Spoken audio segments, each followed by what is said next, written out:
said it 15 million times. Kosho, can you please read what I posted? 15 past the hour. Can you do me the courtesy?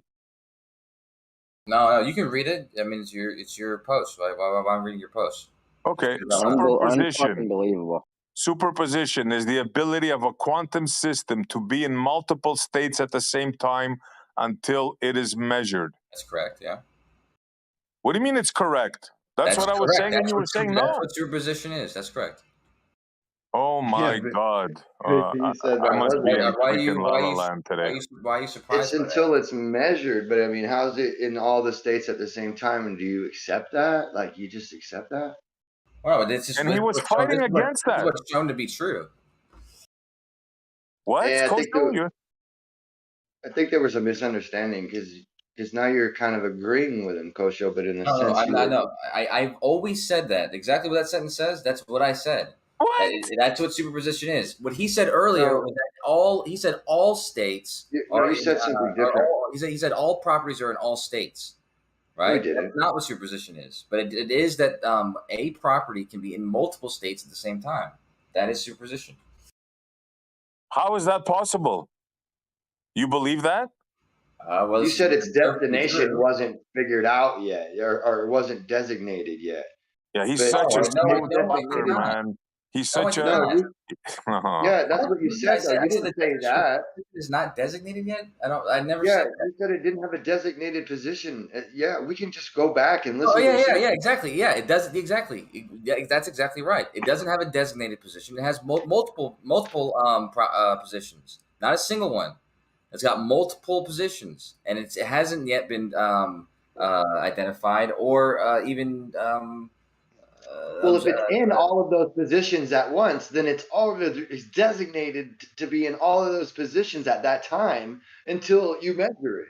Yeah, that's right. Yeah, right. When the wave function collapses, then it actually exists in one position, and it'll have one position. You see the logic collapses, right? And that. Oh. I don't understand why you're disagreeing with that, but I think maybe because it exists in multiple positions at the same time. And because it doesn't have a single position, right? It hasn't. Its position isn't known. The position it's going to be fixed at, and it's not that it's not known, and it's just a unknown variable, or I'm sorry, what do you call that? Not an unknown variable, but the or just a hole in the theory. It's not a hidden variable. Where it doesn't work. Positions. So right. It could be. It could be that they aren't particles at all, right? Sorry. Go ahead, Brandy. Are you saying, Kosho, that until that position has been identified, it's in every position? Well, yeah. Until let's say position. For example, let's say spin for example. Until the wave function collapses, it's not a hidden variable, and you just don't know it. It actually is existing in both of those states. Well, no, you haven't identified it, so it's in neither state because you haven't identified it yet. You just don't know what state it is. Yeah, you're only guessing that it's in all those states. No, because you don't know where it's going to land. Well, it can't be in every state because you haven't identified it. Now, once you've identified it, you've pinpointed what state it's in. So it's in that state at that designated point. I know, but this is the problem. Okay, I'm not agreeing with what you just said. Well, I'm disagreeing with what you just said, and I'm trying to tell you why. This test, they've tested this. This was a big argument for a long time between Bohr and Einstein, and Einstein had thought what you just said because that's common sense. However, that's not what Bohr had thought, and that's what John Bell had come up with a test to test exactly that, to see if when you entangle particles, because if they're entangled, once you observe one of the particles, the other one's going to be automatically decided.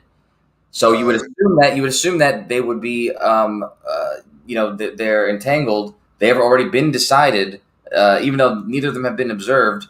It's still been decided, as what you're saying. Like one's going to have one property, one's going to have the other property. But so explain to me how Einstein and co. entangled particles to be able to work this out. How do they actually go about it? There's plenty of ways to entangle particles, but they use light. You could, like electrons, for example, in electrons will have spin up and spin down in the same shell. They can't exist in the same. They have the same property and the same electron cloud shell. So they have to they exist in pairs in atoms and shit. So what technology, what viewing device did they have to be able to identify multiple different states at the same time? What was the Well, key? they didn't use something they with didn't do that. light. He was using light. He wasn't using electrons.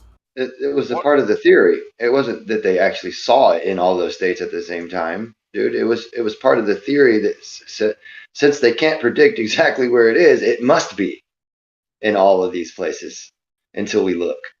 Well, no, That's just it's a blank holder, a folder holder. It's a filler.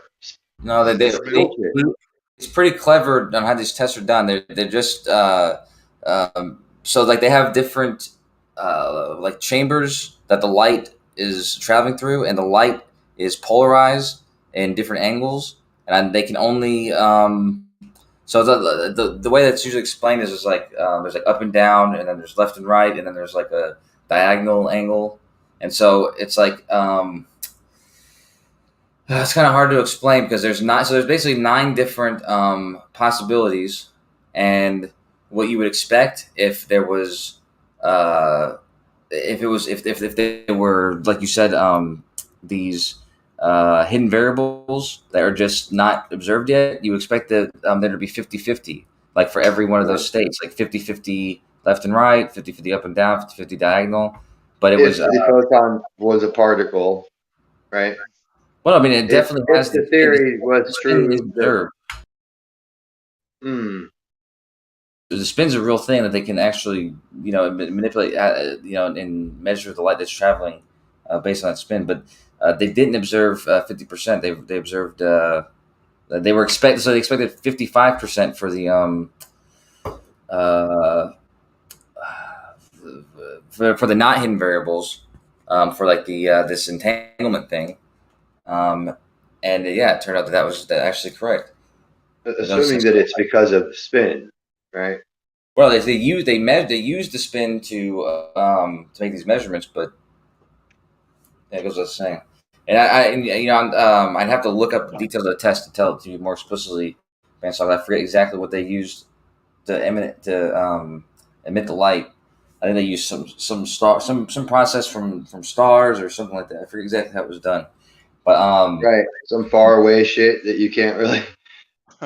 Why not just a vacuum tube and like you know what I mean, like a little plasma tube or something like? Well, the point is they want to make sure the light is entangled, so they want to make sure that the light is.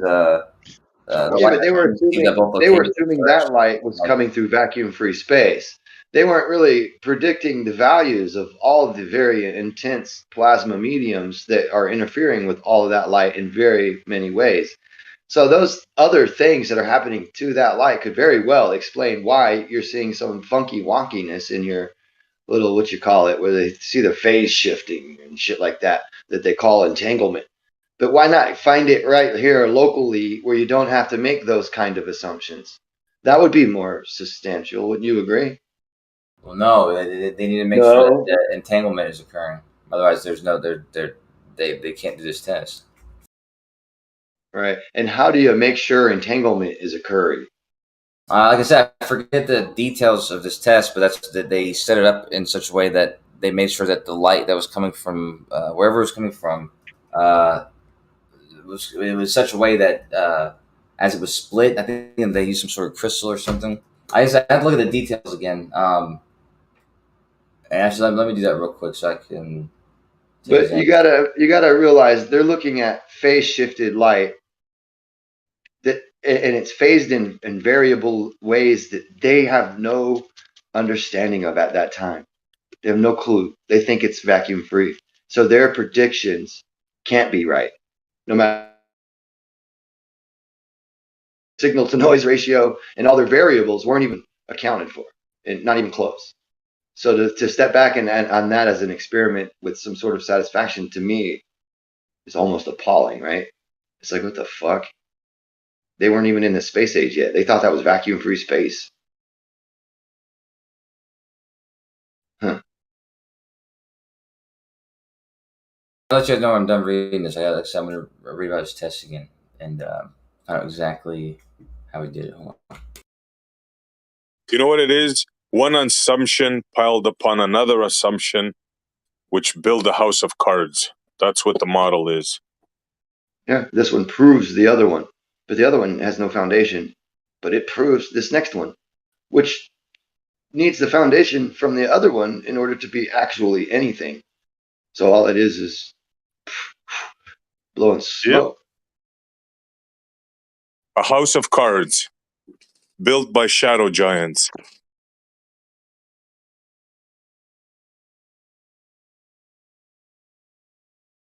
And when probed, even at the extremities, there's holes everywhere. By amateurs, by laymen. Easy stuff.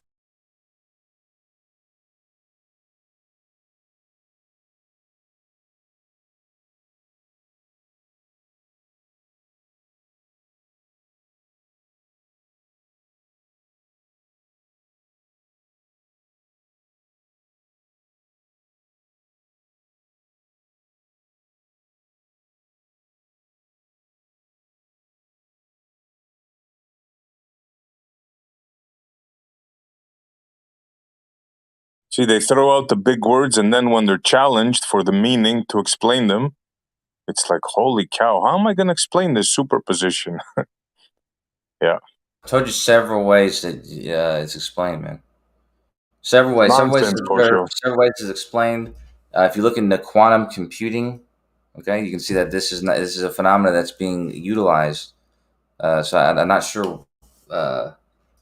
I'm just not sure where your incredulity comes from, because this is not. What about your incredulity? I mean, do you guys know that these quantum computers are real devices that work? Like, they're not they're not beyond us. Like, the qubits are real things. They have these properties of these particles are having quantum real computers don't have anything to do with quantum computing, dude. Yeah, it does, actually. No, it doesn't. Yes, it does. I mean, there's what do you call that? There's gates in quantum computing that are based on superposition.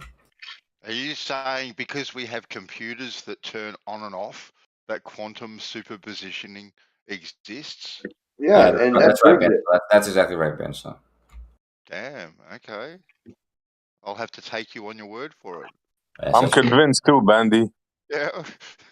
No, Ben, so that's not what anybody said, dude. Okay. What I said to you is quantum computing, which uses qubits, which if you look at the gates, like in regular bits, there's gates like and, or, not.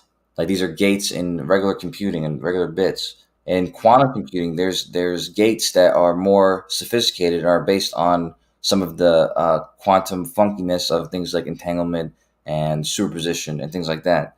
And if those things were not capable of occurring, they wouldn't be able to. These gates wouldn't be able to actually produce anything. They wouldn't be able to compute anything. Well, basically, so are you saying on-off switches so the power can get directed to it? No, it's not. They're not those simple gates. How can this be so dishonest? That's so amazing. That's how it works. That's how they work. Just on-off Not switches. how a quantum computer works, though.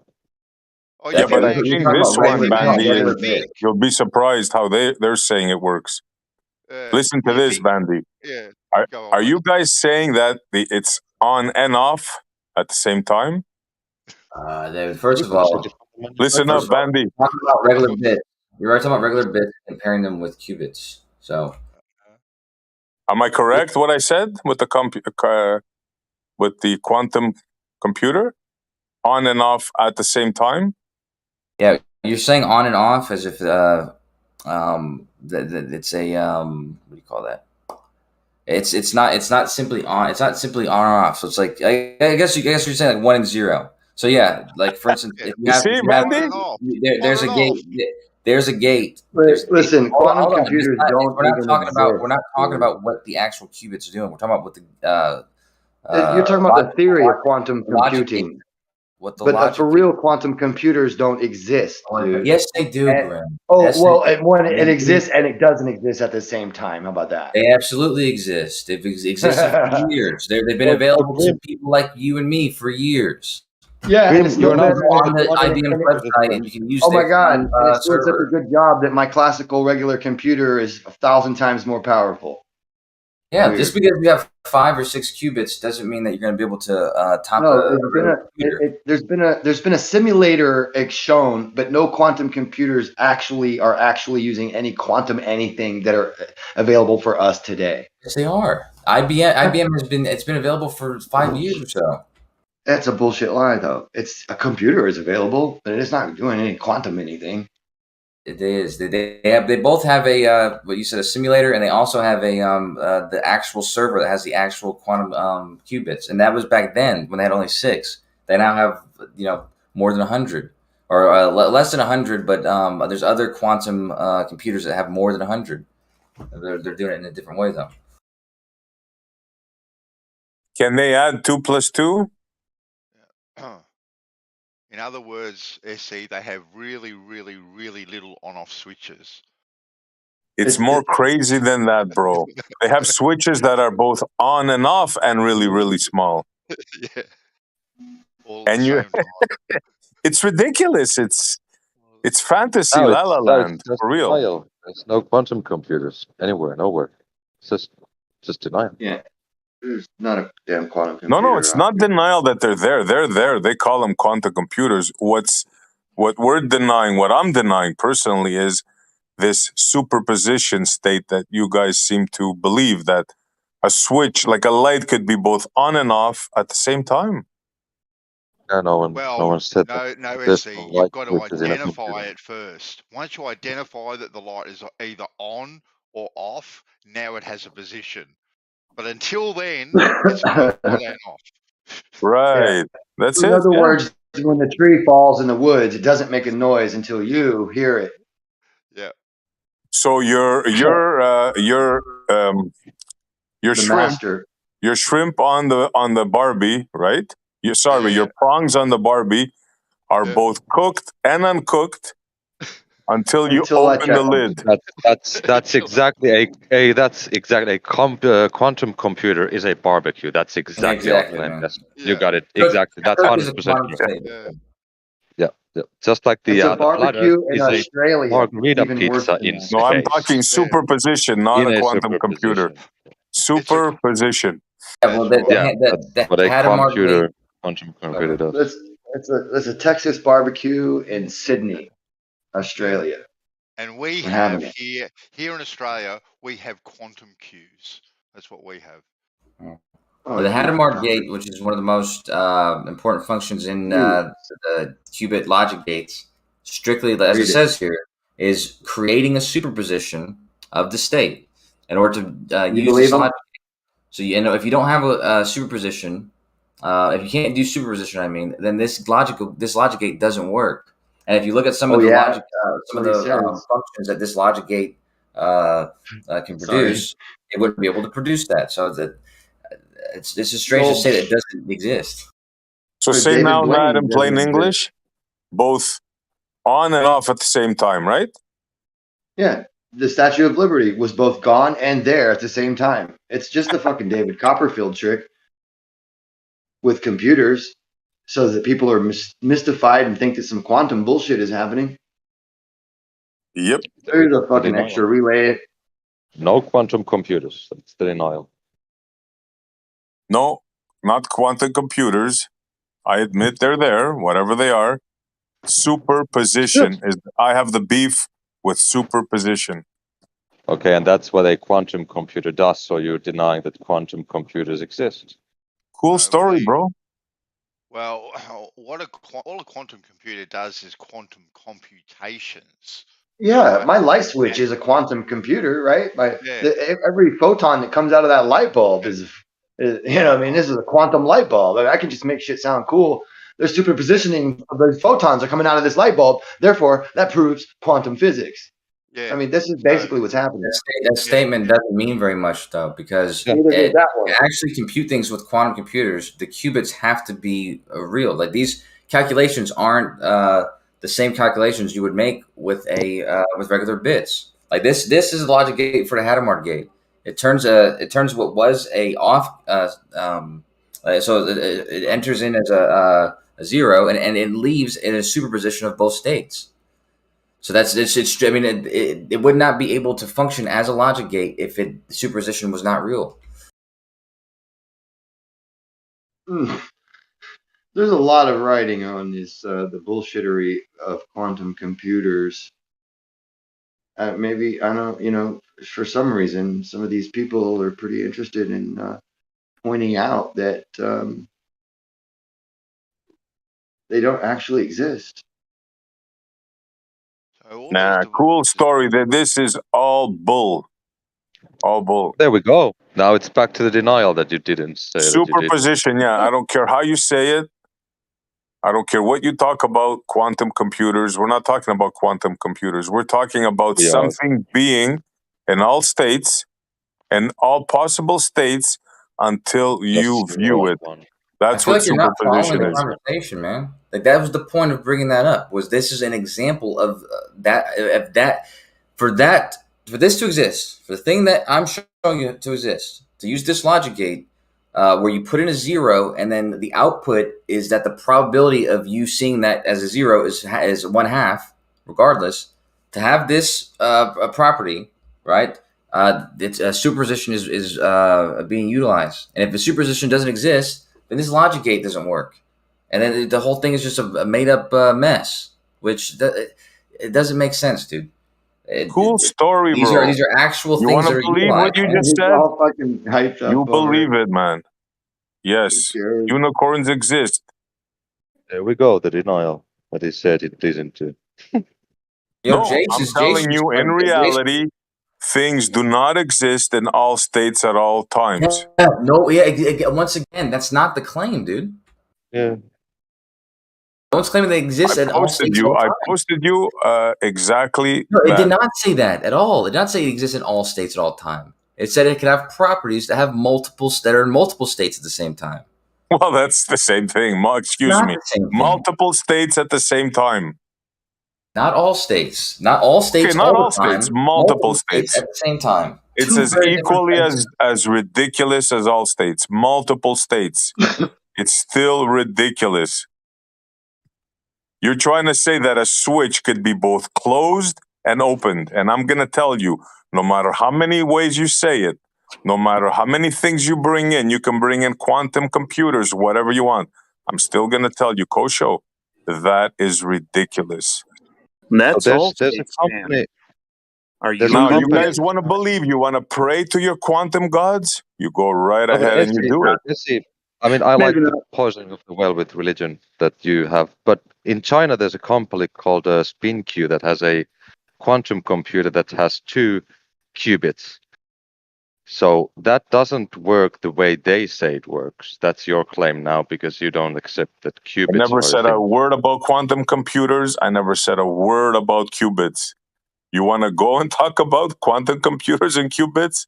Go to somebody that wants to talk about that. I'm talking about superposition. Yeah, that's what a qubit is. No, a qubit could be whatever you want it to be. Talk about it, dream about it. Quantum functions, yeah.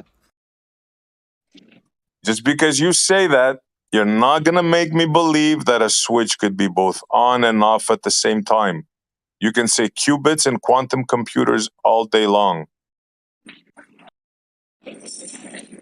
It's like saying something is dead and alive at the same time.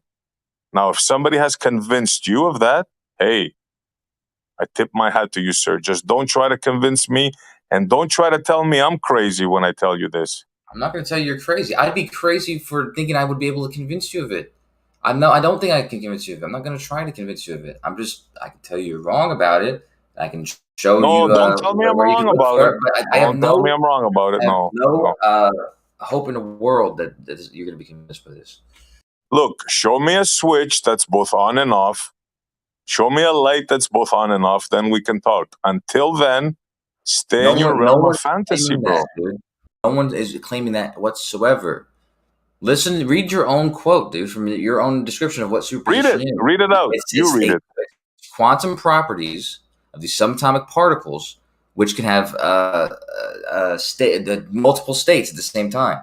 means it could be multiple positions. It could have multiple spin angles or spin directions. If it's talking about spin, when do you realize what it is? When do you realize what the actual position is or state? What? Say again?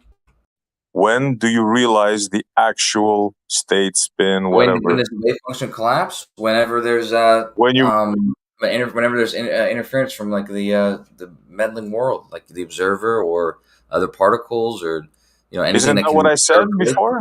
Isn't that what I said? It's in multiple. It's in not all, but multiple positions until you observe it. That's sheer lunacy. It's not in all positions. Things are not in all positions and multiple positions. You're either sitting in your chair or you're standing beside your chair. You're not both sitting in your chair and standing on your chair at the same time. That's correct, because my de Broglie wavelength. That is correct. Yes, and I'm pointing out the absurdity to you. My de Broglie wavelength is significantly small. However, if my de Broglie wavelength was significantly large because my mass was significantly small, that may not be true. My position might be multiple places at the same time until I'm interacting with the outside world. Hey, SE, when you spin, I've never seen anybody double speak the way you do it. It's incredible, bro. Round and round in circles. I didn't say that. Quick. But you just said that. No, I didn't say that. SE, when you spin a quarter, is it heads or tails? What do you mean? Is it heads or tails? Is it heads or tails when it's spinning? It's spinning. So it can kind of be both at that time, right? No, is it both while it's spinning? No, is it both heads and tails? It's neither. Exactly. It's terrible analogy. Terrible analogy. Well, look at the video I posted. Look at the video I posted. Look at the video I posted. Yeah. That's exactly how they fucking mind fuck you into thinking that what they're saying makes sense right there. They go, no. Here's the analogy. You think you can trick me? No. It's like saying, listen up. On both heads. The quarter is laying both heads. Yeah, I'm sorry, dude. Go ahead. It's like saying it's the quarter is spinning and not spinning at the same time. That's the analogy. Let's look at a real quantum. But nice try. Let's look at a quantum property of a quantum particle, like an electron, and its position. Its position is not going to be nowhere at any given point in time, is it? It's not going to be existing nowhere. It's going to be existing either in one specific location or in multiple locations. A probability of multiple locations. Okay, so when you're talking about to get what SE was saying about the quarter, it's not heads or tails is not an answer here. No, when you're spinning a quarter on the table, right? If you blink your eyes right at the quarter, it looks like the quarter has stopped and gone. And I think that might be something that's fucking up with their experiment, that they're doing that and they're taking a flash freeze moment of the thing and going, it has stopped or whatever it is. There's ways to interpret an experiment incorrectly, and it might be that they're interpreting what they're, seeing to fit this theory. When in fact, like the spinning quarter, if I blink my eyes at it, I'll be able to basically, I could see a face of the quarter at any given, whenever I'm blinking, and it'll be a different position each time I blink, but it's still just spinning. It never really stopped. But I might see it as it stopped, because how could I, basically read the whole quarter that fast? You know what I mean? Like the electron, you can actually measure its instantaneous position, but then you lose information about the momentum, and then vice versa. So when you have this, complete information about this momentum, its position is actually a very large variable, all over the cloud or whatever. That's what makes me think there could be like a problem with the interpretation of that data and that's why it seems like it's superpositioning, but in reality, there's something different going on there. That's what I understand is the conclusion of John Bell's test, is that that was the debate of whether or not there's a hidden variable that's just not known, or if there's actual well, that's just more in the case of entanglement, but same idea, because when they're entangled, they exist in superposition of both states of spin up, spin down, or whatever. Right, but I mean, with the case of like the logic gates for the supercomputer, the 3, the 5, and the 15, or whatever it was that they used, right? I can't remember. It was just a long time ago, but it was like to prove their theory. They could have just left the other logic gates out and said, look, and then voila, everybody would think that this magic trick didn't happen. You know, I'm just saying there's more than one way to get to 15. Yeah, but it can be both 15 and 16 at the same time. But you say that, SC, and you say that as if it's profound. And to I'm going to keep saying it. The problem is the intuition you're describing that we all have, even the people who've come up with these theories have, doesn't change the observed, tested results. And that's the mystery of the whole thing. Is actually it's not intuitive what's happening. You mean the interpretation of the observed tested results, right? Because that's what we're really talking about. Bell's test was pretty. It's a pretty hard line between I think it was 50% and 55%, and I'm pretty sure it got close to 55%, if I'm not mistaken. And you know the quantum experiment that they keep talking about, right? Which nobody knows, and if you think you know, you don't know. That one. Well, that is only one interpretation of that experiment. I think it's called the Copenhagen interpretation. Yeah, there's many more. Copenhagen interpretation is the one I'm expressing right now, which is about there's not hidden variables.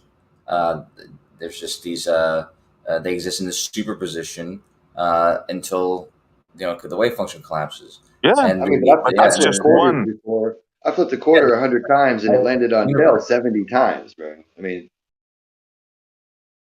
but the point I'm trying to make is it's only one interpretation, and there's multiple interpretations. Right, the multiverse. Just keep that in mind, Yeah, the multiverse interpretation. Is that the one you agree with? The one that there's an infinite universes for every potential outcome? No, I'm not saying I agree with any. I just want to put it out there that there's many interpretations. I'm not sure which one, if any, I believe in, Osho. They're all kind of wild. Naming them is only like to here's another almost. I mean, they would rather accept multiverse than a plasma. You know what I'm saying? Universe. It just doesn't make any sense. Yeah, no goddamn depth. We got no evidence of multiverse. So there's hella real physical evidence of plasma, right? Yeah, but we're not talking about plasma. They're talking about the consequences of these quantum phenomena like entanglement, superposition, and these sort of things. They're talking about the consequences of these being true. I know two interpretations at least of multiverse and Copenhagen, but most scientists I ever hear they usually go with the Copenhagen interpretation. Some go with multiverse. There's probably some other ones, but those are the two main ones, I believe. Well, wherever the money's at, you know what I mean? No, it's just somebody that came up with an idea. He's high up in ranks, and he got in. That's it. And then somebody had another idea who had, as many bananas on his sleeve. His got in, and then the other guy got in, and then they started talking like we're talking now. Oh, I believe this. No, you believe that. That's all it is, man. So what happens is a couple of clever dudes, much more clever than any of us, actually came up with ways to, formulas to calculate, the probabilities of these different states and describe the properties of these, or the values of these properties, before and after the wave function collapse, all that kind of stuff. I don't think it was just guessing or guesswork or whatever. No, but it's a mathematical probability. The wave function is not a real. It's like a mathematical calculation in a sense. Yeah, we're not saying that the mathematician is guessing. It's his art. It's his interpretation of what they observe. Yeah. Like when the witch path is known, then the collapse happens, right? If I'm not mistaken. But that's just a mathematical calculation, a probability. It's a function.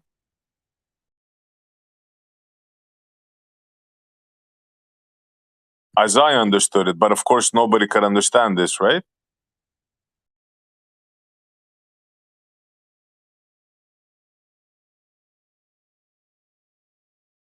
I just want to know if 30 cameras are set up in all different directions at the photon, how to confuse it. No, I'm just kidding. And then there's the delayed choice, the one that says the photon goes through as a particle, but then when it's observed before it hits the back plate, oh my god! Then the wave function happens and it turns into a wave. It's like it's like reversing time kind of a thing. I hope I'm explaining it correctly. So what if they're right? And that's why they keep everybody away from certain parts on the Earth, because when nobody can see the sun, then it warps into a different place.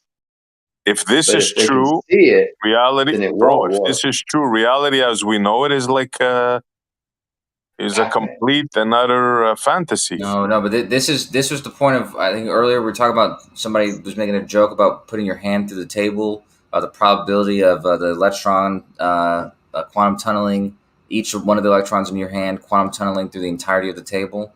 The probability of one electron quantum tunneling through a barrier, it depending on how close it is, it may happen. When you add up, when you put together all the electrons in your hand, and the probability of all those things happening simultaneously through the surface of that table, that becomes a very, very, very small number. And so whenever you're so you're saying it's possible. When you're talking about it is possible. So you're saying it's possible. That's the craziness of it. Yeah, no, I mean it is possible, but it's probably the probability of it happening is much smaller than the times that will ever exist in the universe. But regardless, about the sun, that's an untestable hypothesis, right? Regardless, the superposition, like relaxing on something you could never. The superposition. You're going to talk about it like sun. Sure. Okay. Superposition of the sun is a similar kind of idea. The wavelength is extremely small because of the mass of the sun and the number of interacting particles. It's not going to be something that you're going to observe. Although I don't think that the likeliness or the probability is zero. I think it's something above zero though.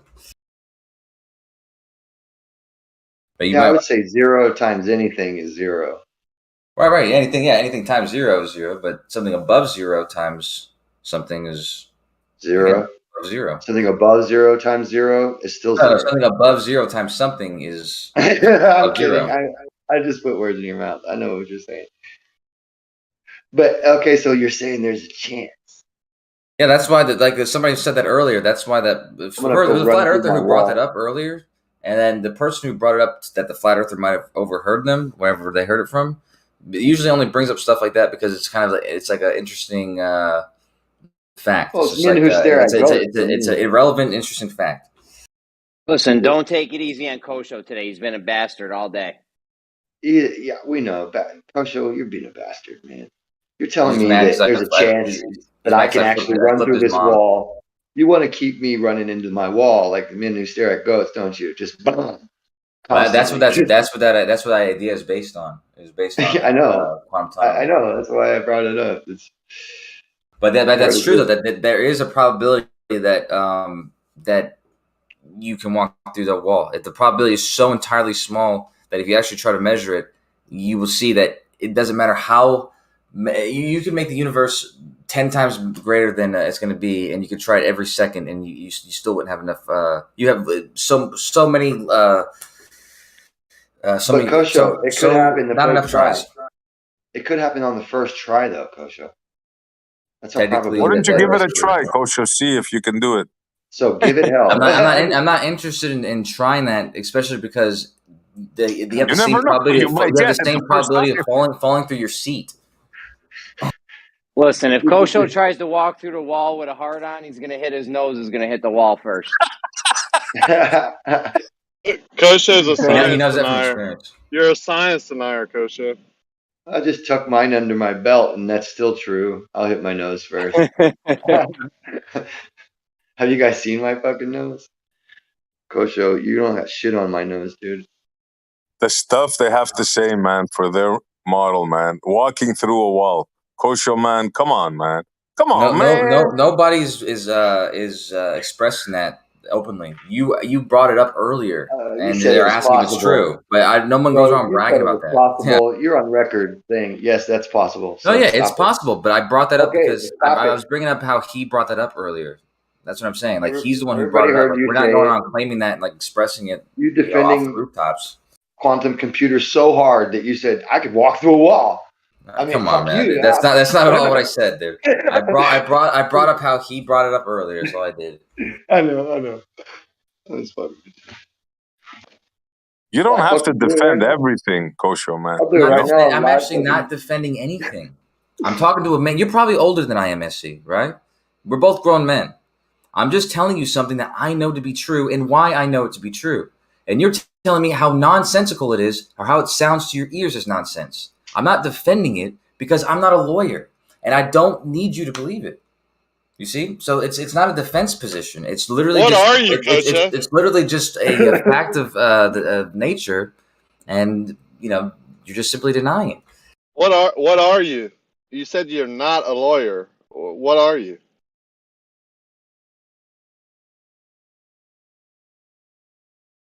Well, he might be and not be at the same time. I don't know for sure. Yeah, he might be quantum lawyer. I haven't observed him yet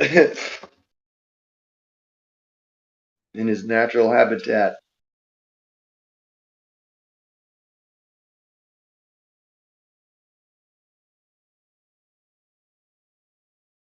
But if he was a lawyer, I would put him on retainer. You heard me. I think Kosho and Zanuck too, yeah. Oh yeah. Zanuck too. Zanuck, they would just throw the case out. Okay, just please make him stop talking. I'm guilty. Yeah. The jury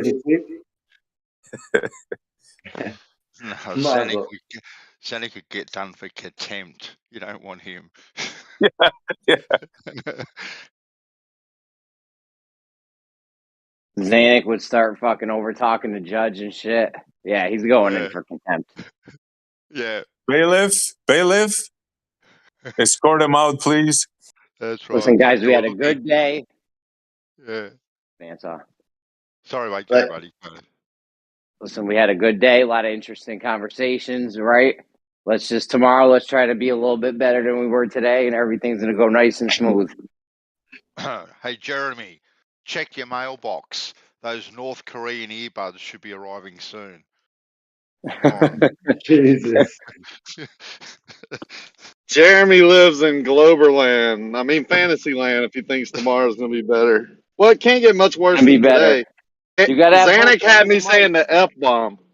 You got to have hope, Rocky. Remember the mice. I got hope, baby. I'm the mice. But Zanuck had me saying the F-bomb today. That's how bad it was. Really, Rocky? Yeah. You lose it, buddy. I didn't lose it. I just told him to go F himself because he was being deceiver. Oh, he was beyond himself today, man. That was crazy. Full Glober deception. I had to jump in. I jumped in and gave Jeremy a bit of a chop out for 10 minutes. Oh, my goodness. It was out of control. I'm going, Jeremy was instigating. He was talking all over people. They're not even arguing the globe. They're just trying to make anybody over here that they don't like,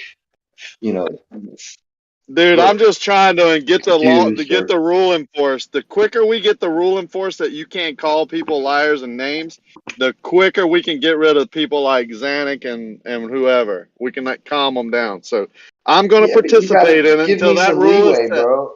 I'm really bad at that. I can't. I mean, it wouldn't really be fair, would it? Because then I'm going to have to stop talking. You have to understand. I do everything for a reason. Listen, I know where we came from, and how that.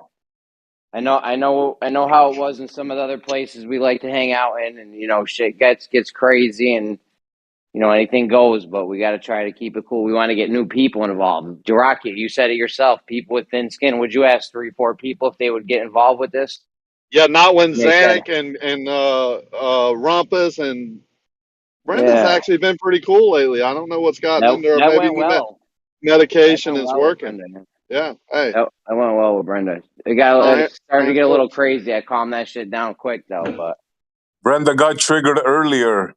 Oh, did We were she? talking about dialetheism. Don't say that word in front of Brenda. Yeah. Oh my god. But overall, it's been a lot better. I'm gonna say it what now. you do, don't go to put the tea kettle on. Don't do that. Yeah, definitely. And don't go put a tea kettle on. Yeah. I'm gonna put the kettle on. What? I remember that day. No, but it's been fun, man. What a great 2 years it's been. I like this new concession. You know, it would look like on a flat plane, it would look curved, so this wouldn't be as much. I think we're gradually getting there. Shout out Doofus. Shout out to Doofus, man. What a conversation. I was trying to tell these guys that a year ago in Brandon's. I was telling them, guys, it would look curved. It would look curved on a flat surface. Everyone thought we were fucking crazy. Let me tell you something. However you see it, however it looks right now, is because it's over a flat plane and the conditions are making it look that way. Period. That's how it looks on a flat plane right now. That's right. Just figure it out from there, old boy. It's called reality. Yep. I mean to tell you. I was fixing to tell you about reality.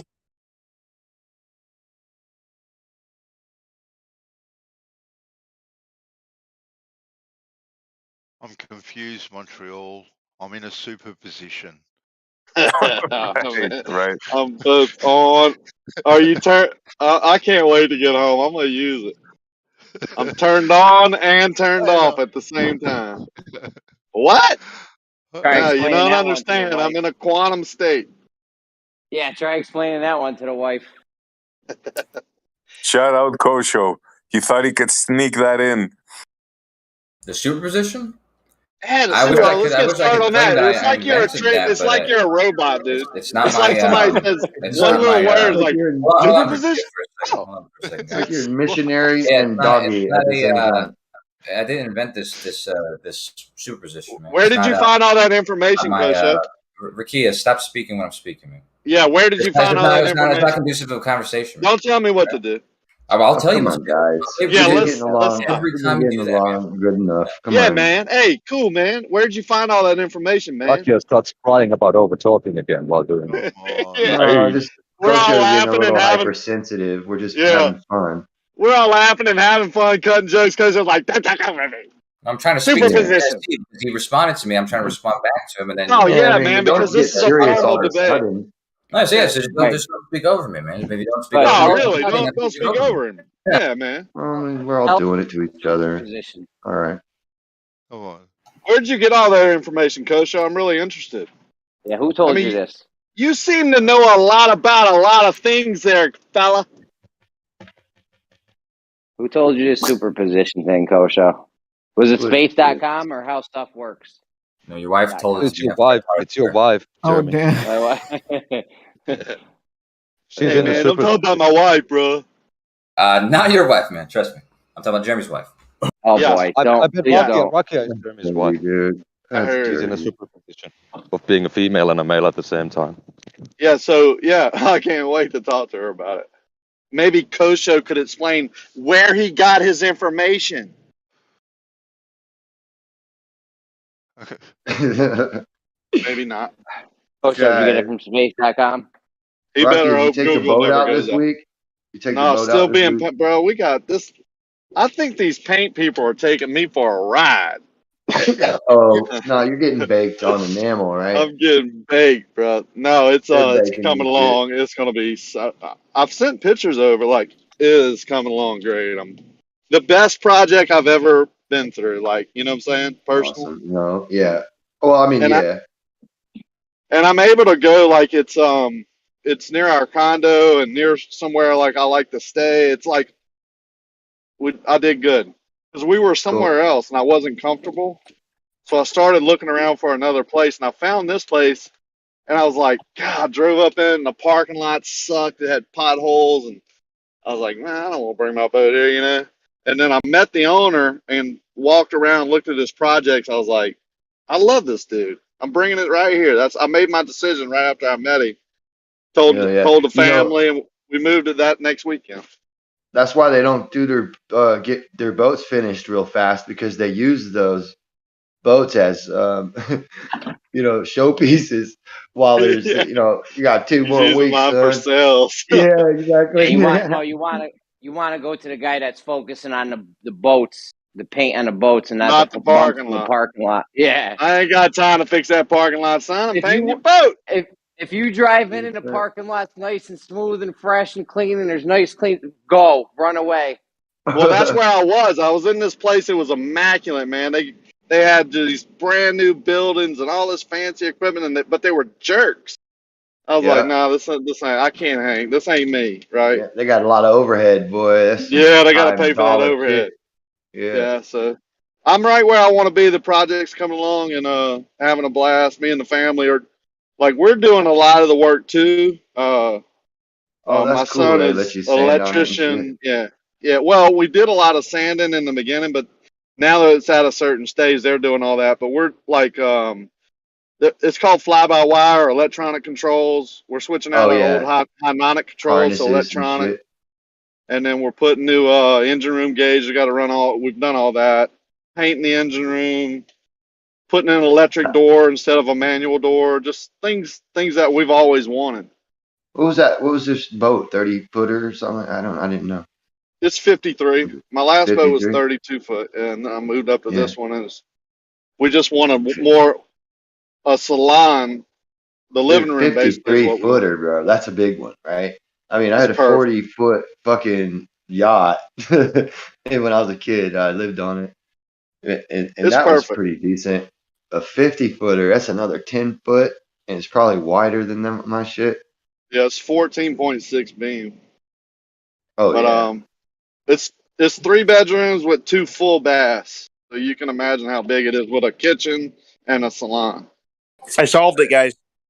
I solved it. Okay. Good. Congratulations, man. If a door is in a halfway position, it is both open and closed halfway. Therefore, it is both open and closed at the same time. Boom. Nope. Nice. It is neither. It is neither open nor closed. That's not how. Yeah, that's not. It's neither. Actually, it's the same with your fucking quarter, dude. Science deniers. It's neither. You guys science. The example they use, Bob, is a person being halfway in a room, like what you said about the door, like he's both in the room and not in the room. That's what they try to, they use that as an example. I have a light switch in my house, and I don't know if it's on or off because I'm not home and my girlfriend is. So when I go home, I can measure it to be either on or off. So while you were away, was it both on and off? The information about your girlfriend being home was entirely irrelevant to your sentence there, your topic. The fact that you're not home determines whether or not you know that your light switch is on. You had no reason there to drop your girlfriend's home unless you really wanted to know you had a girlfriend at home.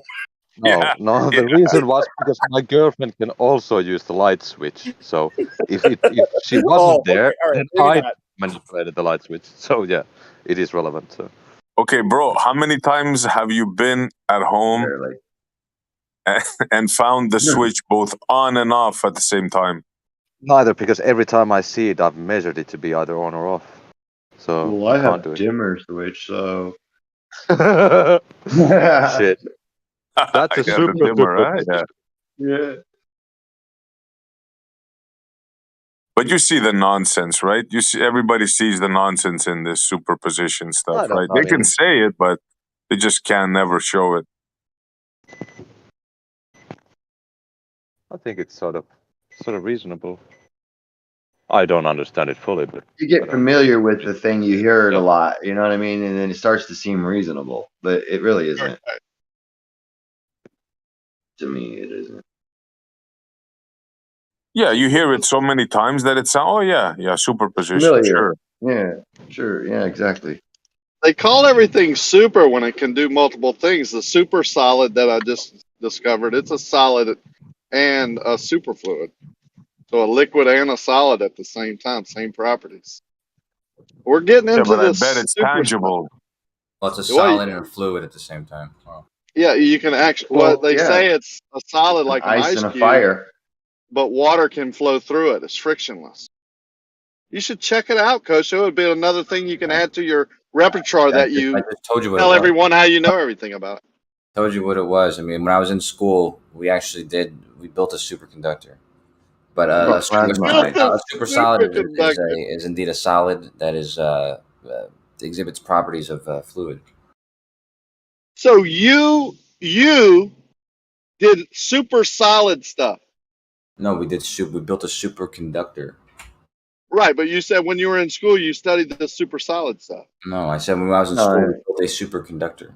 Oh, okay. Where did you learn about the super solid? I mean, just all over the place. Just I don't know. Hanging around on the playground. Are we saying super salad? Solid. I'm getting hungry. Yeah, I know. I'm kidding. I know. Where did you learn about the salad? Fell into it while researching superfluid. Yeah, fell backwards, ass backwards. Yeah, I got invited to a lecture at a local state college like years back. So I was at a Silver Steakhouse, right? And yeah, I was having the Caesar salad, and someone said, "Would you like these? You know, the super salad?" I'm kidding. I can't stop. Do people with lazy eyes have supervision if they can look in two different directions at once? Only Superman has supervision. Did you have a ranch with that or French? French. Super ranch. Did you observe the lazy eye yourself? Super salad. I mean, was it a lazy eye until you observed it and then it was a regular eye, or vice versa? Because I think this matters. It's both a hardworking and lazy eye at the same time. I think this is something that you should take to QE when he points out how the double slit proves that there's a God when the wave function collapses. Oh my God, that just makes sense to me now, dude. My uncle was telling me, and you got me with my lazy eye doing all the work. And I just didn't understand that forever. How does your lazy eye do all the work? But it was him with his lazy eye. All right. This is just fucking remarkable. Glass eye? Just lazy eye. Oh, I just had an epiphany. What with Tiffany? What? For one split second, I was both confused and sure of myself at the same time. Oh, I live in that constant state, on and off. Superposition, right there. I live in that superposition. How do you believe in a super solid, but you don't believe in superposition? Well, I mean, it's right next to the Caesar salad. Oh, solid again. I can't stop. No, I don't believe in Superman either, but I believe in super solid. It can be replicated, but I've never seen a man flying through the air with a cape. Every time Don kept saying circle of light earlier, I kept thinking circle of light with the line thing. I know. I keep cracking jokes at the wrong shit. Because to me it's still funny, and I know it's not to you guys. No, I'll stop. Well, you might be low and high at the same time. You might be in a super state. I'm sitting down, but I am high, so it's true. I'm on the second floor, but I'm not even on the floor. But if you put a hole and you put your body halfway through the first floor and the second floor, you'll be in a superposition. Isn't that weird? How I can just be sitting on the couch with my feet up, and I'm not on the floor, but I'm also on the second floor. Guys, if light is both a particle and a wave, that means that all light is a super light. And does that mean that there is the existence of non-super light? What the fuck? You mean regular light? Yeah. That's a question for the ballers. That's a good question. Do I mean regular light? That's why I asked. It's funny to ask it. When you ask if there's people who think that there's some woo thing going on with light, and like it just shows that there's a creator somewhere hiding dark light outside of the universe. But dark light. That's the next thing that keeps the galaxy rotation properly. Yeah, you can just say there is no light. There's just darkness, and light bulbs just suck out darkness. Prove me wrong. Damn.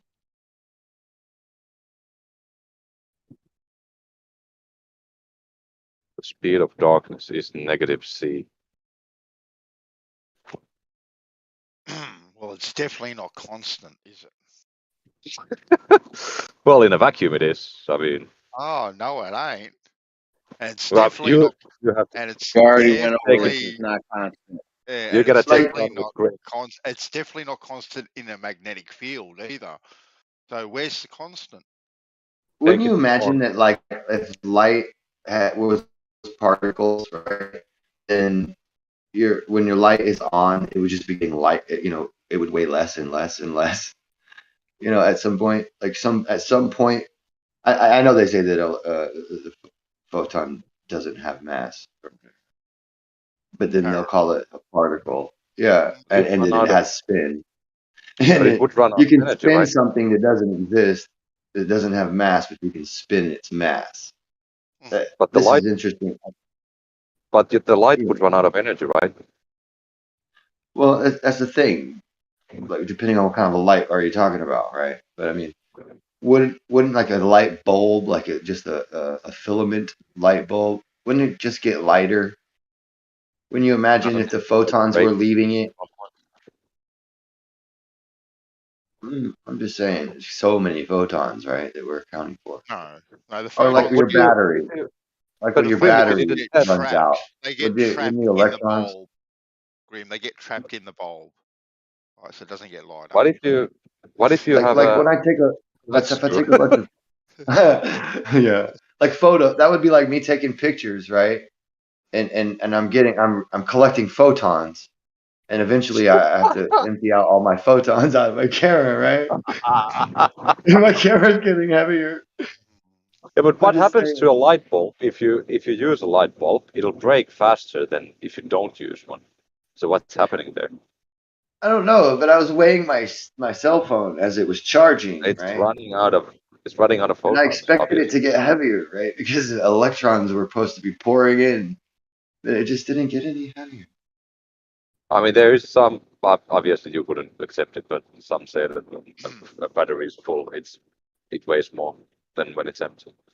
There's a light in one fire station. I think it's been on for 80 years or something. Over 100. I think over 100. Yeah, but is it over 100? Yeah. It the whole time. But if you accidentally shut it, I bet it'll break immediately. Probably, yeah.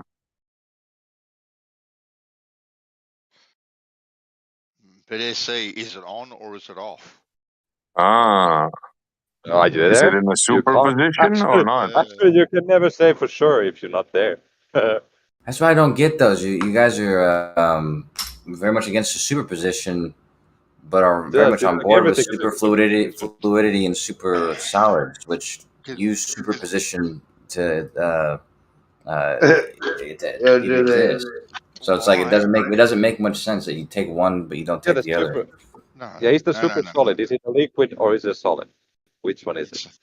It's a solid with some liquid properties, just like plasma is it's a gas. It's a gas it has liquid properties, some liquid properties. You know, like, well, you know how you can treat a gas in some equations as a liquid. No, fluid, not a liquid. A fluid, excuse me. Yeah, fluid. Yeah, I mean gases are fluids; they flow. So. But if solids you put Coke in vodka, is it Coke or vodka? Yeah, but a plasma considered a gas, right? Excuse Coke and vodka. Hold on. Let me say something here. A plasma that's considered a gas, you wouldn't expect it to also be very hot ice, would you? Under intense pressure, and they've done that. Sure. Okay, so then that's a plasma in itself, under the right conditions, is also a super plasma, right? Because it can also be an ice, it can be fire and ice at the same time, and a gas and plasma, right? Well, there you go. Ask SC if fire can be ice. SC, can ice be fire? Well, that's the thing, right? It's not really two things at once. It's just us not understanding what the thing is in the first place. And, and that's because we are familiar with two other things, we say, oh, it's this thing and that thing, when in fact it's its own thing. And we're just familiar with this thing and that thing, and we try to categorize it as that thing. And that's what I would say about superposition and SC, but it's just something that isn't what he thinks it is. Because if I ask him, can ice be fire? He would say, no. Address him. I don't want to talk about somebody else while they're in the room. Like at that, like they're not here. That's just disrespectful. I asked it, and he didn't answer it. So SC, can ice be fire?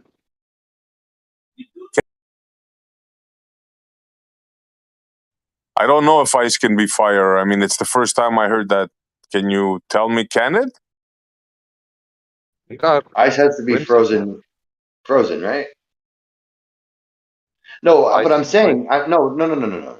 What I'm saying is that they have experimented with a particular thing, and they have called it this and have called it that, but it is clearly not frozen. It is only solid. So the frozen part, while they call it ice, is a misnomenclature, right? It's the wrong word. It's the wrong verbiage. It's obviously not a frozen anything.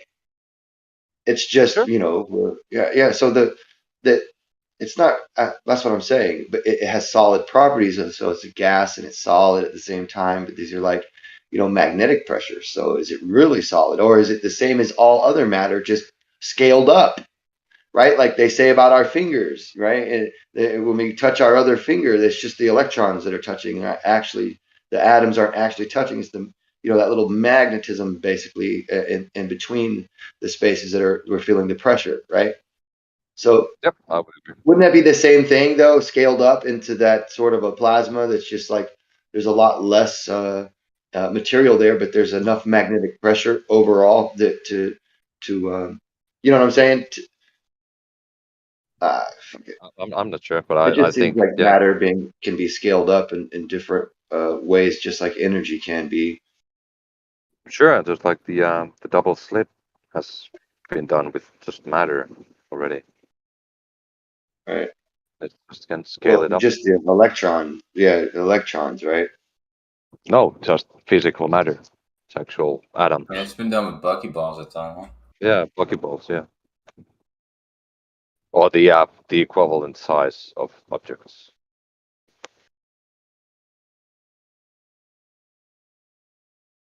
Fun stuff. Physics. They just read stuff and they believe it. Buckyballs, this, that, the other thing.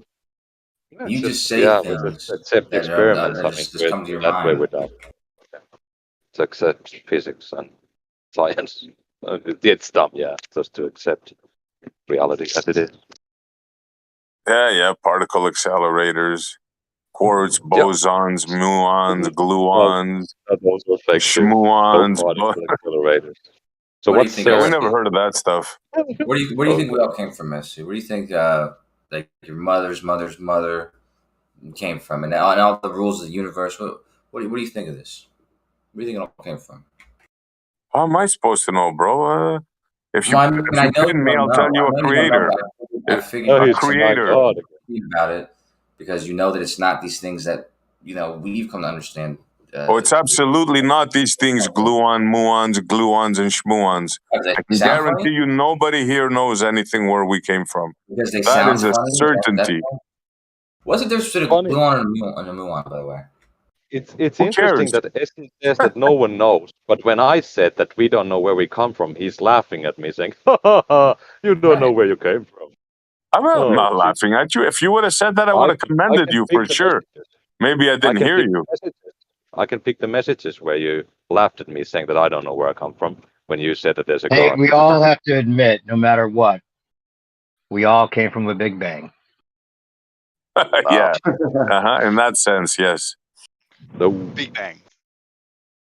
Big Bang. No one came from the Big Bang. No bang, no Harry. The Big Bang would just be an event for it's not a creation of the universe or something. Not a creation event or anything. Yeah. Okay, listen to me. Okay, the white physicist says to the black physicist, "I don't understand how you get so much work done." The black physicist responds, "Well, then it must be my dark energy."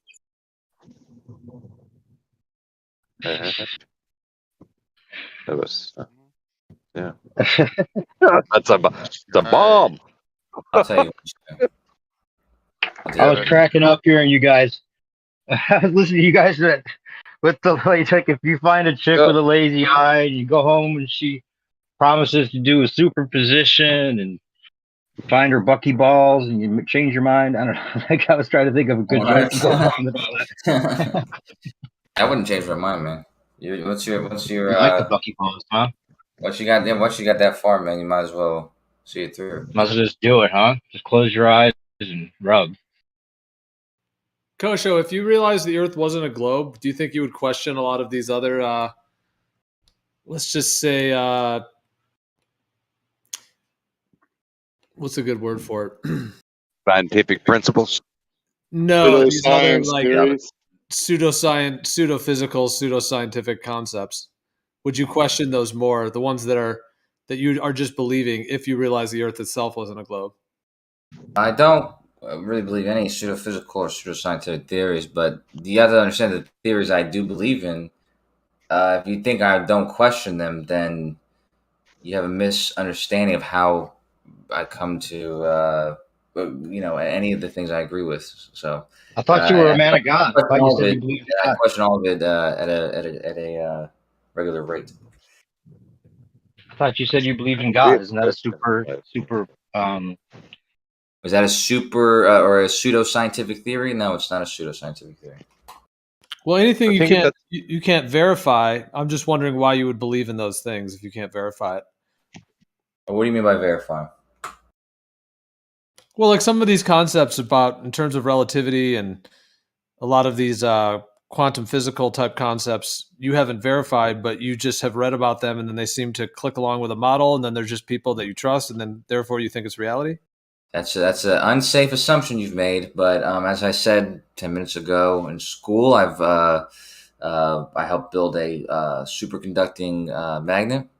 So I've and like I said, I worked on or I built quantum functions, on IBM back in the day, and sometimes I mess around with it. So I've definitely had real experiences with some of these real principles of quantum mechanics. And I don't believe things based on if they're not verified. Like these things we're talking about, I consider them to be verified, and other people in here consider them to be pseudo physics or something. So okay, so you think you've verified the concept of two things being in two places at the same time? Well, see, the thing is, we have people in this room who talk. I mean, I think I'm not sure if you or other people you talk about superfluidity and superconductivity, right? Actually, what I really meant to say is which actually are based on superposition, right? So it doesn't work without superposition, and it's contradictory to believe in one thing and not believe in the thing that makes that thing possible. Yeah, so, but you're just linking that to it without that part. You're just linking to it without having verified it. No. Yes. I'm saying that. Perfect example. Earlier, the superfluid doesn't exist without superposition.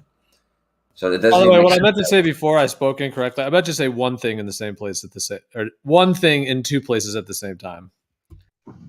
Yeah, like one thing can have two quantum states at the same time, two positions, two spin, two. Fill in the blank, but this is not something that. Okay, so that would be physical matter. Whatever. This is what has been come to be shown as the truth. So. Okay, so you're saying that happens with physical matter. With subatomic particles with certain, low enough mass, it's just got a large enough de Broglie wavelength. But you agree that's conceptual, right?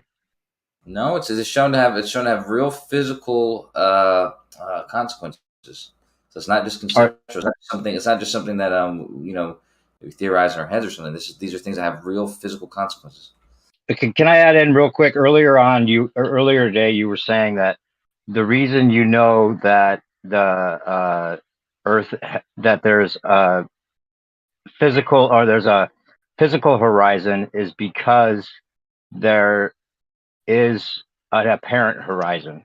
Like the apparent horizon confirms the physical horizon of a ball, right? Yeah, what I said was, I put the idea that the horizon is something else.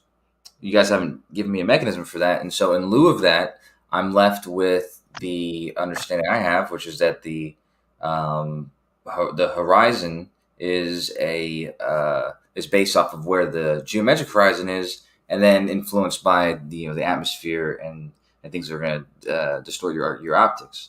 However, if there's some other idea of how the whatever mechanism you want to create that can also just create this idea of a horizon that's also a refracted horizon, then sure, I'm all ears. But I don't know why I would. I don't know why I would settle with that if it's not even offered. And nobody. Yeah, but you made the comparison of putting an anchor. You made the comparison of putting an anchor in the water, and that because you knew the anchor was there, you knew that the apparent position was just showing you the real anchor, and that's not that wasn't a fair comparison. But I think you're thinking of it as a fair comparison, where that the physical horizon's there because an apparent horizon's there. Yeah, there's a refracted position of the anchor, and I know that because there's a refracted position of the anchor, I'm going to have to infer that there is an actual position of the anchor.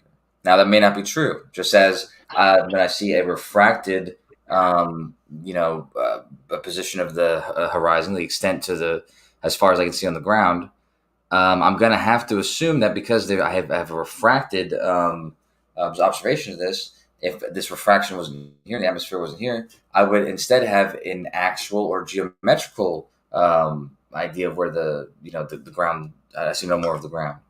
Otherwise, the entire phenomena is created by the atmosphere, and again, somebody would just have to give me the mechanism for how that happens.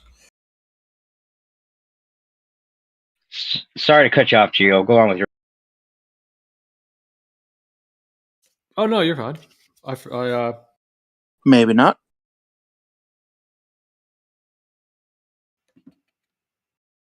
I think it's like a game for Kosho. Like he's good at this. He knows he knows the theories very well. He's good at explaining it, and he sees it as a game. And like he said, if Flat Earth was going away, he'd argue our side just to keep the game going. It's not a game to me, though, dude. These are the things I like discussing. Like when I talk to Jace about some of these things that I'm learning about, or I talk to Zanuck and we disagree about something, or I talk to one of you guys and we both are learning about something at the same time.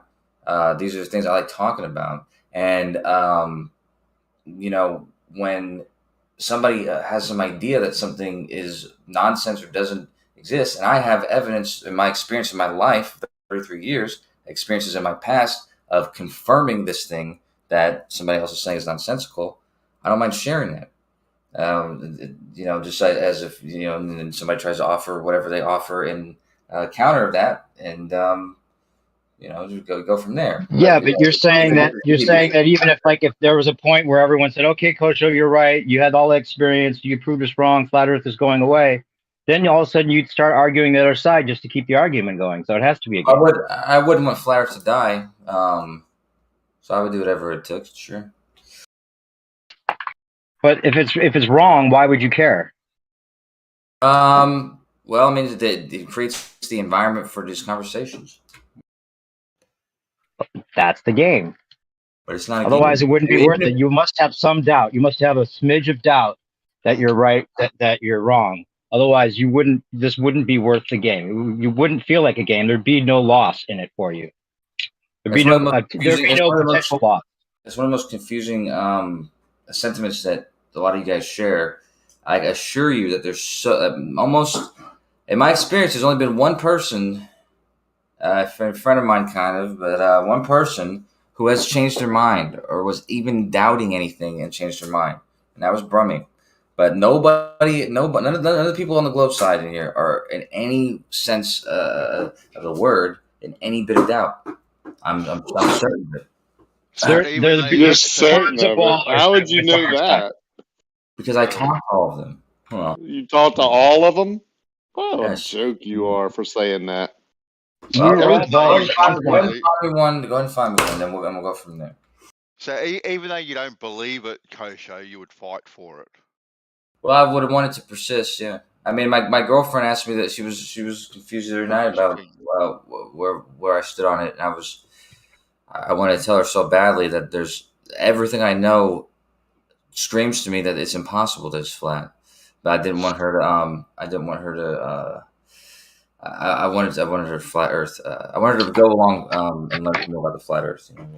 Dude, fucking bring her in here. Bring her ass in here. She's not ready yet. But see, that makes no sense at all. If you think flat Earth is wrong, why would you want the girl you're about to marry to think it's right? She would be wrong, regardless if she believed it was flat or not. Kosho, these are some pretty extreme oppositions. Let me just say that Kosho plays both sides. No, Kosho has had a fantasy for years for dating a flat Earth girl. I've dated a couple flat Earth girls. Oh yeah, no, that's his number one goal in life. That's his fetish. Yeah. So there are a lot of extreme opposites in what you're saying. Because for example, when you're in your debate mode or whatever you want to call it, in that mode, clearly you want the entire room to see it your way. You do get rather pushy and and in that way. So I mean, you do seem to want that. So why would you want everybody to see that the Earth is a globe, and then somehow you still want a community to persist that as I said, is looking into the Earth and coming to conclusions that either it isn't a globe and or that it's a stationary planar surface? As I said, when you're talking about these topics, and let's say we're talking about quantum superposition, and everybody brings up how nonsensical it is, it behooves me to bring up how, like I said, I've come into experience some of these things in the sense of a qubit and quantum computing. It also compels me to bring up how there's people in here who talk about quantum superfluidity and superconductivity, super solids, and then deny superposition, which those things are based off of. So it's kind of it's not so much that I need people to be convinced about what I'm saying. It just something drives me. There's so much contradictory statements. All right, so you're trying to save people from their own not knowing what you think is true? Jeremy's a good friend of mine, right? But I wouldn't. I wouldn't wish him to be convinced that the Earth was a globe. He could believe the Earth is flat for the rest of his life, and that it wouldn't bother me about any of you guys. You especially, Gio, because I know you've believed it for a very long time. I'm not interested in changing anybody's mind. But Kosho, what can I get you to do? What can I do to get you to stop saying people believe the Earth is flat? Any of you ballers, what can we do to stop saying that? But I mean, I'd have to be lying and purposely hiding. Not about believing it's flat. I have to be hiding that fact from you. But I wouldn't share it in front of you, I suppose. But it wouldn't be because I don't believe it anymore. It'd be because you asked me not to. So. No, it's more like once you stop believing it's a ball, then what is it, right? You go back to your default reality. It's just what we could all experience, and that's a stationary plane. It's not a belief. You don't have to believe you're sitting in a chair if you're sitting in a chair. That's not what everybody. Back to our basics. Back to our basics. You don't have to believe. That's not at all what everybody experiences, man. I mean, close to everybody experiences. Okay, off that topic, what I wanted to ask you about superpositioning or just the quantum. You know that quantum threatens gravity, right? Quantum mechanics, right? There's a direct contradiction, right? What is not familiar? What's the direct contradiction? You know, there's a direct contradiction. I'm not going to explain it right now. I'm too hot. I just want to know what's your worst. If you had to project the worst for gravity, if quantum wins that fight, right, and they realize that gravity's not what we thought because it's contradicted by quantum mechanics, which is in direct contradiction. What do you project that looking like? What's the worst case scenario for gravity? How would it all fall apart? So I don't agree with that statement. I don't know how to respond to what you've asked me because I don't believe that there's a contradiction in quantum mechanics. Yeah, I mean, could you expand on that? I don't believe so at all. Yeah, I mean, why do you say that quantum physics is challenging gravity?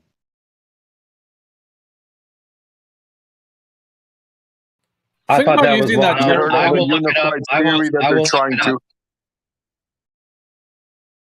you guys heard of the unified theory that they're trying to come up with? Yeah, unified theory. A lack of a unifying theory doesn't equate to something threatening something else. Like one of those theories is going to win. Well, quantum mechanics and quantum field theory and general relativity are two different models of two different aspects of the universe. Okay, they don't even have the same domain, so it's not like they contradict each other. It's just that there's not many, and you can express quantum field theory without addressing gravity. Like that's not what I asked. It's the unified. They're trying to find one theory for everything, right? Now, what's preventing that from happening? Somebody mentioned it before. Two things are. Sorry. I mean, we don't know everything, so that's why we don't have the theory of everything. If we were able to, but isn't it gravity and quantum? If we combine those two things together, that doesn't equal a theory of everything. Yeah, but he was trying to explain something to you which you didn't understand. Gravity and quantum physics is not compatible, and therefore they cannot make a unified theory. That's the problem. Why are they not compatible? Yeah.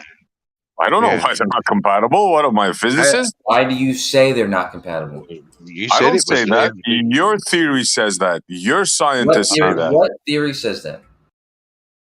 The fact that they cannot combine and make a unified theory is because gravity, for whatever that is, they cannot combine it with quantum physics. They can make a unified theory.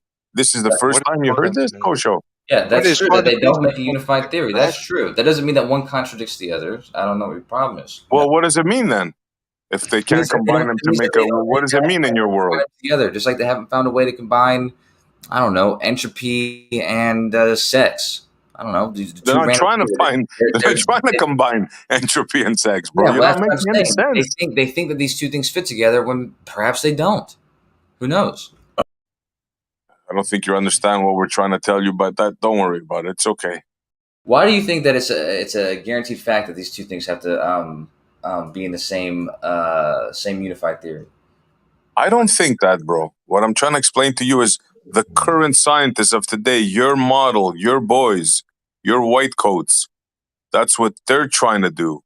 Yeah, some people are trying to do that. None of my people. I don't have people. I'm not a gang or anything like that. But there are people who believe that this should be the case, and so that they are indeed attempting to see what could come of trying to combine these ideas.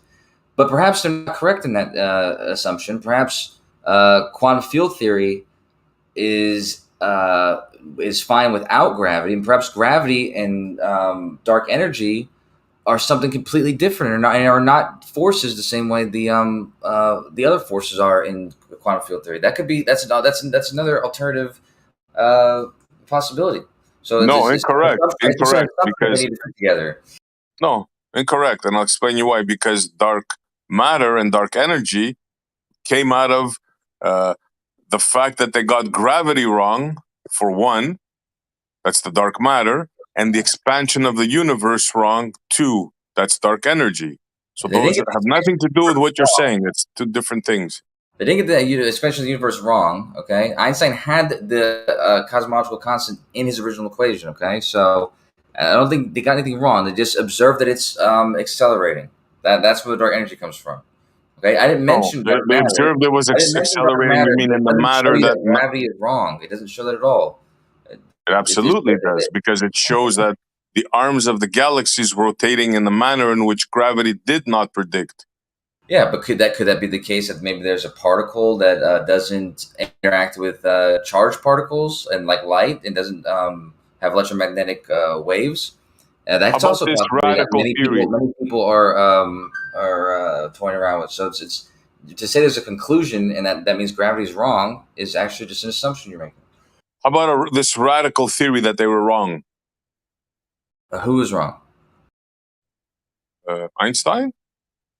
Yeah, his interpretation of space-time and general relativity and special relativity, they're right in their domains, and they're probably not complete, and probably some sort of flaws are inherent in them in some way. It's probably going to take somebody else to reimagine, his idea of space. That's kind of why I originally was asking you, Coach. I was saying that if you come to the conclusion that the Earth isn't a globe, how does it change a lot of these concepts that you have? That's what I was originally asking. How some of the things that you think are verified or validated, how would that fit into a cosmology which is a stationary, realm, as it were, rather than a spinning sphere in a vacuum hurtling through, space? How would that change, or would some of it transfer right over?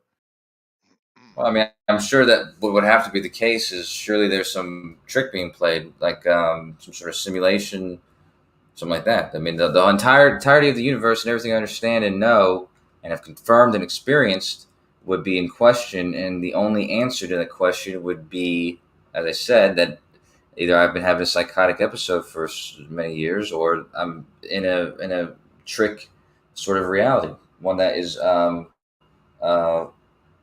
not, doesn't behave the way that we imagine it does. So Flat Earth threatens to give you a psychotic episode, and you want to keep it going? No, it doesn't. It doesn't threaten me that I have a psychotic episode. I'm saying if it were true, it would have to be because I was undergoing a psychotic episode. Because from what I actually know and understand, it makes Flat Earth impossible. I'm going to say something that defends Coach Show. When I found out about the Flat Earth, I thought that I slipped into an alternate reality. For real. Okay, go. Really?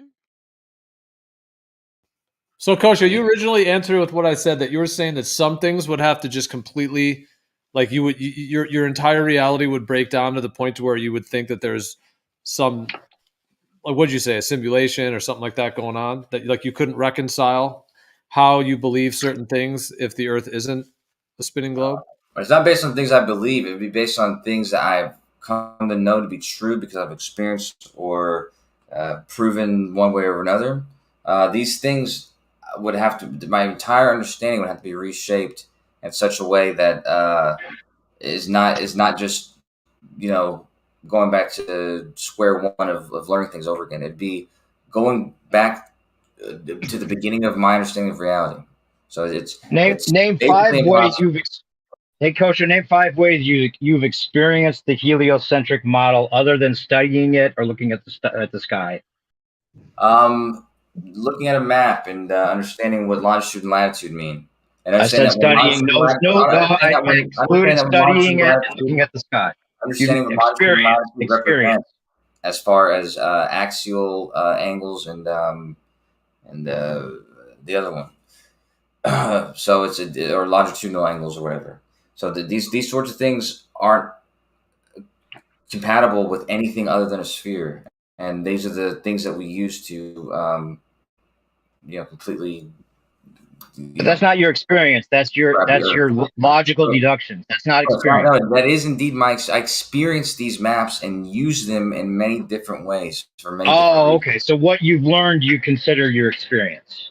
No. Listen, what I'm telling you is, I didn't study this in like ancient history or something like what longitude latitude is. I use it in so many different ways for practical and recreational purpose all the time. So in a very detailed way, right? So it's not a foreign thing or something like that. It's something that I've depended on it before, right? Like in real practical ways, and we all have. So Yes. I'm talking about your sensory experience. Anything about your sensory experience besides looking at the stars? I mean, I just described longitude, latitude. If I understand of it, you mean like feeling the Earth rotating is what you're trying to say. And you said I can't use looking at the sky. I can't use looking at the sky rotating, which would be the experience that we have of it rotating, right? Yeah, I'm talking about your sensory experience. Like, say you were just born on this Earth. You were never told anything about the heliocentric. You don't have any maps. You don't have anything. You're just on the Earth. You were never told anything about the heliocentric model. I can't. What about your experience, besides looking at the stars, would cause you to think that you must be spinning and falling as You're restricting what I can use and can't use as my experience, right? I'm just pointing out you don't really experience it the way you're blatant. That is a blatant sensory experience. That is one of the main sensory experiences of observing the fact that we're moving. So, but I can't use that. Let me think of some other ones. Hold on. All right, we know you don't have any. How about this? Can you explain in the shortest explanation you can possibly give? Why didn't you allow me to use the star? You can use it. We know that we've had these answers before. We know we don't experience a heliocentric model. We only experience a stationary plane. We all agree on that. Okay, let's just move on. No, we don't all agree on that. Yeah, we don't agree. Oh, you experience something other than a stationary plane. That observation alone is not deciding one way or the other. That's an indication. I don't want to get into that debate. I'm not debating that. And it's at that point it's 50-50, right? All right, I heard a claim in a video that I'll post, but I want to hear your explanation of how the analemmas work with the globe model. Could you explain it? Just the shortest explanation or diagram you want to just throw at us real quick. It has to do with our orbit and how we travel around the sun and how we angle, how we tilt as we're traveling to the perihelion and what do you call those points when we're on the side, and then the other side, aphelion. Does it make perfect sense to you? Can you explain it like really easily? Well, if you see it, there's one side that's super big, and then the other side of the figure eight that's smaller. And for part of our orbit, we're going very fast as we're closer to the sun, and then we intersect the same position, right? That's why it was a figure eight, because on the equinox we intersect the same position, and then we go really slow around the wider portion. And as we're doing that, we're tilting, and you can see the fast, the slow, the tilt, the bigness and the shortness. You see all that in the analemma. Mm-hmm. So wouldn't that translate into a speed change of the sun if it was flat? Would that translate to a speed change of the sun? Yeah, because one of the arguments you guys make is that there's no change in speed of the sun, right? Yeah, but they're talking about the length of a day. How could you explain the sun speeding up and slowing down? Well, he just explained it. He's not familiar with the equation of the time, which equation of time shows you the discrepancy between solar time and solar mean time and clock time. Sorry, clock time and then diurnal motion, right? So if you have clock time, if we have clock time and we compare it to the actual diurnal motion of the sun, we'll notice that in the winter months, it is actually 14 minutes faster, and in the summer months, it's 16 minutes slower. So it shows you even by using the equation of time, and that's comparing clock time against diurnal motion. You can see that there's a speeding up and slowing down based on constant 60 by 60 by 24. Yeah, that was my question. How do you explain the sun speeding up and slowing down? Well, if you look at an elliptical path, and this is the thing that Kepler negates in his equation for it's called the true anomaly, which is looking at the physics that would actually be applicable in reality if you were to have an orbiting body along an elliptical path that actually had highs and lows to that path. The rotation in reality would actually speed up and slow down. If you were to run a circular object along its orbit course, it would show that it would speed up and slow down, but we don't have any of those physical effects here. So in his explanation mathematically, he calls it a true anomaly, right? Which means there's no physics for it, but here's the mathematical equation that represents the motions. So at the end of the day, it's just a calculation on observation. And if you reverse the model, which you put the sun at the center, put the Earth at the center, you can still have the same effect. Right. And so when in the year is it 50 minutes fast or slow? 55 or something? So it's 14 minutes in the wintertime and 16 minutes slower in the summertime. Oh, I thought you said 50. My bad. Okay. Yeah, I was gonna say it's about 15. It's about 15 minutes or 14, 16. But yeah, we've talked about this before, Flat Data. So I don't know why you said I'm familiar with it. We've had these conversations about the equation of time. So yeah, just saying that is the evidence that shows you that if we're going to use a constant and measure against that constant, which is the 60 by 60 by 24 that we use, then you'll notice that the sun does speed up and slow down. So it's not a constant rate. You can quantify it as a constant if you use the factorial numbers like 360 and 24 and 12, which is just then again a function of mathematics. It doesn't mean that it's reality. It's just a tool to represent that reality. And because we quantify those numbers that are divisible by, easy set of 360, then we have 60 arc minutes for 1 degree. And 1 degree is 60 nautical miles. There's another 60. So it's like this angular relationship to time, and we deduce a model from that basic understanding. Yeah, well, this is a discrepancy between the fixed or the hard numbers that we use, the whole numbers of the day into the year and all this stuff, and the difference between the eccentricity, the orbit, the difference in the speed at the different distances. So yeah, it creates a massive difference. But however, what somebody asked was what we're supposed to see is speed change, but we don't see. What I said was, I think when people say that, they're talking about the speed change in a given day, because in a given day, should change by a lot. Yeah, so if you do actually sit with a time device, like a device that will time increments, and if you time portions of the sun movement from your even from your, let's say, 12 noon then on, you'll notice that there is points along its path that end up to be different width. So you can actually document the daily shadow change, whether the shadow increases at the same increments. It does not increase at the same increments. There's a change. Yeah, that's because you're talking about trigonometric functions at this point. Because the actual, no, I'm talking about the angular distance it travels in the sky. The angular distance it travels in the sky. No. You can watch a shadow. You can put a stick in the ground.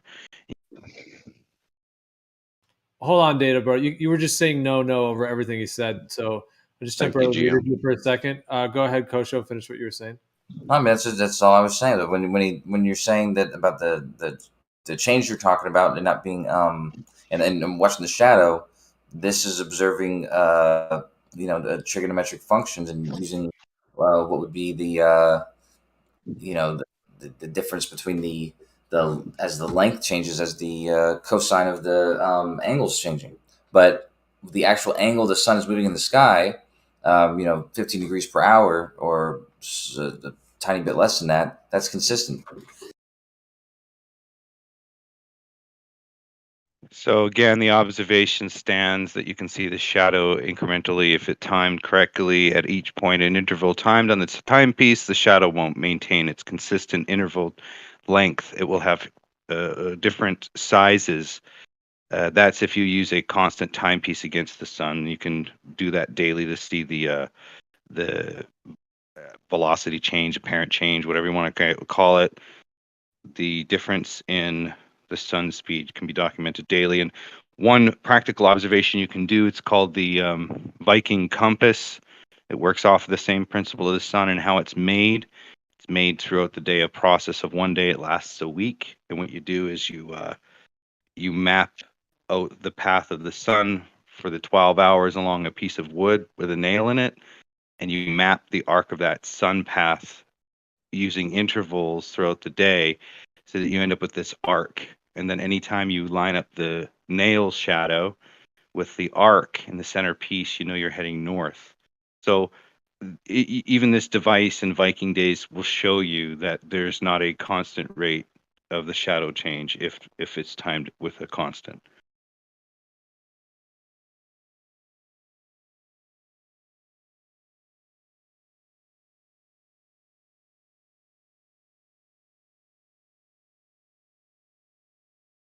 I think I already addressed that, and I don't think you addressed what I said about the consistent angular angle change of the actual movement of the sun. But that's it doesn't matter.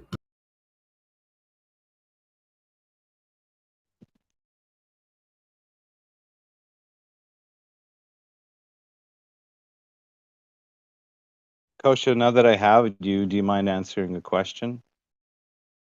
No, I addressed what you just said, right? About how that changes due to the trigonometric functions. However, the angular change of the speed, the way that it's a little bit less than 15 degrees per hour, like 50 something per hour, that is consistent. So. Yeah, it's not. If you time the shadow and you do the intervals with the shadow change, if you put a stick on the ground and you mark the end of that stick point with the shadow and you time it every 50 minutes, you know that the shadow won't be equal. That's a practical observation. You can do that. So anyway, I agree, man. Yeah. I agreed with it before you said it. Yeah. Sure. What observations have you done to prove Earth curvature? Simple measurements you described even just now. But as I said again, with the shadow that you just described, what you're going to end up with is the trigonometric functions, which you're right, do not change in a linear fashion. However, when you're not doing it that way, and you're just simply measuring, the angular change of the sun's position in the sky, as it moves in it's the daily circle or whatever. It moves that along the ecliptic in 15 degrees per hour, or a little bit shy of 15 degrees per hour. So what observations have you done to prove Earth curvature? You said simple measurements. Would you want to be more specific? Plenty of measurements with the angles of the sun, with longitude and latitude, with positions and movements of objects in the sky, like satellites that are orbiting the Earth. I mean, that dozens. I don't know.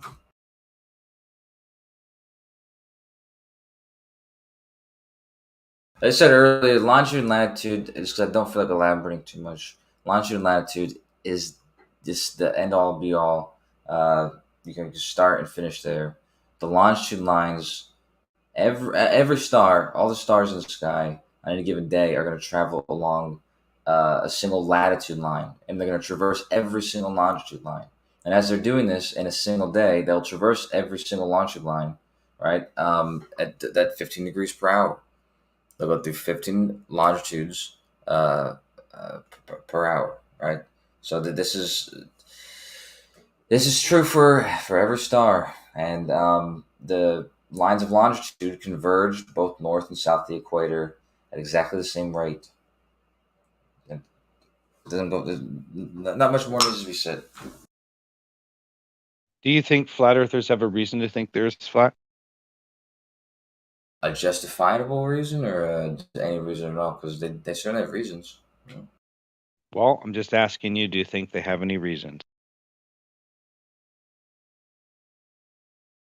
The reasons why they believe it are completely up to them, and I would consider most of them not necessarily justifiable. Although questioning the globe is certainly something everybody should do, questioning it and being skeptical of it. But to deny the evidences of the globe in favor of some other model, I do not think there's any valid reasons to do that.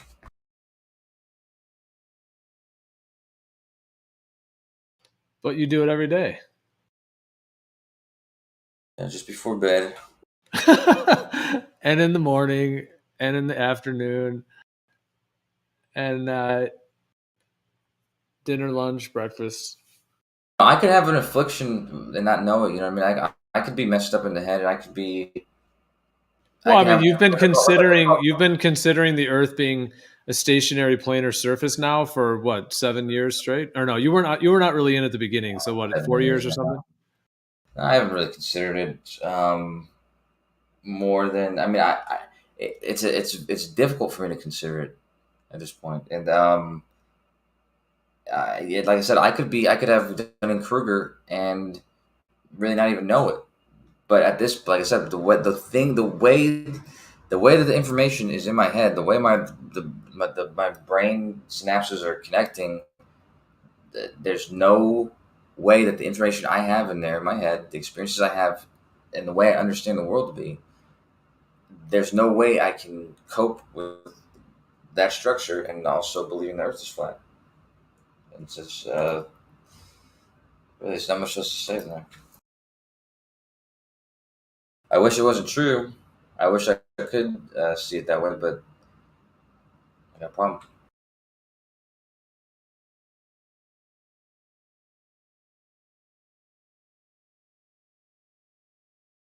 I know it might sound redundant, but what makes you think you live on a ball? Like, what is the ultimate thing that makes you think you live on a ball? One thing I described a little bit ago about the longitude latitude, it confirms to me that the structure that I am using it to describe and move around on, it defines it. It defines it as a ball. And is not longitude latitude just a 2D coordinate system? Like X, Y, it is a 2D, X, Y? It is a 2D coordinate system, that's true, but it's specifically a 2D coordinate system that references, identifies, and builds up a globe.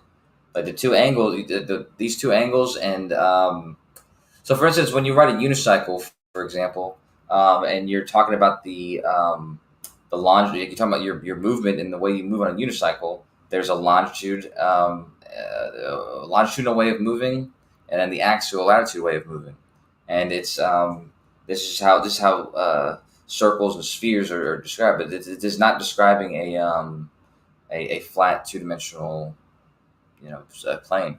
Well, it has to, because there's no actually physical drop or curvature in them, right? So it has to be over a flat surface to have a 2D coordinate system. And what in the information of maps, what they do contain is also distance and elevation information, right? There's actually no curve information at all through them. Wouldn't it be better to use X and Y coordinate system if it were flat? Well, if you were trying to build a model, right, and essentially every polar position or coordinate system has a polar point. And I don't know what model representation you can use for, let's say, a geographical north. But if you're assuming the maps are legit, then you're claiming that these longitude latitude lines are actually over the Earth. They're not, right? They're just a grid system to allow you to coordinate your position. That's a great point. So they change, is the point, is what I mean, is they change in reality based on your polar point position in the map you use. So you can claim all this GPS and all this technology, that's fine. The fundamental is it's a 2D map on a surface that represents distance and elevation information, which is essentially a horizontal plane, right? Yes, if you excellent. The ordnance survey maps, excellent. You use the prime meridian, you use the equator, then these things aren't going to change. Yeah, but a prime meridian is easy on a flat circle, right? A prime meridian is really easy. You as long as you knew the time at the prime meridian. I waited for you, and then I waited for Jen even. Right, just want to get this done. But the fact that you're using two angles, it tells you much more than there's no need to guess at that point. Because of, let's say it's a AE map. I could see you using a single angle and a distance. That would make sense as coordinates on an AE map. But two angles, that doesn't make sense on anything that's not a three-dimensional shape, especially a sphere. What are you talking about? A circle is fine enough for these angles. What do you mean? You can do it perfectly fine on a circle, a flat circle. Right, describe how you would use two angles to move across a circle. What do you mean? You have a linear distance to a point. Right, exactly. You So, can use if you use one angle and a distance, that would make sense. One angle and a distance. Well, you do that in basic trigonometry, like when you calculate the GP position of a star, you can just use your elevation angle and the degree of that angle, multiply it by 60 miles, knowing that the circle itself that surrounds you is the radius of a 2D circle. And so if that 2D circle happens to be that 25,901 miles, it's still a flat circle. And if you have a linear distance to a GP point and you just get the angle, the elevation angle times it by that angle point to 60 miles, and then you got the distance to the GP, that works on a flat circle just the same. Yeah, that only works if the only star you ever use is the North Pole, is Polaris. That would be the only way what you just said. There's no polar point position either to use, and in navigating in the south, they use different techniques. There's no actual South Pole they use. They use alternate rotation positions of the Southern Cross, and then the Sigma Octantis. There's also another trick to navigating in the south. I can't remember the actual. Stars, yeah. Well, I'm just saying there's techniques, and none of them require a polar position, and that's the misconception. Yeah, they don't require that. That's right, but they do require the rotundity of the Earth, which allows. No, they don't. No, they don't. No, they don't, because there's no way to make sense of 60 nautical miles per degree. The Polynesians. So you can on a flat circle. You absolutely can. So here's the thing. I have to ask you this. So. When they were developing the mile was developed by the pace of the man. In Romans, they settled on a Roman calculation based on the Roman soldier paces of 1,000 paces equaling 5.28 feet approximately per pace, which is 5,280 feet to make a mile. The nautical mile is 6,076 feet. So the difference is what? The pace of a man is not based on curvature. The pace of a man is based on a linear distance from point A to point B. Yeah. That's 5,280 feet. There's no curvature in that measurement for a mile. Let me finish. That's a linear distance. So you can still have that linear distance calculated into a nautical mile. A nautical mile is just another representation. Now, here's what I find really interesting about the nautical mile. The nautical mile is based on optics, right? Because what is 1 arc minute? I'm not going to answer that question. I'm going to respond to the thing you just said. Okay? Because let him finish his point, though. Let him get to the conclusion of his point. He finished his point that he made. He's making another point also. Okay? Well, the point that you made, whether it's 100 kilometers or whether it's 60 nautical miles or whether it's 69 miles, it's irrelevant because it doesn't matter which one you choose. It doesn't matter if you choose 111,000 meters. Doesn't matter if you choose that as what you needed to move for every degree that it changes in the sky. The fact is there's a linear relationship between the angle of elevation of the star and the distance that you've moved away or towards it. And this is not something that can be explained.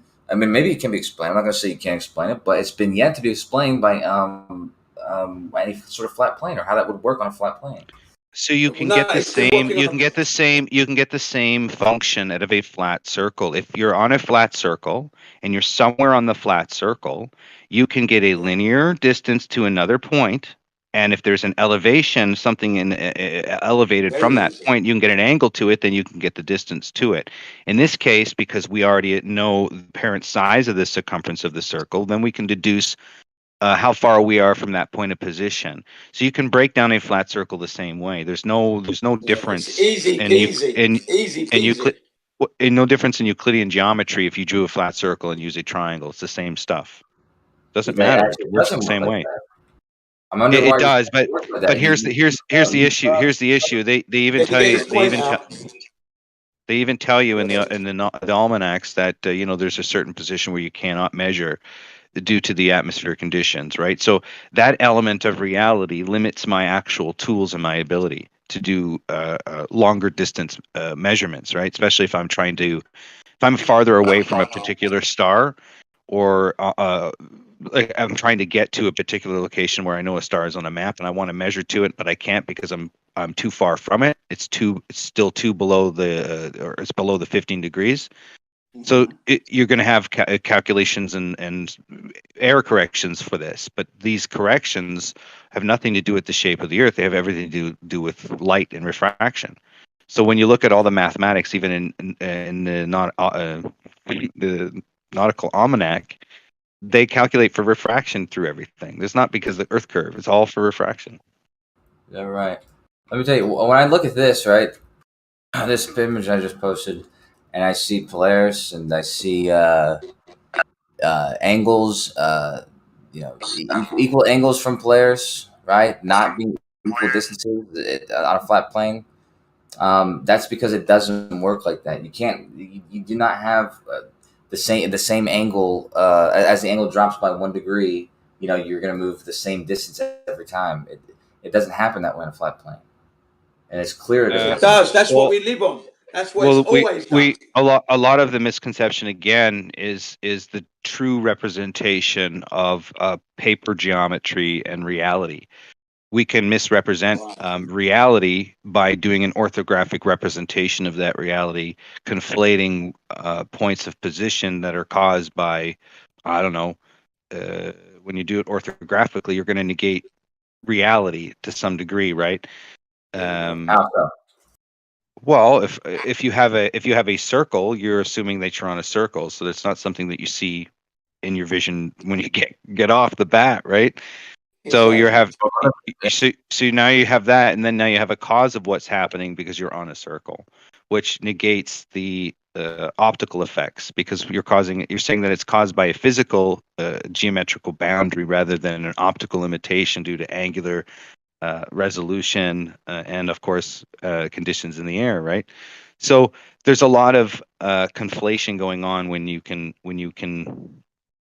try to say that it works to explain a ball, but then Euclidean doesn't work because the way you move away from the star, it can't drop down in the manner it does. So these are things that you struggle to understand. I see how it works because of perspective and the way we are limited in vision over a massive Thank you. plane. That's how the Polynesians did it. That's exactly how the Polynesians. Hang on a second. Hang on a second. Kosho, you must respond to him, Jim. But go ahead and tell us about Polynesians, Jim. Well, I'm just going to say to you, the Polynesians did it exactly how this man is telling you.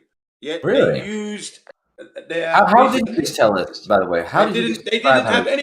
They didn't factor in refraction or curvature or anything when they traveled across the flat Earth to find Hawaii. So water data didn't even think about that. So here's I'm going to address what you said before you brought that up. I'm talking and you're still talking. I haven't even stopped talking, right? And you're still fucking talking. Right. I said that the Polynesians circumnavigated the Earth to find these small Pacific islands, including Hawaii, and they didn't have any curvature. They didn't have any refraction. And they found these fucking islands using the stars. They sound like retards for having to circumnavigate the Earth to find islands in one place. But regardless, what Flat Earth Data had just said about the angles, I mean, I've posted in these pictures here. If you were right below the North Pole at the center, and if you were halfway between the North Pole and the end of the map, and if you were all the way another distance, equal distance further than that, the angles that are representing these are not going to be the same angle, regardless if you're looking at orthographically or if you're understanding doing it in reality. And the reason is because those angles don't behave that way. And they only behave that way when you do that exact same exercise on the sphere, which I posted right below that. So it's a straight line. You got to stop rumpusing. You got to wait for a break. Say it's not understood, but it's clearly understood. And you can say maybe I can't see it because I don't see the perspective. But you'd have to explain it in a way that makes sense. That makes sense to people, such that somebody else. So, Kosho, this is what I want you to do for just a practical, like a little thing you can do yourself mathematically. It's real simple. Draw a circle and draw a point in it, and then draw another point somewhere inside the circle, away from the other point, whatever it is, and realize that what you're doing is what's done on every nautical map, which is you're going to use straight lines to get your fixed position or your line of position, and you can easily do that if you have, boundaries of sorts, right? So if you know a constant, in this case, the constant is 60 nautical miles per 1 degree, that if you have a constant to measure against, which is you have a horizontal and an elevation, you can get that angle at all time and know what that GP position is, right? But that's based off of a circle. If you draw it out, you can do the same. It doesn't matter how big the circle is. You can take a 5-foot circle, put 2 points in that 5-foot circle, and do basic geometry, and you can find the GP of wherever you want to find just using Euclidean. So I don't understand how much simpler it can be explained to you on how if you can't visualize that simple method, because that's what you do on a map, Kosho. I don't know. Could you share that? Could you share your screen, make this circle, put 2 points on it, and use these equidistant? Okay, so if okay, so this is the idea though. You're going to obviously have something above elevated, right? So you're going to arbitrarily create angles for the scenario. But the point is if you're going to create the scenario, you understand that it can be calculated based on whatever angles and degrees you create. You're just using the tools of geometry to express that whatever circumference circle that you have, if you have 1 point and an elevation angle, because you want to find the GP, that you could take that arbitrary angle that you've created for this demonstration over that circumference size you created on a flat circle and calculate the apparent position where that GP would be based on that arbitrary elevation that you've put in the example. That's a lovely hope you might have there. However, actual trigonometry tells us that there's no way that works. That if you're on a flat surface, so it's what you actually do. It's actually hold on, guys. Kosho, again, that's not true. That's Kosho. That's not true. That's actually what you do to calculate the GP. I'll actually explain what you didn't explain and why it doesn't make sense. Just gotta let me finish. But if you're actually on a flat plane and you actually observe an elevation angle, right, and you actually use your point as one of the points of a triangle, and the elevation angle as the one of the angles in that triangle, and the distance to your GP below that object as one of the lines in a triangle, what you're doing is trigonometry. And what you'd realize is that trigonometry doesn't behave in a way that for equal angles, there's going to be equal distances away from your position. It doesn't work that way. And there's no, I mean, like I said, you could draw it out for me and maybe make sense of it. But what you've described doesn't make sense of it. Yeah, so you can draw it out, but this is what's done in practicality to get an intersect point. So you can do an actual demonstration for yourself on a map or go through a lesson and learn that it's on a 2D circle with known parameters, right? So the information that you're getting and calculating is for linear distances, which is straight lines. Do you understand that, Kosho? I clearly understand it, Flatter. Do you understand that I've requested that you please give me that lesson? I'd pay you. I'd pay you if you were successful in showing me. Go watch the nautical videos. Go watch them. Go get educated on some sextant videos or something, and go watch. The applications are done on maps that are distance and elevation information. And if you are looking at an object in the sky, getting an angle to it, and in this case we're going to use Polaris, that GP of Polaris will be at a 90-degree right angle to the GP, to the position of the observer. Whether you get a zenith angle, a co-altitude angle, the point is it'll be a right angle triangle.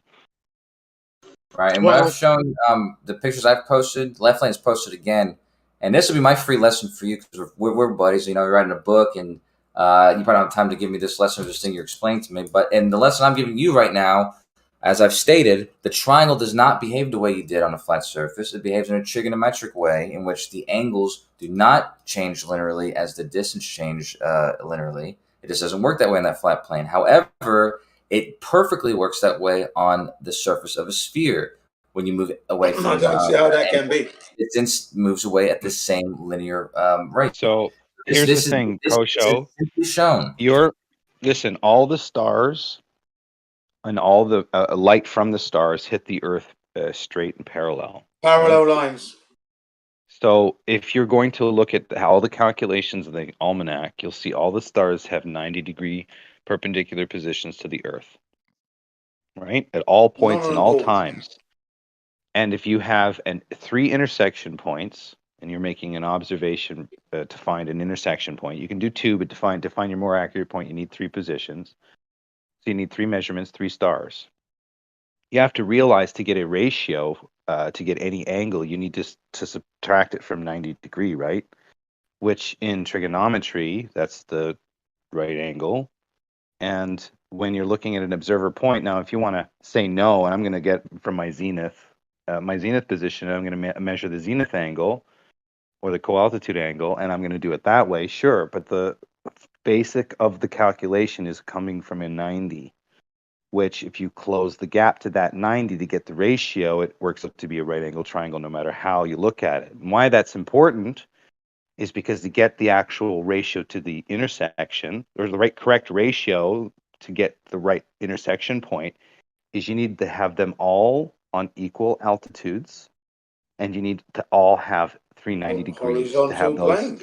Horizontal. That's what I'm saying for the math. So if you can show me in the math, if I'm going to locate an intersection point, I'm using 3 known stars, then show me where I'm calculating for Earth curve in any of that, because I'm not. So there's no, because it's linear distances calculated mathematically to a point to get me. Basically, I draw 3 circles with 3 radiuses to get an intersection point. So they're all linear, straight radiuses, 2D circles. Everything I'm using. So where can I get curvature out of this? So what you're not doing is you're not comparing any ratios whatsoever. There's actually no ratios involved in this. And well, that's what angles are. They're ratios, right? That's how you get degrees. That's how you get degrees. They're all ratios, Kosho. Measuring They're all ratios, Kosho. It's a ratio. Angle, the zenith angle. The only reason you subtract it from 90 is if you instead measured the elevation angle and you wanted to use that to obtain the zenith angle. You don't need to create any triangles whatsoever, and there's absolutely no trigonometry involved. You're simply measuring the zenith angle, and that single angle alone, multiplied by your 6.5 miles, will give you the distance to the GP. That's it. Okay, so I said whether you do it from the zenith to get your zenith angle, it doesn't matter. When you look at the GP to the position of the observer at the elevation angle, it makes a right angle triangle.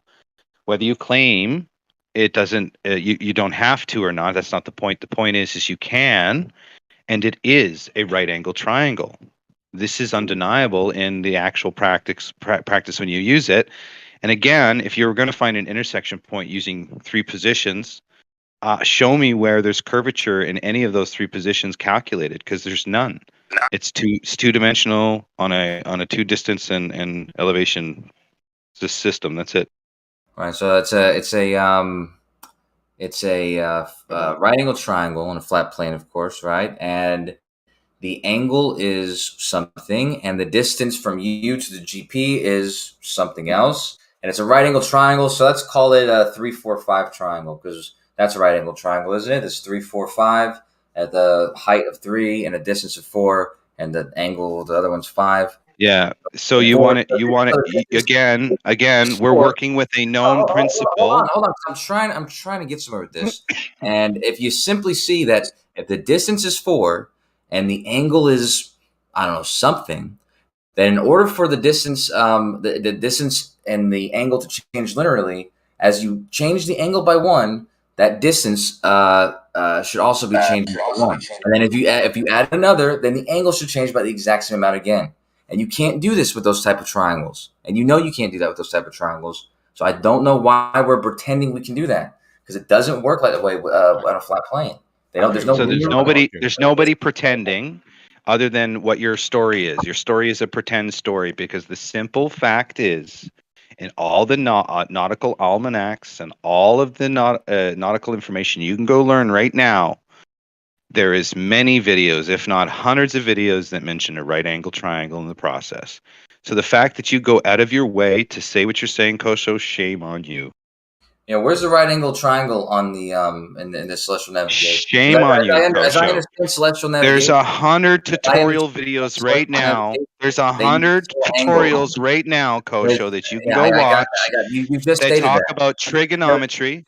They talk about learning trigonometry to navigate. So why would you say that, Kosho? Why would you make up a nonsense story like that? I'm starting to think that maybe you're running out of Kosho, but you can wait for me to finish till you start smooth them out, because There's no there's the right angle triangle. There's no right angle triangles in celestial navigation that is going to conform to the surface of the sphere, for instance, and then that same triangle be presented somewhere else.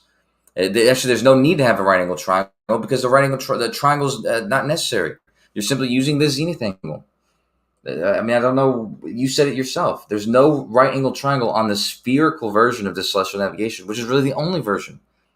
The only right angle triangles that you're talking about is in the in this flat version. I don't even know what you guys are arguing about. Misconceptions in geometry? Like, what are you guys talking about? Well, Kosho, the problem is light spreads.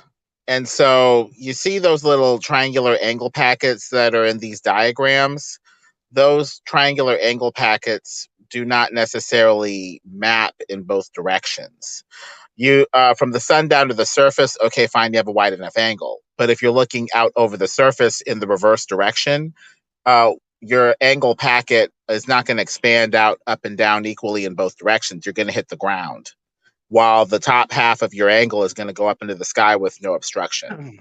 So these idealized abstractions in these diagrams, Kosho, don't even work. Well, actually, they do though, Lemon, because that's 60 degrees per nautical mile that you, or 60 nautical miles per degree that you observe, is a flat out rule, a rule that you can trust and use consistently. So it's not that this light is angling in funny ways that might do something different some places and something else somewhere else. It's doing the exact same thing everywhere. It's a linear relationship between whatever you measure the angle to be and the zenith angle, and that multiplied by 60 nautical miles, you'll find the exact distance to the spot of the Earth right below that celestial object. That's not true. That's a general rule, but it's not prescriptive. That rate goes down by the equator, as Samuel Rowbotham said back in the 19th century, in the 1800s, when he said that they're seeing Polaris up to 23 degrees south of the equator, like the rate's flattening out. So even that doesn't work. It appears to actually kind of mimic a flat surface anyway, because the rate bottoms out and slows down as you get toward the equator. So even that's not correct. These principles are just off, Kosho. They're off. That rate does not change as you get close to the equator. What happens is that rate will change as objects are low on the horizon, and you're trying to still use those elevation angles. That's true. They'll be refracted, but you don't use those. You don't use objects close to the horizon. You use objects well high in the sky. It doesn't matter if they're above the equator or not above the equator or wherever they are. As long as they're high in the sky for you, those stars are perfectly reasonable to use, and they're going to give you 60 miles per degree. Okay, I'm gonna listen to what it said, but wouldn't a curved surface change the angle compared to a leveled horizontal surface for your zenith and your the angle to the stars? Absolutely, right. Good. Yes. Well, there you go then. So you got a point. Yeah, I agree. That's my point, Jen. Thank you. That's my point. On a flat surface, you'd expect one thing. On a globe, you'd expect another. On a flat surface, you would expect geometric functions between the angles and the distance. On the globe, you expect a linear relationship. But when they circumnavigate, they don't factor in that problem, do they? That the curved surface. It doesn't happen because the ocean is level. Water is always level. It doesn't curve. That's your problem that you don't realize. How about on a pear, Kosho? I'm not sure on a pear, man. Right, but if Earth is a pear shape, then how does all this work? Yeah. Please ask him again. I don't even know what the argument is. We're not living on. The argument is that celestial navigation wouldn't work on a flat Earth. Well, he's saying that on a flat Earth, the rate of 69 miles per degree would flatten out toward Polaris. It would start out at 69 miles per degree, then flatten out towards 70, 80, or whatever, as it appears to do with Rowbotham's observation back in the 1800s. He says on a globe, it's this perfect 69 miles per degree because it's just revolving on a ball and not flattening out like it would over a flat surface. So we have the former, not the latter, and we're good anyway because of what Rowbotham said. Yeah, we're good to go. I appreciate it, Lemon, but I have to correct you that this is not that wasn't my point. But the flattening and all that, you got the part right about the what the globe would do, yeah. But it's not that it's flattening on the flat plane. It's that the relationship between the elevation angle of the star and your distance to that GP, you could easily use trigonometry to determine these values. Just find your angle, decide that the 9-degree angle is the other one, and I guess you would have to know the height. Okay, let's just pretend you know the height. That doesn't require trigonometry. Okay, and then you can determine what the distance is using that function. Oh, sorry, go ahead. It's left thing. Sorry. I was just going to say that doesn't even require trigonometry. That's just basic geometry. Well, the problem with this trigonometry or geometry or whatever that Kosho's invoking is light ray spread. So you could have a light ray that spreads out past your idealized geometric triangle, since, vision is not perfectly geometric. Light rays spread and are not like these lines that you draw on paper that keep their shape and stay these thin little pencil lines for your geometric, analysis. Light rays can potentially spread well beyond that triangle. So trying to invoke perfect geometric relationships is kind of irrelevant. You need a laser to double check that stuff. You're kind of correct, but kind of not correct at all, because when you look at a star, what you observe is a dot, and what you don't observe is a spread out line, right? So you don't have to worry about the light spreading out in some weird way at all, because you're observing a spot and you can measure that spot and you can measure the angles of that spot. And the fact that the light is spreading in any way whatsoever is not even going to bother your measurement whatsoever. So, well, actually, we have to do that, because if you realize that the light spreads from the source and you're on the ground and you see that the ground's in the way, you're going to see that the light coming from your eye and or going to your eye is going to hit the surface, while from the level of the eye upward, it will spread with no obstruction. So this idea that perfect geometry will cover what we see is just off, because these light rays spread and defy perfect geometric relationships anyway. Like I said, you're using observations that are high in the sky. There's really no optical issues doing that, especially if you use what I've made a sextivis, or you use a bubble sextant that works basically the same way, and you use the. I wonder how they circumnavigate in cloudy days.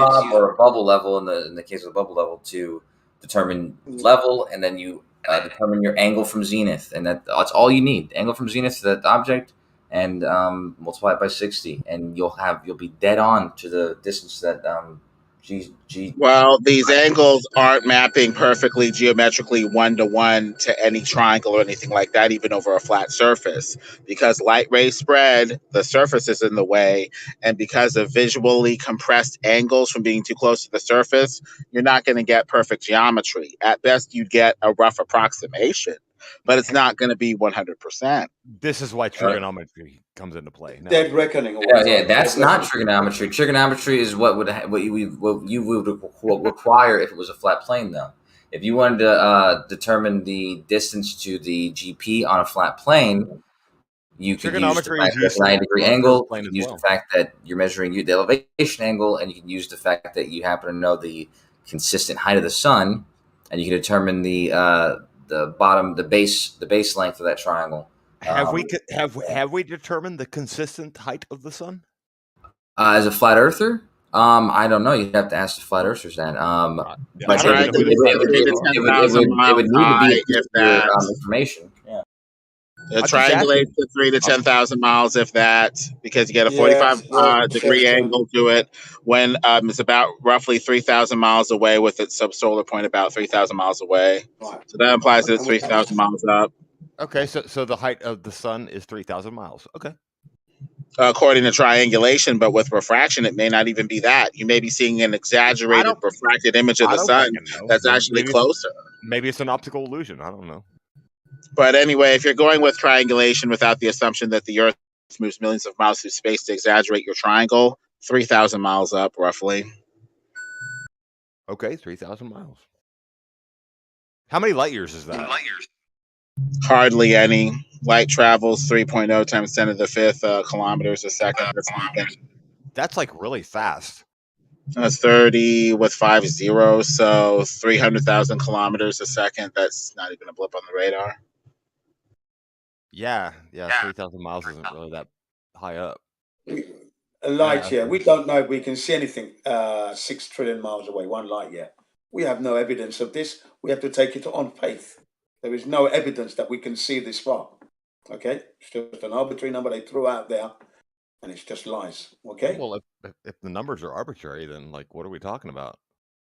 We're talking about forming knowledge with a different basis, namely that the Earth is a flat, motionless plane, instead of going to the assumption that it's a globular moving ball. Whatever knowledge we form, we're going to start from that assumption. I don't think we're all talking about that. I think some people are challenging this assumption that you're making. With what? Like math and stuff. Well, math doesn't map perfectly to vision. With arbitrary numbers. Viewing angle from looking over the surface make things disappear bottom up and defy geometry anyway. What's wrong with defying geometry? It's not perfect all the well, time. Trying to invoke it for vision is a like, oh problem. shit, what about this? What about that? Like, what's the square root of 2? I don't fucking know. Something between 1 and something else. Yeah, see, math isn't perfect. 428, something like that. What is it? What is a light year? Light year. I was told that it was like the amount of time it takes. No, I'm fucked that up. The distance it takes. 300,000 kilometers times 60 seconds times 60 minutes times 24 hours times 365 days in the year or whatever. I wonder if all years the exact same amount of time. Not quite. Probably. Well, yeah. Well, why not? Well, I thought the Earth. Somebody told me that the Earth, like every time it spun around the sun, this is like the globe perspective. That every time the globe spins around the sun, it's actually moving slightly further away from the sun, which means a year is not actually a static number, right? Yeah, that's all crap. That's all crap, though, isn't it? That's bunk. Not really. No, I don't know. I'm just saying that. I mean, it depends on how precise you want to get. If you just want to call it a year, okay, fine. But if it takes just I just want to call it a year by the sun. I just want to call it by the sun and the moon. Really, that's it. That's what we have. That's not really. Actually, that's the issue. I've heard the moon is doing the same thing. That the moon is actually its orbit is also kind of getting a little bit bigger. But the moon's having a more pronounced effect actually because I'm glad these celestial bodies are moving away rather than moving towards each other, because you could imagine that catastrophe if everything slammed into each other. We probably wouldn't be even having this conversation. That's why the flat Earth is so appealing. Less fear porn. Yeah, it's like that's what they thought was going to happen at first. We have more time to talk about it if they're moving away from each other rather than collapsing. That's a good point. That's why they invented dark energy. Montreal, I gotta ask you, man. Every time I go over to Bev's, I'm always met with obfuscation and just a whole bunch of BS when I get there. Even if I brought math, even if I brought actually geometry and physics, I get obfuscated and bullshitted there. So, what's up with that? Well, I don't know, bro. You were insulting all kinds of stuff today. You were abnormal today. I don't know what's up with you today. No, dude, I go there, and when I go there, I always get obfuscated. If I just ask a simple question, right? I wasn't there for any of that. It just seems to be obfuscated, and I suppose you weren't there for the the earlier part of the show, but this is not the first time they pull that shit, right? Is this really a show? Well, that's the problem with sometimes rigid logical thought. Ironically or unexpectedly, very few connections, if any, are made to new topics, new truths, as it were, if people are too rigid and too unyielding with their logic. But what did you want to talk to them about, Flat Earth Data? Just a question, right? Does the Earth appear motionless and flat? And they had an issue with what Earth represented. And I said, Earth is just a word to to summate groundwater, earth, dirt, oil, soil, water, so forth. To describe where we live. But that's how bad it was. So you want me to answer you the way I saw it from the part I saw?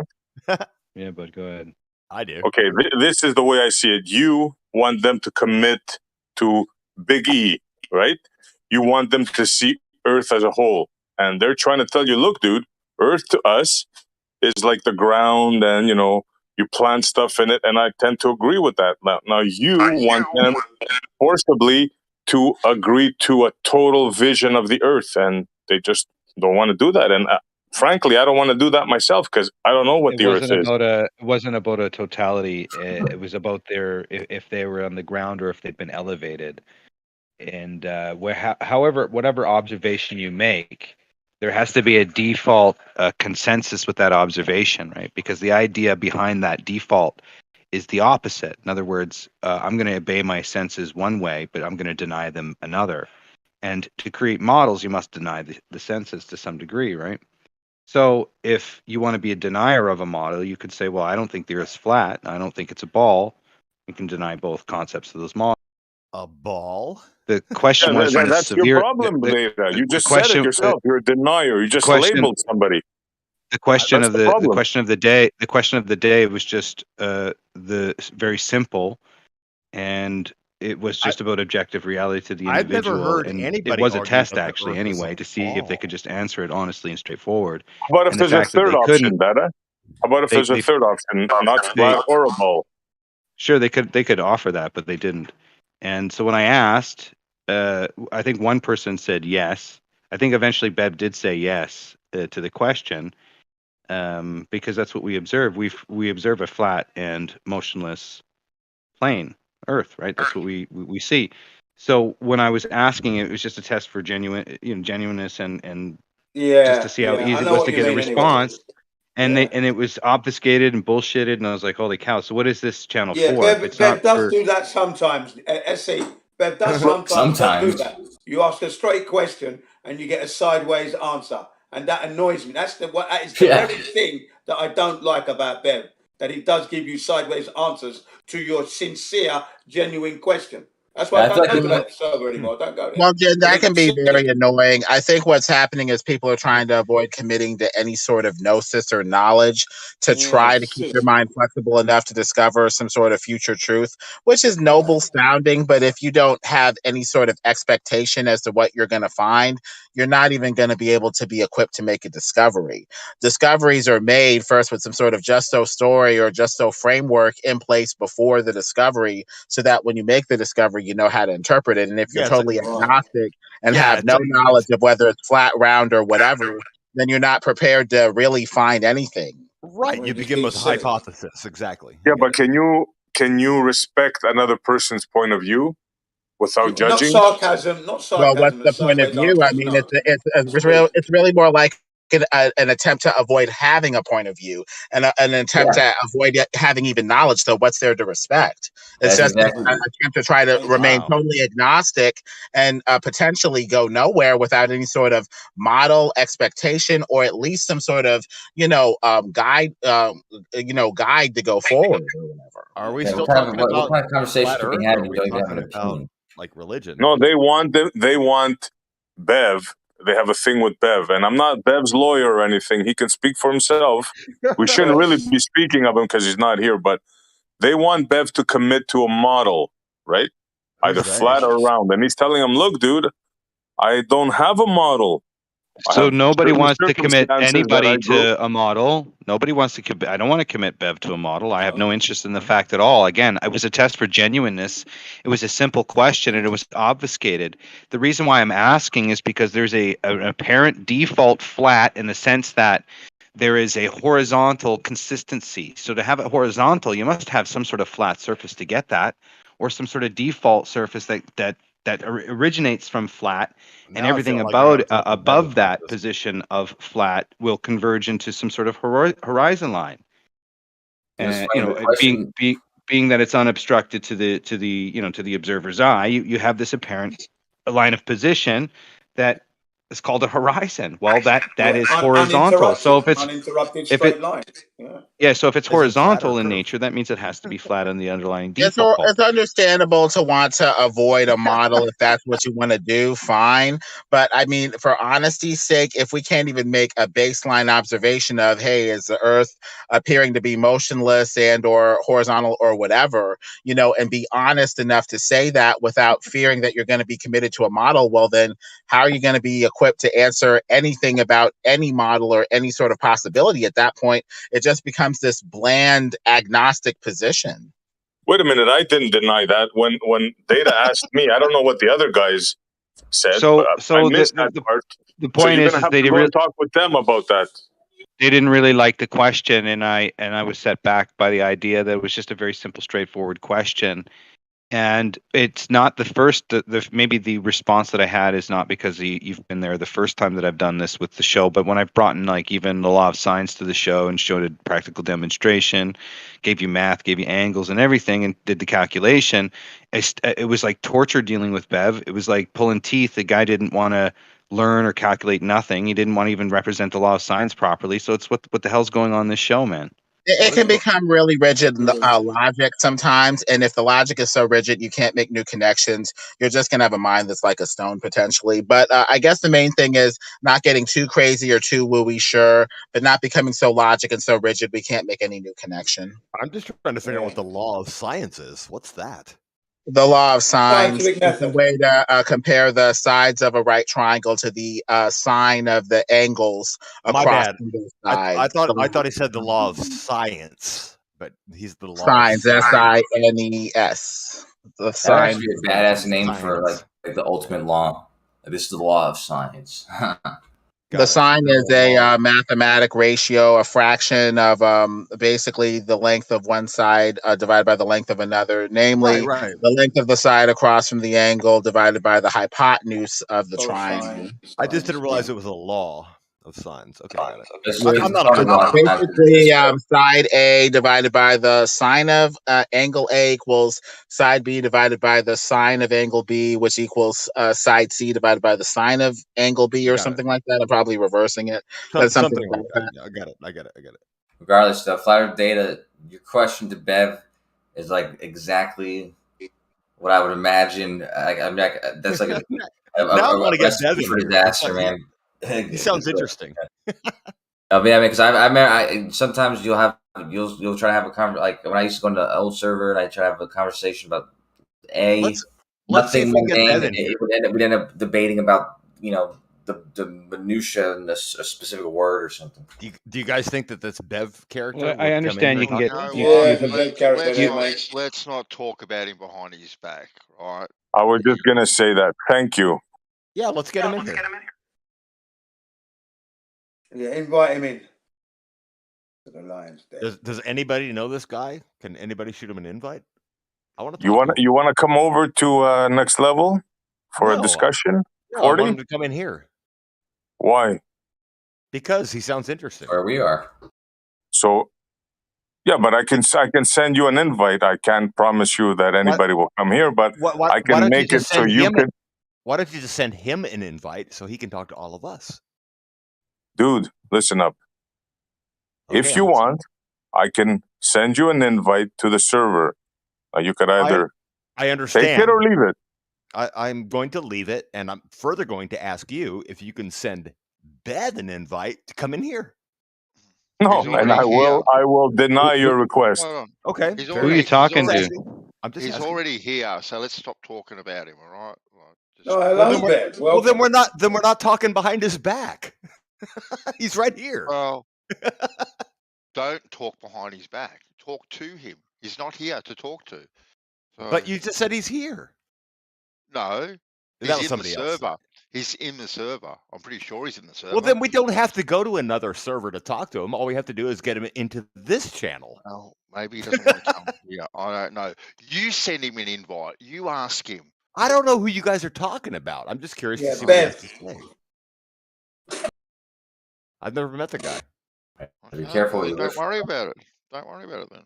I'm not worried. Let me see if I can send him an invite. It's really not that big of a deal, dude. Like it really isn't. It's long gone now. I just wanted to ask Montreal what the fuck is up, because it seems like every time I go there, that's the deal. And I'm not interested in talking shit about nobody. Everything maybe that he doesn't like you or something like that. I don't know. Well, it's obvious. Maybe it's personal. Data, dude. Hey, I'm just saying. I don't know. Like, well, that's obvious. But the point is that if you're gonna have an invite, then be normal. Yeah, if you guys don't like each other, fine. Unless you're going to be a dick, you're then crying you're going over to a get back. girlfriend or something publicly, bro. We heard you, man. I mean, come on. Crying over a girlfriend, really? That's pretty extreme there, Montreal. I'd like to see personal. some. Would you get reality and this has reality a a little more geometry or trigonometry at all. It's just about like dudes like being pissed at each other. Data, to be fair, we heard you, and Bansat told you let's move along. Heard me. Heard me, bro. I was talking to you because you were there, and maybe you just nailed it on the head, right? It's just that easy. The guy just is a dick, and there you go. I didn't say that. I said maybe he doesn't like you personally. Mm-hmm. Yeah, Have you and ever I heard, considered and that, I heard dick. Yeah, that's what I heard. I heard he's a dick. Yeah. All right, let's get back to sextants or something. Come on, be constructive. Such a pervert, Bansal. Actually, this is interesting. What can I say, Kosho? You know. Well, I love the sextant. It's 1/20th of a 360-degree circle, right? But isn't it interesting how it all comes back down to that eyeball, even the sextant? There you go. We can't see out of our asshole, so.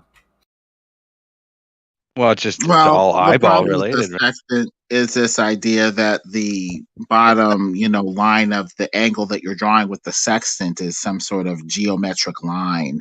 It's more like a spreading light ray that can compress and hide a lot of length and distance. So you're going to need to double check even what the sextant presents to you with a laser to make sure that your angles are really correct and whether like or not or you're level. What's going on? What was that? 42 ounce? Is this like a penis joke or something? Like what's going on? The sextant is something you look through. It's got mirrors in it, and you use it to get angles off of the horizon or off of some sort of imaginary line that you draw in the air up to a star or some sort of other object. So is that a yes or a no? Is this a penis joke? Yes or no? Sextant, that's the actual name for it. SEXTANT. I think sex is related to six. I guess you took like a six of a circle or something to make the sextant. I don't know. So I don't know. So all you had to say was I don't know. Boom. Easy. Got it. You don't know if this is a penis joke. You've never heard of a sextant before? Doesn't matter. He has actually. Oh, I was about to say.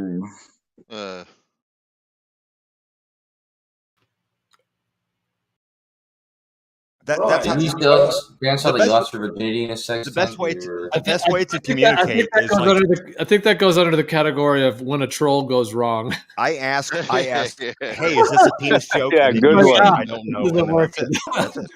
That's the sound of a movie when a troll goes bad or wrong.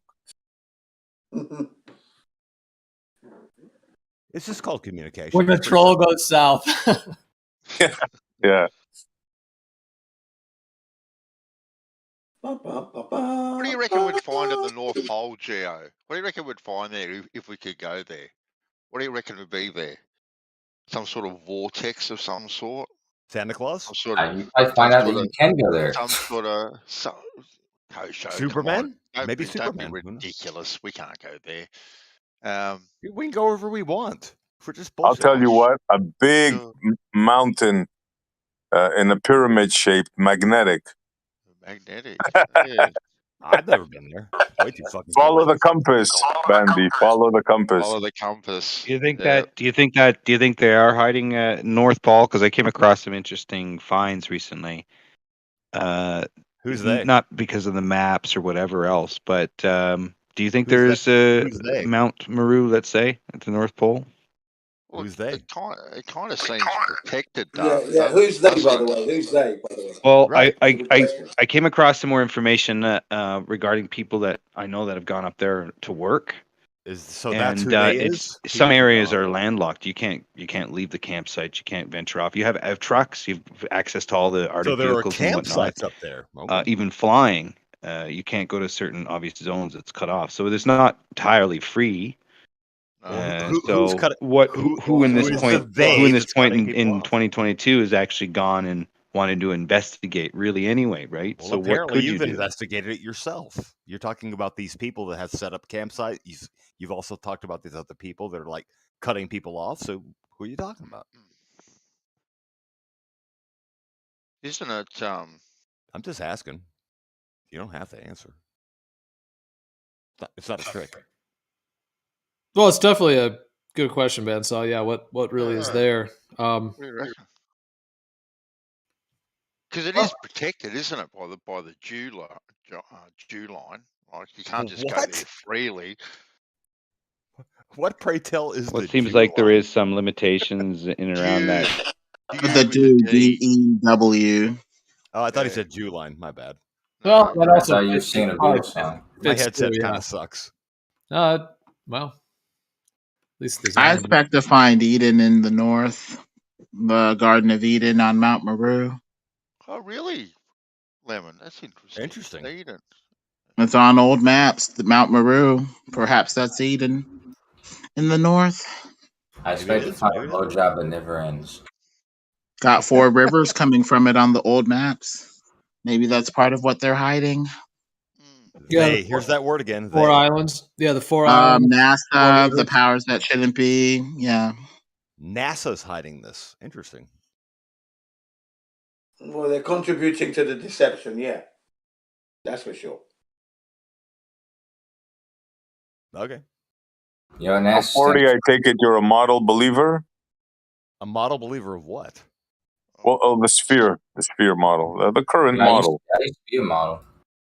I think there's evidence out there for the spherical model. Are you a globular enthusiast? I wouldn't call myself a diehard believer. That's just faith, man. Fuck that. So which part do you question, I guess? Well, when I'm looking out over the horizon, it looks flat to me. So brings a little bit of area of skepticism there, you know. Okay, good. Fair enough. Yeah, my own eyes, right? Flat Earther in the making. If you say so. Well, yeah. Well, I mean, you're leaving room. Yeah, if you're not having intense compulsive thoughts to defend the globe Earth, then you're probably on your way to realizing it's not a globe. Intense compulsive thoughts. That's a good one. These guys are just like, I have to defend the globe. I have to defend the globe. We weren't talking about globes. We're talking about spheres, man. Quit changing the subject. Who's talking? Because I think somebody's talking and I can't hear them. I don't know. 42. Who could that possibly be? Weird, yeah, I can't hear him. It's because 42. It's because my microphone sucks. Copy. That's what Jerry told me. You're a Douglas Adams fan? You might have him turned down or muted, Data. Maybe. I don't know. So is 42 ounces some sort of significant weight? Hitchhiker's Guide to Gas, yeah. Well, it's a cross between. I am a Douglas Adams fan. I'm also a fan of the band Sublime. So that's so weird. I can't hear that 42 guy. Other people coming in loud and clear. Sometimes you might accidentally mute somebody. It just happens. So. No, he's not muted. I don't feel muted. Maybe check out and come back in. Data might be Discord. I don't fucking know. Did that 3 times. Oh, okay. Well, I can't help you. Maybe that's the problem. I don't know.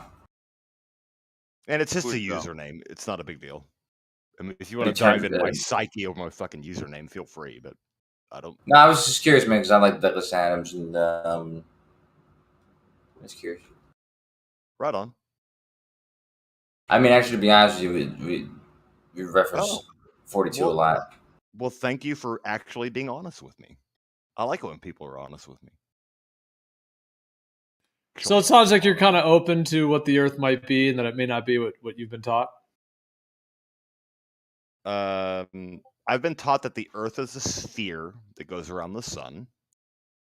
Right. I've also been taught that like all the celestial bodies are basically spherical in nature, aside from galaxies. Some of them are flat.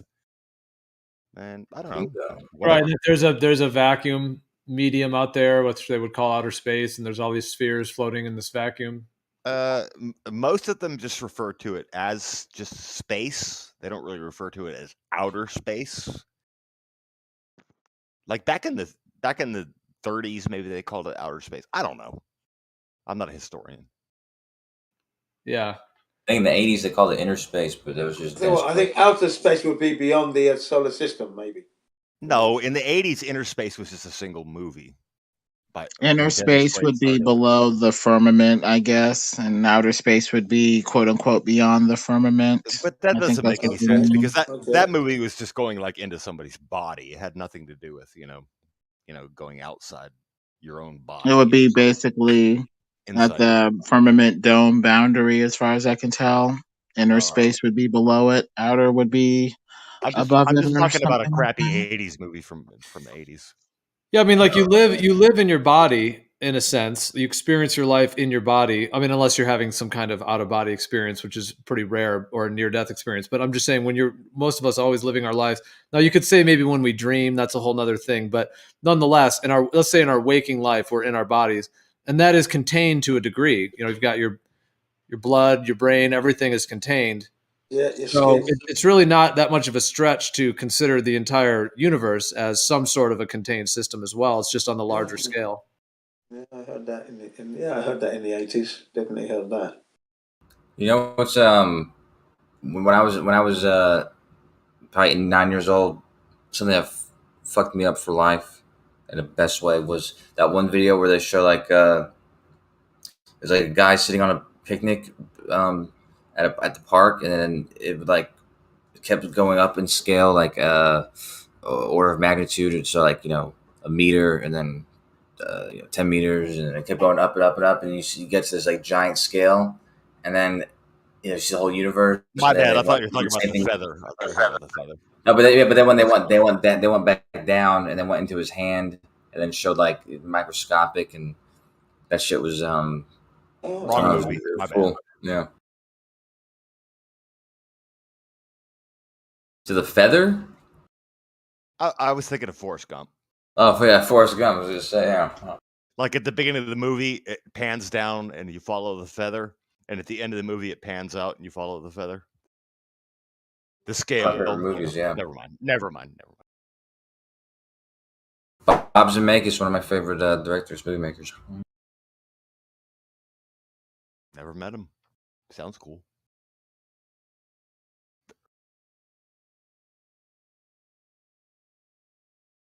I'd be careful in here, man. People get turned to flat earthers very quick, dude. Okay. It's a good thing, though. Not if you talk to people like Kosho, though. He'll pull you to the dark side. Kosho was just talking about math. I'm not a mathematician, so. Kosho It's just another language. It can be used to tell the truth or lie, just like any other. Fair point. But we can tell whether it's flat or round with laser tests, infrared, long distance imaging, with or without the math per se. Even just with the evidence of our senses. Who is we? You and me. All human beings, yeah. Correct. Not FE Core though. Okay. I don't. I wouldn't include them. Laser to prove that the Earth is flat. How do I do it? Well, I mean, I think they attempted to test it. Lasers are getting cheap. I want to try this out. I want to try it for myself. Yeah, you can do long distance. I don't want to trust you guys. I want to like grab a laser and do it myself. Like, how do I do it? Yeah, another way to do it, which is even not another way, just like the first way. Well, what I was gonna say is you can go to a beach and you can reflect sunlight like with a mirror, and you can go a long enough distance that mirrors are cheap underneath the curvature, and then you can basically just reflect light directly as well. Okay, So walk me through the experiment. How do I prove to myself that the Earth is flat with a laser and a mirror? See if you can shine it on the mirror at like a foot off the ground, or if there's a hump of Earth curvature in the way over long distances. Find the big body of water. Per mile squared of curvature. Find the big body of water. Place yourself on one beach. Find somebody else on the other side. Okay. And flash, do the laser pointing thing or the mirror, like Geo said. Very, you can get out very to the simple. Ocean would be nice. Get out to the ocean. Okay. The real water. Get out to the ocean. So pick a good distance, 10, 15 miles or something, and so no beaches. No beaches. Well, you can go to the beach and then get out to the ocean from someone's on the beach. Right. You in a boat move straight out. Just go out I get a friend on another boat. Yeah, get your friend on the boat, or you get in the boat with your mirror, and the other guy's got the laser beam, and then hit the target from wherever you are. That's on the same boat. Yeah. No, two different boats. I think this guy's trolling us, guys. Just letting you know. I know. No, I'm just asking. You get in one boat, and they get in another boat, and then you both go in opposite directions as far as you can, maybe 100 miles, and then call each other. Okay. And then if you're both still on the water, then it has to be flat. Hopefully we are. Either of you guys, raised elevation, lowered elevation, so it's 200 miles. Assuming the water is all at the same elevation. Okay. Yeah. Well, it's sea level, so Well, you should get 8 inches per mile squared of curvature down and away from the laser. So you can also use the 1.22 times the square root of your height calculation. Calculate your height above the surface. If you're, say, 6 feet off the surface of the ground, square root of 6 would be but there's no ground. 2 and 3. Whoa, so that times 1.22, 3 to 4 miles out. That'd be the ocean. You should get something that obstructs your height or lower. So you could put up, a 4-foot light I see if you can see past, 4 to 6 miles. And if you're seeing it past 4 to 6 miles, no ball. There you go. I see what the problem is here. Sea level, the level of the sea isn't actually level, depending on which part of the sea that you're in. How unlevel is it? As far as I heard, it was a difference of 8 inches over thousands of miles. It's still extremely flat. Yeah. What sort of deviation from level does it have? I don't know, but I know it's not level because when the boats go through the Panama Canal, they actually flush the water through these different locks and channels because there's a difference of 8 inches over thousands of miles. That's nothing. I'm just saying that it's not level. But you don't know how unlevel it is. Sea level is a deceptive term. It suggests anyway, the locks are to go over the land. The sea itself has a difference of 8 inches, which is nothing. Lemon, is he telling us the truth? I heard the difference between Pacific Ocean to Atlantic Ocean was 8 inches. That's nothing. Is this a penis joke? See, I think this one. Are you doing that again? Are you? No, it's a pussy joke. Trying to get that joke to land, aren't you? This is the 3rd time. I'm just asking. Mm-hmm. Just put a tampon in there, man. Put a the only reason why you got to play to your audience because I'm not joking, and as far as I can tell, nobody else is laughing. The only reason the rest of the world wants us to move to the. What if you are my audience? Oh yeah, that's true. That's what's been going on. Lemon's spoken for, dude. What if my actual purpose is to not make you laugh? And I'll answer when you give me a serious answer. How about that? That wasn't a serious answer. That was a serious question. Don't you see what I'm doing here? You're trolling. Not very well. Correct. Jin is like a detective, so nice. He's also gangster. One of the best trolls in here, Legend, is Bandsaw. He's been all the way to mod. He's just fucking around with definitely. Right on. That's the guy that invited me in here.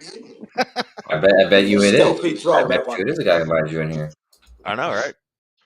I definitely did not. But anyway, not the comedian, the chameleon.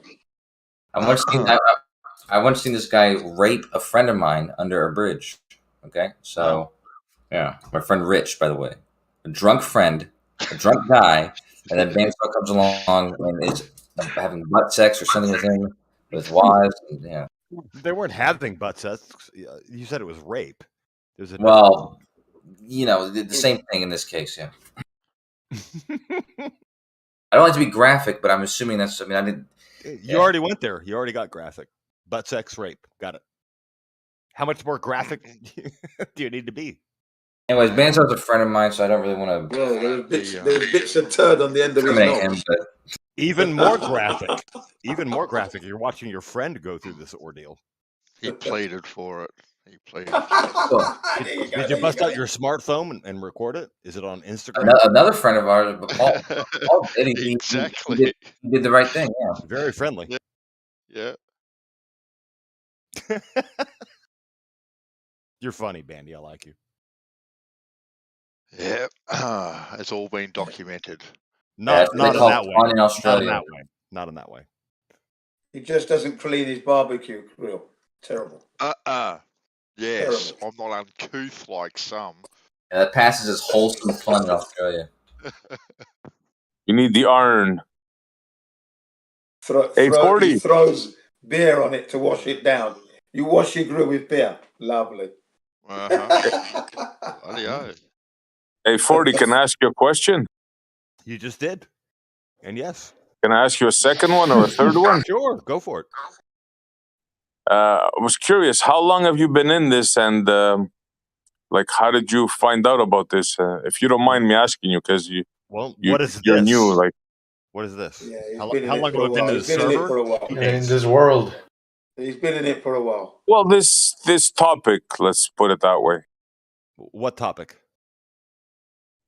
The topic of the globe and the round flat Earth versus the globe. Oh, how long have I been interested in the argument between people who believe the Earth is flat and people who believe the Earth is spherical? How That's long right, have the I debates. been? Yep. The two schools of thought. Yeah. Well, it's really one school and a. And how did you get into it? Like, just curious. There's one massive echo chamber and a bunch of free thinking people. Yeah.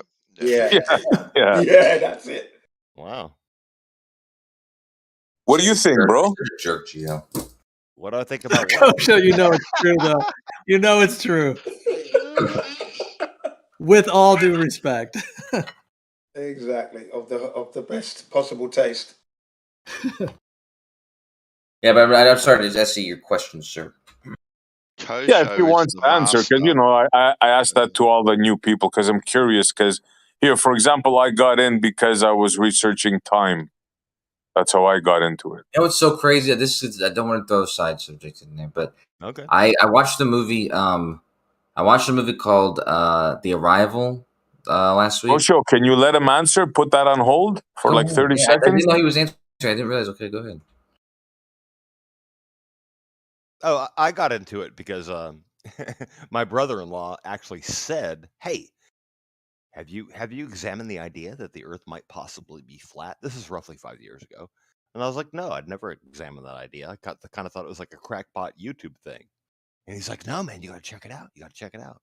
So I'm checking it out. Is your wife married to? Is your wife brothers with an Australian guy, or is your? No. Well, then your sister must be married to an Australian guy, maybe. Also, not true. So when you first heard about it, your initial thought. I mean, what was your initial thought that there's no way it's true? Was there a thought in your mind that thought, oh, maybe there's something to it? I mean, what was your certainly kind of skeptical. Yeah, absolutely. Yeah. I just wondered if you had like a flash, like an initial kind of, what was your I mean, we were all kind of told this. I was skeptical. School, Like, I'm sure the idea of the Earth being a stationary planar surface was not completely new. Like, you probably knew in school or whatever that, that ancient people, that's what has been the default, right. Yeah. I mean, since the dawn of time, before they claim, the Copernican a resurgence or whatever. I'm like, okay. Well, they claim, because they claim that the Copernican revolution, as they call it. Hold on, man. Try not to interrupt. I'm just trying to speak for a second. I'm not. I'm trying to clarify what you're trying to ask. You're saying that they say this. I'm just trying to figure out who they is. Well, that's a big question, which is not really what I was trying to get into. If we just want to say the mainstream, you don't want to get into the big question. You don't. I don't just want to like dance around the big question. Okay. You don't seem to be able to be letting anyone else speak, so you'll be temporarily muted if you keep doing that because you're not letting anyone else speak. I'm okay with being temporarily muted. Okay, well, just please don't interrupt. Then we don't have to. It's very. Dude, you can temporarily mute me. Talks over you every single time. Try to respond. Anyway, so yes, the question your of threats they don't affect me. I really don't care. Awesome. So the question of they is a huge topic, but when I was referring let's talk about it. The mainstream narrative about our history and about this heliocentric model, which they claim is the Copernican revolution. There you go with that they claiming thing again. Come on, the heliocentrists, astrophysicists, theoretical physicists, astronomers, NASA. Okay. I'm not a racist person, but I'll tell you that their skin color is scary. Dude, you muted me for like 1.5 seconds. What was the point?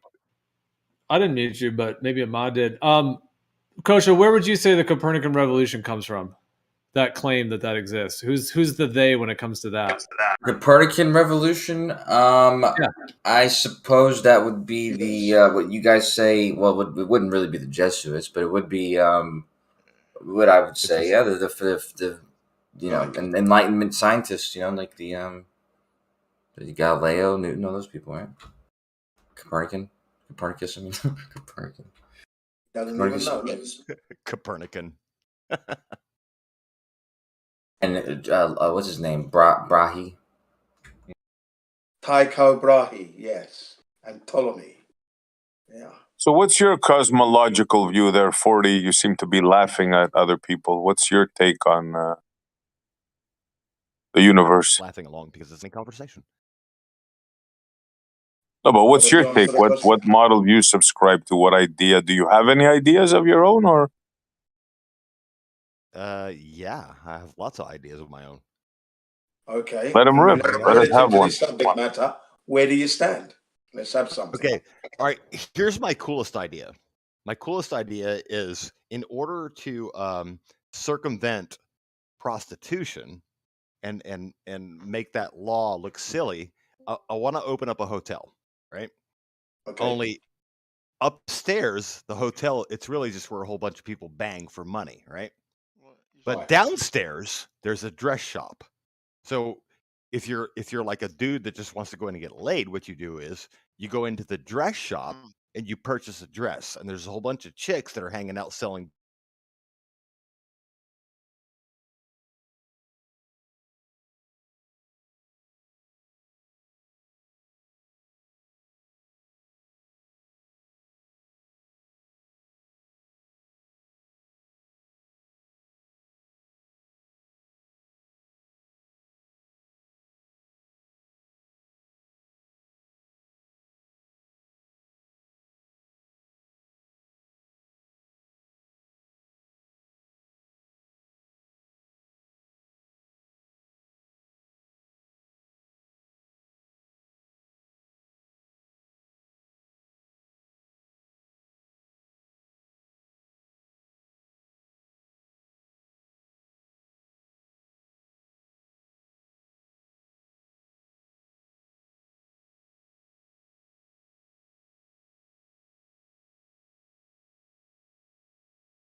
a spherical light, right, will cast a circular light. Right? Okay, first of all, this is very simple, very simple. You guys are my friends, so I'll give you a free lesson, and I won't be pedantic about it. I won't be pedantic, and I won't be condescending, okay? But I was already, so I apologize. But anyways, you're good. You're good. Yeah, a circle, I mean, a sphere is actually, believe it or not, it's the only shape that exists that in 3 dimensions, or 2 or less, that will, from any angle that you view it, and any shadow that it casts, or you know, any observation you make of it from any angle, it's always going to appear as a circle. This is true. And if that sphere that is creating this light, emitting this light, is smaller than whatever it is that the surface of the Earth is, whether it's flat or a sphere, if it's actually smaller, then yeah, I could see how that small sphere of light, it could be creating some sort of, I guess maybe it looked like a sort of circle of light on the Earth. I could see that, yeah, but the problem is that it's always exactly half, if not a little bit more than half, of the Earth that is lit up by this daylight at any given time, which kind of gives away the biggest hint of them all. Why is that a problem? It's not a problem. It's not a problem. It's actually. Well, you said the only problem. Yeah, with that idea, with the idea of the people like that Don and whoever else agrees with that. But if you want to find out what the answer is, and you're still curious, what you do is you realize that it's half lit, and that indicates to you that it's not a sphere that is smaller than the Earth. It's actually a sphere that is larger than the Earth, by the fact that it's lighting up half of the Earth. I mean, all the light that's coming from the sun. But it's not, though. Yeah. Is it exactly half lit? It's is slightly, it exactly? Or is there this exact line where it is exactly lit and exactly dark? I would say to you, probably not. I'd say it trails off a bit. There's a fore trail and there's a rear trail, so nothing would be exact anyway. Well said. It's called a fall off point. Fall off where the light falls off either way. Like yeah, we call it twilight. We can compare the twilight and the dusk and the dawn and the Terminators and all these other kind of things. We can compare them and we can measure where, and when you account for that kind of stuff, yeah, you see it's about half. Well, you can call it twilight. I'll call it trail. Right? Yeah, you like the trail. You want to light it up? It's called a fill-in light. Yeah. So I think your theory has a lot of holes in it because there's probably more. Also, have you guys heard the concept that the breadth of the sun's light actually changes when it's in the north, when it's in the Tropic of Cancer versus the equator versus the Tropic of Capricorn? That the actual spread of the sun changes throughout that cycle. Can you elaborate on that a little bit? Because of the magnetic field, like the center of the toroidal field versus the middle of the toroidal field versus the outer edges of it, and how that changes the actual sun, and the way that the sun activates the environment, and the way that the sun emits its light and its energy into the world. Yeah, I don't know. I reckon so, perhaps, in that the Tropic of Capricorn is so large. Doesn't get as much heat as the center Tropic of Cancer. That's true. There's also, the idea that it changes altitude as well, which would change its. That would definitely change its breadth of. Like in the center, it would be tighter. When the outer, it would be more broad. Doesn't that bother you a bit? We live in the north. We have the Tropic of Cancer. It's like boring and small when you compare it to the large, almost twice as big, the Tropic of Capricorn. Doesn't it bother you that that's the beauty of the flat Earth. That is the beauty of it. Nothing wrong with that. That's just the beauty of the creation. I think it's magnificent. Really, we underestimate it. Did you say boring and small? Yeah, ours is boring and small when you compare it to the large Tropic of Capricorn. Like, why can't ours be big like that one? I don't even know how you could even think that. I don't think that. Is this another penis joke? They're just belts and bands upon the Earth. They're not. I wouldn't really say one's better than the other per se. But yeah, they are different. I mean, the Tropic of Capricorn is. I find it interesting, those words like northern and southern. Northern has basically in, like northern, so it's like in the center, and then southern has outer. Southern, outer within southern. So yeah, it's actually connected to the wording, like inner and outer. That makes you think, why couldn't we be the lucky ones who has the giant tropic? Like, why do we get stuck with this? You know, it's like a bunch of us, most of the world has to share this tiny portion of Earth, while very few people live down south, and they get to share the massive expanses of the south. Go south. Go south and enjoy that area. We've got border walls here. We'll keep you guys out. You don't want kosher. That's why you have to stay in the north, apparently. Australia doesn't want you. Stay in the ocean. I don't mind. There's a big ocean down there. Globe shill's not allowed. Just kidding. Just kidding. Yeah. I got kicked out of the globe shill route.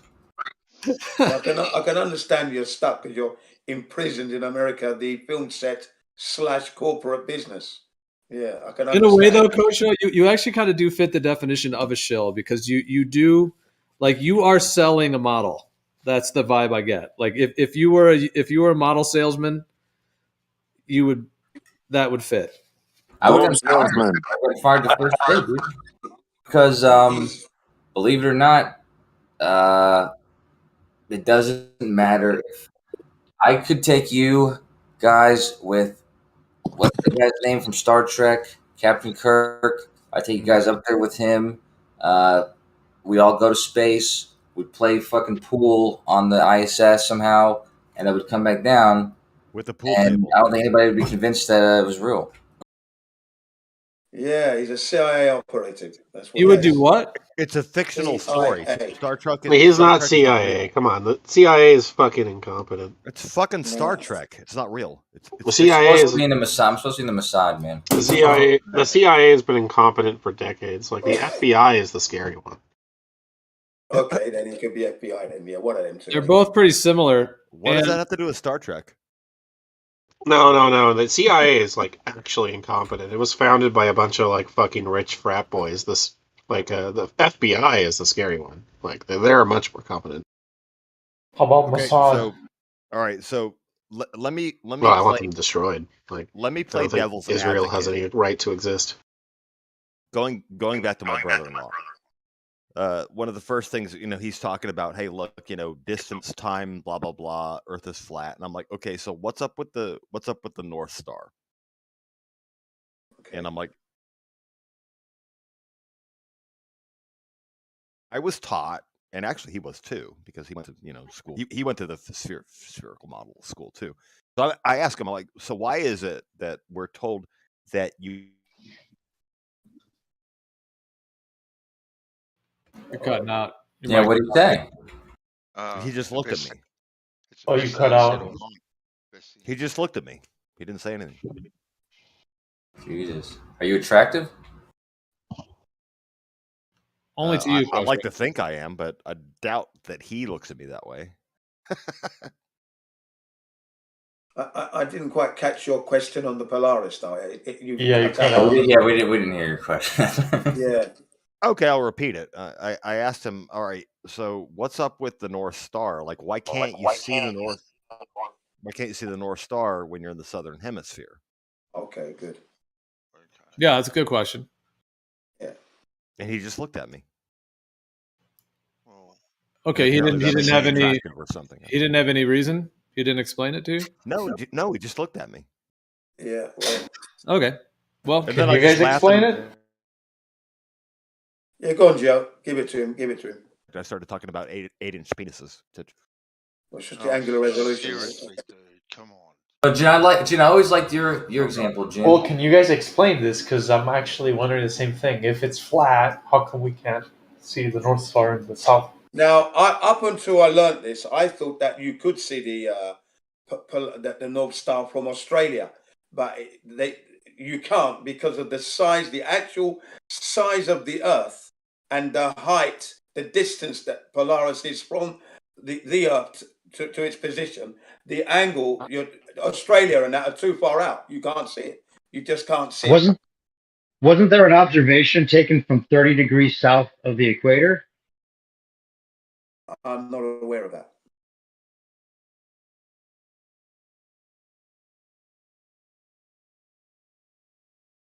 So that's the explanation there. The size, the circumference of that Earth. So Jen explained it without actually explaining anything. Basically, I just explained it to you. So he's basically saying we can't see it. Oh yeah. Is that what you're trying to say? We can't see it because it's too far. The geographical position of Australia and the height of Polaris. You're too far away to see that. The angle is not there. The closer, so there's some type of curvature. As you move towards the equator on this flat plane, then you can begin to see the what can I say? The North Star. Got it. Makes perfect sense. Makes perfect sense. There's a theory that Peter Pan, the Never Never Land, takes place in Tasmania, and so like they follow the North Star and they go to Tasmania. So that could be kind of evidence, I guess. Yeah. But I was under the impression that you could see it from Australia because it's up in the sky, but it turns out that the distance, you're out of range. Got it. I would agree with that. I just posted 2 images in the chat. One of them shows a basic layout of stars over like an AE type map. Now, I'm not saying that's exactly the way the stars are because there is the Southern Pole phenomenon. So I'm not saying, but just in terms of like the green, the North Pole there, and then you got the green stars in the middle, then you got the blue ones, and then the white ones, and then the red ones going out. And then below that's a planisphere, which is a star chart. And basically that little disk spins within it. And so that shows, like the planisphere device shows how you only see a little section of the sky no matter where you are. So you can get planispheres for like the northern hemisphere or the southern hemisphere or in different areas, and they're going to give you just that little section of the sky. So if you can only see that little, call it a bubble or a little personal dome, whatever wording, if that's all we see on this huge, massive planar Earth, then we're only going to see that little section of the sky. So like if you're in the middle region, you might see the green stars and the blue, but you're not going to see the red. And then as you get out to the blue, et cetera. So once you get out to like blue and white, at that point, you're not going to be able to see the green ones anymore. And essentially you won't see Polaris anymore because, like Jen said, you're just too far away from it. And the angle is not possible to, compared to the size to be able to see it at all. And that was a very big surprise to me. Pretty cool to look at it. It's unfortunate it's not consistent with reality, but it is a cool sort of that is our reality, actually. I'm sorry, unfortunately. Oh, my bad. I was wrong. The fact that I've never seen the 24-hour sun in the southern hemisphere. Aren't there stars that we see that are further from other stars? Yeah, my bad, Jen. I was wrong. Sorry. Thanks for correcting me. So how far can we see? Thanks for correcting me, Jen. Chronic, someday you could become an astrophysicist, and then you could teach us. Yeah, and then I can Then I can show Jen how he's wrong. Yeah, and you'll be having to work very hard to do that. For now, I'll take the L. Thanks for teaching me. Probably die trying. Yes, thank you. No, but for real, Chronic, how does it not work in reality? Meaning, if you have the stars above, and we have the Earth, and we see a section of that sky, no matter where you are, and at some point the North Star won't be visible. If you keep going south, at some point the Southern stars will be, etc. What doesn't work in reality about that? SCP. Southern Celestial Pole. SCP.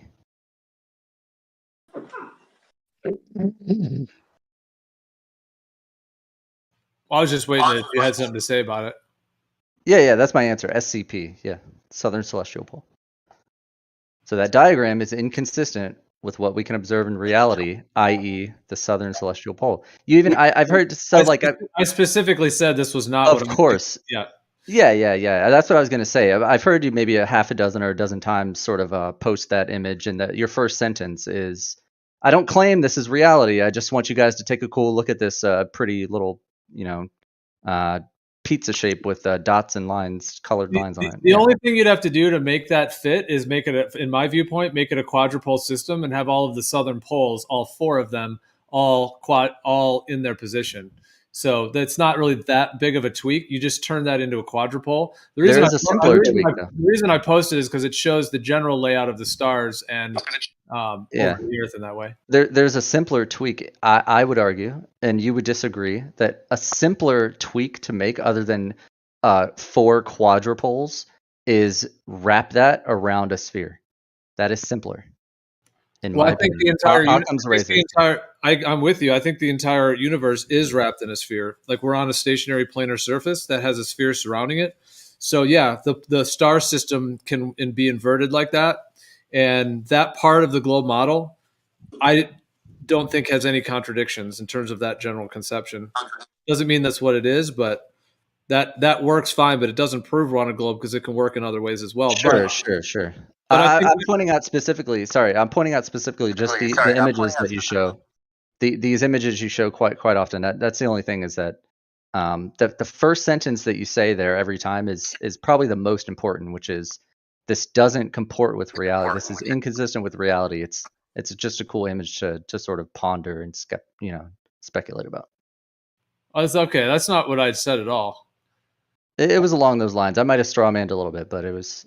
You're not claiming. So you post that image and then you say, "I'm not claiming this is how reality really is, but if you look at these cool colored lines and pretend that you're somewhere here, you can see these things, and you go somewhere on this other side, you see these other." It's along those lines. Okay, man. All I could say is I don't resonate in any way with anything you're saying right now. It doesn't feel like anything I said or anything I was even hinting at. But if that's something you got from the conversation, that I guess that's, I understand. Well, we both agreed your first sentence is the most. No, we both agreed your first sentence is the most important one. Do we not? What I did, we were talking about why we can't see Polaris from the southern area, and so what I said is this is an AE type map layout with the stars above. I said specifically, I don't think this is exactly where the stars are because I don't think that those red ones, they're not all circling around like that. They're quadrupoles, and there's quadrupoles at each one. So you'd have to basically wrap the southern star region around each southern pole. So that minor tweak of it, somewhat minor, I was saying is not what the purpose was. The purpose was when you have like an AE type map with the continents all coming out, like from the center, that this type of layout. My point was that you'll see certain stars on that concentric, circular, planar. Concentric. I follow. Yeah, I follow basically, but again, I didn't say anything about it not representing reality or anything. I just said what it is. It's because it was just seemed like a bunch of straw mans. I was just saying that if you take an AE map layout with the stars and explaining that component, of course that's not an exact. I mean, that's a bunch of straw mans. Wow. I get it. I know. I've heard it before, Gio. If I strawmanned, I apologize. How many strawmans? I think my point is just that it is objectively inconsistent with reality. That's all. And I know you didn't claim it is exact reality. So that was. I think you are living out of coherence with the reality that we live. You live in a fantasy world. You see. Thank you. You're the one with the problem. You got to go live in reality. So fantasy, la la land. Actually. So who server muted me, and what I do? I did. Just start behaving yourself. Have proper conversations, buddy. I'm just asking. All right, and you've been told. I've been told shit. I just did. Hey, Chronic, have you tested out the bathtub vortex black hole theory yet? I have not taken a bath since that conversation. What? Come on, Chronic. Oh, that's solid. Oh, no, that's a solid theory. That's why we got the stench in the server. Have you and Kosho done the ballistics gel laser? Oh no, gotcha. Kosho's doing that one. Oh, you both are. I ate all the supplies, man. You both are co-leading that experiment. That needs to be done before my vortex one. Oh, this is like a multiple Discord experience. Now I get it. I'm the ideas guy, Chronic. You know this, and you guys put it into practice. Yeah, isn't that Jeremy's role? Jeremy's the idea. Jeremy's the idea guy. However, they really have to work together to even come up with a single idea. So, Jeremy, how about this one? How about that one, Chronic? That one sort of has 4 polar regional star regions. How about that one? What am I looking at? I don't know. What are you looking at?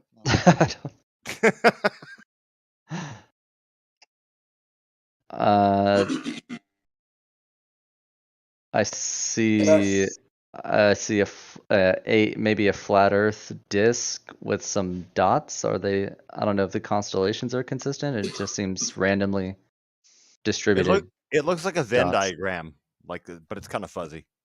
Yeah. Well, it shows the general recognize idea any of having constellations, four regions like that. It's not quite lined up right, because they would be south of South America, south of South Africa, south of Australia, where people view them. And then the fourth one is over in the Southern Pacific.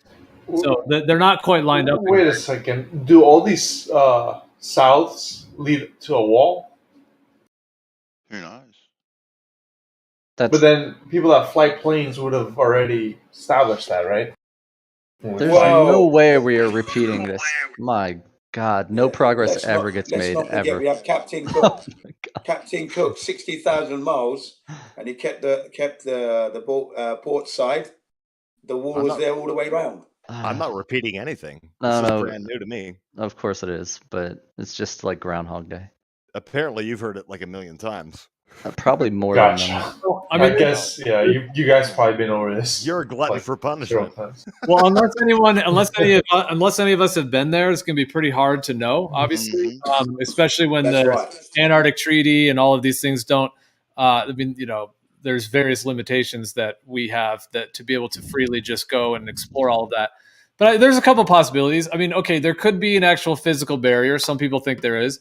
Another possibility is that it could just get so cold that you would not survive beyond a certain point. Meaning, you could, as much fuel as you could take, as much airplane, whatever you want to take, you'll get so far where it's so cold and barren that you'll run out of food before you have to come back. Meaning that there wouldn't actually be a barrier. It's just impossible to humanly traverse beyond a certain area of survival, and in that way, we could never know because you wouldn't be able to survive it. There's only so far, if it to the South Pole. If it got colder and colder, This is square one for everything. I'm just saying, from the perspective. I know I'm sort of saying a lot. I'm just finished my thought. From the perspective that it's just this, the beyond the reaches of the sun, it just gets colder and colder. In that perspective, there could be a way in which no matter how much fuel you took, how much food you took, you would get to a point where it'd be just beyond so the cold, reaches you would have to come back. You have to come back, or you would die there. And if that's the case, we'll never be able to know. And then another scenario is that there's more land and there's more suns that It are just out. keeps going and going. Yeah. Gotcha. You could leave this area, it could get cold, you could take a boat through a cold area, and then all of a sudden it's sunny again, and there's more land and another sun. Get it. Let's not forget that we haven't seen any curvature for this ball, yet alone the actual rotation. But wouldn't it be human nature to try to Let's not keep forget any of that, yeah? Meanwhile, sorry back to to cut you off, Jim. That's okay. Go ahead. Hey, I was gonna ask, wouldn't it be human just real nature to quick. try and explore those regions and try to send probes and I don't know, satellites that way and try to see what's beyond that way? Of course, Just They probably have. They just just don't like tell we you about have for centuries. What if satellites orbit around? Well, hold on. Absolutely. Satellites are up there. What?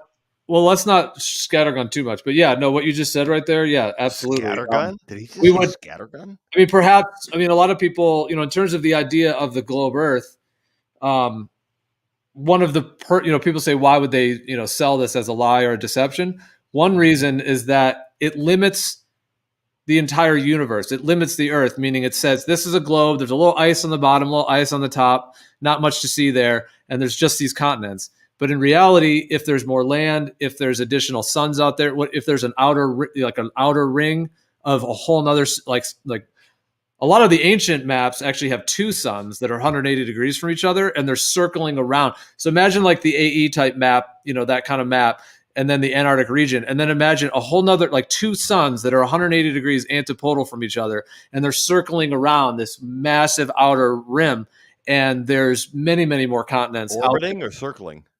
It's circling, and there's two of them in order to create a day and night cycle.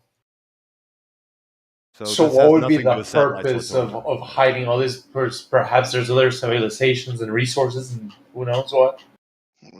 Resources, land, you name it. Do satellites circle? Well, no. What would be the purpose of that? But isn't there a lot of resources in also in like space, regardless, like on the heliocentric and the globe model? Yeah, but the only thing is that if that's not real, then they're just selling us a story of that and distracting us. And meanwhile, they're the ones that actually, who is they? Hoarding the resources.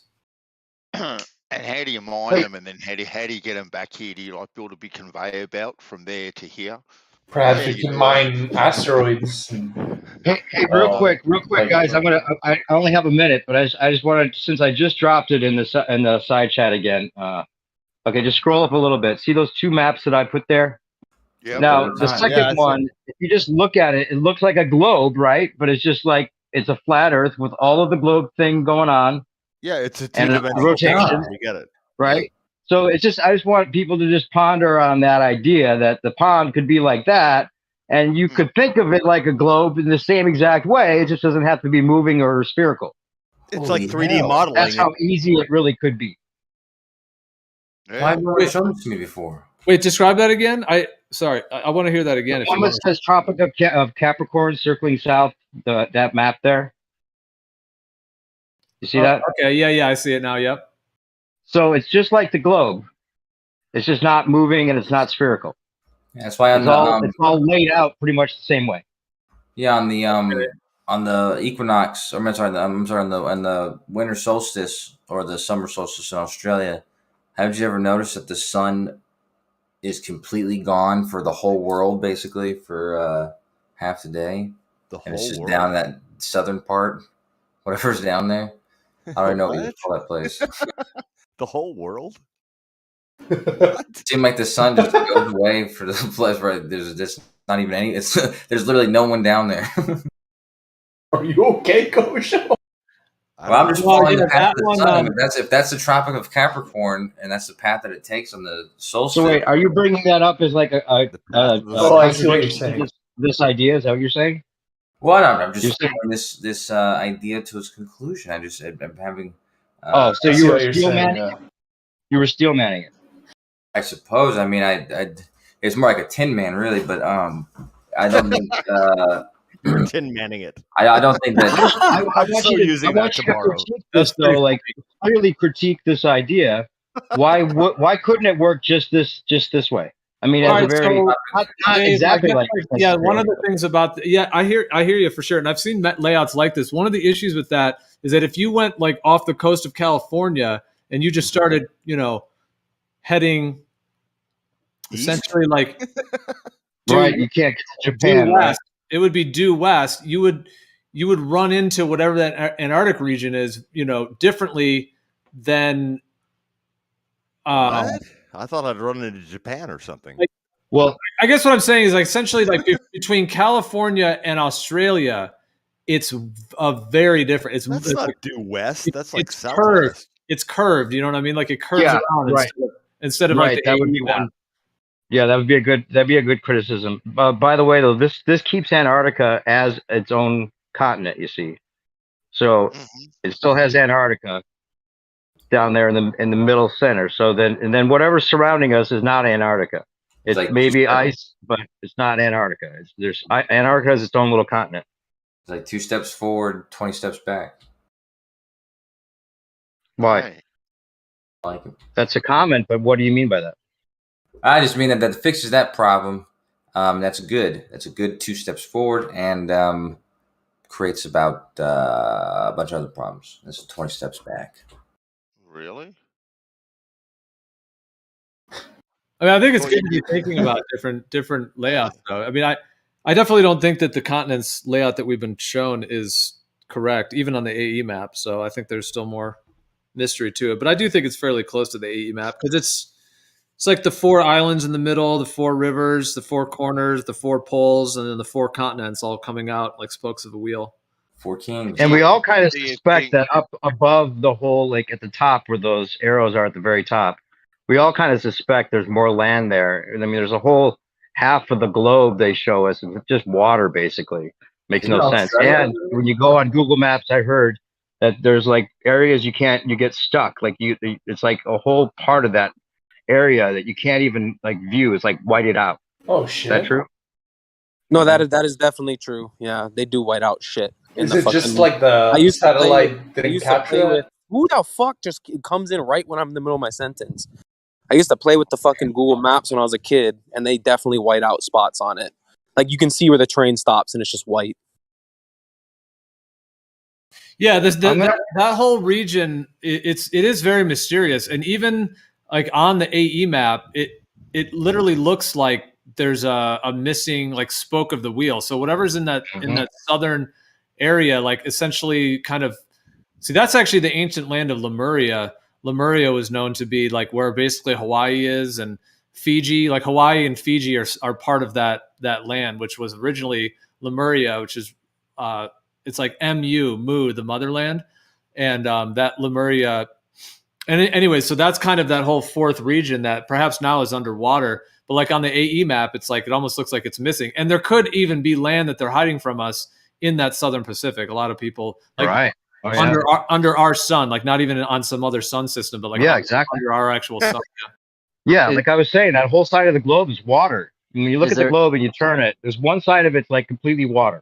Does that make any sense? I know, right? Like, yeah, it's really big. They say apparently it's really big. Is there any way, Noah? Is there any way on I could go on? Like, it's really big. Is that supposed to like dismiss what I was saying about that whole area being water and that not being like at all abnormal? Why is that not abnormal? I'm just saying this real quick because I posted it.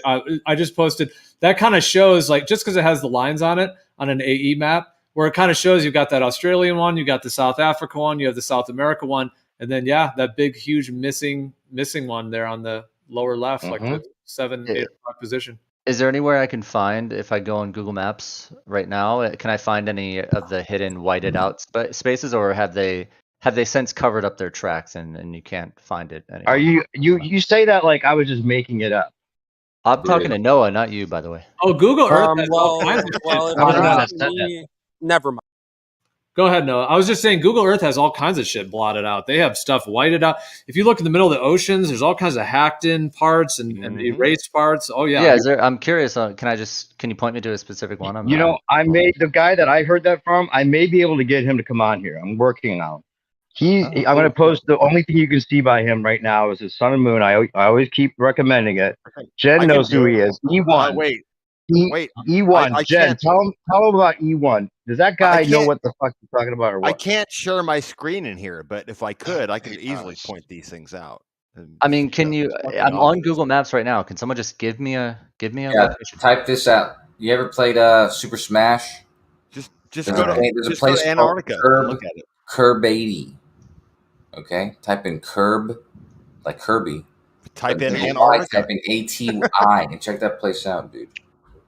Mm-hmm. Dave, he's about the Milky Way splitting in two. Crazy motherfucker. Yeah, I talked to him for the first time last week, and it's been a while.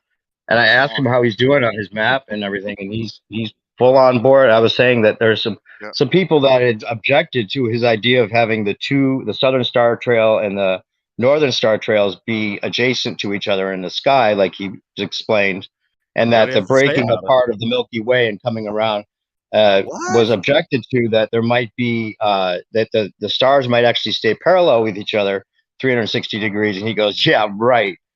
He's not at all backing down on that. He would love to meet anybody's challenge. Parallel to each other. Interesting. Yeah, 360 degrees. Well, they go through the celestial equator, and then we had a little bit of a conversation recently on here, whether they diverge and if they converge and diverge, or is it just apparently like that? So there's, this whole conversation, as you probably already know, is about what appears to be the case and what really is the case, and how can we tell the difference, right? But he thinks they actually diverge and go 360 degrees separate from each other. The Milky Way gets broken apart, and Orion's belt's the only three stars that don't actually go to one side or the other. And they seem to kind of reappear at the beginning of the celestial equator and go through almost like a Pac-Man model. Actually, I looked into that. Even Orion's belt. Can I say something about that Pac-Man model real quick? Is that all the most advanced military maps and shit that we use are actually all the Mercator map.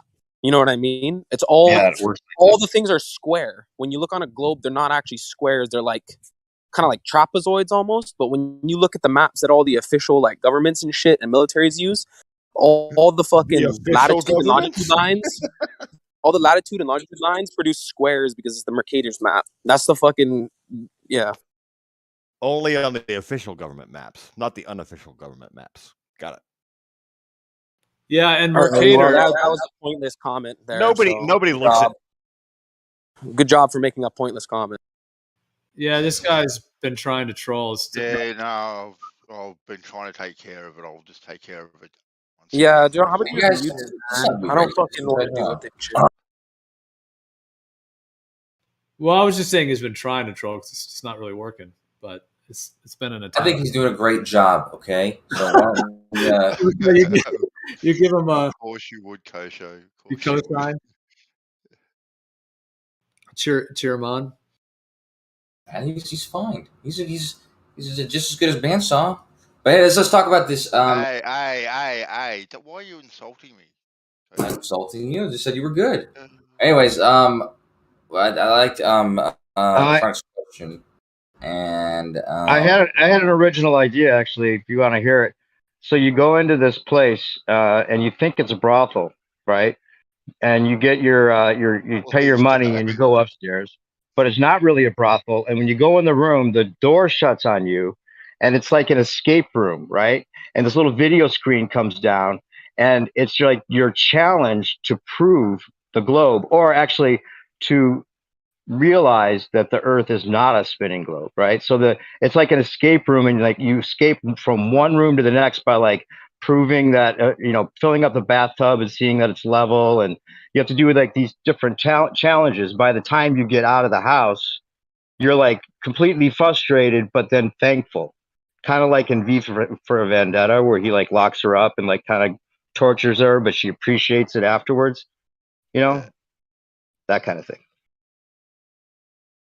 Escape from globe Earth. It'd be it's like actually an idea I had for a movie where like these friends are inviting one friend at a time to their party, and the friend just thinks it's a party, right? And everyone's having a good time, but then they start like playing these games, and these games always have to do with like some kind of trivia, but they're giving like the flat Earth answers, and the new guy's just like, "What the hell? What are you guys talking about?" Like just confused about like the whole like paradigm shift that he walked into.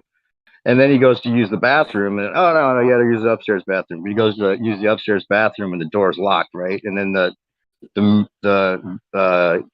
cabinet mirror turns into a video screen, and he's got like the first flat Earth proof, and it's like a mansion where you go from room to room, and he has to escape by like figuring out and answering correctly that the Earth is not a spinning ball for several reasons, and the only way to get out of the room is to show that you know that.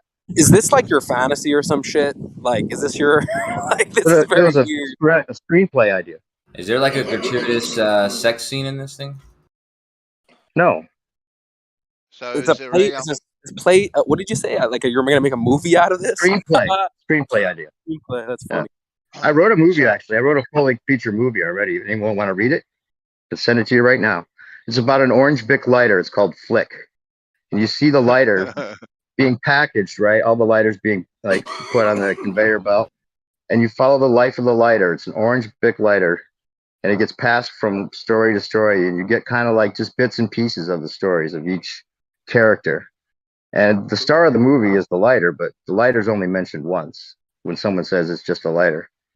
But the second half of the movie kind of completes the first half of the movie's where they left off. You kind of get the resolution a little bit, even if it's in the background. Like the woman that has the lighter and she's having dinner with the guy that she doesn't want to tell. She strips for money because she's a single mother, but she went to church and found him, and then they're having dinner and she reveals to him like the truth, and we don't know if he's going to accept her or not. But then in the second half of the movie, we see him in the background. She's got a diamond ring on, so it's only if you catch it, you catch that they're married in the background. But it's not really about the stories of each of these people. There's a golden thread throughout the whole thing, but it's more about the fact that we just, the lighter, everyone wonders where the lighter went, and it's just the story of the lighter, You should do it in the credits. You should show like this, like Vietnamese, like masseuse, and she's like has a candle, and she's like pouring it on this dude's back, and she's about to bang him. But she's using You know the what? lighter I tried to use light the every candle. use of a lighter I could think of. I did use a candle, but I didn't use pouring wax on someone with the candle. Yeah. I think I got every other use of a lighter that I could think of in. She's not a hot worker. Yeah. So you're trying to get A1 to Yo, come new here? perspective. I got a question. Right. Yo, what's the question? I got a question for your movie. Did a fucking like any bong rips? Did the lighter do any bong rips? Yes. The only thing I didn't do, I think, is like lighting a fart. I didn't go there. And what else? There's probably a lot I didn't use, but I tried to use all the ones that people might think of. You know, like using it to like soften like a makeup for a woman that's putting on her mascara. You know, like to soften the pencil up. You know, fireworks. Lighter at a concert. You know, where all the lighter meets all his friends at the concert. Right. You make a character who's trying to find out the Earth's flat or not, and he does like electrolysis and gets all his hydrogen into a balloon that he's gonna fly to Antarctica. And then as he finally successfully gets up there, he like decides to like smoke a blunt in the balloon, and then it accidentally explodes. You know, I did think about rewriting it with flat Earth content because it was before I knew the Earth wasn't a ball. Does that actually happen on a hot air balloon? I thought the hot air balloon uses fire itself to expand the fucking balloon and shit. I don't know. I said he's in a hydrogen balloon. Oh, sorry.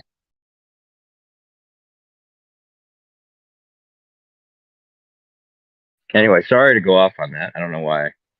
I decided to, but because I was talking about the script idea with the escape room. And my other idea for a good flat Earth movie is the men who stare at boats. Right? And it's just these guys that like, got this like they figured out on YouTube that it's like not a spinning ball, and they're like going down with their binoculars to their dock and looking at these boats too. And they keep inviting a new friend every time. Look at these boats, you can still see it. It comes right back into focus. Yeah, that's the second time that movie was referenced in like the last 3 hours. Men Who Stare at Boats. Yeah. Anyways, what do you guys think about Elon Musk like fucking doing a whole tweet storm and saying that the world powers are gonna take him out because he owns Twitter? Well, is that what he said? He's got apparently. He's got I try not to follow news, and it fucking comes to me.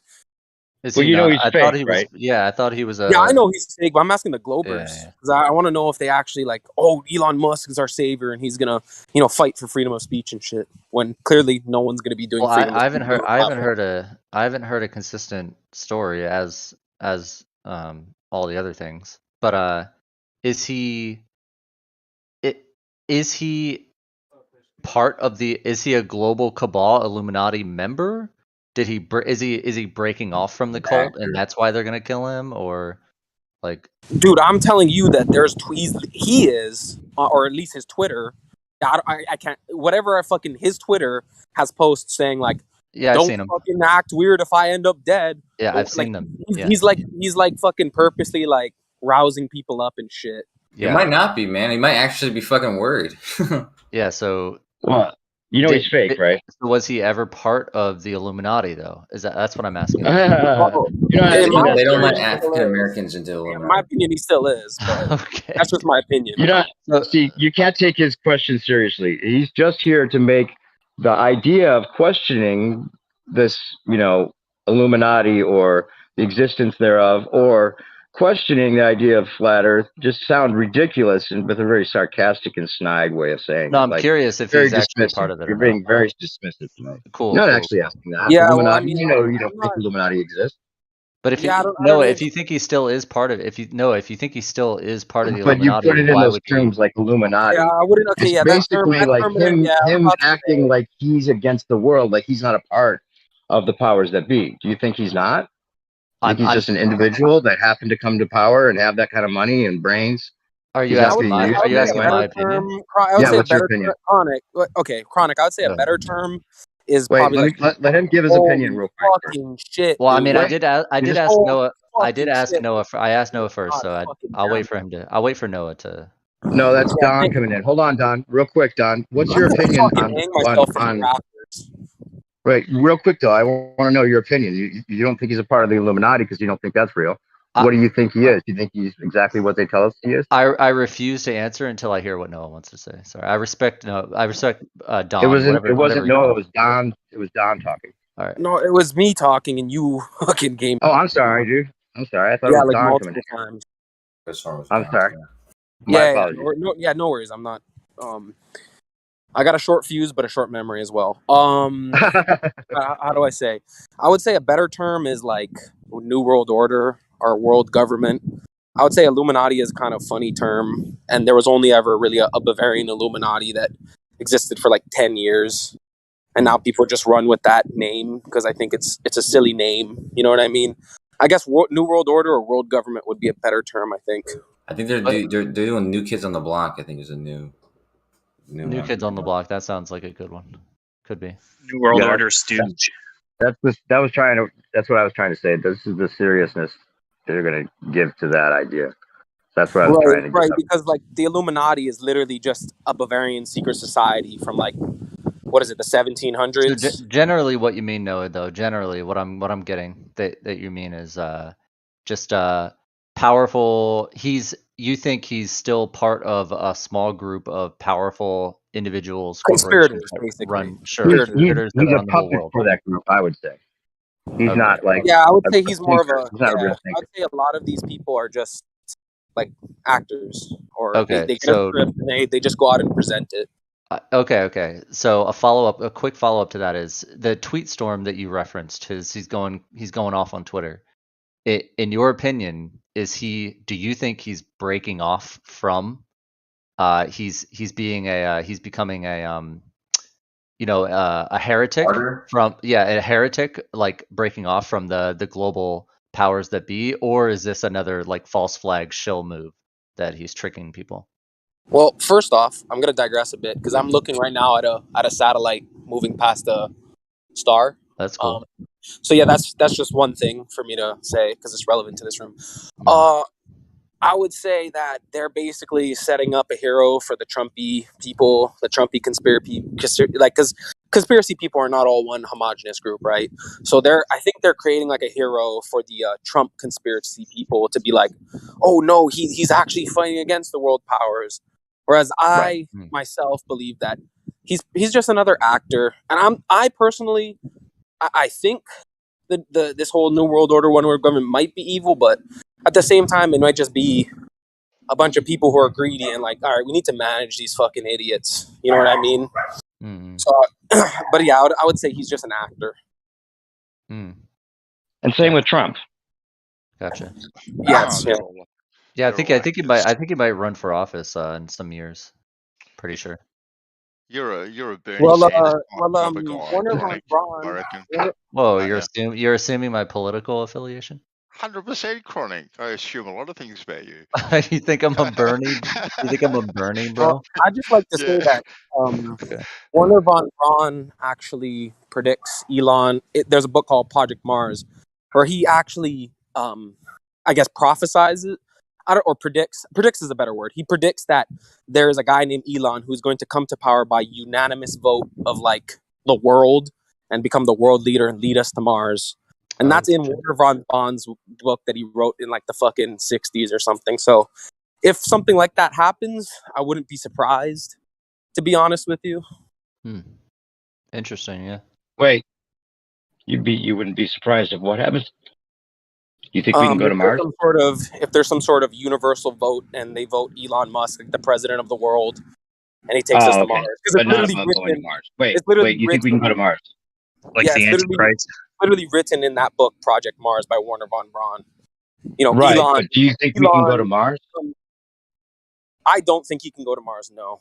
Okay, that's why when you said I wouldn't be surprised if that happens, I wanted to clarify. I didn't think that you think that could happen, literally. No, yeah, not actually physically people going to Mars, but holy fucking shit. Vroom vroom. Dude, that was like fucking a couple blocks away from me. Yeah, I don't think people are going to physically go to Mars. I think they're just going to get a Neuralink and think they're in Mars. Hell yeah, that sounds fun. Oh, there was an outer ponder map with Mars on it as an outer pond, recently. Really? Yeah. Where is it, in Greenland or in Nevada? I'll post the link in the chat. So are you going to get E1 to come here, are you, Dave? Are you working on that, did I hear? I think I can get him to talk to Brian at least. He just doesn't want to do the on-air thing right now. He was before, and then he decided he was just going to be a hermit and get off the grid. He's completely off grid. He's completely separated and all that from society. He thinks that rough times ahead, and I hope he's wrong. Yeah. I realize that I'm on a small island with a bunch of people who don't know how to farm and not enough resources. So if there is some sort of global collapse, I'm going to have to be like fucking protecting my family and like fucking shooting fuckers. Might as well start now. You'll be right. Because I was thinking about it, dude, like if the electricity, Wi-Fi, water, and imports get shut off, this whole island's going to become a fucking bunch of gangs going around murdering each other, looking for resources. You gonna join one of them? I don't know. I'd rather just try to stay in my house and protect my family, but I don't think that's going to happen in this timeline. But I do think there'll be wars, unfortunately. There'll be that, and they're going to be doing their fake alien invasion stuff. So we do have to, that'll be an issue. But in terms of that kind of renegade type thing, I don't think that's in the future, in my viewpoint. That's a good point, actually. Yeah, it would make more sense for them to just kind of slowly shove us into megacities and restrict nature, and then Exactly. Yeah, I mean, I think this gets deep into what their real agenda is, but yeah, definitely these smart cities and seem to be part of it. So yeah, they're going to try to just congregate people to those, and then we'll have a choice to not have to be in those. So, but I think they'll always, as long as they have a choice. When you think about it, Noah, if it got to that, if it got out of a movie, like a zombie apocalypse type level, I mean, that'd be it, right? I mean, so many people would die, and it would just be it would be crazy. So yeah, I mean, that would just be the end of the world, more or less. Having the choice. Or I could even see them kind of collapsing the Western civilization, and then saying oh look, this new digital currency, new civilization where we all just follow whatever the computer says is going to save us from all these heathens and bandits and all that, and marauders. Yeah, screw all that. Yeah, I got a hypothetical. There's definitely going to be another event at the end of this year. To be honest with you, we had our first event. What type of Ukraine versus Russia? I don't know. How do you guys? After that, the markets are going to go down. Well, the markets go down either way, but they need an excuse for it to go down. Already going down. The market's crashing already. Markets. Right? Yeah, they have their Russian-Ukraine excuse, and I'm telling you, there's going to be another main event at the end of the year. Going to be. How many markets are there? Housing is definitely gonna, because houses are too expensive right now. It's just it can't keep going. How do you guys live in so much fear like this, though?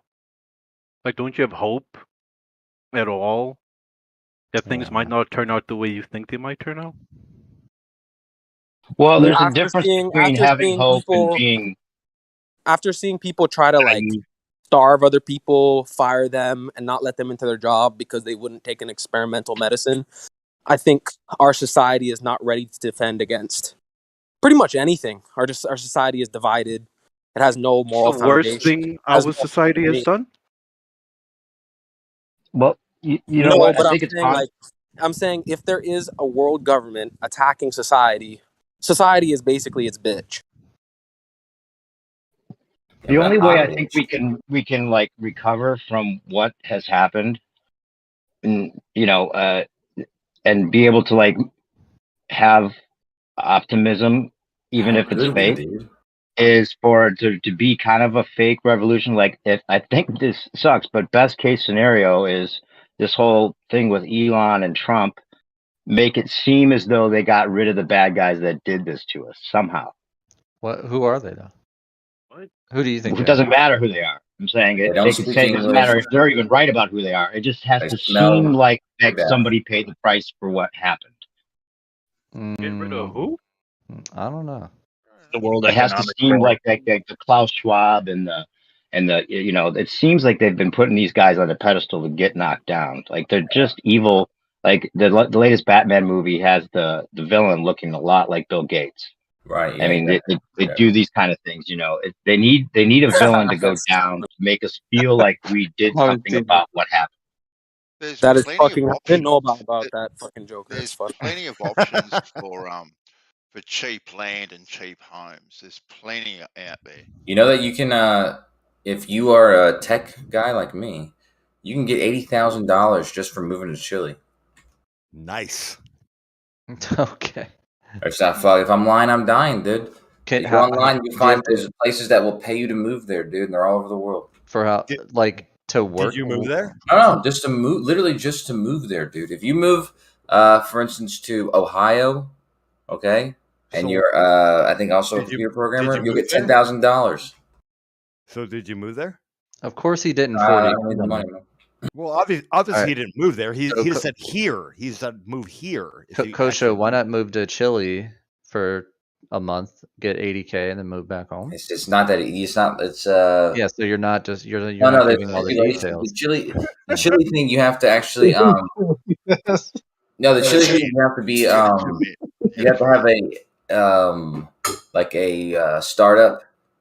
And why'd you so, bring like it up? last year, they picked 60 startups, and then they just made an incubator. And then next year, you're going to do the same I thing. thought all you said. Yeah. All you said was that I had to be an IT Well, guy. 40. This is what Kosho does a lot. He gives a surface level sentence, and then he breaks it down into. Guess what, dude? You got to have a degree bro? in computer engineering. You gotta you No, got to you be don't, missing dude. your You have to left be a big toe. startup. Actually, don't, dude. And let's say, for instance, you want to go to Nebraska, or you want to go to Lincoln, Kansas, or You want to go to Kansas. They will pay you. I think I remember it said $1,250 cash, and then they'll pay, I think, up to $10,000 towards your mortgage. You think? think Oh no, you and they'll give you a remember free that lot of it land. They'll give you a said. free lot of land, and you can build property on the land. Okay, because they want to. So they want more people. So they want more people to program the cameras to track our movements and the AIs to give us a social credit score, and they're gonna pay you big bucks for it. Congratulations. Those people, no, there's no job that you have to take, and then the Kansas thing is not for any computer science. It's just anybody who can move there. I just thought it was like an IT guy with a self-owned business or something. I'm confused. There's always places all over U.S. Oh shit, we're talking about Chile, not Nebraska. Yeah, Kosho, what are you doing? Kosho, here's a hypothetical. I mean, a movie just came out recently about it, but anyway, we Does humanity this movie have a name? I forget the name, man. Let me talk. Tenet? No, more recent than that. I think it's on Netflix. Anyway, it's the one with the big asteroid coming to destroy Earth. Oh, Don't Look Up. Don't Look Up? Yeah, Don't Look Up. Yeah. Oh, there's Kosho. tons of movies like that. All right, what are you doing, Dude, Kosho? I'm pretty sure they're gonna have the asteroid like Screw my scares. theoretical, I guess. Kosho, fuck it, man. Kosho, what are you doing? What are you doing specific? Okay, here's the theoretical. There's a asteroid. We discover an asteroid. It's on a collision course. We got a star month. Bruce Willis or something? No, isn't that another like consequence of this heliocentric model that there even could be something like that? A massive asteroid? Why can't asteroids hit a flat Earth? We have 1 month. Yeah, we have 1 month, Kosho. Mm-hmm. Elon is the only person in the world who is gathering civilians and a very diverse group of humans to launch on his starships, a dozen starships that it can take a total of like 1,000 people. What are you doing to try to get onto this or not? Yeah, but to get onto the ship, you have to take the Neuralink. I have a question after this. I have a question. Go ahead, Kosho. Gregor Airport base is right down the street, dude. I'm literally just gonna walk in front of the women and probably him as well. And yeah, I want to hear the 5 answers minutes, to all dude. the He's gonna questions. understand, dude. We need this fucking semen in our. Okay. I have a question for Gio.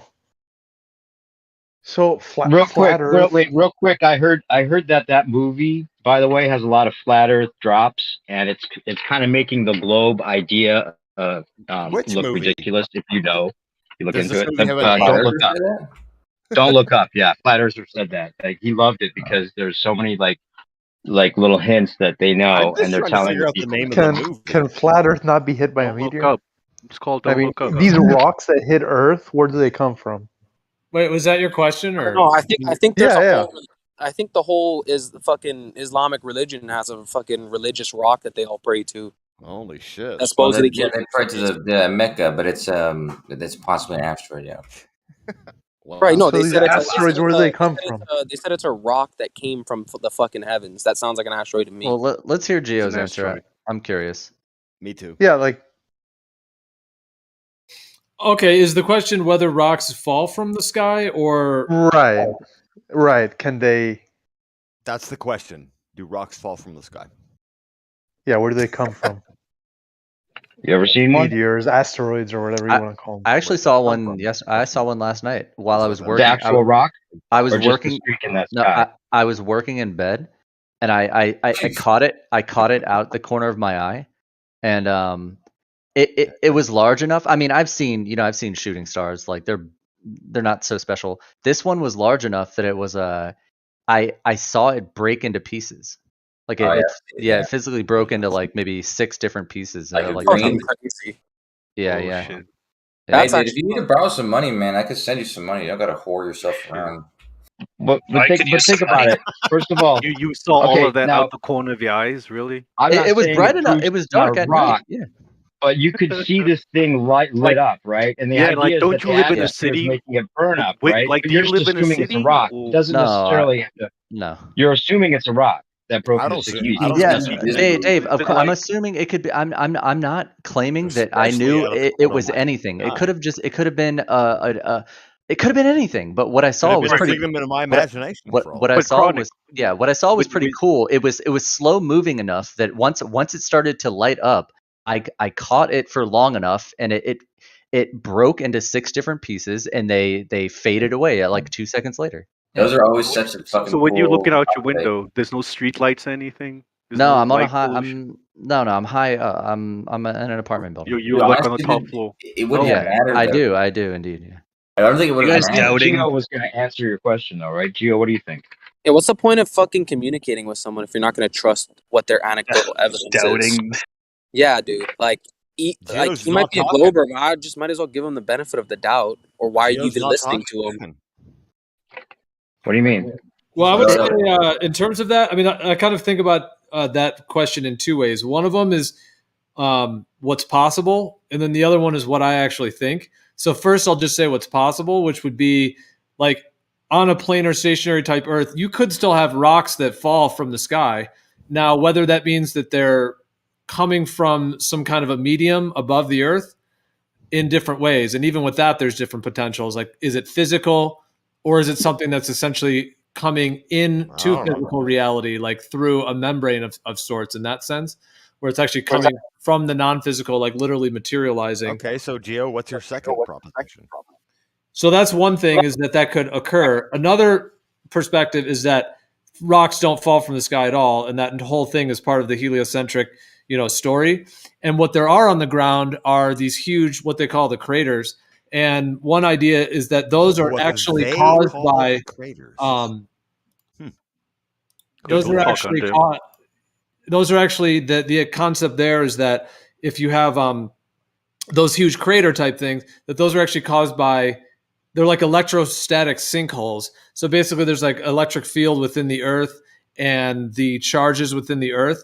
And just like volcanoes and mountains, electrically, the earth is pushing upwards to create that. In the case of a crater type thing, it's actually sucking inward, as it were, the electrical pulse, kind of like, well, maybe not to say with the moon, but that's a whole nother topic. But anyways, yeah, the electric field that does that. And so in that perspective, that there are no rocks that fall from the sky, that it really is just the Like a discharge. it's the heliocentric story for what those craters are, instead of them having to admit that the Earth is doing that with the electrical charge. And then lastly, that one thing that could go with that is that military type operations could launch things through the sky, firework things that, so that's another thing, is that they could be launching stuff and making it look like there's even stuff hitting the ground, or, that there's infinite potentials for that. Can I say Yeah, one? I've Go also ahead. heard a Thank you. theory on those craters. Not an electric theory. No, I'm not espousing either, but basically they were saying that like when there was this like Velusian flood or whatever recorded in all cultures throughout all the world, including the Bible, that they said that there's water that came up from geysers in the earth, and that those uh, craters are not actually meteor impact sites, but those are places where the water came from the earth and stuff. But that's just what I'm not fucking saying it's true. It's just that's another theory I've heard. Look, I just want to say one last note on the meteor I saw, or whatever you want to call it, I saw last night was, personally to me the cool part was not just seeing it. I've seen a million meteorites, shooting stars, whatever you want to call them. It was that it was so late at night and quiet that like and it was a pretty large one that actually broke into resolvable pieces that I could see. That it was so late that I just the idea that maybe I was the only one out of every these however many millions of people in this area that could have seen it to actually see it. I probably wasn't, but just that thought was sort of more cool than just seeing it. But anyway. Did you make a wish? I didn't. I don't have faith-based belief systems in my. You guys in my remember blood. that one that hit Russia a couple of years ago that like destroyed Windows? Apparently, like blew up. Like yeah, Chelyabinsk. Was that not it? You guys are very doom and gloom. Like, what do you tell your kids? Do you tell your kids that there's no point in getting an education because you're gonna grow up into a society where you chipped and you're a slave and you're in a one world government? Like, is this what you tell your children? No. No. No, this is what I tell you guys. So when it happens, you can think, "Oh shit, that guy on Discord was right." Sorry, Bandy, you're right in the middle of a sentence there. Go on, mate. Yeah, My before Noah kids- rudely interrupted. My kids tell me, Dad, you got to be in the system, out of the system, but in the system all at the same time. What? Yeah. Elaborate on that. Like, what do you say? That's because you taught them well, right, Vance? Exactly. Just that you got to live within the system, but you want to be out of the system as much as you can. So you want to avoid the system, but you still got to be in the system. You can't avoid it. Okay. You don't want to be too immersed in it. I think I understood. You think it's pretty straightforward? Come on. It's Yeah, the like best all, advice you'll ever get. all you want to do within the system is just get a job and an education, and that's it. You don't want to be too involved in it, right? You don't want to follow the trends and what's cool in Hollywood and this, that, and the third. You Is don't that let what the you- system bite you or lead you Yeah. in any way, shape, or form. You make your own decisions and all that sort of stuff. no, Well, not even. Nate, How about you teaching your thought there kids was to be good- like a business owner, for example, or Nate, back at you with the same question. Like, if you thought there was good reason to think that we might be right about that, would you avoid trying to tell your kids that there's any chance of that? Like, what if that happened and you didn't make them aware that that's even a possibility? No, I mean obviously I would tell them the truth if I believe that was the truth, but I don't believe that to be true, so I'm not going to tell them that. Yeah, but you haven't really investigated to see if it's true. I mean, wouldn't you I want to have. if you're trying to protect them? What do you mean I haven't investigated? You don't know what I've looked into, Dave. Come on. Well, it used sounds to, like you're writing I used it to off, go that's down all. all of these conspiracy rabbit holes the same way you guys did. I used to get high and spend hours watching documentaries. Okay, well then it's I used to interesting do to all hear of this why stuff. you think it's. Do you think it's just a troll? Then you think most of it's just a troll to make people scared, Does or it what? matter that you got high Because first? beyond the documentaries, I haven't found any additional evidence. Whenever I would watch a documentary, and like I don't watch a documentary in 6 hours, I watch it in 3 months because they'll make a claim, and I'll do research on it and try to get as much information. And 90% of the time, you realize, it's just nonsense. So I just gave up. I lost So trust in these documentaries documentaries. are not documentaries at all. It's just like a television show. Yeah, it's just someone's Right, opinion, I would and tend they to agree. use shock tactics to scare To you some and degree. make you think Well, that it's like the elites are drinking baby's blood and doing this, that, and the Right. third, and it's like, what the fuck? Totally. I think Yeah. I it's all agree with you. To be honest, it's all to some phrased. degree. It's all phrased like ancient aliens. What Yeah. if? What if? Right. There's that- so much insinuation. They'll show I Bush thought a and them documentary doing. was supposed to like. No, but like they'll do something like this. They'll show Bush and them doing the devil rock signs. Documentary, not like a what if. Right. It's like, Which they am I do on muted? purpose to troll us, right? Am I muted? No, you're not. Okay. I thought I was saying that they'll show something in the documentary where Bush and them are doing the rock devil signs, and then they might show a really old ancient carving where it looks like the statue's fingers are doing the same thing. And then what if George Bush is a descendant of this statue? You know, like they just that's a huge with the most dramatic music. You know, it kind of sounds exactly the way they explain space, Nate. What? Sorry, Bandy. That got a good smile, a pretty big smile.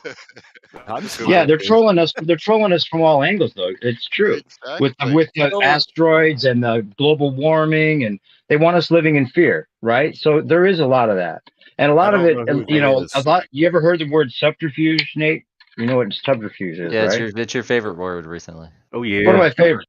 It's been one of my. I want to write a movie. What about obfuscation? Do you know what obfuscation means? Real quick, on the point of subterfuge, all I'm going to say is, Nate, I agree with you that a lot of it is that way. But a lot of times, just like Flat Earth Society, they'll put out like a hokey, like Bush did 9/11 kind of thing for like the slight, a little bit off mainstream looker into these things. And they'll be like, oh, it's all bullshit, and just throw it away because it's obviously bullshit the way they're portraying it. And even though some of the deeper ones may not be true either, but there's layers to it. Some of it might be true, some of it might not be true, but they're playing with the truth so that no one knows what the fuck to think. I'd like to kind of go back to the topic we were talking about beforehand about like what are you going to tell your kids about the system and shit like that. I would just like to say, I would just like to say that, like, wouldn't it just be the best to just say, like, because think about it, there's people in the FBI who are obviously actually trying to do good and actually believe they're doing good.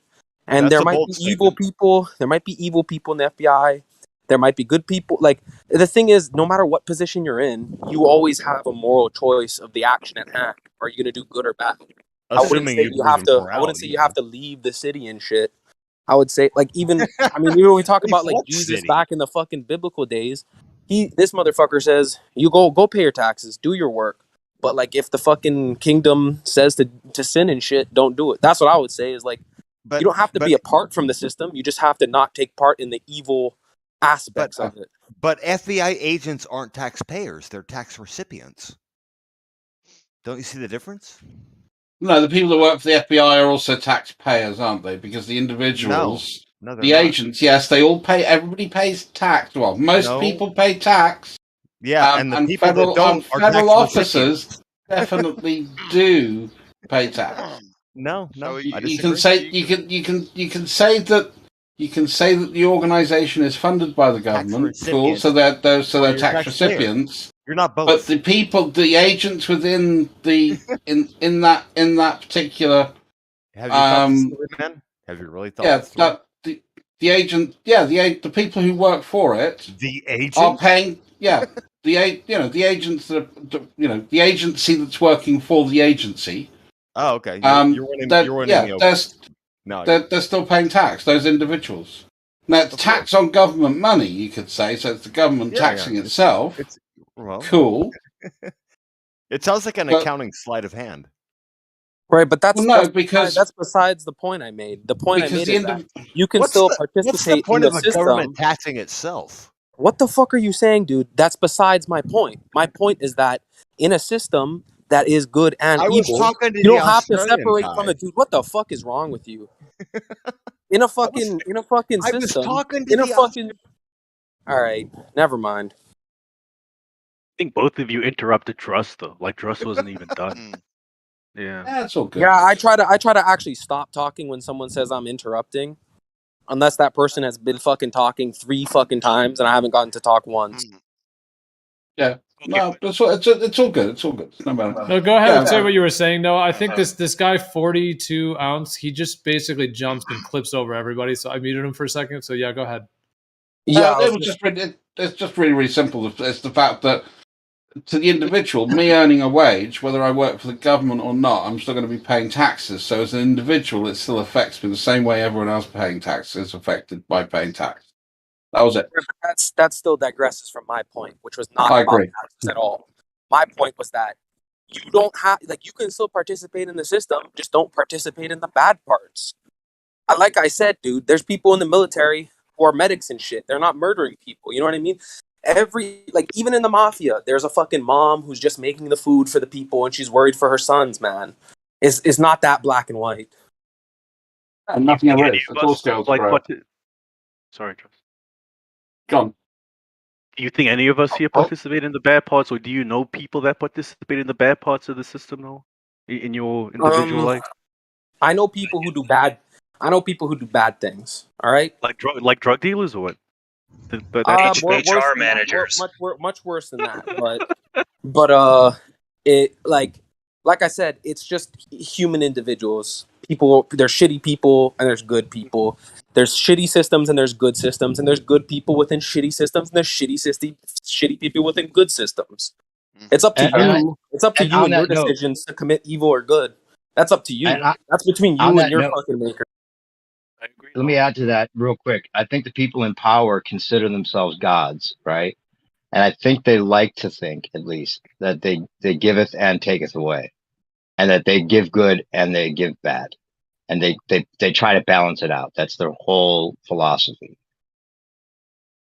I think that's a bold and broad statement. Yeah, that makes no sense, Dave. It can't be all bad. If it was all evil, then everything would suck, right? We wouldn't have any good, right?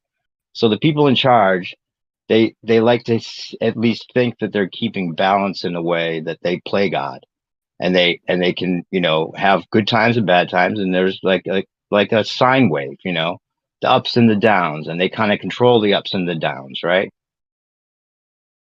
I can see that. They view themselves as altruistic. I think Schwab and Bill Gates think they're doing a good thing. Yeah, definitely. They think they're doing a good thing. Yeah, Bill Gates thinks he's saving kids in Africa and whatnot. Well, I would say for someone who's like a power player, I don't think they make their decisions based off of if it's right or wrong. I think they make their decisions off of what will gain me more power. If you do something altruistic, sometimes you will gain more recognition and power. Sometimes there's an opportunity where you have to do something bad to make some quick money. And I think they don't really look at it as black and white. I think they just think, how can I get more power? And if doing a good shit gives them more power, they'll do that. But if doing an evil shit will give them more power, they'll do that as well. So no, apply to all rich people? Or? No, it's like a class-based system, I think Noah's saying. No, like I'm just saying, if you're going to get to a level as a power player, like that level of a power player, say like Hillary Clinton or whatever, I mean, you're not going to be judging things off of if they're morally wrong or right. You're just going to be judging, is this going to advance my goal, right? I'm putting a couple like a boxer does not think. A boxer does not think, is my punch going to hurt the other guy? You know what I mean? He just thinks like, I want to get this belt, so I'm going to punch this motherfucker. It's not about being evil or good. It's about gaining power, right? Yeah, I gotcha. Dave, to get to this level of power, you have to be hyper-focused on power. You have to make that your sole fucking shit. I see your links in the chat, Dave. I'm reading them. Yeah, Miles Mathis. I recommend Miles Mathis for some of this research. He kind of gives you like, the rundown on some of these people and who they, who he thinks they might be as far as his research goes. He's a really good researcher in some ways, in a lot of ways. But at the end of the first PDF, he says, what do you do about this? Basically, just take care of yourself, figure out what's practical. Don't just, they want you scared. They want you dropping out so that you just don't think there's any hope, but get organized and figure out how to, have a good life in the system that you're in, for sure. So Noah, I wanted to ask you, Noah, you said earlier, prediction maybe of by the end of this year, another pretty significantly bad thing will happen. Could you also agree that it's equally likely that a good thing of the same magnitude as this bad thing you're predicting could also happen by year's end, right? No, it's only bad. It's only bad. Basically, it has to be something that's going to distract people. Yeah. For, like it's gotta be something to distract people from the markets going and tanking even fucking more. It's already tanking, but they have Ukraine and Russia to distract them. If it starts tanking more, they're gonna need a bigger distraction to kind of keep the masses appeased and their attention focused on something else. So good things can happen though. Were you the one saying the sine wave, or was that Dave? That was someone else. Okay, so you don't think it's a sine wave of good things happen, bad things happen. You're what's that philosophy? You're just not in this particular. We're all in hell for eternity. No, that's kind of straw manning me. I never said good things can't happen. Okay. In this particular case, be it the end of the third quarter / beginning of fourth quarter, in this particular case, I do not think it's going to be a good distraction. It's going to be more like a Russia versus Ukraine distraction. Do you have hope for the future, Noah? Like, do you believe we'll eventually defeat the world leaders and claim our freedom as a society? I don't think. I don't know. I don't think some people. I don't think some people can be free. I think there are free people. I think there are free people right now, and I think there will be free people in the future. But I also think there's people who are subjects, and there's a type of person who can't. I mean, you know this in like militaries and shit. People say like, I can't leave the military. I need the structure. I need someone telling me what to do. It's just a personality type. There's always going to be people who want to be free. There's always going to be people who are more comfortable letting someone else take the lead. Yeah. Yeah.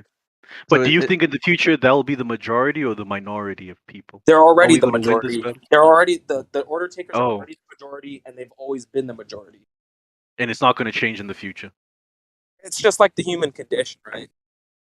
But will it change in the future, Noah? Can we do something about it, or do you feel it's hopeless? All hope is lost. I would say your hope isn't lost. I would just say understand it and save yourself. You have a lot of hope. I would say everyone has a lot of hope.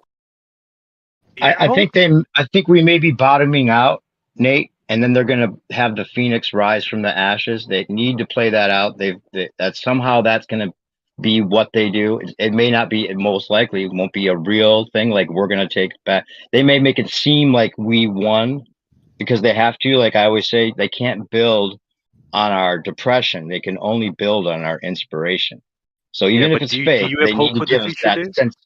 Yeah, I do, but I'm not. But as far as the future for all of us and the way that the country makes it seem, I don't base my hope for my future on what the country makes it seem like we're doing.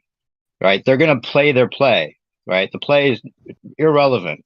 You have to make your life completely separate from that as far as your, satisfaction with it. Because if you're depending on that to make your satisfaction, if you think that we is the most important thing to be identifying with as far as like this government and our country and did we go to the moon and all that? I mean, that's the real psyop, making it feel like we did all those things, especially if they're fake. Yeah, I would just say I would say individually, you're either hopeless or not, depending on what you decide to do. But I mean, the cards have been shown.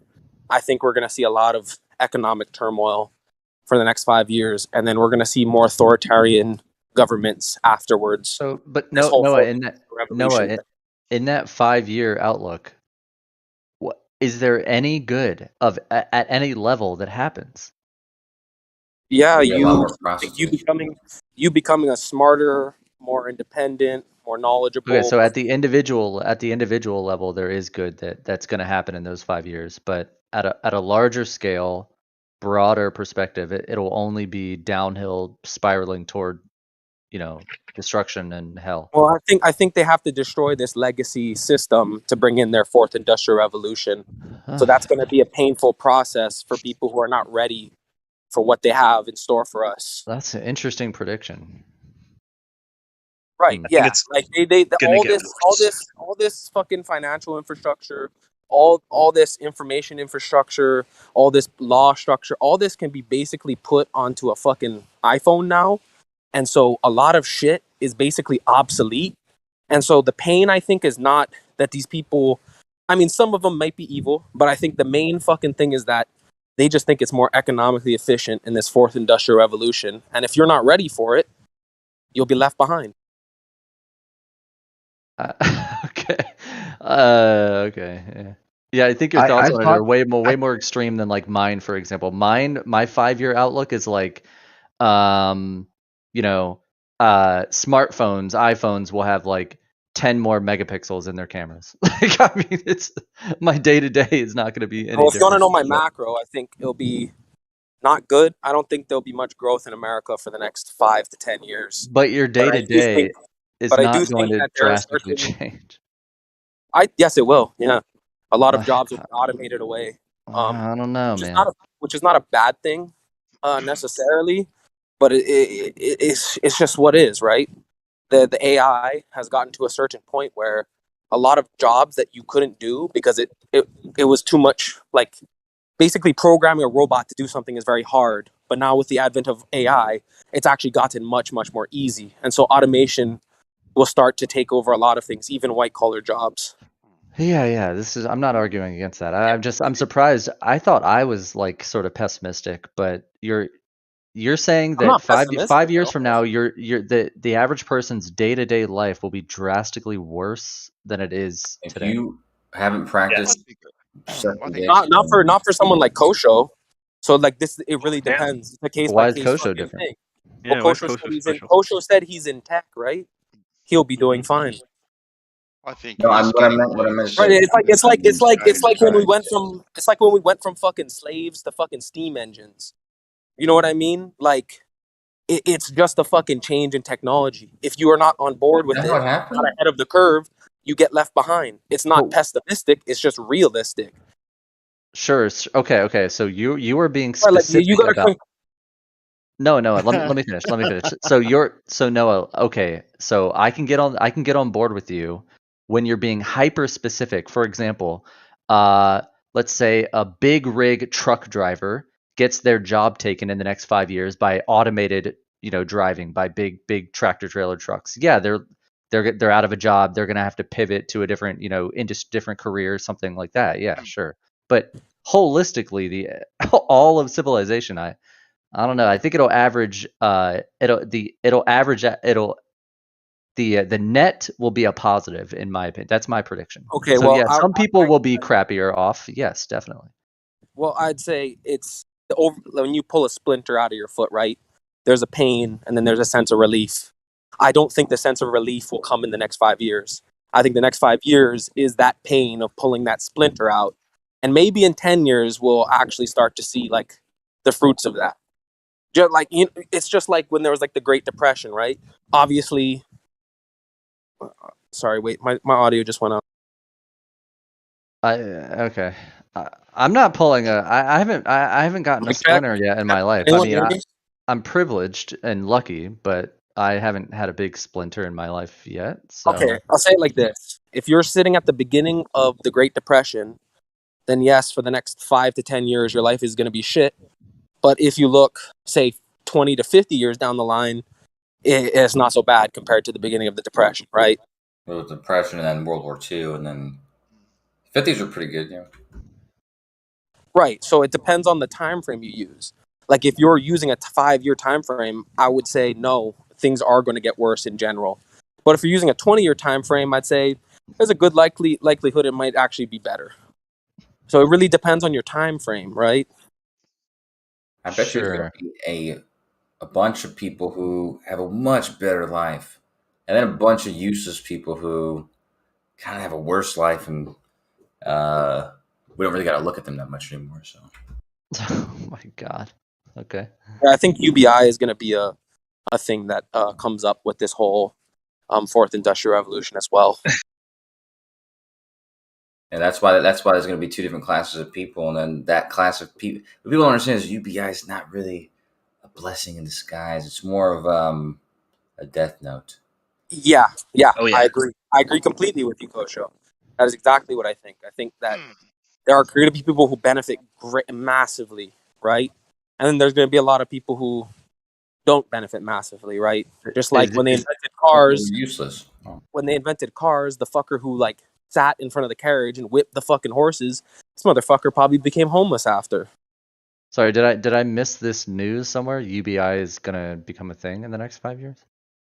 Well, I'd say that's more of a 10-year horizon. The useful idiots take a lot of jobs, man. The useful idiots seem to be chanting it.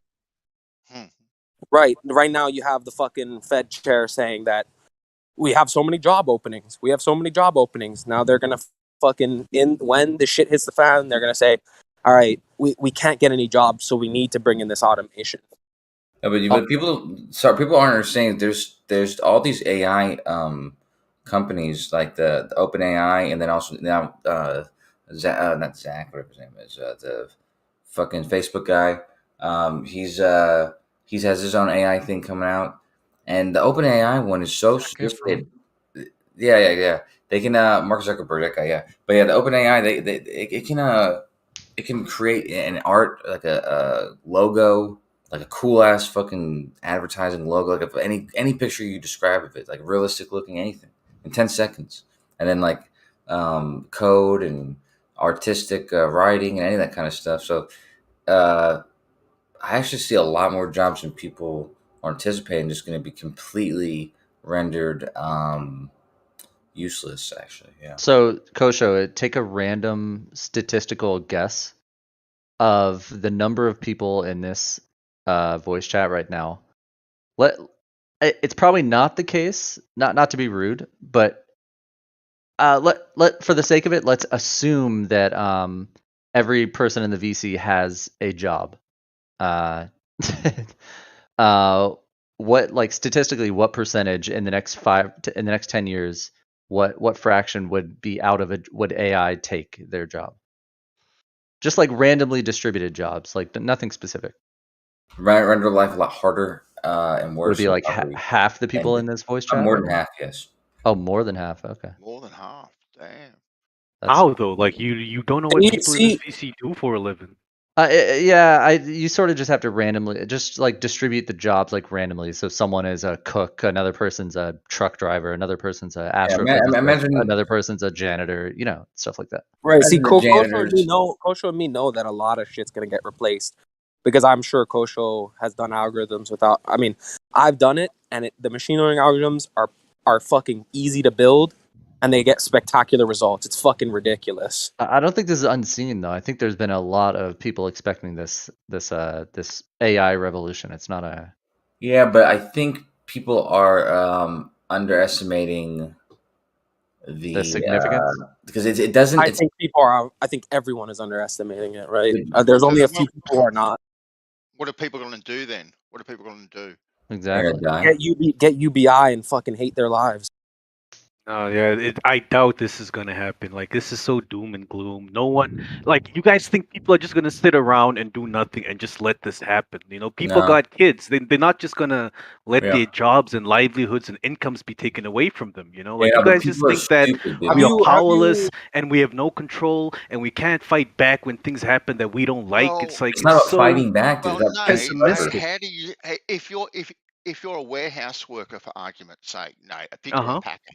Okay, then, and they all of a sudden now want to bring in automated forklifts, automated picking, packing systems, and all that sort of stuff. How do you then prevent that from we coming strike, in? Benzo. You strike. Well, we strike. We demonstrate. We fight back. We tell them we're not going to listen. We're not going to let this happen. You're getting fired. If they want to take our jobs, they better kill us. And we've seen in the past that when people fight back, they tend to win. When people strike, when they demonstrate, when they try push back against the powers that be, things change. Hey, Nate, think about what you're saying. Nate, hold on. Nate, you're saying fight back, strike. They're trying to fire you. Why would they care if you strike? Yeah, I think it's a middle ground. It's what a do middle. You mean, bro? Like, don't... Nate. It's a middle. It's somewhere in between, right? I think, in my opinion, it's somewhere in between. So like, what would be smart now, or even several years ago, is for like unions to actually come up with like legislature type stuff to protect yourselves from getting AI'd out, or at least some sort of something that at least helps you on your way out, because there are industries that this is inevitably going to happen. But Isn't definitely. this a bit zero-sum game? No, it's a poor solution. The same thing could have been said of the Industrial Revolution, right? That now that we've got cars, what's going to happen to the handcart pushers? And sure, handcart pushers aren't a thing anymore, but it's not. But we've got an increasing population of people who, generally speaking, have an increasing quality of life and disposable income, and it's because you don't just stop working in your job and then just sort of slowly expire. You typically go on to do something else, which is why if you go back, the further back in time you go, the fewer people you find who are employed doing entertainment style jobs or sort of nice to have jobs. They're like, he thatches roofs because we all need a thatched roof. He's a blacksmith because we all need metal. He's a farrier because we all need shoes for our horses. But nowadays, like, how many of us, like, I'm in a nice to have job. You don't really need a communication skills trainer. Right, but can I respond to that? In the gaming industry and Go ahead, media Noah. and entertainment, they're all jobs that people are Okay. free now to do because they've been freed up from, pushing a handcart. Yeah. There's another important thing Okay, that's being missed here. Go ahead, Noah. I reserve my spot to Yeah, respond go ahead. to him. Basically, I think the difference between this, I guess, quote unquote, industrial revolution and the past 3 or so is that in this industrial revolution, they're saying that these things that they're inventing can do every single job a human being can do, but better. So anything you think you can do to help someone else, there's going to be a program that can do it better than you can. You're going to be no competition. So that's a little bit, I don't know if it's optimistic or pessimistic, but I think inaccurate. I think it's too extreme. Sorry, go ahead. Yeah, what AI is really good at is specialized tasks within known parameters that have very set rules. So driving a car is a great example of something that AI can and probably will, and arguably already has cracked, because there are really set rules, there's really predictable outcomes, keep the person alive and get them from A to B. But when it comes to something like how do you negotiate a deal or what makes a memorable movie, no, that specifically would be something an AI is better than human at. An AI could be even a better comedian. An AI could be even a better comedian than a human. That's like, if you got to look into AGI, bro. Right, See, you're only specifically looking at the AIs we have right now. You're only looking at the ones we have right now. So you're not coming into the ones that we're going to get in the next 5 to 10 years, let alone if they have it and they're just not showing it to us. A robot comedian being like, I mean, I would go and see a robot comedian, but I would be staggered. I mean, are you talking about technology, like emerging technology, or the way where it could go? Are you suggesting it's technology that exists that could already? You wouldn't even go to it. You would just go on the screen. You just go on the screen, and then there would just be a generated person, like an avatar, which we can already do. People do it in the metaverse. They have their own avatar. You just have an avatar go up there, and then you'll have an AI basically controlling its movements and the words coming out. And you know what? That avatar could look so realistic, you would think it's Chappelle. In the future, they'll probably have a Chappelle AI, and that AI just tells new jokes that sound like they're Chappelle made jokes. There's a huge serious, piece. bro. You need to look into this shit. It's really serious. There's a huge piece. There's a huge piece that you guys are missing. That a lot of the stuff I can agree with most of it. It might be a little too extreme for me, but there's a huge piece that you're missing. Kosho, I think, also is kind of missing it. Is that there are unknown industries. So as AI takes over whatever you think it's going to take over, right now you cannot even name them for me because nobody knows them yet. There are new emerging industries that will require humans that AI can't do yet. You're right about that. It'll be like a revolving door of like a perpetual like march forward of new emergent industries that need humans. That who knows? None of us can name what those industries are going to be. Yeah, you're right about that. I can see where you're coming from, Chronic. Yeah. AI seems to only thus far be taking really shit jobs that I'd rather we freed humans up from having to do. That won't always be the case, though, Eggshells. But I agree right now. No, but I mean, there's not many people. I don't think that go. Oh, geez. I'd say loving that serving people their McDonald's. Yeah, but you guys are missing the picture, man. I'm telling you, artists, writers, all these, like he said, comedians, and actors, like all this type of stuff. It's really actually not even in the distant future or in the near future. It's like this stuff's already happening, and it's it's pretty. Show me your best example of an artist, a computer artist. Have you not heard of Dolly? Dolly too? These are real things, Eggshells. They're I'd just like to say I think one of the first industries that we're gonna see, automated is probably music, honestly. And that was one of the first industries that got digitalized. And I think it's going to be one of the first ones that gets automated. I think we're going to have like beats produced by AIs, and then we're going to have singers and rappers who are not actually real. They're not humans. They're just voices generated. And the thing is, with the feedback, people are going to be able to use social media to feedback with what they like and what songs they like. The AI can use that data even further to fucking make their songs better. Like they're going to be better at making songs. They're going to be able to figure out what songs you like better than a fucking human being can. Haven't you, Kosho, got AI to write you jokes and songs? Yeah, that's what I'm telling you, dude. I'm about to show you the new Dolly from OpenAI as well, dude. That's making these amazing images in 10 seconds. It used to take like an hour or 30 minutes to do this for the AI to do this, but you could literally tell it to make you anything at all, and it'll make a picture in 10 seconds greater Show than me. more creative than an artist. I want to see this shit. Show me. Comedian or AI artist. Yeah. They're trained on the entirety of the there's internet. also an Yeah, these there was AI are an trained on the AI. entirety of the internet. Did you know that there was one that made like a couple and then they sold it as an NFT for like thousands of dollars? Is Dolly 2 available for the public?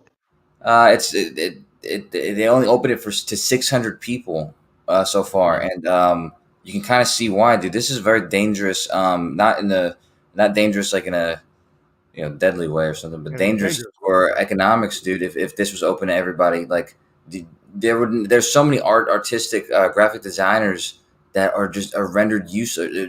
There's no point in spending that kind of money anymore, dude. You could say something in a sentence, and it will make you an image better than somebody could have done for you.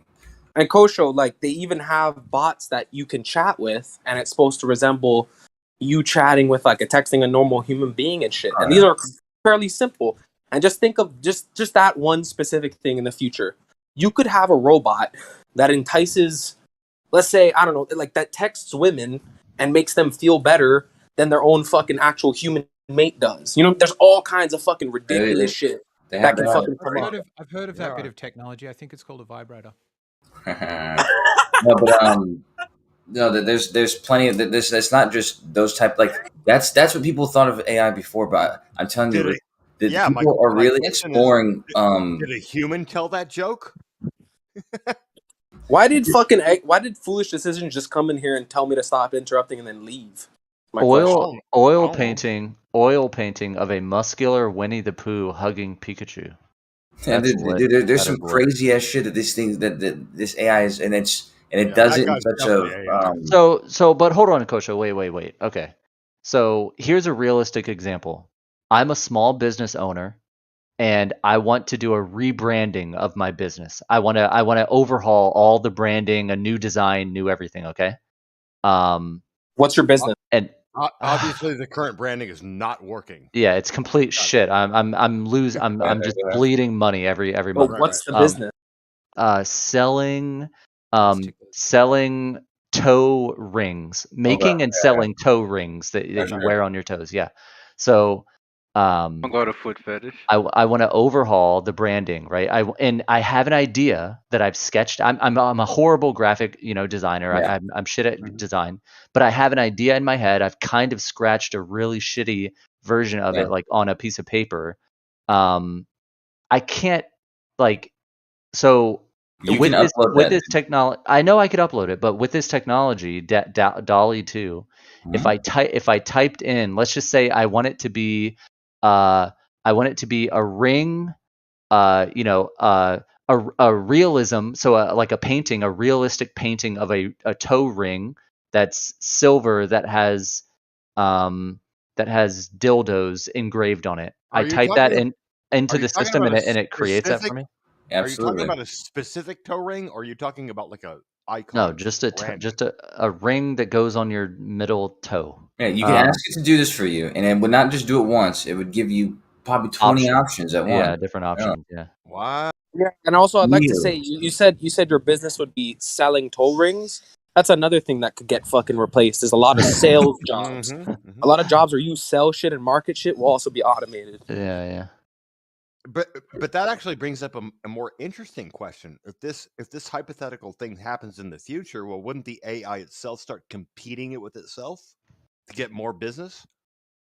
Depends on the thing is the AI doesn't really have those type of aspirations on its own. Well, not yet. But But once you could ask it to have those aspirations, sure.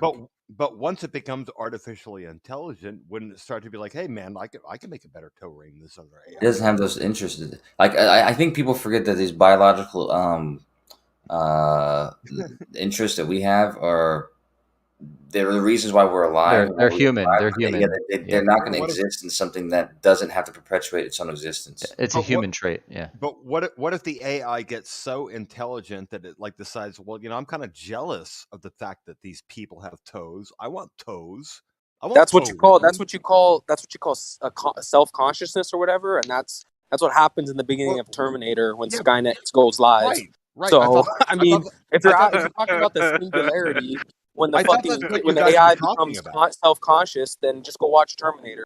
I thought that's what you guys were talking about. I thought you guys were talking Yeah, this about when shit sounds AI like a gets so movie, man. intelligent that it's like, AI, it's not AI's intelligence is irrelevant, but its usefulness is outstanding, and it's crazy that I think that when you talk about using like politics to secure people's jobs, it's completely pointless, and also going the wrong. That's a waste of energy. You're right. There's going to be a lot of people who there's new jobs that people don't even know about yet. But I think whenever Eggshells, you brought up the Industrial Revolution and this sort of thing. I think that when you look at the numbers, I think the numbers show that people adapted. But I think what's missed out on is it's not necessarily that every person adapted. It's society as a whole adapted, but there was many people who were not in the right place at the right time, or they actually suffered. Yeah, exactly. Like they stuck to the old world, and then they became irrelevant. Yeah, and I'm using the word deliberately. I mean, like, you get somebody of subnormal intelligence. You get somebody who's like, 60, 70 IQ, and you go back far enough, you got plenty of jobs you can give that guy, right? Because he might be a retard, but he can still carry sacks. But when you then go from carrying sacks on your back to like one chap can load them on a wheelbarrow, it's not so much that now a retarded guy is precluded from pushing a wheelbarrow. It's just that you need fewer guys. So the guy that's smart enough to figure out where the sacks should get put and go, oh, we finished that stack, so I'll start another one, is more useful to you. So yeah, there is definitely a thing that there is a lot of what we're talking about is pressure that means that if you are adaptable or intelligent, that is an advantage. But if you are dumb or lack adaptability, that is a significant disadvantage. So do you think that only people that are retarded carry sacks to earn a living? No, that's not what I suggested at all. Well, this is kind of what you're inferring. Like, people work out of necessity, right? Well, they do. They do work out of necessity. You're getting it totally wrong. To make matters worse, the suggestion that smart people can carry sacks. It's just that retards can only carry sacks. Really? They can only carry sacks, can they? The bandsaw comes from a long line of. Show me a retarded neurosurgeon, then I'll be proven wrong. Oh, really? So you've got to. So you've got to do a job like being. All right, I think we're missing the point here. Right? Yeah, right? and missing the point, and right? and no, furthermore, I'm not missing the point at all. And furthermore, Bandy, you got to get the hyperbole here. He's being a bit hyperbolic, right? Bandy, and furthermore, when you introduce the idea of a wheelbarrow, you're also inferring that somebody was smart enough to like figure out how to like make a wheelbarrow, which makes it even worse. It's like there's smart people that like think about shit like how to make a wheelbarrow. And there's also dumbass motherfuckers that just like don't even know how to society is not just going to let machines take over everyone's jobs and livelihoods. Definitely, the reliance on automation and technology will increase, but it's not going to be like WALL-E, where we're all fat and everything is just done by machines and we ain't doing shit with our lives. Like, we're not going to let things get that extreme, man. Come on. There will be a backlash to it. People will cherish their human contact and pay more for personal contact with humans and other services. Why should I pay for that? I can just go outside and talk to people. I can talk to my daughter, to my friends. No, I'm talking about like why would I need to pay salesperson. for human contact? I'm talking about sales. I'm not going to pay for something I can get for free. I'm not going to go to a salesperson to find me friends when I can just go and make friends by myself. What the fuck, man? Dave, yeah. Hey, let me introduce you to this guy, Nate. People Who is he? are- You Nate? No, I'm selling Nate. Yeah, I'm selling human contact. Come on, man. Hey, People are you know, paying you- for human contact right you now. may be able to carry a sack or swing a sack. You know what I'm saying? People are going to be paying for some, porn star action in their house. You got to do that. Someone's got to do that, right? So There's literally girls and guys. So who thinks that teachers and professors will be replaced by AI? Yeah. I think those among like comedians, trainers, teachers, lots of therapists and stuff. Comedians. Like that. We've been saying this kind of stuff for years. Like, do you remember when there first was voice activated stuff? We were like, it depends on what they're teaching. We're done. 5 to 10 years, it's over. And now we've got like, I don't know anybody else has got a Google Home or uses like says, "Hey Google" to their phone. Some people say Alexa. Whatever. It is really dumb. Yeah, it is. Yeah. It is not clever. It is not putting my job at threat in centuries. But in the most of the time, it gets the commands wrong. Yeah, that's also. Sorry, go ahead, Kosha. But the AI is a different model, and that AI is it's just made stupid. But we have a different world now. Is anybody actually arguing that Google Home is AI? Because I don't think anybody's arguing that. They're not talking about general AI. They're just talking about voice recognition that to me is part of the bridge that you're building. The bridge that you're building to build AI is bottom up and top down, and Google Nest is top down. It programs the commands in and gets it to respond. But the true AI that you're talking about is where it meets in the middle, where you've got machine learning or some sort of like self-generated code that's able to do. Yeah, that's why it's called artificial intelligence. Right. Intent. Yeah. And that's the entire point of the name artificial So intelligence. so in the distant future, when teachers in particular teachers and professors and stuff, when they get replaced with AI or just software that teaches, who controls the curriculum that it teaches, and if the curriculum ever changes over time? Another computer decides that, or a human decides the curriculum? It'll be human beings. Very small board, and actually in AI, that this type of decision making shits are can easily be made more efficient by AI. Definitely AI with this open AI thing. I'm using it right now, and you can ask it to structure anything for you, like completely structure an outline for like your a flat agenda earth for the model, next couple days or something. So definitely AI will assist in the organization and the decision making, but the final decisions will still be left with human beings. They'll just use the AI to help them make better decisions. Yeah. I don't. And in terms of teaching, you still need that personal touch. If like I can't imagine doing my 7 years of college and university all over again and having a droid or a machine teaching me that doesn't have a sense of humor, a sense of that doesn't have a sense of humor, a sense of compassion. That's not going to understand that yesterday I was sick, so I had to miss the test, and they're going to work with me so that I can write like a supplementary exam or something. Yeah, but just because you can't imagine it doesn't mean the next 3 generations from now it's going to be normalized. We don't know that. You guys understand that these things are trained on the entirety of the internet, including and it's every single person. You can take any individual model of a person's online persona, like every text they've ever had in every social network or whatever, and it will make a complete a model of that AI chatbot of that person's based on that person's text. And you can do this with however many people you'd like. You can do this with you can include like 1,000 different people that you've like their personalities, and then make this model for this chatbot, and it will do exactly what you just said it wouldn't do.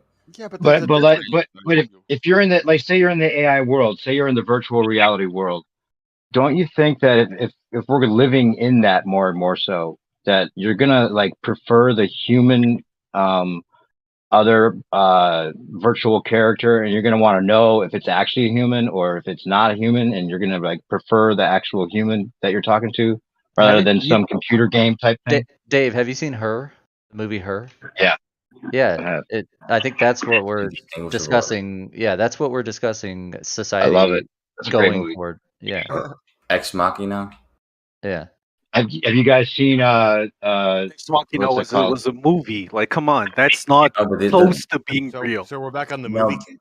but that's the part that there's Japanese dudes who are actually marrying their fucking robots. Not robots, Yeah. but chatbots. Dude. Have you guys seen I've Free seen Guy? that, but that just speaks to the psychology of Japanese men today. No, you know, it it doesn't speaks to mean the psychology of all of that we're talking Japanese men are beta. Is Jin in here? beta. Yeah, beta as fuck. They can't talk to real women, so they marry chatbots. Come on, Yeah, but it's man. not. They're not the only lonely people, man. Huh? They're not the only lonely people. There's all sorts of lonely people who get covered A by lot that of kind of Japanese stuff. people are not lonely. Oh, the lonely people. Where do they? There's the precipice of what these skills that are just not going to be matched by regular people. So Kosho, what are the jobs that are impervious from getting taken over by AI? It's not a job. It's not a job per se. More of a personality type and a mentality. Like you said, like it's about adaptability and versatility. Who said nurse? Who said comedian? That's a crazy one. Yeah, dude. I'm getting the AI to write me a joke right now, dude. And but they can't can write full books, full. Kosho. You said you're working. Is it a beta version or something? It's OpenAI, right? Yeah, of OpenAI. I mean, it's Wait, it's a thing you've showed me before that you failed to get. Hey, listen, asshole. Okay. Yeah. I need you to get your AI. I thought when he said beta version, that was the joke. No, different betas. I have everything in OpenAI. Kosho, all right, Kosho. Too. I need you Jokes to. are pretty bad though. Kosho, I need you to generate me with your AI. I need you to generate me a 6-week educational curriculum on introduction to exoplanets to teach a summer class. I'll check it. All right, hold on. All right, 6 Write weeks. that down. 6-week curriculum for a summer class that I'm teaching, and the course. That way you don't have to teach it. The AI teaches it The for title of the course will be Introduction to Exoplanets, and get your AI to generate that 6-week course curriculum, and then DM it to me, please. And Should I start with it's an done outline? all my planning work it saved me hours of I think I creating should my start own with an curriculum. outline though, because the thing about it is if you it's not smart enough. No, it's not that. It's not that. It's if you do it little by little, you can build it up. But if you ask it to do too much, it's got a more likely chance to fuck it up. Tell it to do an introductory. So it's too dumb. It's too dumb. It's not that it's too dumb. It's that's what I'm saying. I remember when I was fucking up with it because the first night I was using the. So okay. So you have to finesse it, you know. Okay, so you have to finesse it. Okay, so I would need to give you more specific information, like it's a 6-week long course. The title of week 1's curriculum will be titles of each week, yeah. And even if I gave you the 6 different titles for each week, that's all it would need, or it would need me to go even more. Then I might as well just write the curriculum myself. That's a good example of what it's good at. It's good at it's basically completion. It's a completion model. The text one. So if you start out, if you were to say write a script and you just wrote like the very beginning of each chapter or something like that, it would it'd be better at filling out the end of whatever you're starting. It'll help complete that. So it's just a chapter title though. Yeah, but exactly. So if you have the chapter titles, it'll be a better chance. All right, I'll DM you the 6-week titles. All right.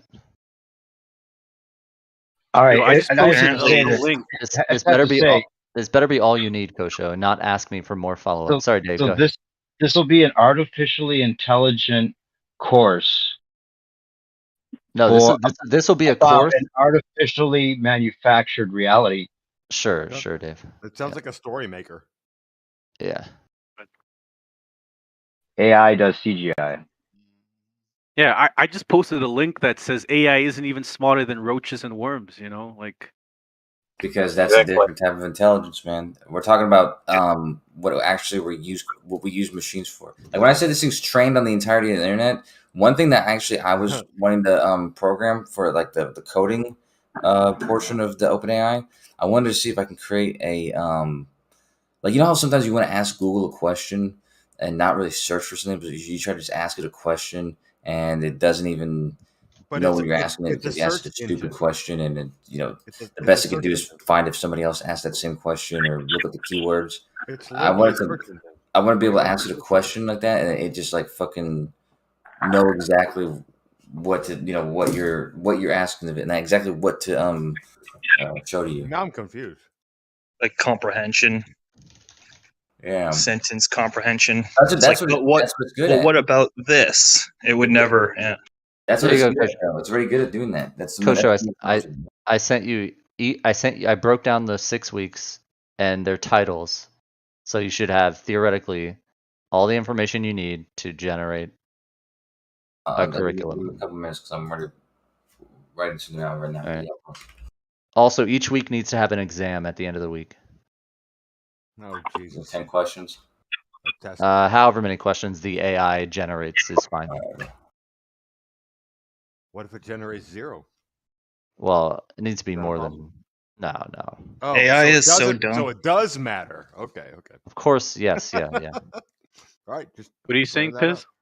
AI is what? If you ask AI, like, okay, what color is the sky? It'll be like, the sky is blue. And then you say, but what about the grass? It'll have no idea what you're asking. It won't be like, oh, grass is green.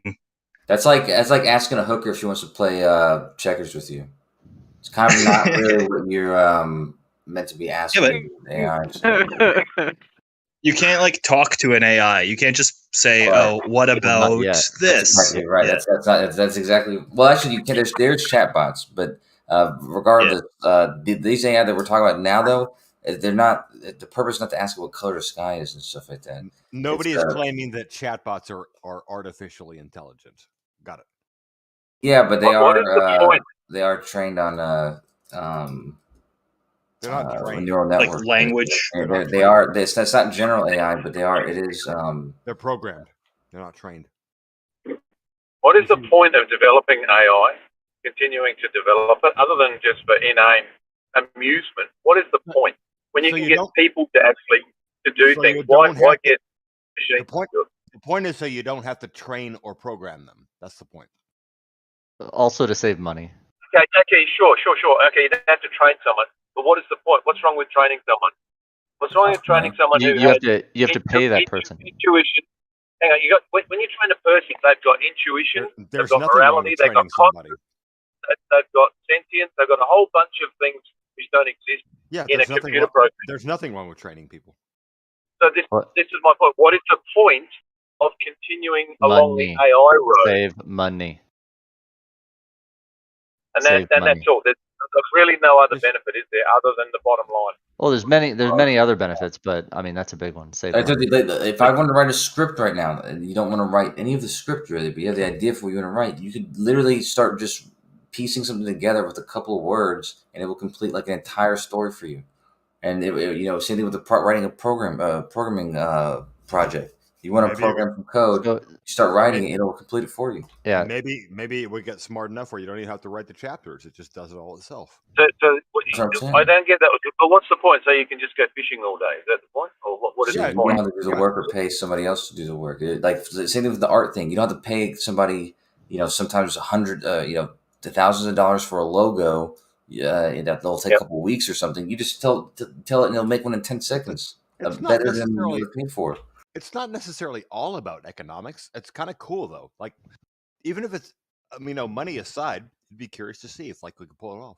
But it's time is money. Time is money, right? Kosho, here we go. Exactly. So Kosho, the reason, let's just focus on your logo concept. So you want a logo that you can get it for nothing. So that puts a guy out of work. And then there's a guy who wants what you supply, whatever that is, and he doesn't want to pay anything for it, so he puts you out of work. What's the point? Like, what's the end game here? Everyone's fucking unemployed. No one's got any income. Everyone sits around and just goes fishing. I think you got to be more clever than that, dude. You got to not make yourself useless. I think the end game is everybody gets to sit around and all the robots do all the work. No, that's the point of AI. It makes everybody useless if it goes to its final conclusion. So there is another aspect to productization of things like AI and machine learning, not just financial and replacing someone. Just like with any software, you set out to do software to do primarily one of three things: make something possible that's not been possible previously, eliminate human error, or bring something into cost effectiveness that previously wasn't. Sometimes you can do all three with machine learning, and I'm working on a product right now that uses a vision neural network that does something that a human can do, but nowhere near as comprehensively, nowhere near as quick, and nowhere near as cost effective, because the software, the product that I'm writing, will allow one individual, it still requires an individual, by the way, but it'll allow them to do the same job as probably 6 or 7 and do it more comprehensively. Okay, so you've just put 6 people out of work. But he's also saved himself a shit ton of time and money. Time and money. It seems to be the bottom line in this entire conversation is time and money. You missed one thing. And efficiency. Error. And human error, yeah. And efficiency and human error. Yeah. Okay, and I grant you that thing. I'm not saying AI has no place on Earth. I'm just saying that I think what you're talking about, that time and error thing. Let's say with a kidney surgery or something where it's, that error can have catastrophic outcomes. I'm with you. I've got no problem with that. But I think the downside of it just running rampant for mankind can actually be a lot worse than the benefits we obtain from it. Yeah, I mean, just really quickly, I'm not creating a super intelligent, self-perpetuating AI. A subset of AI is machine learning, and I'm specifically working with vision neural networks. So there's no way these things are smarter than being able to do kind of classification of objects. This product is for the US retail market. So it's basically optically, I can get image buffers and identify the location, placement of products, as well as their merchandisable facings, orientations, stock levels, and it will identify individual products, right down to the individual SKU, the UPC. So it's not going to run rampant and suddenly look at a tank and say, "Oh, I want to control that." It's purpose-built machine learning for a very specific purpose. Right. I get it.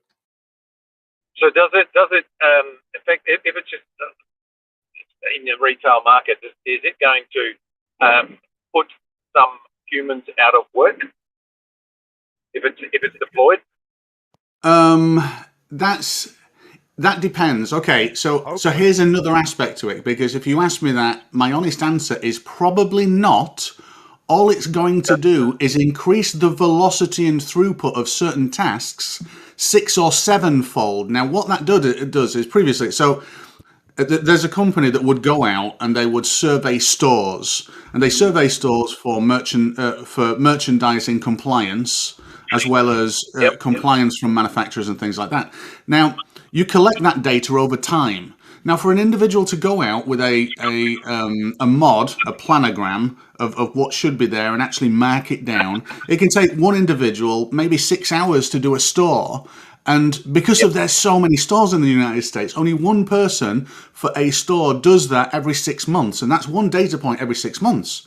Now, because I can give them an AI product that allows them to do that in, let's say, 1/10 of the time, they can now do that same sample 10 times. So yes, you could decrease your staff and do the same velocity of surveying, but what you could also do now, which is a lot more value add, is have the same number of staff actually visiting stores and doing tracking and getting data points 10 times more frequently for better data and analytics. So there are flip sides to this.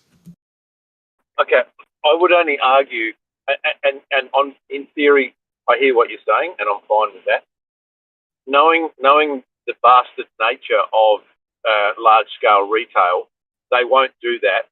They will think, okay, we can probably use less people to do the same amount of work. That's just the nature. I've lived long enough. I've had enough business experience. That's just how they work, because everything's about the bottom line. So I don't want to undermine the nobility of what you're working on. More power to you. Go ahead. But I just know corporate imperatives aren't people focused. That's it. No, I agree somewhat, and it could be that some of the companies that do use our products have exactly that in mind, because I know that their major cost is salaries. That's it. Yeah, but I'm saying there is also the possibility that you keep the salaries and you give the company and what you do more worth as well. But yeah, I get what you're saying. Yeah, no, cool. I think we both agree with one another where we're at. So I'd say I'm not undermining what you're doing, bro. Please don't take it that way.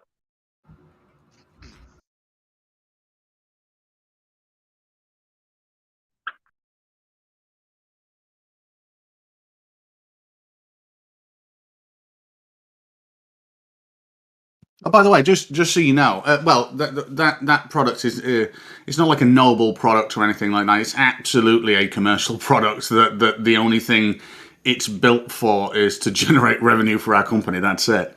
But an interesting thing for AI, off the back of that same product, I'm also creating an app with a lot of the same code base, or using libraries from that product to create a free app, because I can do depth perception and give a touchable image on screen via the very nice taptic feedback on an iPhone, to make an image depth touchable for blind people, but using the camera and the LiDAR at the same time, along with a vision neural network to identify things like potholes, curbs, doors, all that kind of thing. So in building the technology for retail commercially, it also allows you to use the same kind of machine learning and systems to do things that do benefit people. And that app is going to be free as well. That's not a commercial app. Yeah. So in short, my vote is AI, machine learning, pretty good.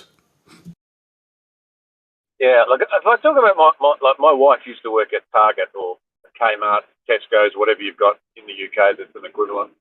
And on a Saturday morning there would be 25 or 30 young girl checkout operators, to cope with the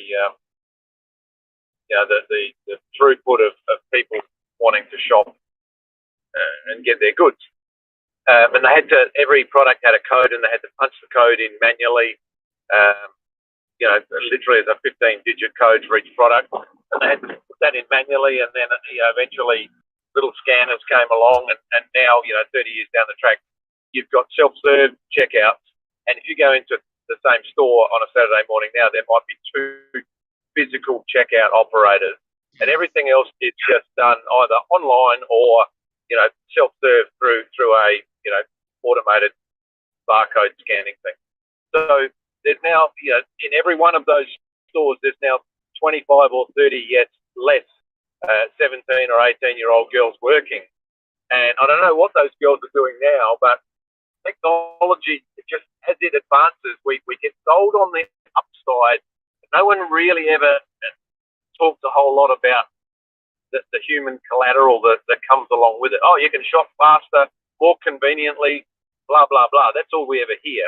But there's also another side to every equation.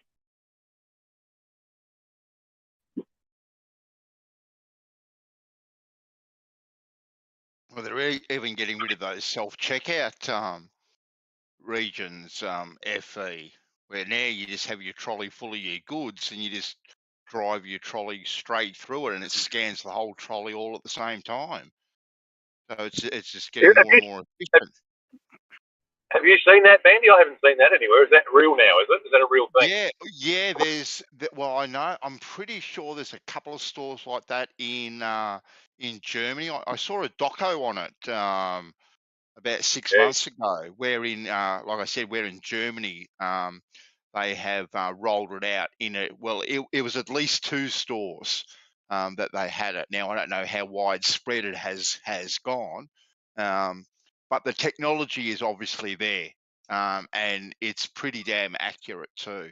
I guess if all your products got RFID chips in it, then you don't need to scan. No, believe it or not, it doesn't work that way. It works off vision neural networks and camera systems. And what you can do, Bandy, Walmart set up, because Walmart have got a technology center at the heart of Arkansas. And they set up a checkoutless. Well, they set up something called smart shelves, but then they set up a checkoutless micro store for testing. And you can just walk in there and pick products up off shelves. And there's like 3 forms of verification for product extraction. There's the smart shelf itself, and then it's also caught. That action is also caught by multiple cameras. And it just adds it, and it's already recognized you. Unfortunately, it will recognize you like by face, but these were done off little key cards anyway. And you could just walk out and it'll just bill you. And Amazon have tested something similar as well with quick setup stores. Well, they already have a slightly different version to the one that I saw, Stingray. It was like you walk through this checkout system. So yeah, dude, you know they. Go Numpty, jump in. I would say they already have this shit in China. Like, it's not in the testing phase; it's already implemented and being used. Oh wow, I didn't know that. Yeah, no, and they even have the self-driving buses. Some of them are already driving around self-driven in like Shanghai and shit. Or like I was looking, the Chinese fuckers are on it with this AI shit. I guess it's such a closed country, though, isn't it? It's not like they export or advertise that.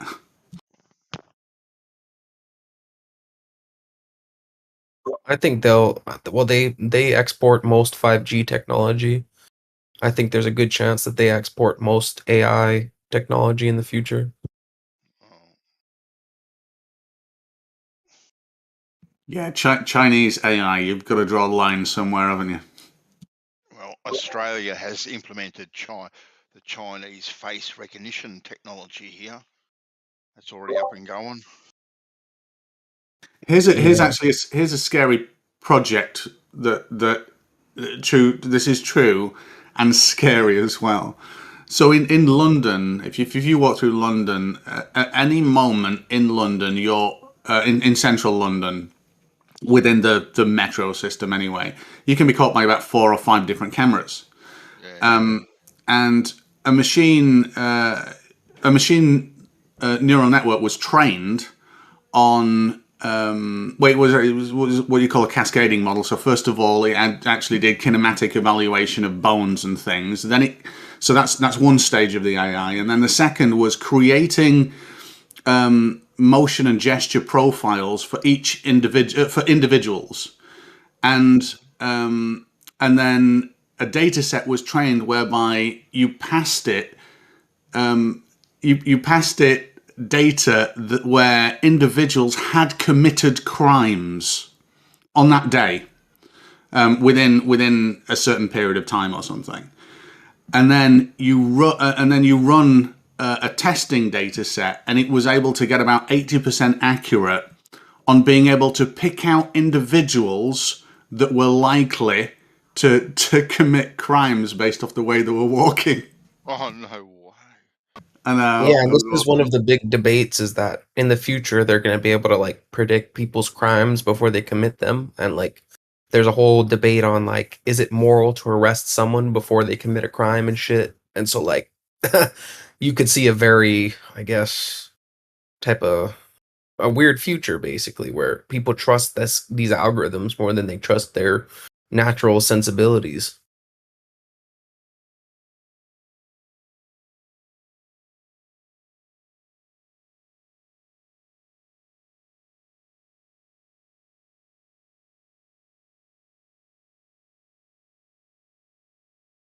Here's an interesting thing, because I've only just set this up in the last because I'm having my house remodeled slightly.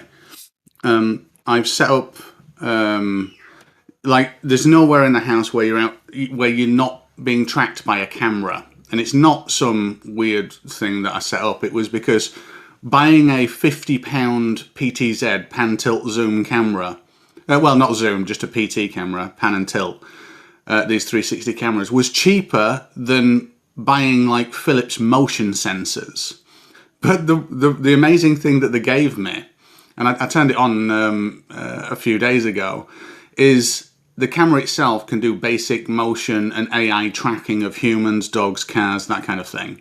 So the cameras can follow people around. Now, when integrated in something standard like HomeKit, which is Apple's home autonomous system, it starts asking you, it gets images of people's faces and saying, who is this? Who is this? And you basically fill out the name, and then it can tell you in the future where someone is based off where they are in the cameras and which cameras have seen them, which is quite cool, actually.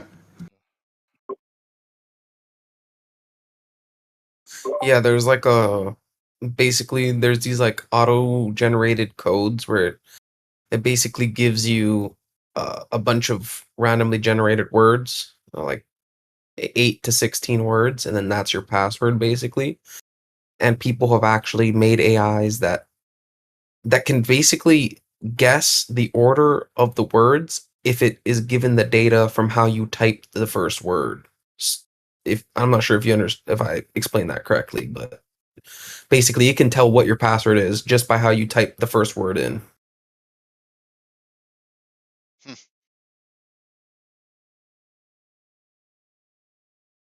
I will say something about smart systems, though. I've driven, because I've driven electric cars. I've only ever driven electric cars for like the past 10 years or so. But two of them have honestly tried to kill me. And that's not really, well, by nature of their design or lack thereof, possibly by a human, their autonomous systems have tried to kill me.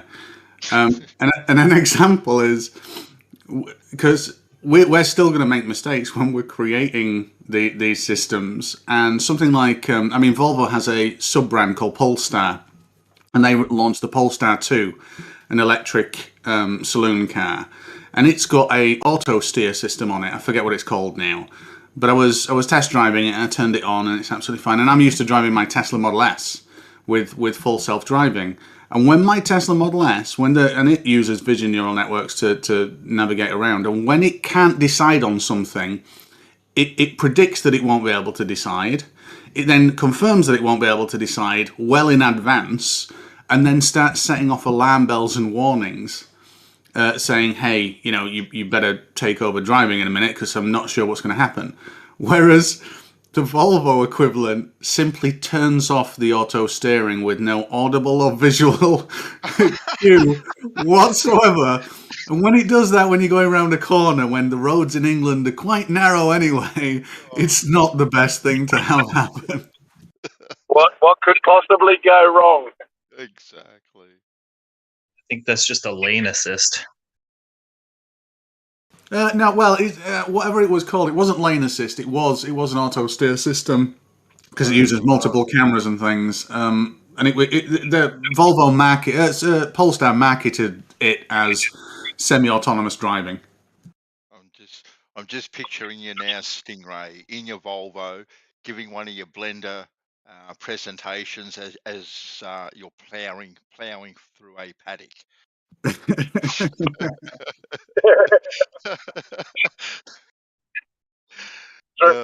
of sheep. Yeah. It's been a minute, Stingray. How you been? I am not too bad. Just been busy. Yeah, good man, good.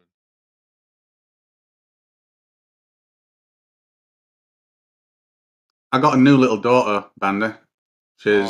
She's now 16 weeks. Oh, congratulations, mate! Congratulations. Cheers. She's got quite a unique name as well. Yeah. The best female sci-fi character of all time because she showed strength. She was also quite womanly. She showed vulnerability, but she was always kick-ass. Is it from Resident Evil? No, better than that. A lot better than that. And one Alien? of the first as well. Are we talking about Doctor Who? Alien. Yeah. Sorry, say again. Ridley Scott from Alien. Ripley. Ridley Scott. Oh yeah, Ripley, female character from Alien. Ripley.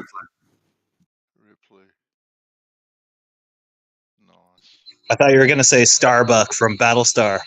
No. Starbuck's deeply flawed. Acts like a man most of the time. Drinks way too much. Not the best. Not the best role model, to be honest. But God, she can fly a ship.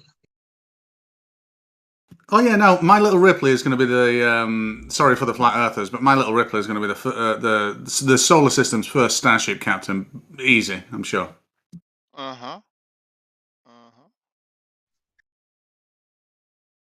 So going back to that AI, have you guys heard of this Ministry of Truth? She's going to be an actor. Sorry, I had to drop that in there. Yo, I have a meme. I have the meme for that Ministry of Truth. I'm gonna put it in the chat. Isn't that the scariest woman like ever? Imagine having an AI that's programmed by people like that. Like these kind of helicopter moms. Yeah, they've actually shown that like women have the propensity to want to control because it's better for raising kids. And so women later in life who don't have kids are more likely to like take jobs like school principal and shit where they can directly control other people. It's like a psychological thing. They did like studies and shit on it. Yeah, it makes total sense. I hate those.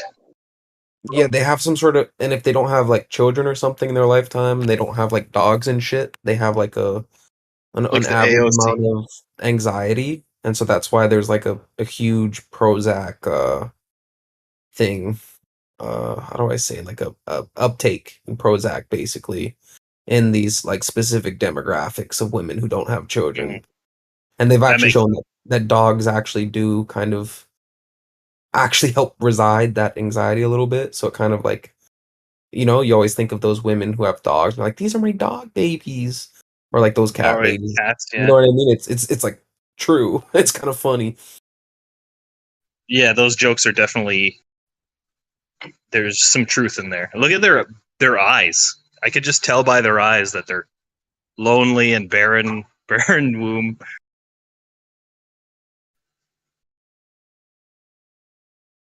Well, for most of history, most women had children, whereas for most of history, like not all men had children, right? So the difference is one of us is kind of designed to have children and is needed by society to have children, I guess before the Industrial Revolution, whereas men don't necessarily, one man could have fucking 5 wives, and then there could be 4 men that don't have any wives. Whereas the woman, she's kind of limited. She's what limits the amount of births is the woman, basically, not the man. And so a lot of history has shown that most women have children, but a lot of men pass on without ever having any offspring. And so I think it does have a slightly higher psychological impact on women in that way.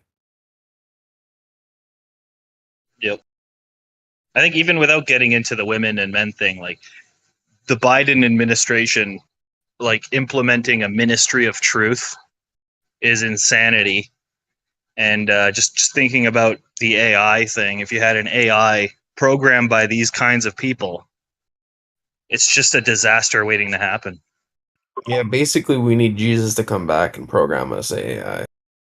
Yeah, but it doesn't program. The people don't program the AI per se. They just kind of direct the training.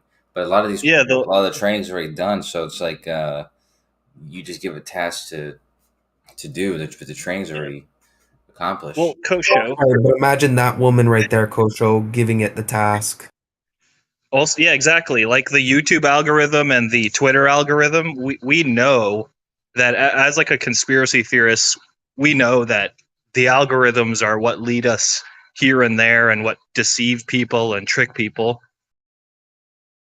So, I don't know. I mean, they're the ones who plug in these keywords to be tracked and traced and deleted.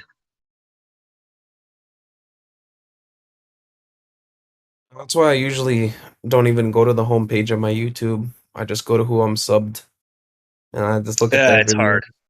Yeah, it's hard. That homepage is really attractive. I don't. Yeah. Yeah, that's my rule is that I don't click on any of the homepage videos, and I just go directly to what I have subbed. And it's funny because at first it was showing a bunch of normie shit, right? And now I look and it's less like videos that are like hyper specific to what kind of channels I'm subscribed to and stuff. It's kind of funny. Well, that's good.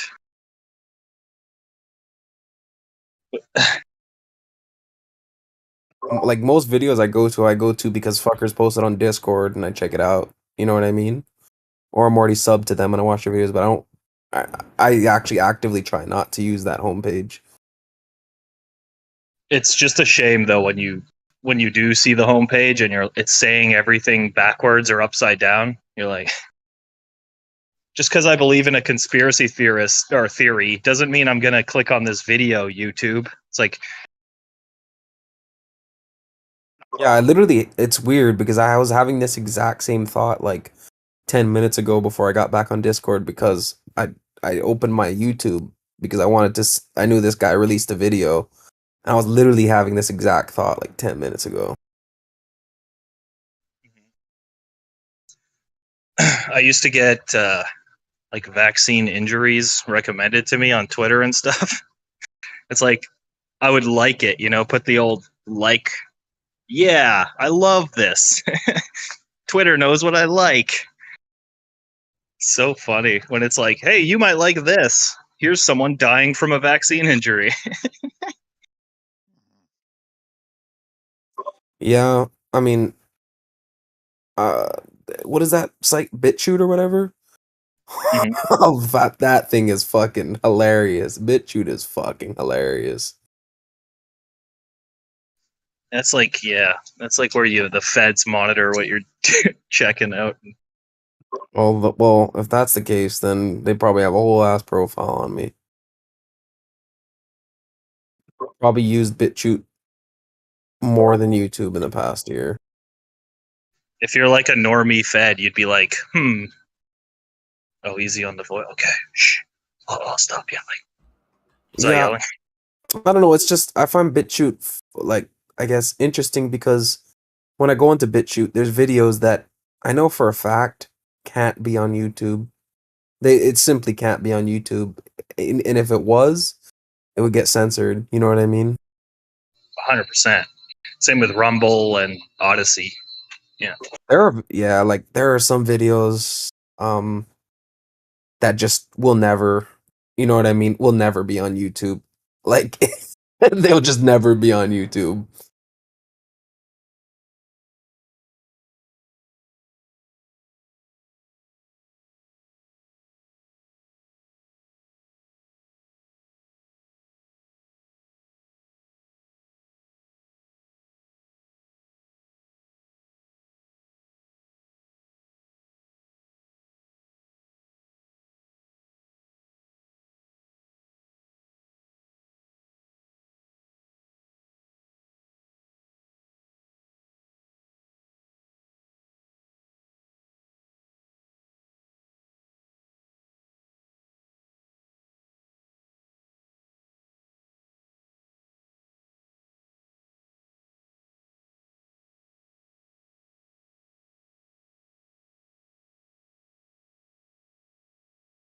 Is everyone silent in here? Mm-hmm. Well, that's a fucking shocker. It's like a fucking battle to get a word in edgewise, and now it's like dead silent.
You know what I think?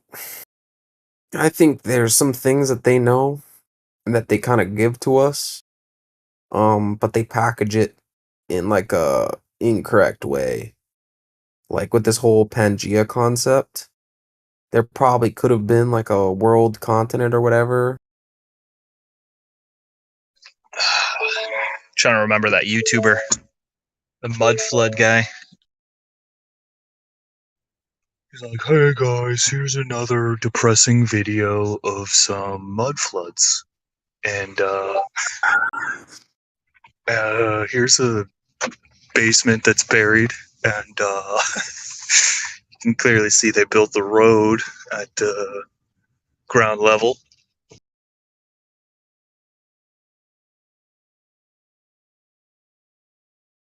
Yeah, I don't get much into that mud flood stuff. I find it interesting though, but I feel like there's probably a very plausible explanation that's not a mud flood for why there's a basement and some mud. Or yeah, like a sunken city kind of, or a sunken street. Yeah, like in New York itself, man, like there's whole parts of New York that are like underground now that we know there wasn't a mud flood for, you know, like so What about the stucco? The stucco and the plaster from the World's Fair. yeah, I don't know, the whole I mean, I venture and I dare to say that the Tartarian mud flood, I guess Etherites, and I know some of the flat earthers are those type of people, but those type of people I'd venture to say actually take like conspiracy and shit farther than even flat earthers do. Cuz like the normal flat earther just thinks that like NASA's lying and that some key individuals are lying about like space and that we're just on a flat plane. Yeah, they all have their different reasons as to why they're lying. I know Christians think about the insignificance of a floating marble in space, and they wonder about its design and in the creation. Yeah, I think it's just the Emperor has no clothes, to be honest with you. This is what I've thought about it. And people ask, well, why a globe? Why did they convince us it's a globe? Well, that would encompass everything in existence, right? If your Emperor has no clothes, is something that encompasses the entire world. It's a good format.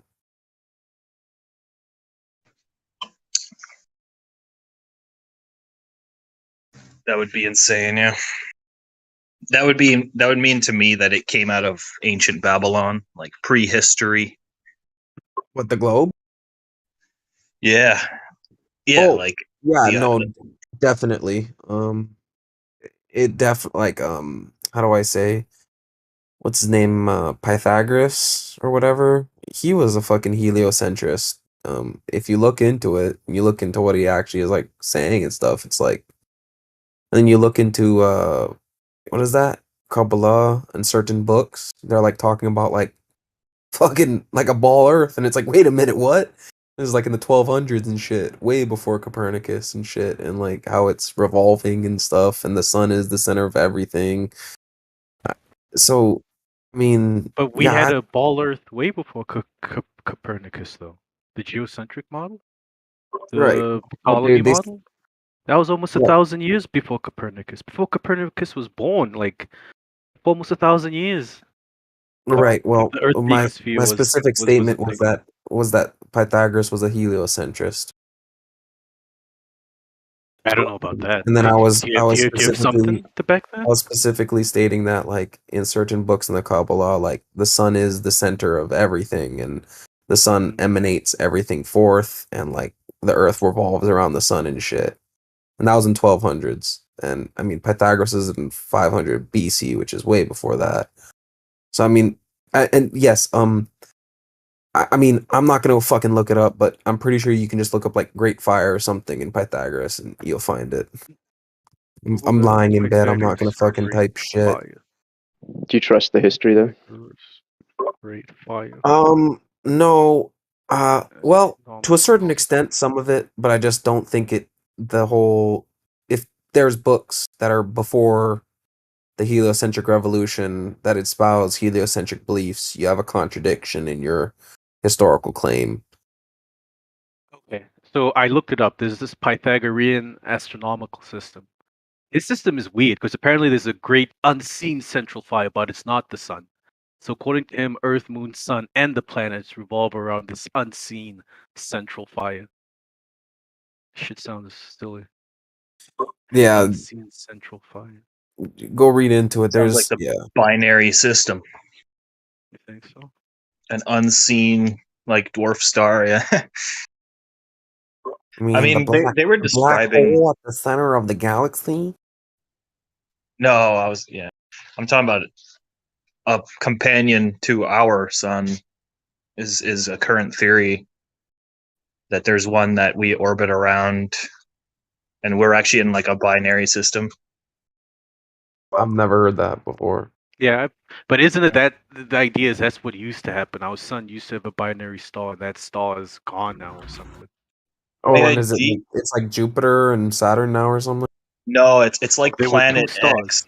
Something's perturbing the outer planets and causing them to their orbits to be perturbed, and they're saying that there's something beyond like the limits, beyond Pluto. Yeah, honestly, I've looked in a fucking telescope and seen Saturn. I look at Saturn, I see fucking Jupiter, I see Venus. I've never seen Pluto, and so like I'll have to see Pluto before I start fucking going into what's beyond Yeah. it. Well, it's all yeah, I haven't either. It's all just words, and the words are saying that we might be in a binary system. Yeah, like that's the idea. The sun should have had like a sister or brother Companion. sun, Yeah, and they would have rotated around, the same axis of rotation. But apparently, that brother sister sun is gone now. Or I don't know. Maybe it's what you say, Piss. It's on the outskirts, affecting Pluto and whatnot. Nibiru Planet X stuff, huh? There's all sorts of hypothetical. Yeah, there's all sorts of explanations as to what happened. Yeah.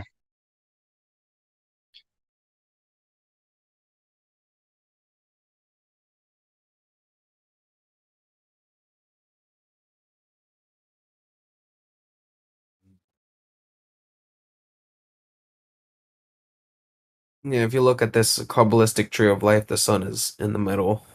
It's like kind of other than Cather and forget the bottom one, the kingdom one.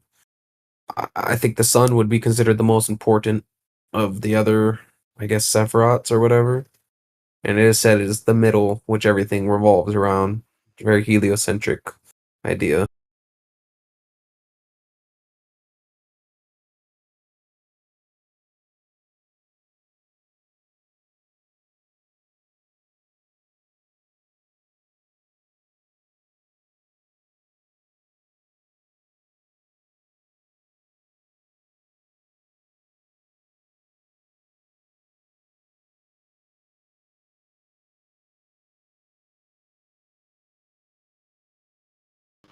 Yeah, I mean, instantly, like making the sun larger and in the center instantly removes significance from the Earth and puts it into the sun in terms of that being like the largest, body in our solar system, as it were. Yeah, so in this Pythagorean model, it is technically heliocentric because even though the sun revolves around this fire, the Earth still revolves around the sun. So it's technically heliocentric in nature. I don't know about that. Seems they both revolve around this thing. They have their own rotation cycles. And apparently there was a counter Earth orbiting the central fire. There was a counter Earth and a counter Sun, and none were visible from Earth. But that, the Sun, the Moon, the planets, they're all going around some central great stupid fire.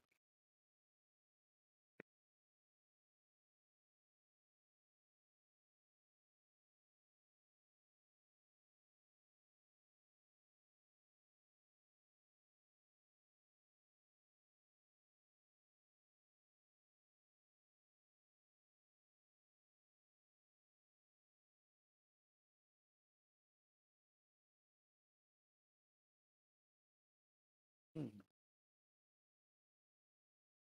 pretty interesting, though.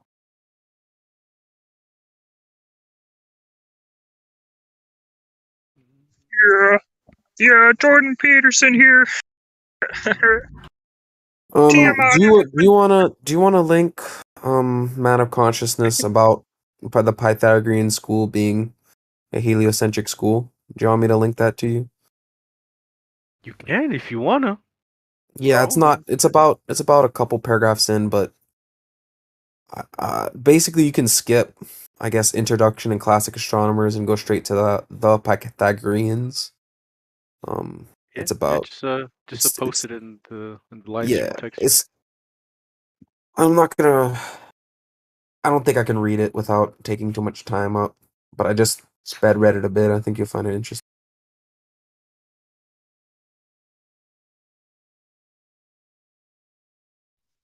Let's have. Never mind. Thanks, man. Cosmic engine, early models of the universe.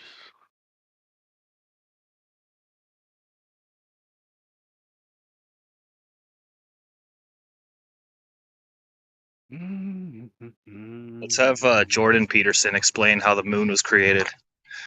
So Tiamat exploded with Marduk, and Marduk.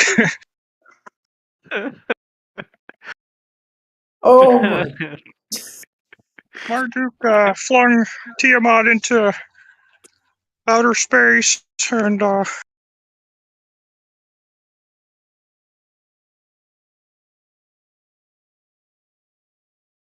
He's just too easy to roast, man.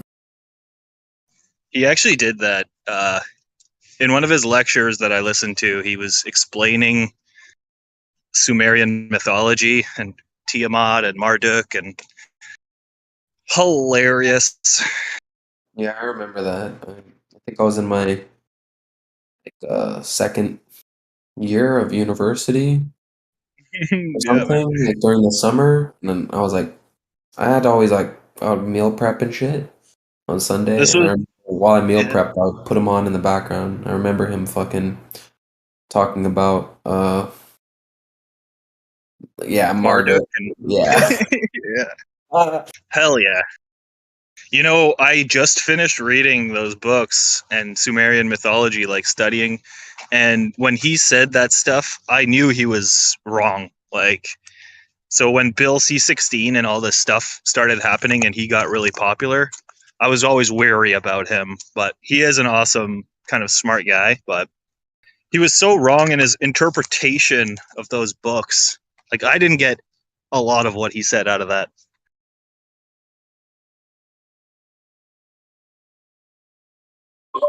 Yeah, I don't know. Yeah. Pinocchio and shit. I want to fucking always bring up Pinocchio for some reason. That is funny, though. Like, you've heard it. Yeah, I'd say I probably watched a cumulative, maybe a good 12 hours. Not watched, but like put it on in the background while I cooked. Yeah.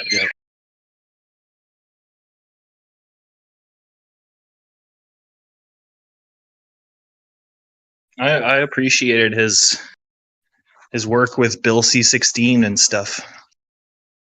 And here in Canada, That's all transgender shit.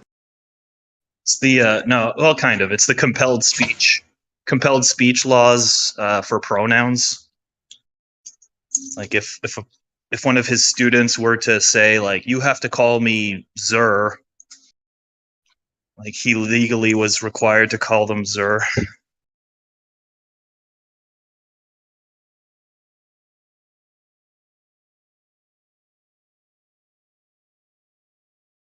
Compelled speech.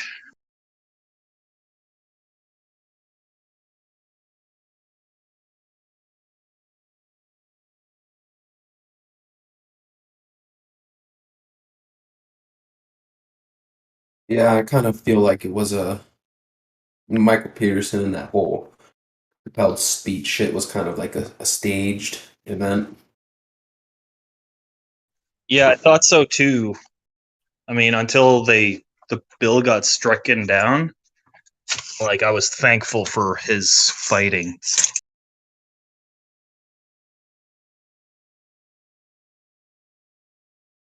Like I thought it was inevitable. It was going to get passed, you know.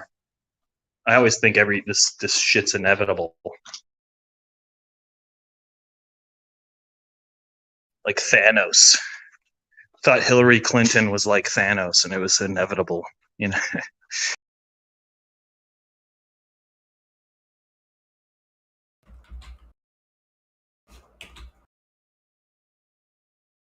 You know what I see? I see Trump coming back. For his second term. Maybe. People were saying Elon Musk is like this antichrist. He could be, man. If anybody's an antichrist, it's this guy. Yeah, no, it's definitely Elon Musk. If anyone's gonna be an antichrist, it's definitely Elon Musk. Like 100%. They're setting him up to be such a hero. Yeah, to deceive the multitudes. I mean, same with Trump, though. You know, if he came in with some answers, he would deceive all the right wingers and stuff, and shit would go on status quo. I think him and Trump are gonna be like a duo. I think Trump is gonna kind of drain the swamp. You know what I mean? And like, oh, we've exposed this New World Order plot against America. And then, you know, after Trump does that, then like by 2030, Elon's probably already gonna be having his chips and shit, and like, oh, there's a meteor, and okay, oh, the meteor is only the beginning, and now there's aliens. But Elon Musk has I can already tell it's gonna be like, get on a spaceship because a meteor is gonna come to Earth, and the only way you're gonna get admitted onto the spaceship if you get this fucking Neuralink. Like, it's gonna be something dumb. It'll be dumb, yeah. It'll definitely be dumb. If you look at... like, we don't know what it's going to be, but it'll definitely be dumb. Yeah, and unpredictable. Like, I couldn't predict this... You know, I couldn't predict the lockdowns and the COVID stuff. I couldn't predict that kind of craziness. But it'll be crazy.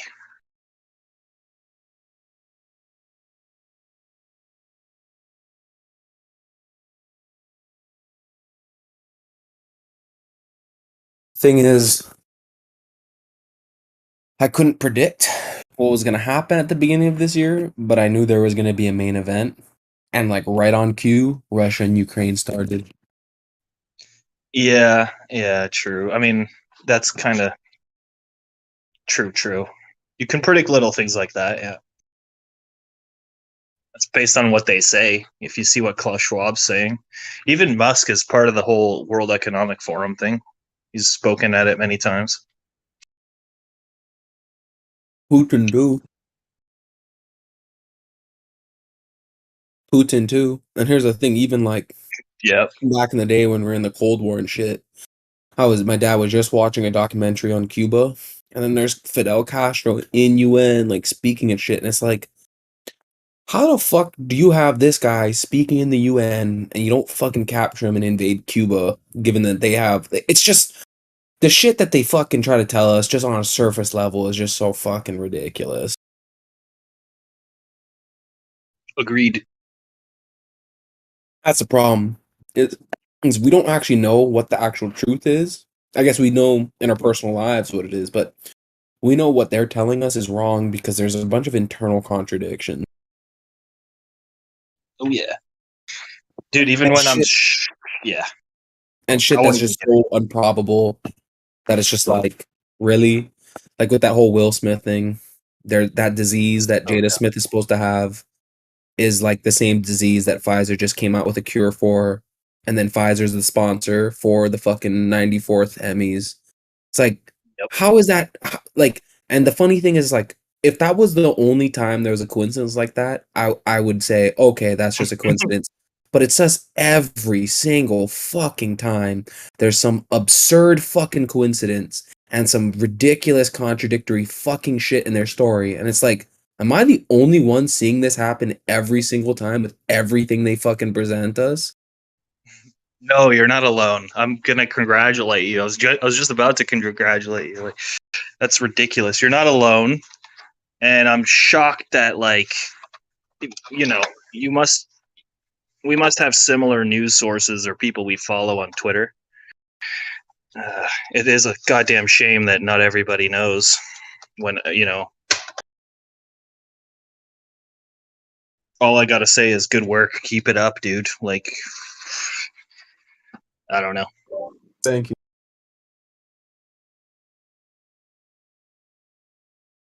It's not cool to be a gullible sheep. It's not cool. So Yeah, and I feel like there's levels too. You know what I mean? Like, feel like you fucking.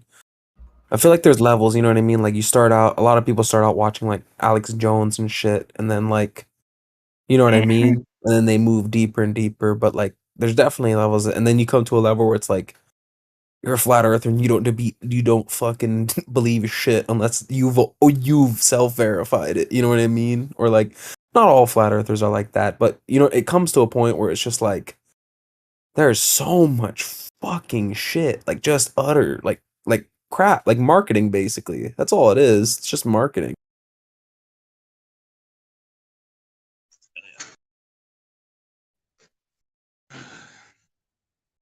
there's a lot of people in here.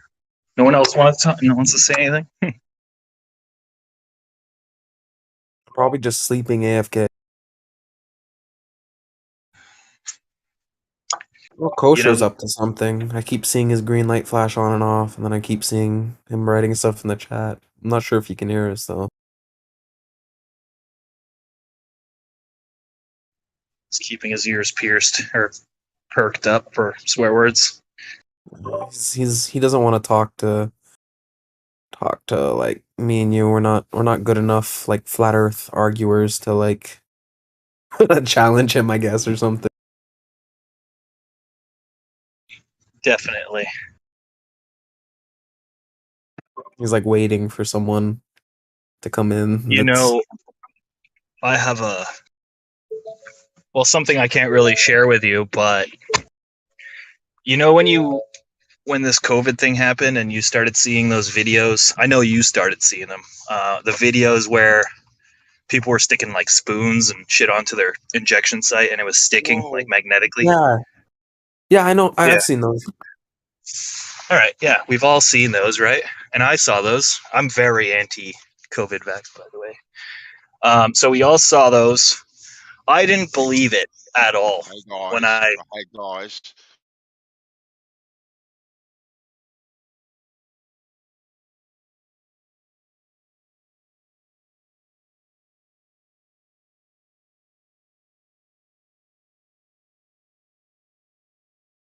Yeah. Be careful, please. Right. I will. I'll say V word, I guess. So yeah, I thought all those videos were fake, like fake. I saw the Mexican TV one where they were standing outside of the clinic. I seen all of them basically, and I thought they were fake until my coworker and friend did it for me. I know I can't show you or like prove it to you. However, it 100% solidified it in my mind. He was this sticking. Is gonna be an anecdotal. Yep. Like what you witnessed. Yeah. Just tell me what you witnessed. I'll give you the benefit of the doubt. Yeah, something I witnessed for 5 to 6 hours post surgery or whatever you want to call it. Operation. Post operation, yeah. So for 5 to 6 hours, it was 100% sticking, and you could feel it. You could feel the pull. You could see the skin pull. His wife, his kids, they all could see it. I could see it. We made a video. So that's just completely anecdotal. And after I saw and knew 100% certainty, I started sharing those videos again, sharing the magnet. You know. Yeah, dude. You better not be lying because I just got a really sick feeling in my stomach after you fucking said that. No, I swear to God, 100%. Coworker and friend, and on video, everything. Like 2 people, not just 1. 2 people. 100%. 100%. No, he's a Wow. coworker. He's a coworker and a friend. Like he's one guy. Oh, never mind. Yep. And Yeah. another thing that I didn't witness myself was the first time he went for the procedure. He said it did it the same exact thing.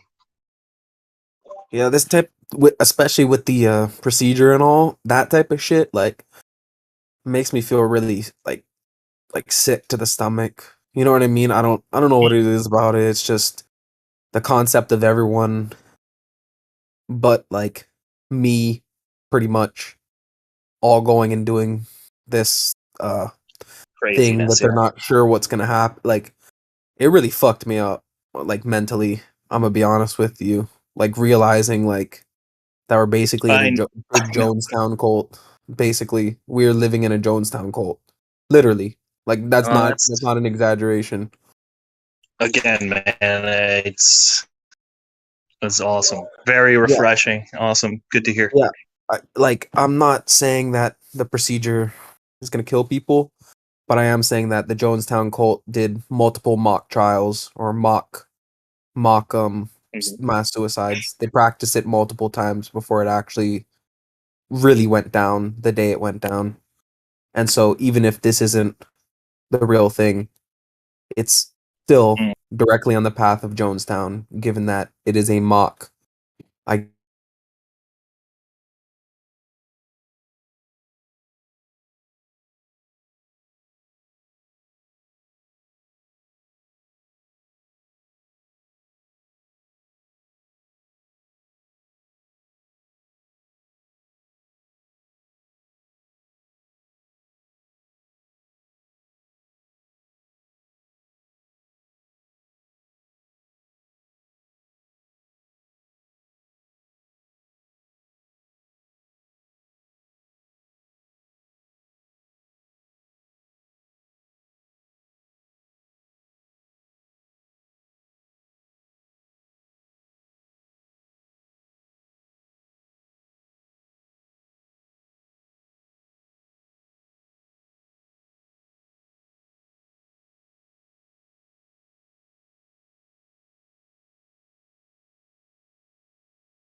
up? What the Busy hell? working, man. What are Working? you doing up?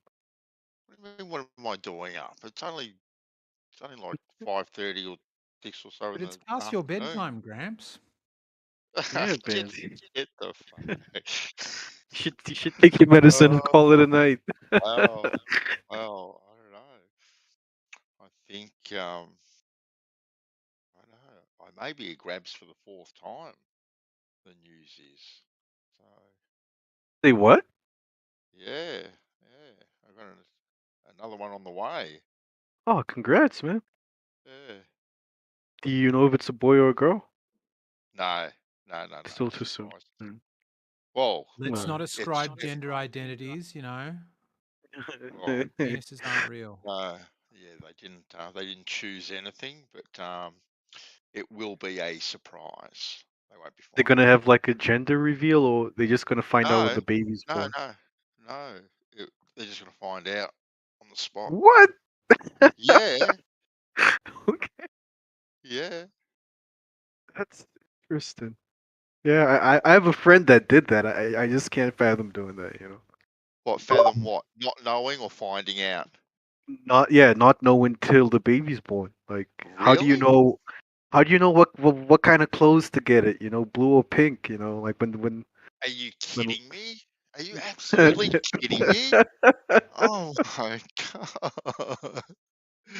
god. Well, you just buy neutral colours, right? Like And what? then on the lemon, Green, lime, lemon. lemon and lime. They're good What about neutral. green? Isn't green Green, neutral? yeah, you go with jade type of colour. Yeah, you do that. Mm-hmm. Or you could go blue or pink, right? Because back in the day, pink was actually a boy's color and blue was actually a girl's color. Back in the day. Just hope you don't bring up something so fragile it'll be upset by it being what gender it is, as long as it's not a little sook. Yeah, didn't you know that, Nate?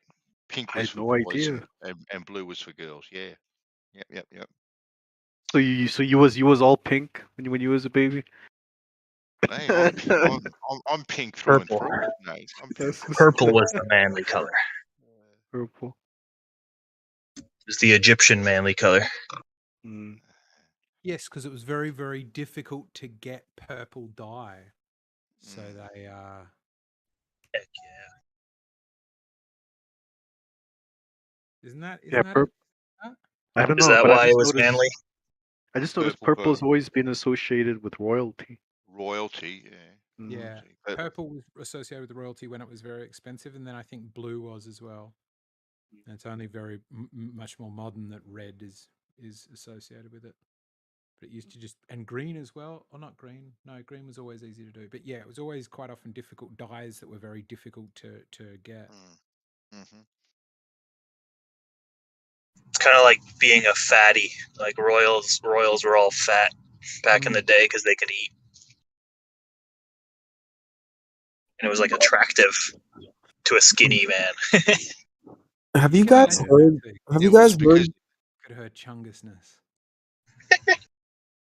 Wow, she's a hefty girl. Well, it's because of their childbearing abilities. Apparently, their wide bearing hips and all. Mm.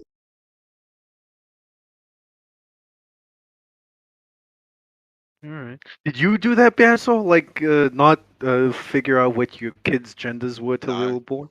No. Oh, okay. Didn't find out until I actually played. I was fortunate. I played catch with all my kids, Nate. So I was very fortunate. He didn't know till their 4th birthday. Mm-hmm. He really liked it. Exactly. May I digress to a slightly related morbid? I guess in Canada, you're not allowed to abort your children after you're able to determine the gender because too many Chinese people were aborting their babies that they figured out were female. Whoa. Fanticide. Again. People do it too quite a bit. There's a bit of it in India. Yeah, so basically, like, I guess they changed the law in the recent years, whereas, like, before you can determine its gender, you can abort it, whereas after you can determine the gender, you can no longer legally abort it because too many Chinese people were just checking and seeing like, oh, it's not a boy, all right, abort it. Which is it's kind of morbid, but I guess slightly related. They have changed their one-child policy to a two-child policy now, so they have. Right, but this is not in China, bandsaw. This is in Canada. They were doing this, so it's a cultural thing. Well, look, Canada is a bloody communist bloody country anyway, so. Right, true. It's true. Yeah, I had to learn that the hard way. I'm in Ottawa here. It's bloody communist. I left. I deserted Canada, to be honest with you. We don't quite have the digital surveillance system like London does. It's not quite as bad as Australia, but it's getting there. You'd be surprised at what digital surveillance. Oh, sorry, writing. I jumped all over you. Your mic's doing that thing again, writing. It's really low. My mic's. That is low. Who's low? I'm low. I'm gonna turn you up, eggshells, because you are low. All good. Be careful though, because in a minute it'll go loud and blow your ears out. I know. I just put eggshells on 200, so I can actually hear him. Dude, you're gonna be ear blown by him at some point. Because sometimes his mic is quiet, other times it sounds like he's in your ear. It'll just blow your eardrum out. That's what it does. I actually feel great after leaving Canada. I feel like America is going to be like the last free bastion. Yeah, The like last frontier. I'm in a pretty last garrison. Yeah, I'm in a pretty liberal state, and it's still, let me tell you, better than like Canada was. It was stifling. It was ridiculous. What do you think about our freedoms here, writing? Do you think they're getting eroded away a bit? Or you're pretty happy with the way? Giving them up. We don't really fight for them much or chuck much of a tantrum when we lose them. So No, we don't, do we? It's a different mentality, isn't it? Yeah, we never really had to here. fight to get them in the first place. So No. like while there was a bit of a stink about the guns.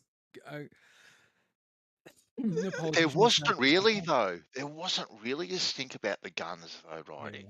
We to weren't be that honest far. with you. No. Yeah. And we don't have that gun mentality here, really. Yeah. To be honest with you, and it's really not that hard to get a gun if you do want one. Really, not that hard. Exactly. We just don't have the we don't have the range of weapons that we can own here like they do over in the States.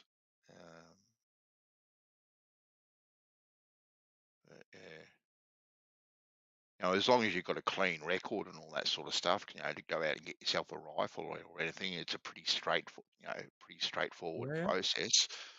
I think to own a pistol, I think you have to be a member of a pistol club. Yeah, you got to get a special license for that, but it's not that hard. I mean, Globus is No. As long as you're a member of a club, I think it's pretty straightforward. Yeah, I've got a gun license. Like, it's not super difficult. It's just that, like, I mean, that's the thing. What, like, if you say have we given up freedoms, I would say yes, but I don't think we've given up many super important ones. Like, I don't think we're sort of teetering on the brink of tyranny or something like that. I just think that Australians have reasonably high trust that that people are doing things in our own interests. Like if I own property or something like that, riding, I'd have a rifle. But that's if I had property, I'd probably have livestock and stuff. So be for that sort of thing. Exactly right. In case you've got to put them down or whatever.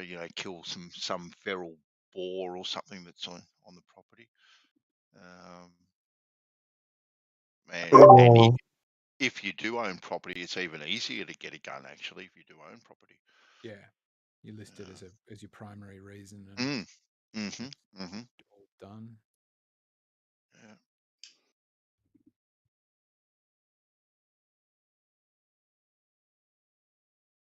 Where's that guy?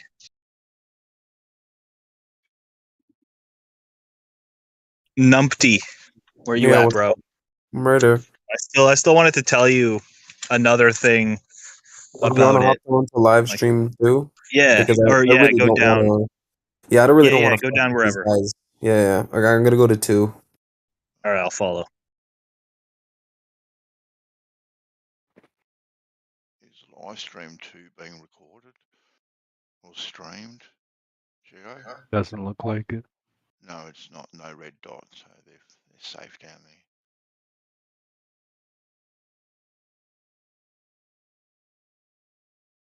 Yeah. So what are we gonna shout at each other about today, man? I don't know. What have you got for me? Are you happy? Are you happy Gloria. with you happy with the scientific method? Are you, Nate, or the lack thereof? The lack of? I'm happy with the scientific method being used as a general guideline, but not an absolute. Yeah. Okay, then. So you're happy with pseudoscience? Obviously, you're really happy with that. What is pseudoscience, man? So Oh well, that's anything that probably doesn't use the scientific method. really? Is that how it's defined? No, it probably ain't. But I'm sure well, if I had editing skills, I could probably change it on Wiki if I had those abilities. That'd be funny. Yeah, I mean, For me, isn't the it generally is falsifiability. Yeah. Is it falsifiable? Does it seek to be falsified? Exactly. Yeah. And the claims we make can't be falsified, Benzo. So I don't see how it's pseudoscience. Exactly right. It's good when you make claims that can't be falsified. No, I said can. They can. Really? Yeah. Okay. They get falsified all the time. That's why they keep changing. I know. You know, a claim we make 200 years ago is not going to be same as the claim we made now because that claim has been falsified, right? Yep. Even on the flat Earth, 200 years ago, the idea was the flat Earth rises upwards at 9.8 meters per second square, and that's what. Well, you know that. Just a joke. Yeah, that never was a real thing. That was a Flat Earth Society meme thing. Yeah. That was not. Wasn't that a real thing? It's a Never. whole website. But if you kind of think about it, right? Not that I'm a proponent of upwards at 9.8 meters per second square, because I'm not a proponent of that at all. It does give you a vector, right, of down. Right, that's what it does do. do. Vector problem. Right, so I can see, I can see that, but yeah. But then if you're doing that, then obviously it's the whole pizza pie, you know, flying through space type of concept, which is just, to me, it's ludicrous. Yeah, but I would like to think that wasn't a troll. That's really what flat earthers thought way back when. You really think that? I really think. I don't know. You know, I think Geo pretty much nailed it. It was a flat Earth society type of thing.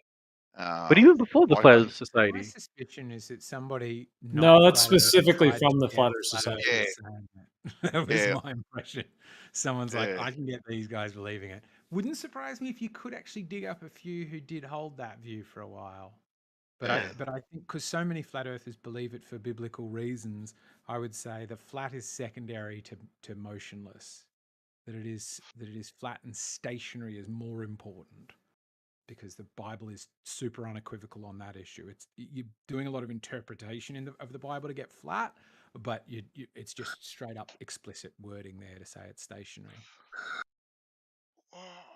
Well, I don't know if you're doing a lot of interpretation. There's no downward vector. Is there not? Uh-oh. There's no downward vector? Uh-oh. No, not at all. Controversial. Okay.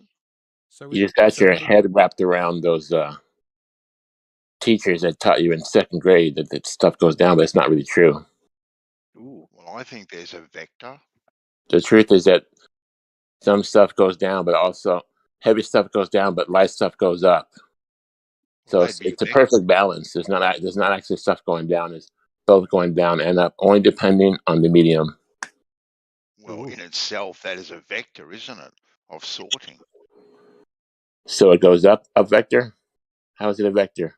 It's a balance. Light stuff goes up, heavy stuff goes down. How can there be a vector? Well, the heavier stuff is going down, so there's a downwards vector.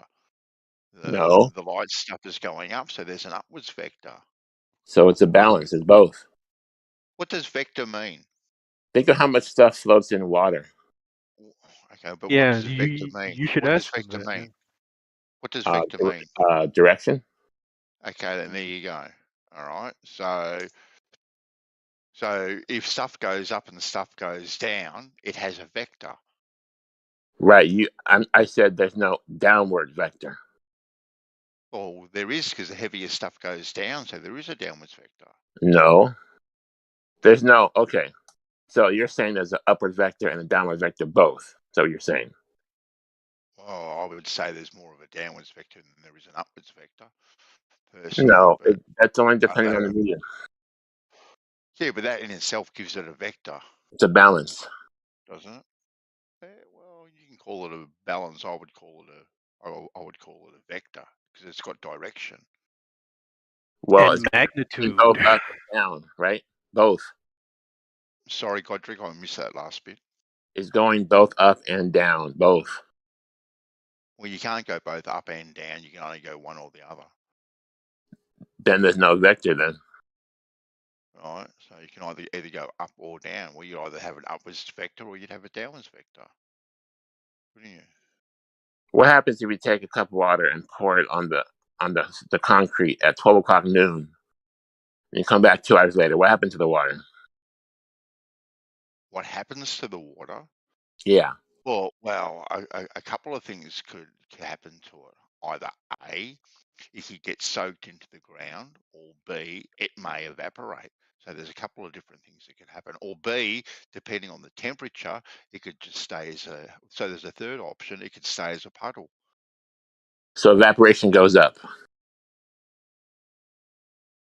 Yeah, of course. Upward vector. There you go. Okay. That's your vector. Well, what does soaking do? Does that go down? Downward vector. I think what you're probably meaning is it soaks into the earth and then it evaporates because it doesn't stay a pool of water in the earth, right? It'll gradually evaporate. Especially my example, 12 o'clock noon. Well, it depends. If it's 12 o'clock noon in the middle of winter, it may not evaporate. Well, I meant to say if it's hot, it'll evaporate. If it's an ice cube and it's freezing, then it won't do nothing, right? We know that. Yeah. So heavy stuff goes down, light stuff goes up. It's equal balance. There's no downward vector. Think about all the stuff that floats in water, in other mediums. Plenty of stuff is going up in air. So, we don't have space. We don't have a factual space, so you can't claim vacuum. So we can't prove that. So we have to deal with the mediums that we have here on Earth. Well, I'm not claiming a vacuum at all myself. Globers claim a vacuum. Okay, yeah. Globe logic is this: the atmosphere gets thinner as it goes up, therefore vacuum. That's globe logic. Yeah, I'm not claiming vacuums. I'm just claiming vectors. Right. Well, you do have a downward vector if the object is heavier than the medium, right? You have an upper vector if the object is lighter than the medium. Okay, that's my point. No downward vector. No primarily downward vector. It's just a balance. Well, I would say more things go down than they do go up. Good thing humans float in water. You'd be dead. You wouldn't be able to swim. Would you? I know humans that sink. Well, some humans have more buoyancy than other humans. There's such thing as being waterlogged, right? You can get waterlogged, right? If you have that certain kind of body chemistry, that whatever, you sink, right? So you need like floaters or something. Yeah. I've got a son that doesn't float very well. It's funny, actually. He just needs a few extra training courses to get him up there. Oh, he's a very strong swimmer, Godric, but he's one of these people that doesn't have too much buoyancy about him. I don't know what it is. You call that waterlogged? Well, look, I don't know, mate. I don't know, but it is funny to Probably see. he's probably more muscle and more dense bone mass probably. Yeah. Okay, so he has a downward vector. You got me. Yeah. Well, he does. Yeah. You know how I taught him to swim? I threw him in the pool, let him fend for himself. He My soon worked it out pretty grandfather did that. Yeah, He was he kids worked in it the out pretty 8 quickly. feet, and they had to swim or sink. Yeah. That's evil, man. How is that evil? How's that evil? Well, if they start drowning, you go and save them, but you make them fight for it first. I was standing next to the pool, Nate. Come on, wasn't that evil? Yeah. Like At I least be watched. inside the pool, Like I watched. I mean, that's what I did with my daughter. I would be in the pool I would hold her and then let her go. But I'll keep my hands close by her side and just let her try, Like I would put her on her back, put her on her tummy, let a doggy paddle go underwater. But I mean, to just be outside, leaving, damn. Nah, you go outside, you throw them in the pool, you go inside, make yourself a cup of coffee, come back, see how they're going. Yeah. Do you really think I did that, mate? Do you really think I did that? I don't know, Bienso. I just don't know anymore.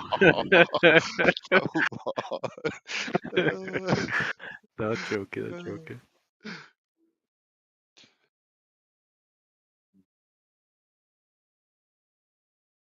Yeah, but it seems we agree on the scientific method and that the claims people make about the globe can be falsified. Yeah, it should be carried out thoroughly, and everything else should be put in the pseudoscience bucket, pretty much. So anything over our head, right, should just be put down as an observation. Right? What do you mean? Period, and that's that. Which is like what do you mean anything over our heads? Like things in the sky? Yeah, things in the sky. Okay, so if we see the sun, it's just an okay. But even if we just see the sun and it's an observation, that's part of science. Well, that's kind of like, well, that's the second part, isn't it? Like, because you ask a question first, don't you? With the scientific method, you go, "What No. is That's the that?" first part. That's the first Well, part. no. You need to observe your phenomena before you can ask what is it. You got to observe it first. Do you really? Yeah. So we need to observe something fall before we ask why did it fall. Okay, Otherwise, then. yeah. Fine. Oh, you are so Yeah. you're so nitpicky when it comes to the scientific method. No, I'm not I though. hate But what I'm saying is, if you want to follow it, if you want to hold yourself to it, then you got to hold Well- yourself to it correct, right? Well, you kind of ask yourself a question. What is that? Right. So now we go. Okay, what is that? That is the sun. Boom. Okay, then. So then what do we do after that? We'd probably do a I bit of have to- background. We'd do a bit of background research, wouldn't we? We'd go to our neighbour. We'd say to our neighbour, "Hey, have you noticed that big yellowy orange thing in the sky? Have you noticed that?" Right. So you do a bit of. Do you know anything about it? Right. You got to do a bit of background research. So you go ask your neighbours, right? Your church members. This sort of stuff. You get as much background research as you possibly can on it. Then what would you do after that? After you've what would you do after that? You reckon? Okay, so I've gone to my neighbors to confirm they can also see it, so that I know I'm not hallucinating. We all Yep. see this big giant thing in the sky, and we've decided to give it a name so that when I say sun, I'm talking about that big giant thing in the sky and not a tree in the distance. Okay. Yep. Now exactly.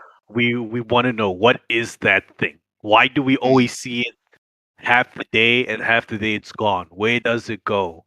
Why is it when that thing is in the sky, I feel warm, plants can grow, but when it's gone, it's cold, right? Yeah. Yeah. So we want to investigate what are the properties of this thing.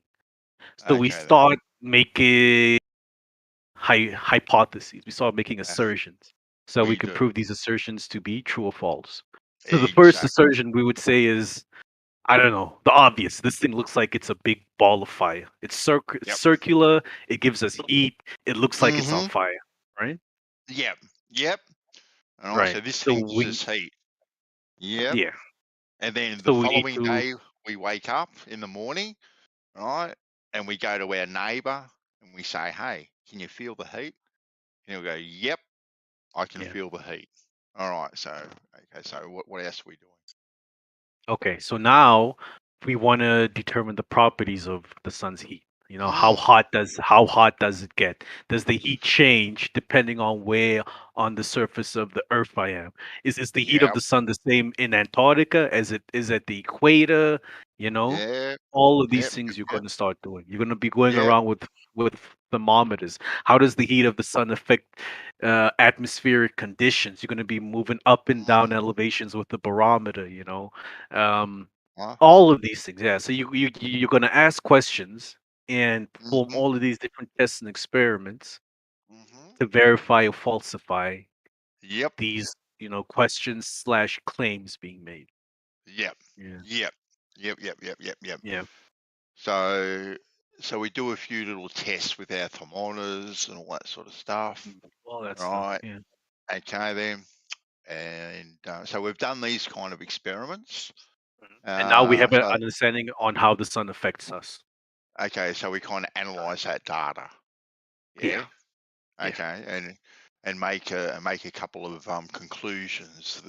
Things like in the morning, the sun's like this hot. At midday, it's a little bit hotter. Yeah. And in the evening it's a little bit colder. So we have Cold. this Yeah. data. So we have Yeah. this data about the sun. So the sun seems to give us heat. Yeah. Okay then, all right. But We've this is we've about proven that beyond a reasonable doubt. We did experiments to try to yeah, falsify it, and yeah, we're all yeah. comfortable. We all agree hmm the sun gives Yep, us heat. heat and probably light too. All Yeah, right, so we heat, can light, put energy. yep, Yeah. yep. We can Okay. mark those kind of two things off the list. Boom, Okay. those two things. So everyone's in agreement. All right. Okay. What's So what's now, what's the next question you would propose wow, about we'd the want to sun? know maybe how. Or how How it does does it? how it does it? Yeah, Hmm. how it does it. How does the sun give us heat? So how we still don't know how far away the sun is, how big it is, where in the Not sky it yet. is. We just see it move over our heads. So we want to know, how does this thing, we don't know where it is, but how does its heat get from wherever it is to us? Mm-hmm. Yeah. So we need to Yeah. start now performing little experiments at home. We need to start Yeah. creating on a smaller scale things that kind of mimic what the sun does, and see how Mm-hmm. the heat from that thing reaches us. So torches, fire, all of these things. We're going to use these to perform little experiments based on where they are. If the torch is on my horizon, how is the heat reaching me? How much of it do I feel? If it's right up above me, if it's at an angle, if it's closer, Mm-hmm. if it's further away, how am I feeling the heat of this thing? Mm-hmm. Right? Mm-hmm. Mm-hmm. Yep. And then I'm Yep. also trying to understand how this heat and light reaches me. Exactly. All Yeah. right. Yeah. So okay. So Does it, how do we determine how does this light and heat reach us? Like, how do we well, determine? we got to do some tests now. We Okay got then. to ask this Okay. heat. When we don't see the sun, we don't feel its heat, right? No. So we're No. gonna do No. a test where we're gonna put a barrier in between you and the torch. Can you feel its heat? No. Okay, so Yeah. we know that the heat of the sun can't really go through solid objects, Mm-hmm. Mm-hmm. and But we then that will also give. too know. But we Mhm. also too know that when we don't see the sun, we also get light, What do you mean? don't we? Well, when we don't see it, we also get light and heat. Like before it's rising or after it's set, so it. Well, no, it can be in the middle of the day. Oh, and clouds are hiding it, type of Yeah, thing. yes, Okay. yeah, Okay. Yeah. yeah, Yeah. That yeah. that kind of throws us. Yeah. That is interesting. right? Yeah, That is it is. something we It didn't take is. into consideration when we did this test of just putting a wooden barrier between us and our torch. Now that's Exactly. so now that's something we need to add to our experiment. We need to now Mm. question how is the heat of the sun able to get through these clouds when it's blocked out, when we can't see it. And we That's start right. making hypotheses here. Maybe the sun is really big. Maybe that's why even when we can't see it, its heat still permeates everywhere through and around these clouds. Maybe we notice that when the sun is not blocked off, its sun rays seem to be coming at us in parallel lines from a central point. But when it's blocked off by the sun, all of a sudden by clouds we get these corpusculary rays. You know, these are things we're Yeah. going to start needing to take into consideration and trying to fit into our experiment. Exactly. Right. Yeah. So The sun maybe could be like really, really big, or it could be really, really small. When I say when we say small, it's still pretty big, but it still kind of only looks like the size of your thumbnail too.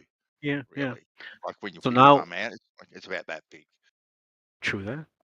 So now we're going to start doing experiments to now see what's going on. If I have a 4x4 block of wood and I have a small torch behind it, the light can't, get through around it. But if I have a bigger torch, like a huge spotlight, it seems even when I can't see the spotlight because it's blocked off by this block of wood, I can still see the light around it. I still feel light. Yeah, I still, the room becomes illuminated, even though I cannot see the source of the light directly because it's blocked off by this block of wood, which is mimicking the clouds. So how's that work? You reckon? How's the light get everywhere else when it's been blocked? I wonder. Well, that's the question we're gonna ask once we figure out why we can still feel the sunlight and the warmth, even though we can't see it. We got to do it one step at a time. So we're still trying to understand why. Jumping ahead. I Yeah, agree. you I'm getting excited. Mate. Okay, so now we've done some experiments, and I don't know if we need to go into like extreme detail, but we've used blocks of woods, different sized torches and spotlights, and we've come to the conclusion that there are there there are two possibilities. Either the sun is a certain size and it's really close to us, or it's really big and really far away from us. Those are the only two scenarios that make sense. Okay. How do you reckon we'd work that out? Because like when we see these things, right? When we see these things, like you say, on a particular day, we'll see corpuscular rays. So these rays look to diverge and converge depending on which ones you're looking at. So how are we going to work out like how big it is? All right. Now we want to determine how big the sun is. So we're gonna have to. Okay, maybe power and stuff. It's also jumping ahead, but let's just focus on its size. All right. So now we want to figure out how big the sun is. So we need to ask ourselves, in everyday life, how do we figure out the size of things in the distance? If there's a light tower on my horizon, how do you figure out how tall that light tower is, man? Wow, we could probably do some basic trig, couldn't we? Right. Yeah, we could do some Don't you reckon? trigonometry. We Yeah, could why probably not? do a little bit of trigonometry Mm-hmm. on that. Like if we had a distance and all that sort of stuff Mm-hmm. to the base of that tower. Mm-hmm. Once we've got that distance, we could then do some basic trigonometry to work out how tall it is. I reckon. I could be wrong, but I'm pretty No, sure. I totally agree with you. What you're saying is spot on. The problem is, though, we don't know the distance to the sun. Wow. Okay then. So, well, this is a bit of a conundrum. Now, if we can't work out the distance to the sun, like how are we going to work out how big it is? Yeah, we got to put our thinking caps on, Ben. So we come got on, to well, really let's- think. let's- No, let's- it's. let's I want to hear your ideas because I mean My this is. ideas. Yeah, because from the globe side, this has already been done. So let's take this as a chance to see how, from a flat Earth perspective, we would go about doing these things. Because whatever How we I might tell work you, it out. Yeah, whatever I tell you is just gonna be what's in the mainstream, what the Globe says, this, that, and the third. You know. Well, but we're supposed to be a think tank, Nate. Like it's supposed to be the We both of all, us we here, all, but you're in right? charge, yo. You're in charge, man. So Well, I'm just asking the questions and dictating the steps. You are the brains of this operation. Yeah. Oh my God, we're doomed already. We're I believe in you, man. I believe in you. You can do we're this. dude. We are absolutely doomed, I reckon. Well, You got this. Don't worry. I Think, man. I Think. Take your don't time. know. Think about it. Let me think about this for a second. How would I work out how big the sun is? No. How far away it is? Because if we don't know how far away it is, it's going to be difficult to figure out how big it Sorry, is. yeah. Like Yeah. I jumped ahead there. I Yeah. did jump ahead. Well, maybe I don't know. Maybe we might have to. Well, I don't know. We may have to. Oh, how would we do it? I know what I want to say. I know what I want. I know what I want to say. but I'm trying to come up with something else that doesn't involve what I want to say. And you know what I want to say too. You know Well, what I actually don't. I actually don't, Ben. So, what is it you want to say? how could we do it? Let me think. I want to think of some. Take your time, bro. Take your time. Else.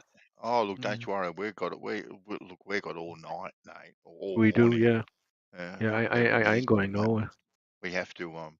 We have to entertain the masses out there on YouTube and think out how are we going to do it. Or maybe we could compare it with something. Maybe we could compare it. All right. Okay. We could. Well, let's compare it with an apple, for argument's sake. Okay. All right. An apple that's hanging on a tree. Okay. Mm-hmm. And if we stand next to that apple and we put and the sun's right next to the apple, we could stand back there and go, oh yeah, that's about the same size as the apple. So it might be apple size, but we know it's a little bit further away than the apple, don't we?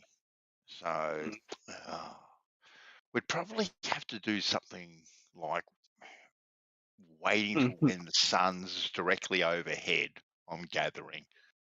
Right? It's probably going to come down to something like that. Wait till it's directly overhead. Yeah, I Not don't. easy, huh? I don't want to. Yeah, how big is the sun? How big is this? Yeah, this is a bit of a conundrum, actually. It is, To work out another method other than the methods that are already out there. Actually, If you want to use the methods that are already out there, it's fine. It's not a problem. You can do any which way you want, Ben. So just don't jump ahead, because remember, there are No. only certain things we know about the sun right now. Yes, well, we know it. We know it lights up. We know it Yeah. lights up. So We know it lights up.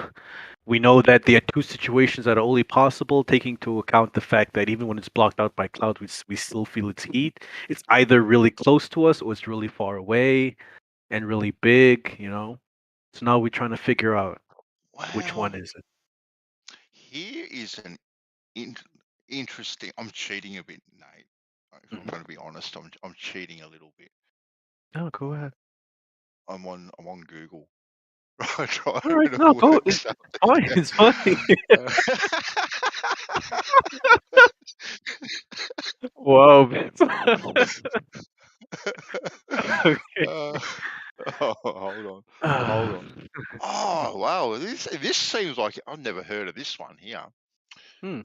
I've never heard of this one actually. You can also measure the actual size of the sun with a ruler. We could use a ruler. Ooh, okay. This is how easy. Oh man, we've got this Oh, solved. okay. So we don't even have to worry about its distance anymore. Yeah. Well, all we need is a ruler, Mm-hmm. a tape measure, and a small mirror. Oh wow. Apparently. Okay. Yeah, apparently, right. And it does require a very small amount of math, right? It does. So basically, what we have to do is wait for the sun to shine through a window, right? Reflect it off the mirror, project it onto a wall, okay? And then the diameter of the projected image and the distance between the wall and the mirror. These are Ooh. the same ratio as the actual diameter of the sun. Ooh. True to the distance. Actually, I didn't know that. Right. Have Pretty you heard cool. of this method? Have you heard of this method? Yeah, yeah, but I mean, this is a globe Earth proof. You know, I don't know if you would be fine using this method because this method is just going to tell you the sun is really big and really far away. Well, I don't know. I've never even heard of this Yeah. method actually. Like I said, I'm just doing some googling at the moment. Okay. This is actually I've never actually even heard of this one. Mm. So be sure that you measure for D and I are in the same units, obviously. And then the distance to the sun is in miles. Resulting. Okay then. Okay, let's try this. Let's try this and see what we come up with. And it's going to work out apparently. Oh no, this is for this is for the distance to the sun, not how big the sun is. But wouldn't that? I mean, you couldn't use that to No, figure out. no, no, Okay, no. well, Yeah, even that helps us, yeah, Dan. So it still helps We were us. trying to work out how big the sun was. Yeah, but if we Anyway, know the distances, it'll help us get there. well, what do we have to assume? There were two assumptions. Either the sun is Yeah, really close or it's really far away. yeah, Yeah. and that the sun rays are parallel. Well, Yeah. we see them coming to us as parallel, right? You and I Well, both see that. Well, we didn't actually because we saw Uh-huh. corpuscular rays. Remember? Yes, when there was clouds in the way, yeah. Exactly. So we didn't see them coming in parallel. We saw them coming in. They were diverging. Diverging, So yeah, and now that's what throws, you know. Yeah. So what do we do What's the now? word? Right. Yeah, So that's why now we're left with these two options. It's either really close to us or it's really far away Yeah. because of the way the light came to us. Exactly right. So now we've got Yeah. these diverging rays. This is what we should be doing. We should use those diverging rays and do some trigonometry on these diverging rays to work out how far away the sun is. That's Oh what we my. should do. Oh All my. right. Right. All Because right. that's what we can see. That's what we can see. Bang.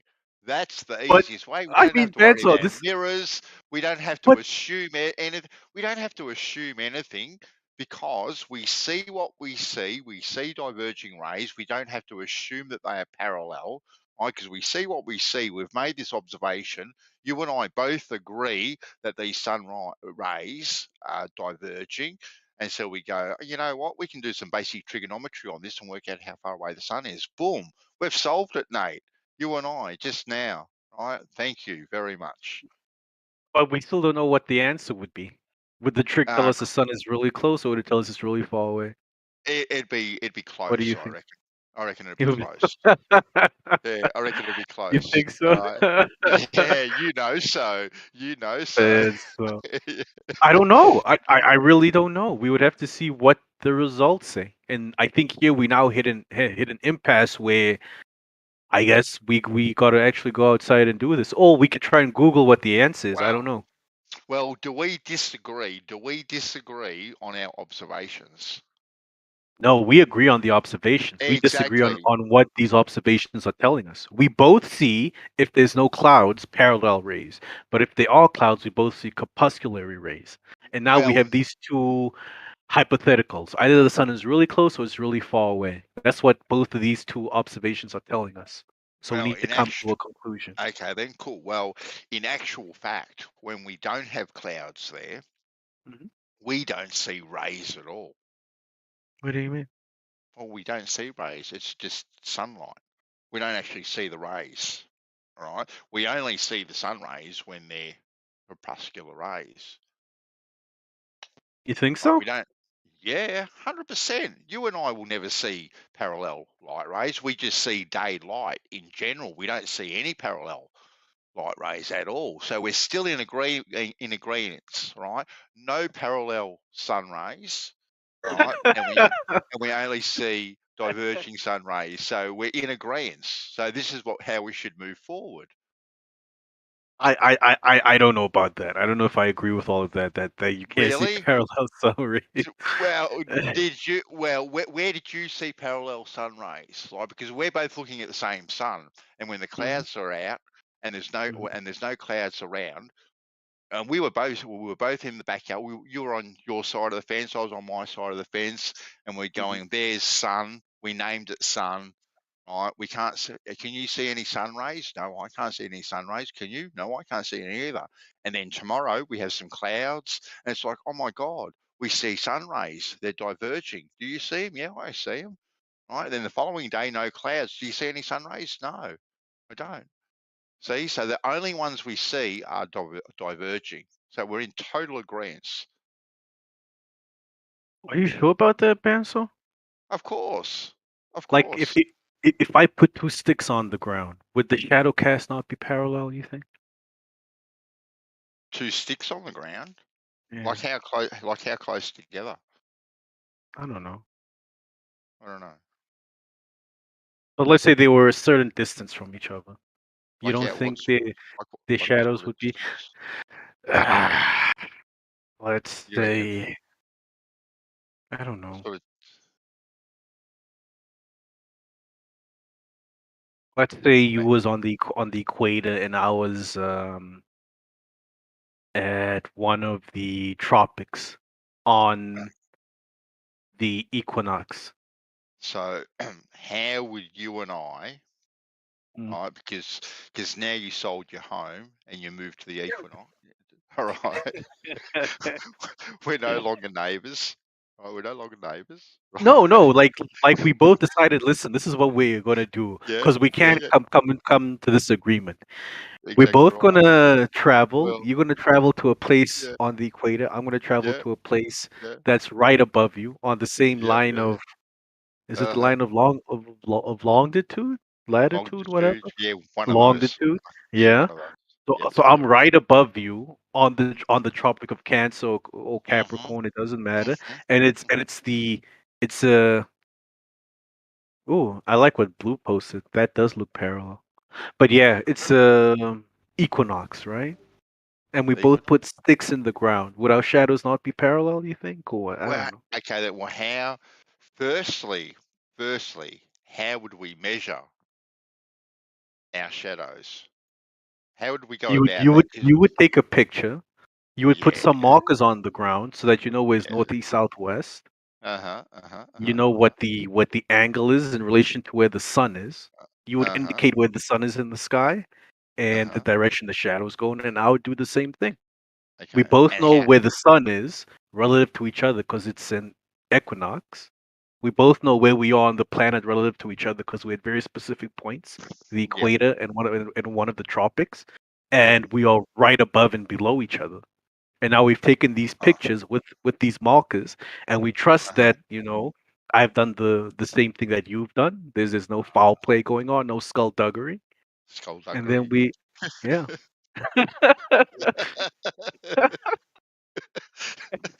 so, And so we now, compare our results. so, so now, how do we work out which way is north, south, east, and west? How do we do that? What do you mean? How do we do that? How do we go about We that? both have compasses. I don't know. So what about the fluctuation in the magnetic field? Oh my God, man! So don't do this, Right. man.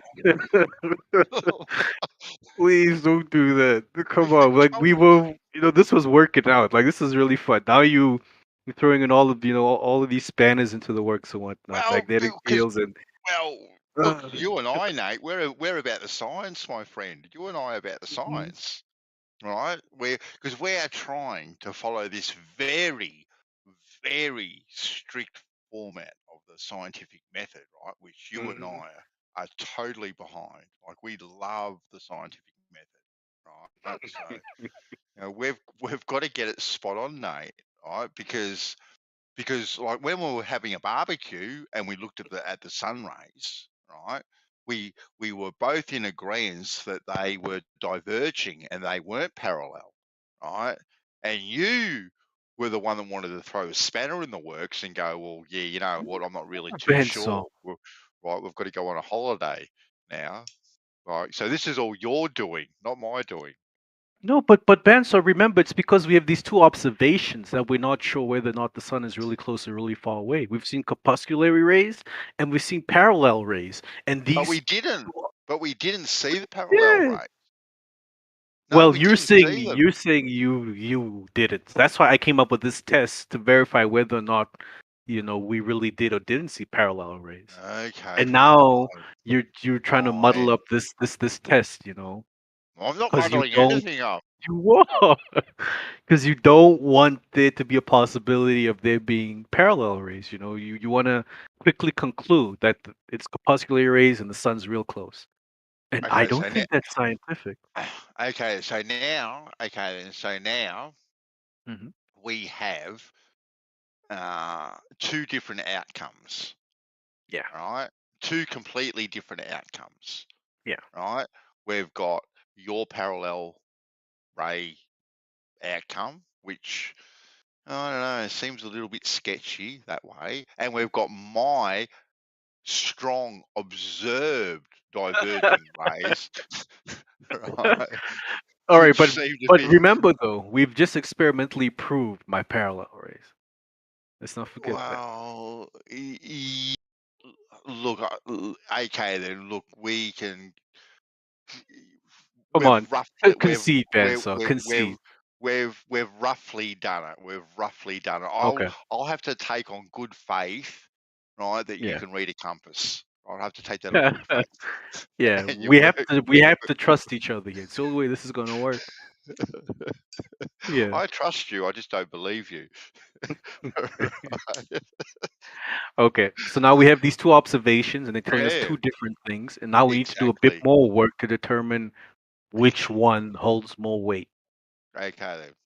So then we So wake up the what following now? morning. We wake up the following morning, okay, and Mhm. once again, what do we see? Corpuscular rays. We see it again. Boom. What? No, stop it, Banso. All right. What is the next step to figure out whether the sun is really close or really far away? What do we do after this?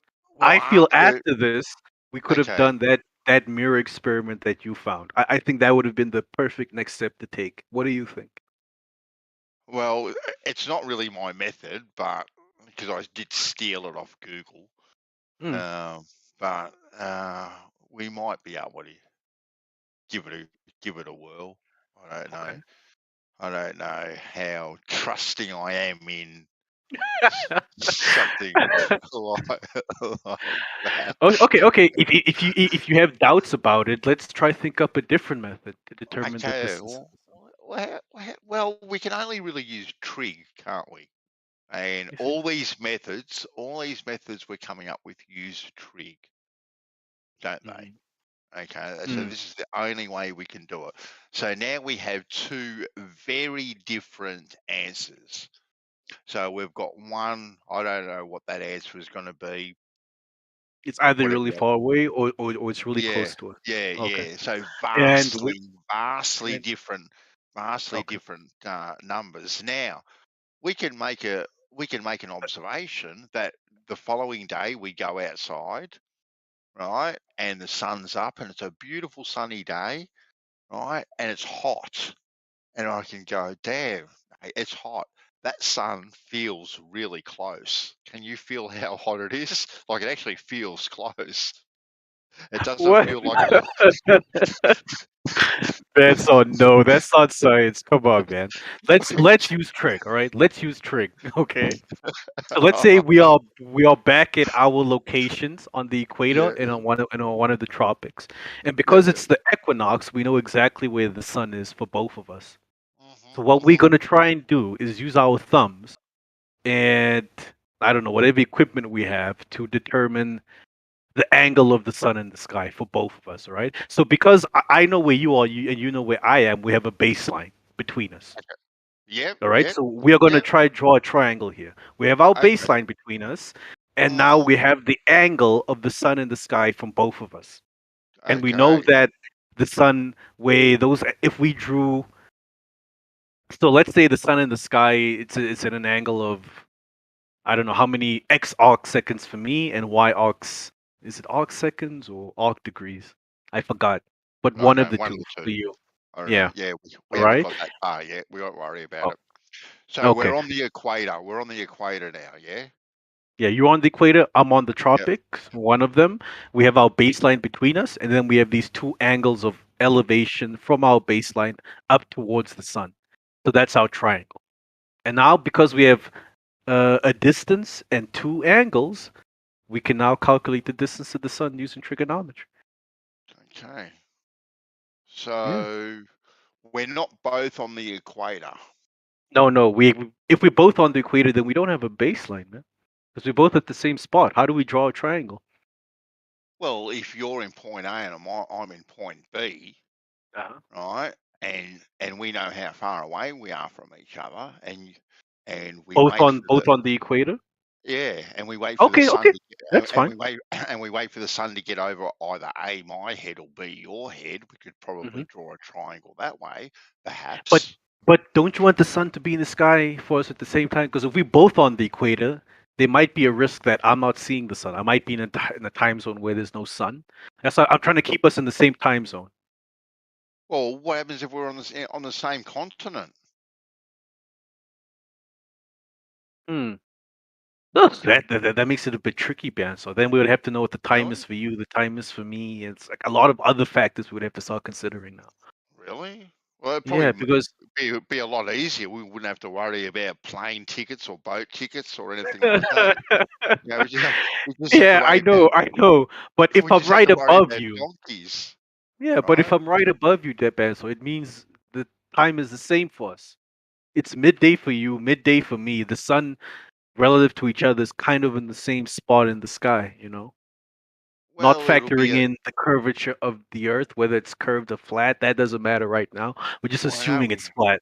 Yeah, we're just well, assuming it's flat. Yeah, we have to. We're working with triangles. We can't assume exactly, anything else, right? exactly. And it's easier to make that assumption if I'm right above Mm-hmm. you. Mm-hmm. Yeah. So if you're 500 mile away from me, all right, and it's midday for me, okay. Midday for me as well. If I was right Well, above no. you. Well, Yeah, why not? Like I have the same time as someone in Brazil. Bacon and I share the same time zone. I'm right above him, but he's all the way in Brazil. You get what I'm saying? But if Bacon was in Brazil and I was in Africa, we would have different time zones. but why do we have to worry about time zones if we are underneath the path of the sun, right, and it's going in a pretty much perfect straight line because we're on the equator here?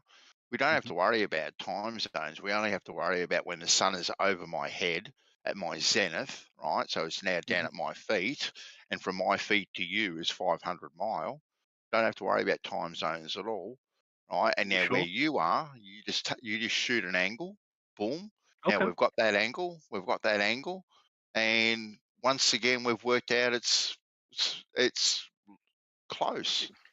You're actually right, Bansel, because for you the sun would be right above, so you would have a 90-degree angle. You're actually right. Yeah. That would actually be way easier. No, hats off to you. Okay. Thank you. Yeah, so we have our triangle now, and all we got to do is punch in the numbers, do the calculations, and we see what that tells us. What do you think it's going to tell you? Very close.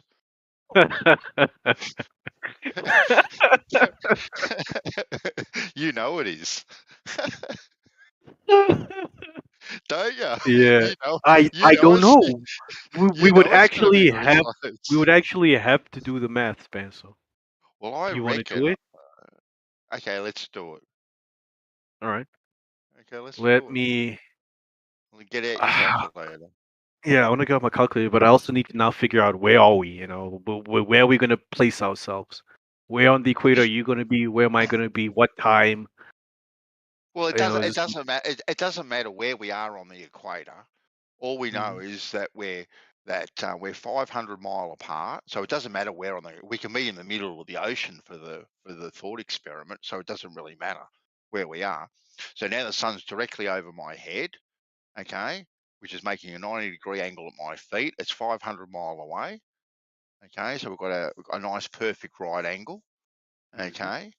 So now you just have to shoot that angle, okay.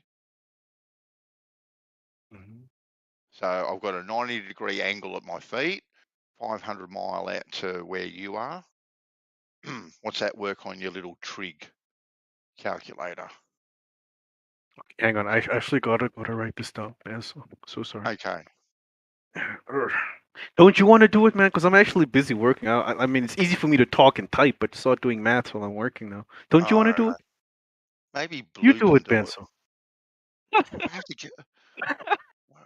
What do I got to do all the work for? I was the ideas guy. Like you wanted me to work out how to do Because it. you in charge of this expedition, you know. Once we have all of this sorted out, the Nobel Prize is going to you. Well, whatever discoveries we have are going to be named after you. Damn, it's going to go to me.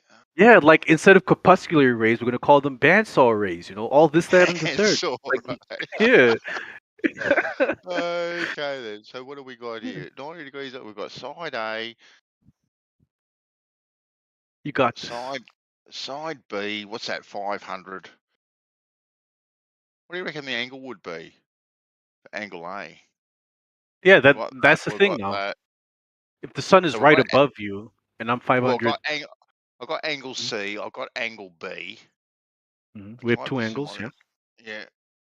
Well, I've got one angle. I've got one angle and one length. I've got to do a bit more complicated. Yeah, but there's also my angle. But my angle is dependent on where I am. If I'm 500 kilometers from you, yeah, that's our baseline. The sun's right above you. That's your 90-degree angle. Where's the sun in relation to me? Well, you haven't told me what your angle is yet. But that's why I wanted to be right above you. It would have been easier because you and I would have had the same angle, you know. But if I'm far away from you, that's why I was trying to pull out a map to see 500 Ks from you. Where would I be? You know? I don't know. I reckon my way's far better. All right, but then if the problem with your way is it's difficult for me to figure out my angle. It's hella easy for you because the sun's right above you. Yeah, of course. I'm the ideas guy. I have to have some part of the job that's easy. Come on, Yeah. give me a break. But now you got to figure out what my angle is. If I'm 500 Ks from you, where would that put me on the globe? You're the one that has to figure that out. Because you're the one that has the sextant. I don't have the sextant. No, I gave it to you. This is your experiment, Benzo. This is your idea. God, oh my God Almighty! So until we go to Amazon and get a sextant, right? We are still in agreement that the sun is close because we have diverging sun rays. No, because we confirmed it the day after. We didn't confirm nothing, Benzo. This is us trying to confirm it right now. That's the whole point of us being on the equator. You know, this is why we traveled so far. Nothing's been confirmed yet. We should have just got a donkey. Would have been far easier. But yeah, maybe we cut it here, and then once you do the math and you come back with that information, then we see where we go on from there. Because it seems like we've reached an impasse. Well, we can't really do anything unless we've got another angle, can we? Yeah, exactly. So, We're gonna need that other angle. We need another angle. Damn, it's a bit of a conundrum. So until we get another angle, the sun is local. We just have to go with that. We can't. No, we can't go with anything. We don't know, Benzo. Well, we have to because we've got the trigonometry from the corpuscular rays. We already worked that out. We already have one set of numbers. All right. Don't we? I don't think so, Benzo. Well, I don't think you we do. have any numbers. Well, I think you do know that we did work out some numbers from corpuscular rays. We did. And what are those numbers? What what did we do? Yeah, but what kind of trigonometry did we do? What kind of triangles did we draw? Like, how did you set up your triangle using corpuscular rays? Well, we drew a triangle, right? It wasn't a spherical triangle. I'll give you the hot tip on that one. It was a normal triangle, right? There's the hot tip on that one. Right. What is your baseline consisting of? In this triangle? A straight line Between where and where? between one corpuscular ray and the other one. What? Obviously. How else are you going to make a triangle? So you're using the rays themselves to draw this triangle. That's what you're saying. So where the ray from the clouds, the way it touches the ground, or what? yeah, pretty much. Interesting. I would love to see that, Vince. I would love to see that. But yeah, basically these are the steps you would need to take to figure out these things. It's long. It's it's a process that really makes you think, and it makes you wonder how the ancient people, were able to do all of this without the technology we have today. It's pretty impressive. Well, they probably did work, use angles and trig and all that sort of stuff. Definitely. Definitely. But because I don't know, Ben, so if you and I, 600-700 years ago, when the majority of the populace weren't able to read and write, would have been able to take these logical steps. Oh, probably not at all. We might have asked what is the sun, and just stopped at it's God. Yep. Yeah. That would have been logical. Here tomorrow. Same time tomorrow. We'll meet here at the back fence. Yeah. We'd do that every day, probably. Yeah, it's still there. It's still there. It's still God. Yeah. Yeah. That would have been the most we'd have done. So it's. But yeah, that's science, bro. That's science. You know. And it encompasses all of the scientific method. We had observations, measurements, calculations. We only performed one experiment that whole time. Everything else was just observations and measurements. Yeah, well, one of them was, full of a lot of assumptions, wasn't it? One of them was full of a lot of assumptions. Was it? It kind of was. It kind of was a little bit. Like when we're taking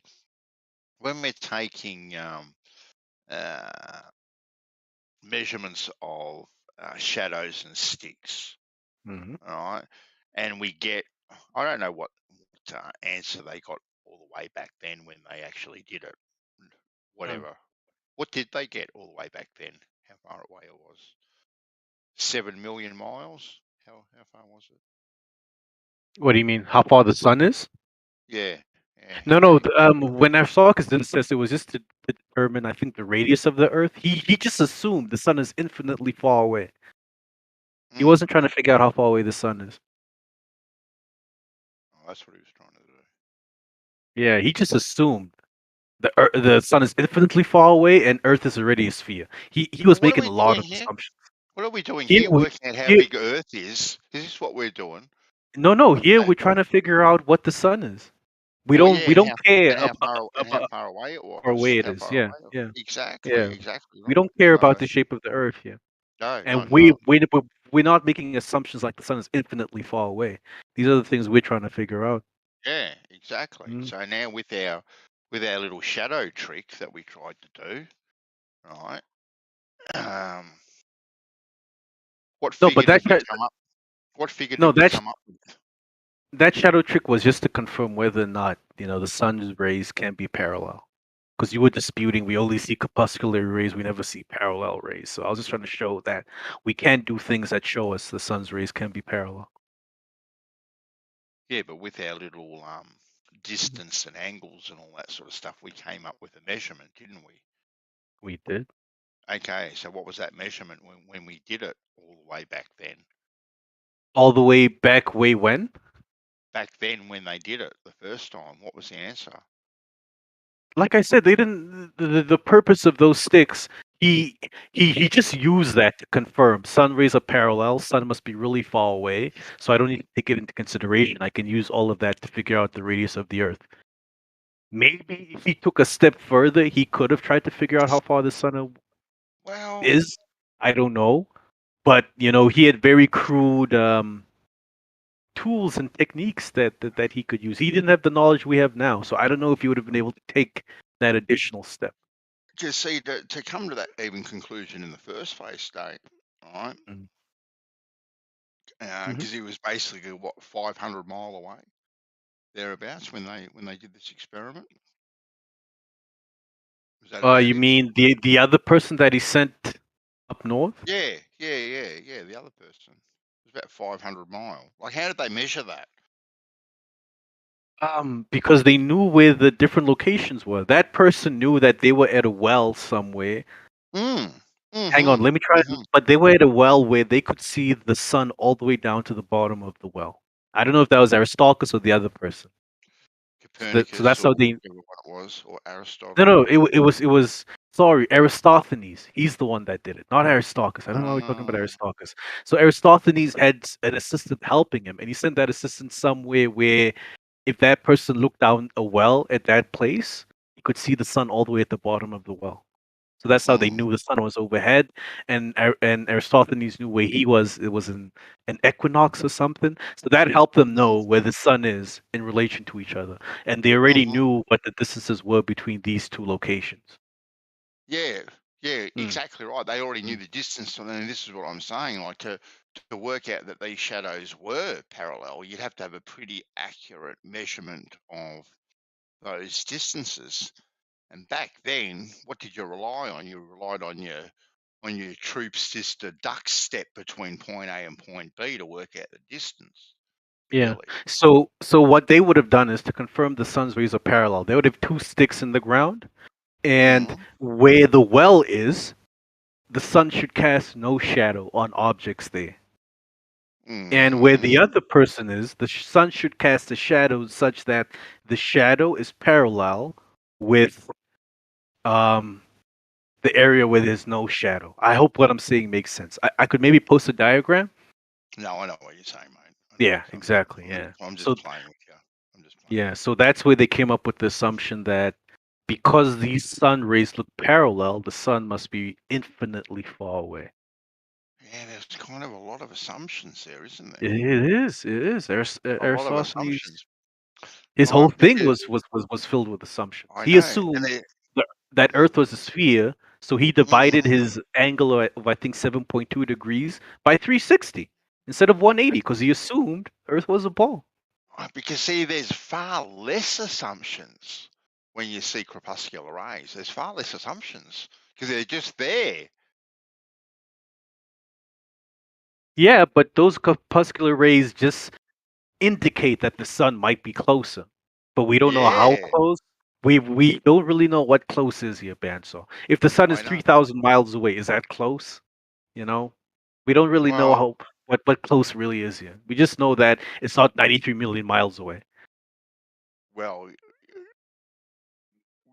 it is close compared to 93 million miles away. Yeah. Yes. Yeah. Yeah. It's relative. Yeah. Exactly right. Yeah, definitely. But it doesn't tell us how close. Yeah. I know. And we want to be precise. Yeah. Yeah, I know. But isn't it more precise to actually look at what you can see right in front of you, other than what you just assume? Yeah, but if I see that where I am, the sun casts no shadow, and where you are, there's a shadow, and the angle of that shadow is equal to the lack of shadows where I am, they're parallel. That's a naturally observed phenomena. That phenomena insinuates the sun is really far away, but it doesn't tell us exactly how far away the sun is. Yeah, but that's what I'm saying. We have two phenomena telling us two different things, and we need to figure out which one holds more weight. Yeah. Wow. See, because at my location and your location, right, you also too can see crepuscular rays. Like, we can see these everywhere all the time. When there's clouds and things blocking the sun, yeah. Exactly right. So this natural phenomena, right, we see all the time, right? Other than just putting, wells and sticks and all this sort of stuff, like something we have to set up. So now, why would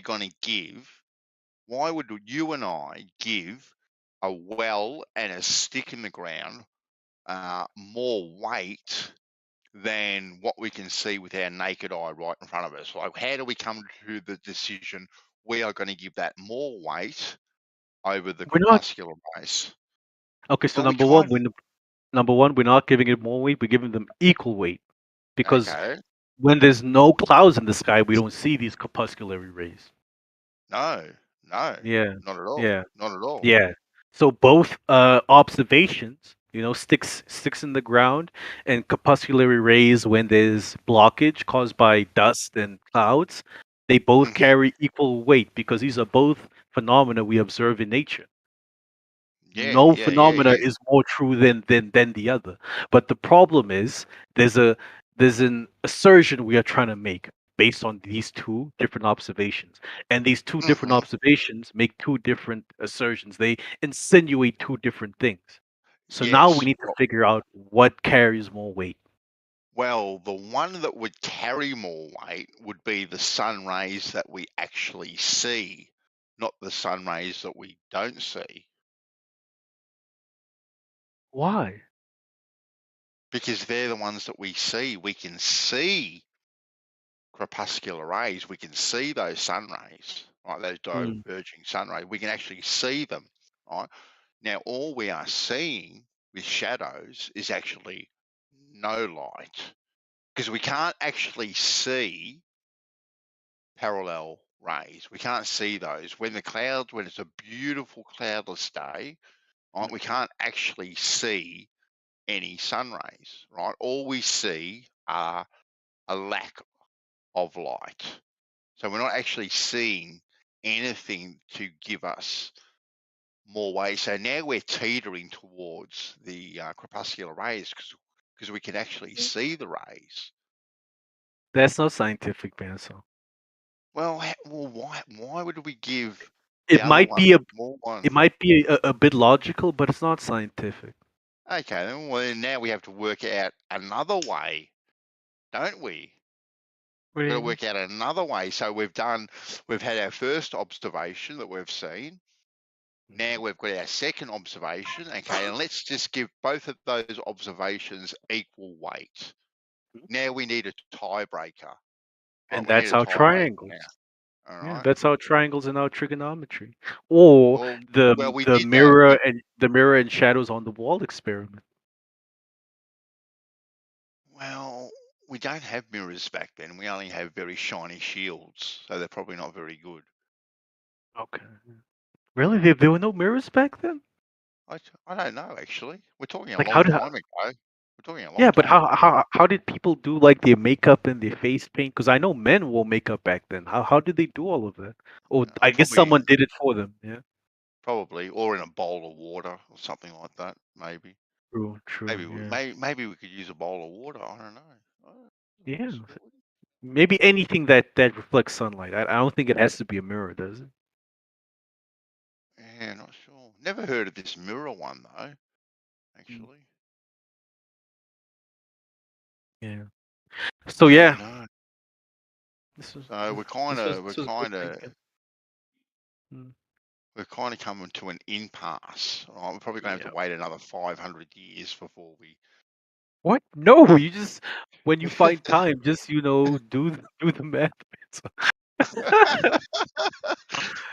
That's all. That's all that he said. You do the math, get your Nobel Prize, and You got to give me the angle, Nate. You got to go down and get that angle for me. But that's the thing. I don't know where I am, Benzo. Well, you're at point A. No, you're at point B. All right, you're at point B. You're the angle man, right? I'm the angle man. But yeah, I mean, basically everything is set up now for you to do one calculation that will tell you how far away the sun is. All you got to do is a calculation. When you find the time, you set it up. You pick two points on Earth. You pick a day where the sun's position is right above your head. So where would be the equinox for you? Go to time and date. Look over the net and see 500 k's away from me. What would be the angle of the sun in the sky? And then once you have that information, you can do your calculation, Benzo. And then you for yourself will be a step closer knowing what the truth is. because you have done something to verify these things for yourself. Yeah. Yeah. Ain't gonna happen. Oh my god. Well, I hope the audience enjoyed it. I hope the audience Yeah. enjoyed it. It was like listening to two old buddies, play a game of checkers or something. It was good. That is it. Yeah.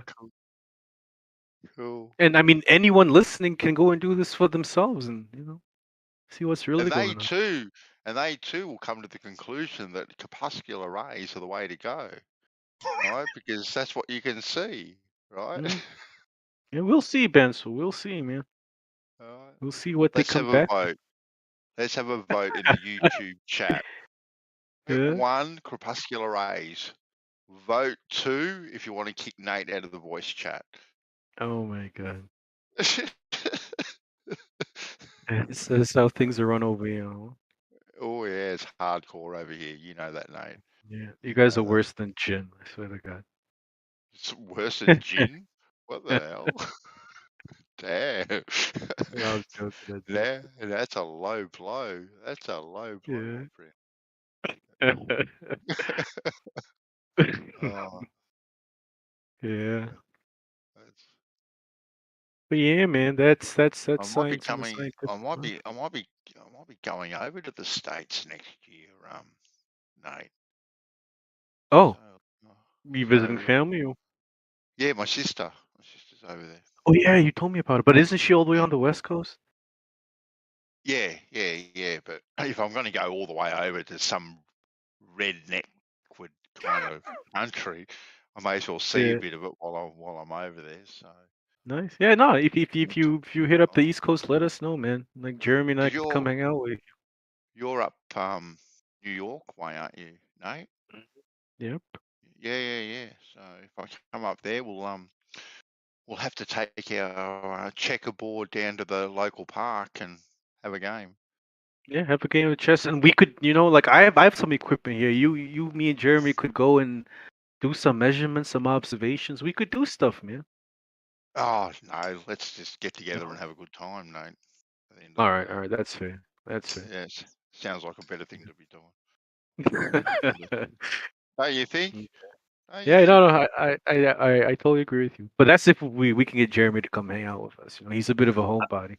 I find science fun. It is. Yeah, even Piz can meet up with us because he's like not that far from us. He's just across the border. Yeah. It's pretty far. It'd be like a 7-hour drive for me. We can have an international meetup. Banso's coming from halfway across Have a the world. potluck lunch. We could potluck it. We can get Jerry to come. He can be the music guy, slapping that bass. Oh man, it'll be a good time. Yeah. We'll get Zanuck. He can come. Right, play a couple of riffs. No. I don't want Zanuck. Come on. No. I'll bring Harvey's from Canada. You guys don't have that in America. I've seen the Harveys. I think. Oh yeah, you guys have Harveys. I think. I gotta think. I don't know. I don't really get takeout. I'm not sure. I might have seen one. I think so. Yeah. But yeah. No, it would be cool, man. But definitely not Zanuck, Okay then. All right. Yeah, because Zanuck takes this stuff too seriously.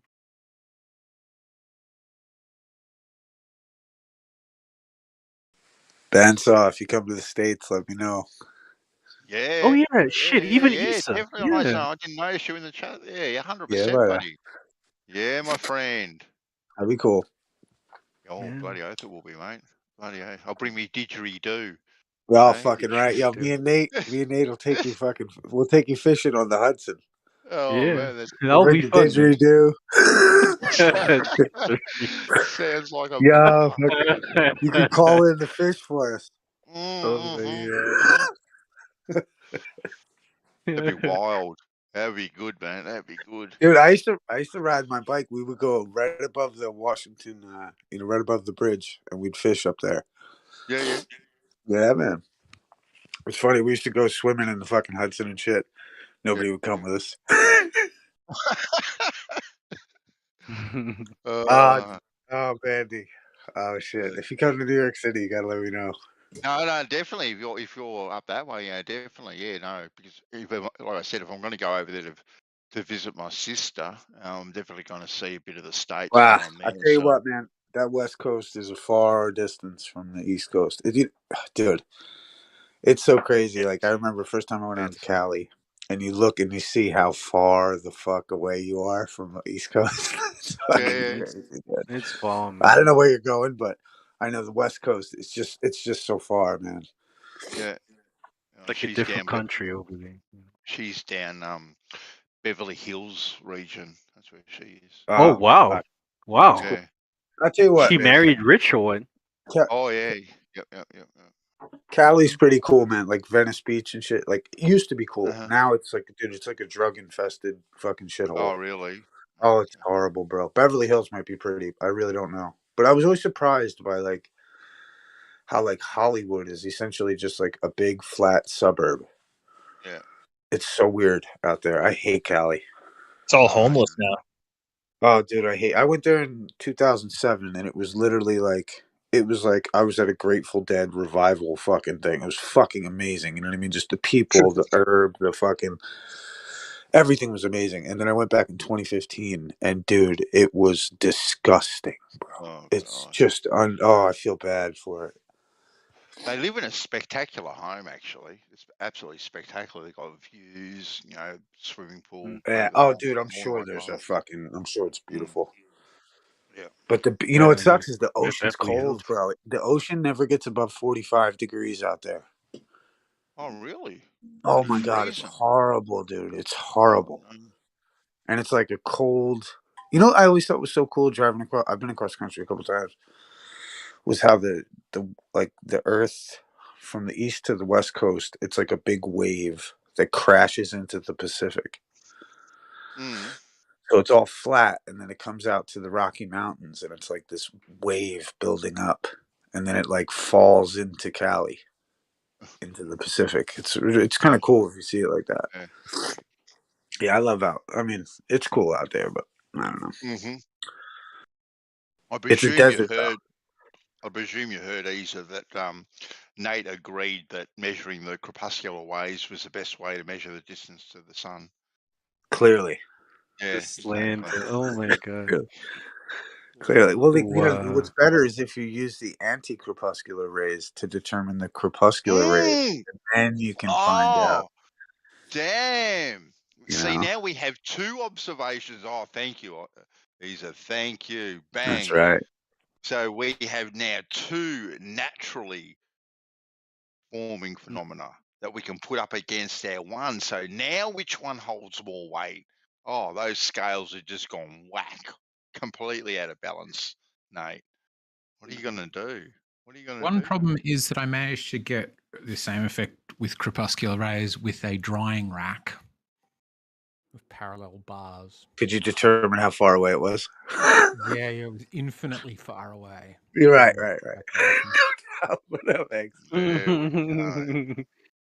As far away as California.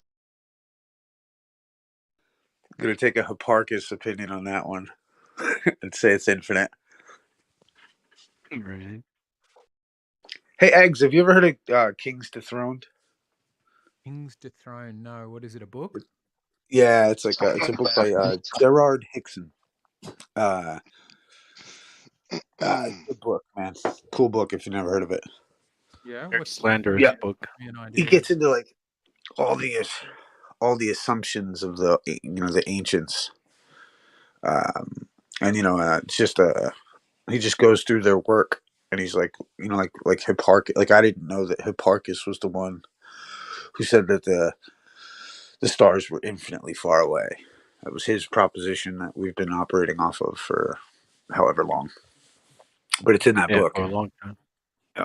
Yeah, it was almost like no, let me not lie, but more than 1,000 years that we just held that assumption till Copernicus and Kepler and them came about. Yeah, Hipparchus is cool. But yeah, it's a cool book. Actually, his cat that used to be around. Well, he's around, but this cat Cathexis did a book reading of it. I think actually New Perspective just put it in here. Yeah, but good book. Read at your leisure. Yeah, cool. Yeah. Cool title. Yeah, Ben. So I was thinking, can't you guys make a rule that people post information and stuff in the other channels? Because these channels are empty, man.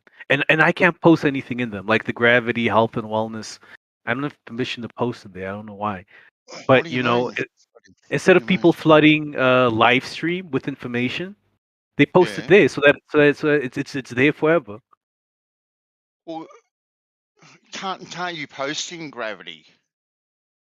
I can't post in any of those channels, man. So the research database, I can't post anyway down there. Really? Yeah, I can only post in videos. I don't know if it's just me. Hold on, mate. Let me check your I'm sure your live stream verified. Sure I am. No, you're not, buddy. Hold on, I'll fix that. I'm not. No. Hold on, I'll fix it up for you, buddy. Okay, but I mean these channels are so empty, and the thing is, if people post things in live stream, it's there now, and then 2 hours later it's gone. But if we post it in there, you could always just refer to it, you know. Yeah, try that now, Nate. Try it now. See if you can post in there. I still can't post it, man. So. I think mods are only allowed to post in there, Oh, really? which is strange. We're being suppressed. Where's my free speech? Oh, okay. I think we have to screen. We have to screen. And even make and sure the information is legit. Sorry, Jerry. No, I was gonna say I'm like the lowest leveled mod, and I can't even post in there. Even Jerry, my man Jerry's being suppressed. It's bullshit. Can I post in there? Let me have a look. That's what I mean. You guys are worse than Jin. Oh, I can. Wow. No, you should be able to post in there. No, if you go into Gravity, Don has posted in there. So I think Don might be a mod. no, he's not. No, he ain't. Weird. That's Don. No, and Don is only. I'm talking Cruxader. He's only voice verified, so you're live stream verified, Nate. So yeah, Gio's got to look into that. I didn't know that you couldn't, mate. Well, I think it's just kind of been a work in progress. We never decided exactly what to do with it. At the beginning, it was just open to everybody, and then there was all kinds of just stuff being posted in there, just off-topic stuff and all kinds of random stuff, and some like kind of troll people were going in there and just kind of spam posting stuff. So then we were thinking maybe of doing having like a role, so it would be like a research database role or something, and then we could give that out to certain people. But I guess we just kind of hadn't decided on it or what to do with it. So yeah, what do you guys think is best? Well, maybe give a role, Gio, and then we can just give it out to people we trust. That won't be Nate, obviously. But yeah, and we just give it out to people that we can trust. Yeah, that definitely works. That'll work. Yeah. Okay, I'll do that. Cool.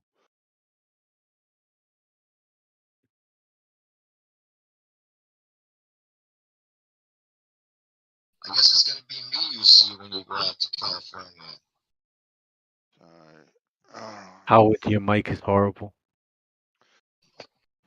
So I guess there's also I think that's the best way to do it, because if we give it to people we know, and then we can also kind of, the mods can go through there and kind of peruse it, make sure there's, but I think we just want to keep in mind, just with the whatever the new Discord policy stuff is, some of the stuff that, because I think they kind of scan through, if it's I mean, who knows what they would count as, whatever is against their thing, but exactly. But yeah, I think that's a good way to do it. I'll just make a roll, and then that'd be good. Too easy. Can you hear me now? Yeah, Dave, you're loud and clear. Yeah, way better. I was going to say, if you're coming to California, I guess I'm the one you're going to be visiting. Oh, I'm in Irvine. days. There we go. Yeah. It's going to Yeah, sound but like Dave's one just big gonna make you party. watch documentaries. I don't have to make him watch anything. He watches it Yeah, New already. Perspective's I'll gonna watch have a them. whole.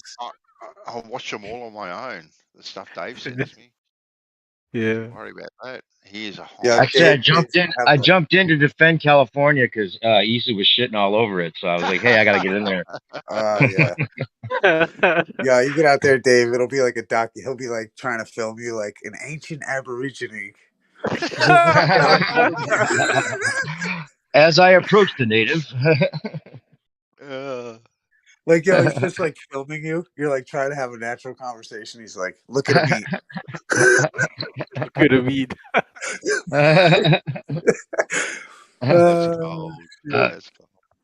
Quick, get the Barbie. Get the Barbie out before he goes nuts. Yo, oh, bad sauce. It'll be like, take me home. This place sucks. Barbie on the beach. We'll do the Barbie on the beach. Around Cali. Fucking scalping homeless people. Hey, this place, the drug-infested weirdos are just running amok. You can't go outside without getting mugged. Everyone's shooting heroin in your hallways. It's ridiculous. It's like everywhere. Yeah, before you know it, he's like, well, you can't beat him, you know? Yeah, you got it. Yeah, you got to do something. Once the New World Order takes over, man, you're going to be bored, you know? You're not going to have a job. You're not going to have any money. You're going to be like pretty much licking boots. It's going to be crazy. Aldous Huxley tried to tell you, start doing drugs now. Start doing, it's the opiate of the masses. It's the only way Did you out. see the Miles Mathis paper I posted earlier about the psyop of the beatniks and Aldous Huxley and all that? No, I didn't actually. Yeah. Like, do you like Miles Mathis? I've heard the name, but I don't think I've read much of him or know much of him. He'll ruin your heroes. That's for sure. He'll take all your heroes away, just like he took the stars away. You know. You got Jack Kerouac on the chopping block. Here, I'll put it in the live stream again. Well, it's so crazy. But he's a good researcher. You know. Once you see it through the lens of like, dude, that Laurel Canyon book from that guy McGowan. Oh yeah. Dude, But see, Dave McGowan himself is a fucking psyop. He's part of the psyop. That's crazy. He's like the IPS of that day. You know what I'm saying?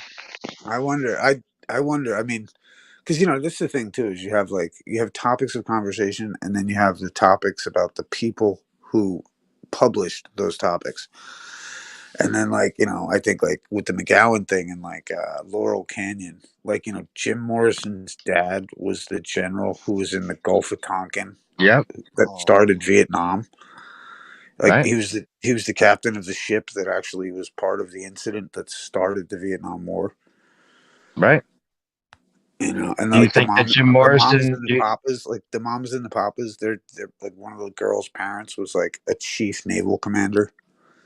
Like, you're like, what? All right, you got $1 million. You have to bet it one way or another. Did Jim Morrison become Rush Limbaugh or not? What? Yeah, see, that's never like seen down, like that's so far down conspiracy street. Like for me, it's just, I don't know. It's like with like Mark Dice. Everyone has their limits. I understand. Everyone's got their line they want. That shit. Like Mark Dice is fucking.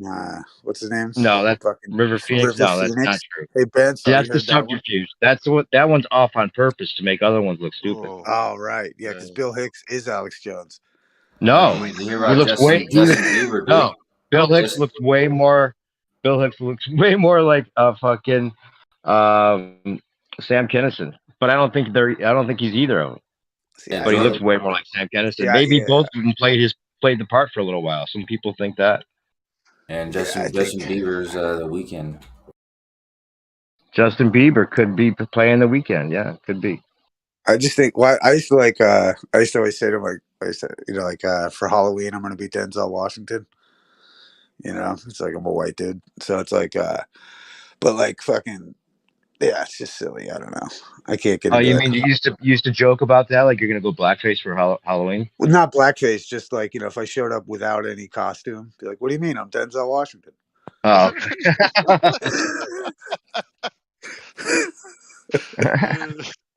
You know, I was you for Halloween once, Issa. Right, fair enough. Hanging out No, with I all the was. camera. I was you for Halloween. Ah, I'm not lying. I wore a right. mirror around my shirt. I wore a mirror around my neck, right? And I had a shirt that said "you" because I had my 3-letter word T-shirt company then, and it says YOU. And so people were Oh, looking in the sweet. mirror, and I'm like, I'm you for Halloween. Oh, that's cool. Yeah. That's pretty And cool. I like totally milked it too. Like leading up to it, people would be like, "What are you gonna do?" And I'm like, "I'm gonna be you for Halloween." Hey, I'm gonna be you for Halloween. I knew I had it all planned, and then I'd use it afterwards too. Hey, I was you, just like I just did. I was you for Halloween. You know that? No, I seriously, walked I a was. mile in your shoes. Right? No doubt. Yeah, that's fun. Clever, huh? But yeah, I can't do the whole like Bill Hicks as Alex Jones and I know. Some But of you them know are what I true, do? some You know of what them I do aren't. find interesting is like, dude, like there's those stories about like the queens of England that like might have been actually dudes. Sure. Mm. That What about shit's Michelle Obama? What do you think about that? That shit's a little interesting. Wow. Michelle, old Big Mike. There's some unfortunate photos of Michelle Obama. I'll give you that one. Yeah, she looks a little muscular. I was hearing there's a guy. Okay, so there was a picture of him with this guy that I thought was proved or at least claimed to be photoshopped, and it looks like Michelle with like as a man, right? And it's a younger picture, and he's with like they're hanging out, and it's just his buddy. I thought that was just like a Photoshop thing that they were trying to like throw out there to just like stoke the conspiracy. But someone was just telling me that's got they claim that was a real friend, just happened to look a lot like Michelle.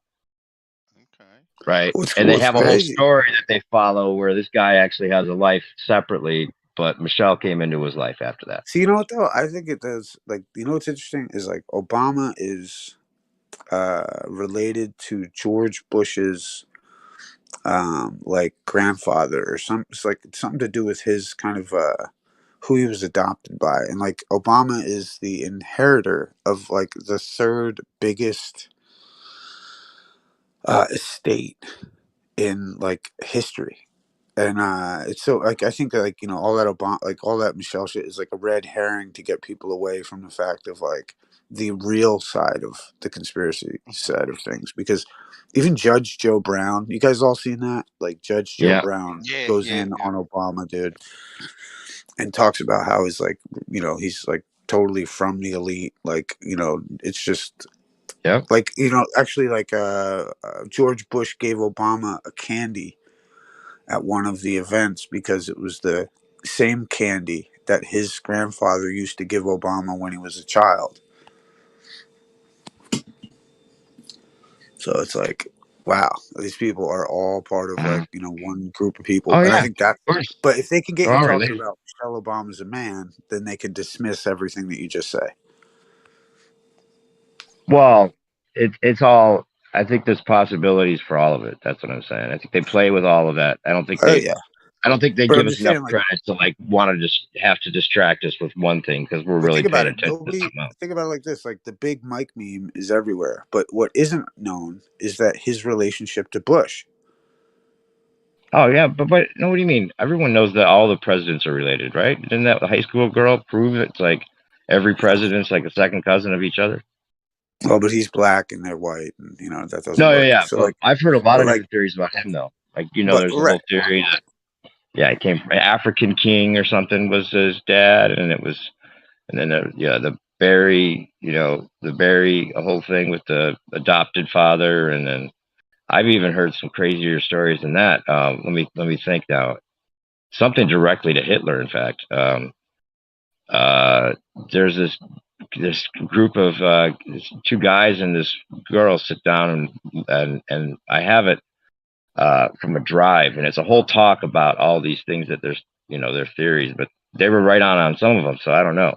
But it was like a direct tie to like Hitler lineage that they that they made it seem like Obama came from. So you never know.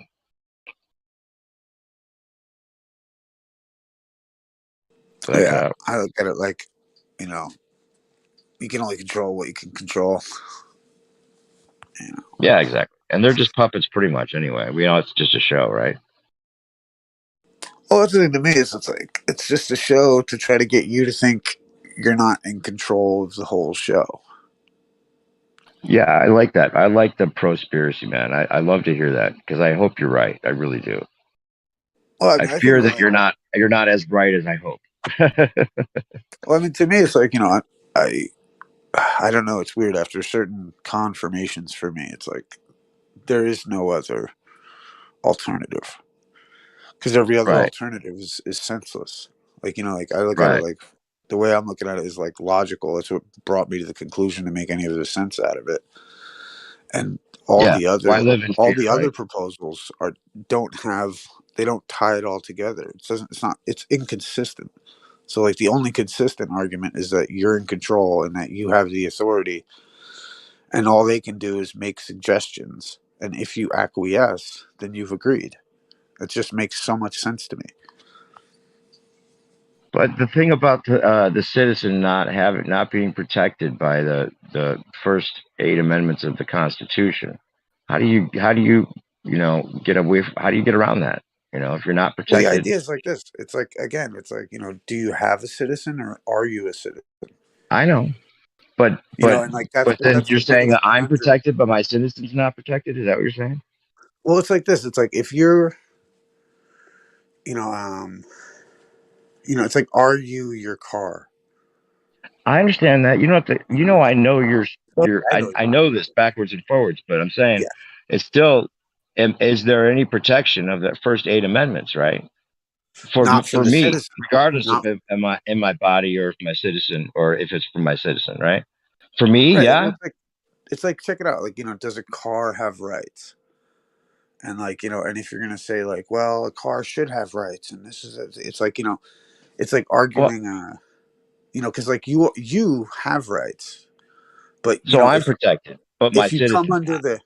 If you come into the system as a car, then they're gonna be like, well, where's the VIN number? Where's the fucking thing? They're gonna fucking, you know what I mean? We need to inspect it. We need to do all this because it comes under their scrutiny. You know what I mean? But in reality, as the creditor, you're protected. As the debtor, you're not. Right. Creditors always win. Debtors always lose. Right. Like that's how, even like I was thinking about it, even like, like listen to the flat earth debate. Anytime anyone makes an accusatory statement or any kind of statement of what they consider to be fact, they sound rude. Now, when you juxtapose that to someone who asks a question, it doesn't come off rude. Well, you know what I mean? Like if I say, well, you're a fucking, you don't understand because you're just a mind controlled zombie, that's rude. But if I say, well, maybe you don't understand because you could be under mind control, that's a lot more suggestive and a little more like, respectful. Right. But if I just say that that's what you are, well, the rules of court dictate that you can't prove anything. So if you make a statement, you're a debtor because you can't prove it. You can't provide the substance. Right. Exactly. But if you make a suggestion and no one can prove otherwise, then it logically stands that this would be the result. There you go. Yeah. So it makes complete sense. Right. But we get I've so noticed that. And being right. Yeah, I've noticed that not only with the flat Earth argument, but just like any of those other things, like some of the stuff we were just talking about. Like if you say Michelle Obama is a man, if you think that, you're going to get way less further with anyone that is going to look into it than saying, well, if you accuse her of that. Did you know some people really think that Michelle Obama's a man? Well, what if you're just like this? Like, dude, look at this picture of her back. What do you think? Right. There you go. That's different. That's different than being like, she clearly is on steroids. Right. You know what I mean? Like, it's like, you can't prove anything. You can't prove anything. Let me put it this way to you, Issa. Did you know that both Jim Morrison and Rush Limbaugh use a gold microphone? Nice. That's because they're both awesome. Right. They often do that though. If it is, I mean, it's interesting to think about, that they would make the role almost the opposite of what you'd expect. Throw you out, right? Well, I just think that there's all that this person is this person. Well, some of them are totally off. Some of them are totally on. Well, I think for instance, the whole I find it interesting with the idea of somebody impersonating Biden. You know what I mean? Or somebody stepping in to play the role, or who knows what. Yeah, some people think it's his son in a mask. I could The one agree that that's died. politically advantageous, but I just don't think that they're, taking Bill Hicks and putting him on fucking, as Alex Jones, or I just don't. That just seems first off, it's useless information to me, regardless of whether or not Alex Jones. It's useless information. Yeah, I think it's fun. You don't have to take it too seriously. You don't have to put all your money on that. It's like Bat Boy. It's like Bat Boy. It's like Bat Boy. Fucking the Inquirer. Whatever those magazines were. Well, the Tavistock stuff's interesting for the same reason in a lot of ways. It's the control. It's the perversion of the control that we're talking about. They like to steal our heroes from us. I mean, I think part of that is the whole Bill Hicks, being Alex Jones thing, is taking the hero of Bill Hicks away from us. Because he said the things that they really don't want you to hear, in my opinion. Alex Jones never says any of that. Yeah, Bill Hicks is a fucking legend, man. Exactly. But again, I've often thought, the whole MK Ultra program, instead of it, everyone thinks of MK Ultra as one individual strapped down in a chair with their eyes peeled back, being forced to watch the Brady Bunch. You know what I mean? I think MK Ultra is more about the mass hypnosis through television, the idea that the moon landing, all of these different kinds of television events that shaped the psyche of mankind. That's what MK Ultra was about, I think. Just about getting people to be so concerned with shit that's outside of their control. How about this? MK Ultra was what they said it was to some degree, but they blew it out of proportion and made it seem crazier, so that the control that they would have on you is thinking that they have the power to MK Ultra all of us, which they kind of do. Well, it also it superimposes the government daddy. You know what I mean? The idea that we went to the moon, we've got it all figured out. Yeah, that's what I say about Alex Jones and those kind of people. They're just there to tell you who your daddy is. They're not telling you how to fight him, like David Icke and those guys. They're just telling you how bad they got you. Kind of like what you're saying about the law stuff. They just want you to think that you don't have any control when really you do. It's right. helpless. Think of it. It's if you're worried about international relationships with China, your marriage is probably going to fall apart. You know what I mean? Because you're over here worried about China, but you're not paying attention to your own home. And that's what they want.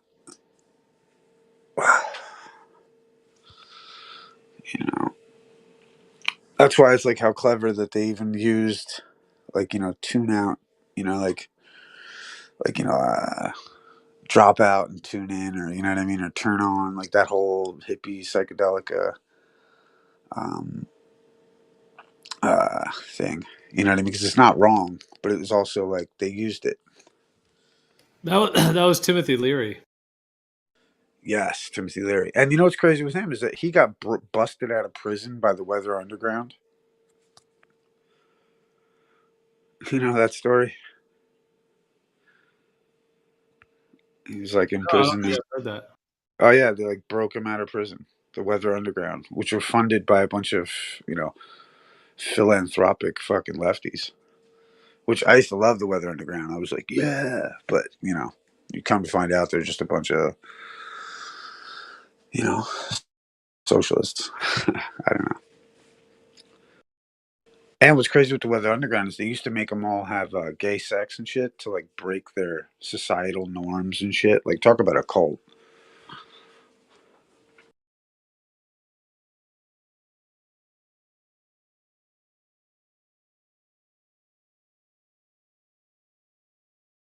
Like, that's the thing with like any like those guerrilla kind of setups is that like they want to like break you away from your society so you're not clinging to the societal norms so you can fucking do all the necessary evil that they want to be doing. You know what I mean? So it's like it's just a shit show.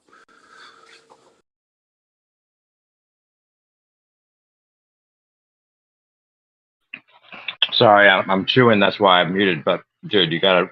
All the stuff you're saying right now is exactly what Miles Mathis wrote in this PDF I'm gonna send you. Yeah, the gay sex. Basically, yeah.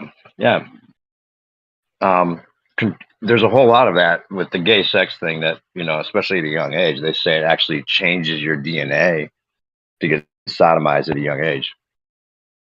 And that is part of the MK Ultra. I mean, it's as bad as they make you fear it is to some degree, but I don't think it's, I don't know.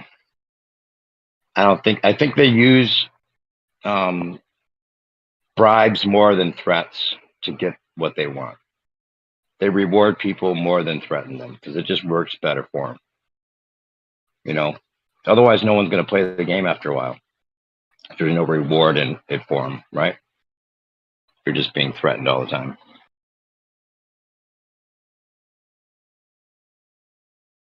And they don't want to kill any one narrative completely. They just want to control them all. Well, it's like, you know, it reminds me of, it's almost like I had this like toxic fucking girl that I dated a while back, and it's like she was almost literally trying to drive me to the point where I'd kill myself. Like, you know what I mean? Like that type of a bitch. Mm-hmm. And that's how that's how I look at these you know, all of it. It's like, you know, that's how they operate. Is their goal is to get you to do it. So then they can be like, I didn't do anything. And I don't know. I was just like, I literally, this chick like told me she, like, or I don't even know. Like, I'm not going to get into the specifics of it, but just told me shit to like make me hyper concerned about her to be cover for the fact that they want to, you know, that they're being somebody else or doing whatever they're doing. You know what I mean? And like, and you're like, you know, it was just so weird how this chick dealt with it, because we were like it became a long distance relationship, you know what I mean, that kind of scenario. And but it was like still in her head to like have the control and like, you know, try to be like, you know, take advantage of all the fucking, you know, it was so weird. And that's how I look at the same thing with the government, is their goal is to get you to do it to yourself, right? You know, it's like when you say, you know, when somebody says, we, you know, well, you're just all slaves or we're all slaves. Like, well, you just cut your balls off when you said that. Right. Because now you can't think, you don't think you can do anything because you're a fucking slave and there's no way to get through and woe was me.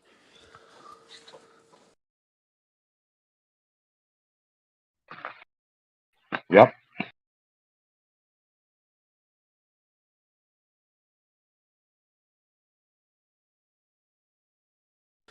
You know, that's why I thought the law shit, it just takes everything out of their hands. And they're like, but, and you're like, yeah, and you know what I mean? Like, because once, I don't know, because it's built on so much quote unquote fraud, all you have to do is play the game and show that, you know, they can lie, cheat, and steal. You can pay $1 million with the signature on the back of a piece of paper. That's the rules. So they are allowed to lie, cheat, and steal. You're allowed to pay their debts with a piece of paper with a signature. That's the rules. They want to play in absurdity land? Well, then join them.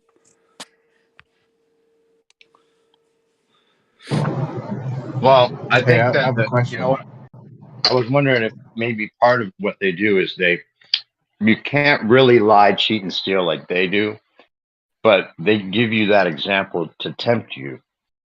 And Oh no, you can't lie, cheat, and steal. No, right. no. Yeah, They're but allowed they to lie. do that to tempt you, to make you think it's possible that you could get away with it. Well, they have You to. know what I'm saying? They have to get you to compromise your values.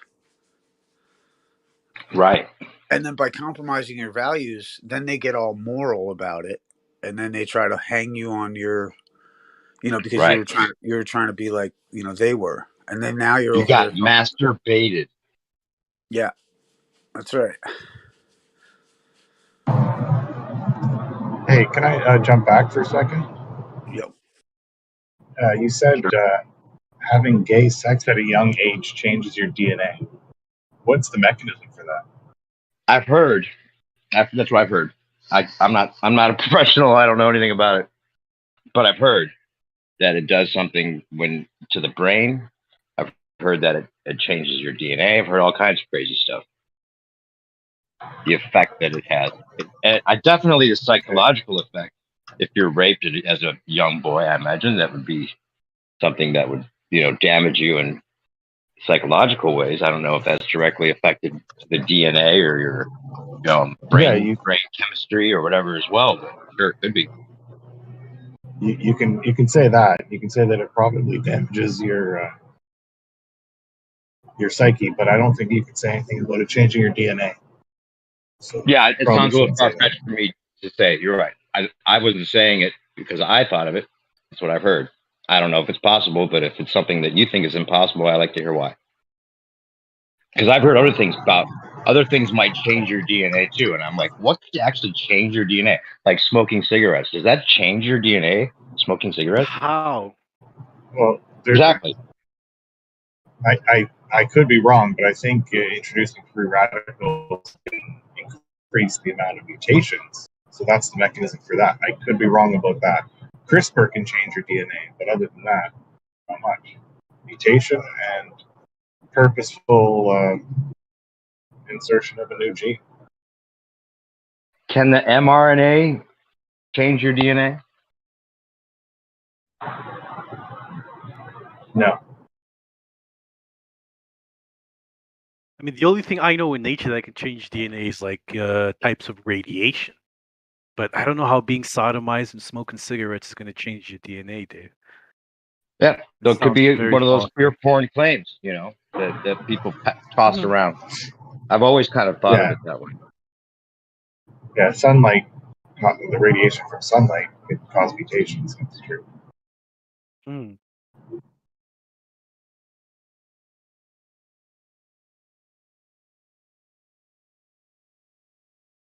Hang on, I just found something. Your childhood experiences could permanently change your DNA. There you go. I know that flat Earth changed my DNA. Yeah. I'm guessing the person who wrote that article is not dumb. Is what? The person who wrote it is probably not a doctor. I don't know. Let me see. Lorena Infante Lara. She's the one that wrote it. She seems to be a health specialist. Let's see who she is. This is from the Smithsonian Magazine.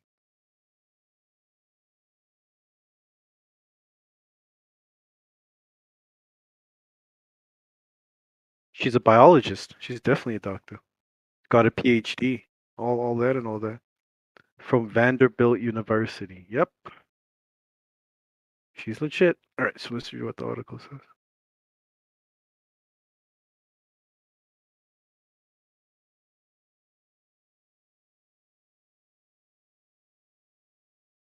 So they investigated 500 children in the Philippines and found that certain child situations can create modifications in genes associated with inflammation, which affects how prone we are to suffer from certain illnesses. These factors include socioeconomic status, the prolonged absence of a parent, the duration of breastfeeding, birth during the dry season, and exposure to microbes in infancy. I'll just post the link, man. Does it say when that was written? Yeah, I just posted a link. You can read it. Let me see if it says when this was published. September 14th, 2017. It's pretty recent.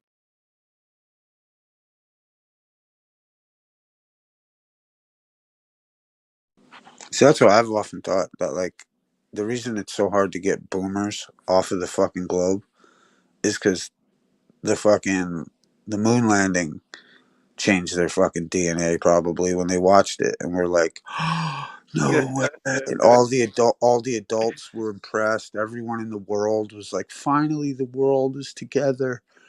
We're, you know what I mean, like that moment of like, it's like getting away from like tribalism and shit, and then like you have. You really think so? Well, check it out, and let me like, so like, it like they thought like the world is coming together. We're one nation. We're one world.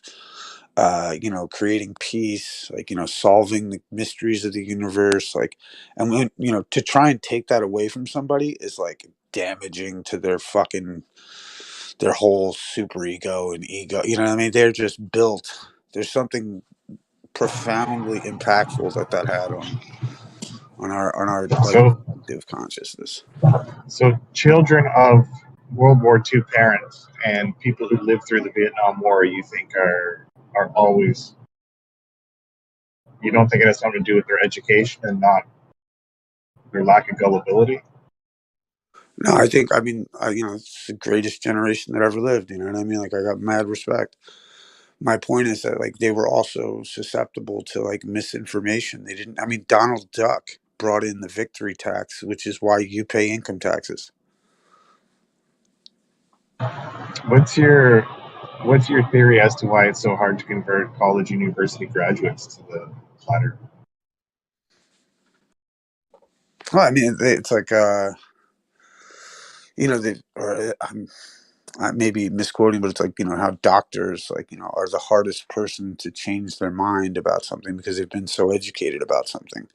So when a new theory comes along, the hardest people to convince to change their modus or their mode is the people who've been educated, because they're so My parents are sure. both professors, and they will not have anything to do with the flat Earth talk. That's for sure, because it's threatening their whole livelihood, everything that they've lived for and identify themselves with. Even though they're not Well, astronomers, it's like this. humanities. I mean, look at Maybe they don't believe it's true. I don't know. How about this? Look how long They won't even entertain it. So, like, the doctors used to endorse certain brands of cigarettes. You know what I mean? And it took us how long to get cigarettes out of the public spaces? Like, how long did it take for us to realize that smoking was bad for you? And then how long did we get out of that practice? Or did they know it was bad for you all along and they intentionally gave it to us to kill us? Well, my point is that new information comes along and not many people are, willing to accept it. Who ultimately determined that smoking was bad for us? Was it conspiracy theorists or doctors? Well, no, it was science. It was like, the fact that, you know what I mean? And that's why the people that were following the science were like, hey, dickhead, you're fucking on my Marlboro profits. But then taking it away made people want to smoke more, actually, to some degree. Well, even worse is that it was all sold to them in the first place by like Bernays, who was like, wait a minute, why don't we have women smoking? Right. Because that's like the same thing with taxes. As soon as women got the right to vote, they got the right to be taxed. Do you know that not only is Bernays, Edward Bernays, the nephew of Freud, but his nephew owns Netflix. Yeah. Bernays nephew. Yeah,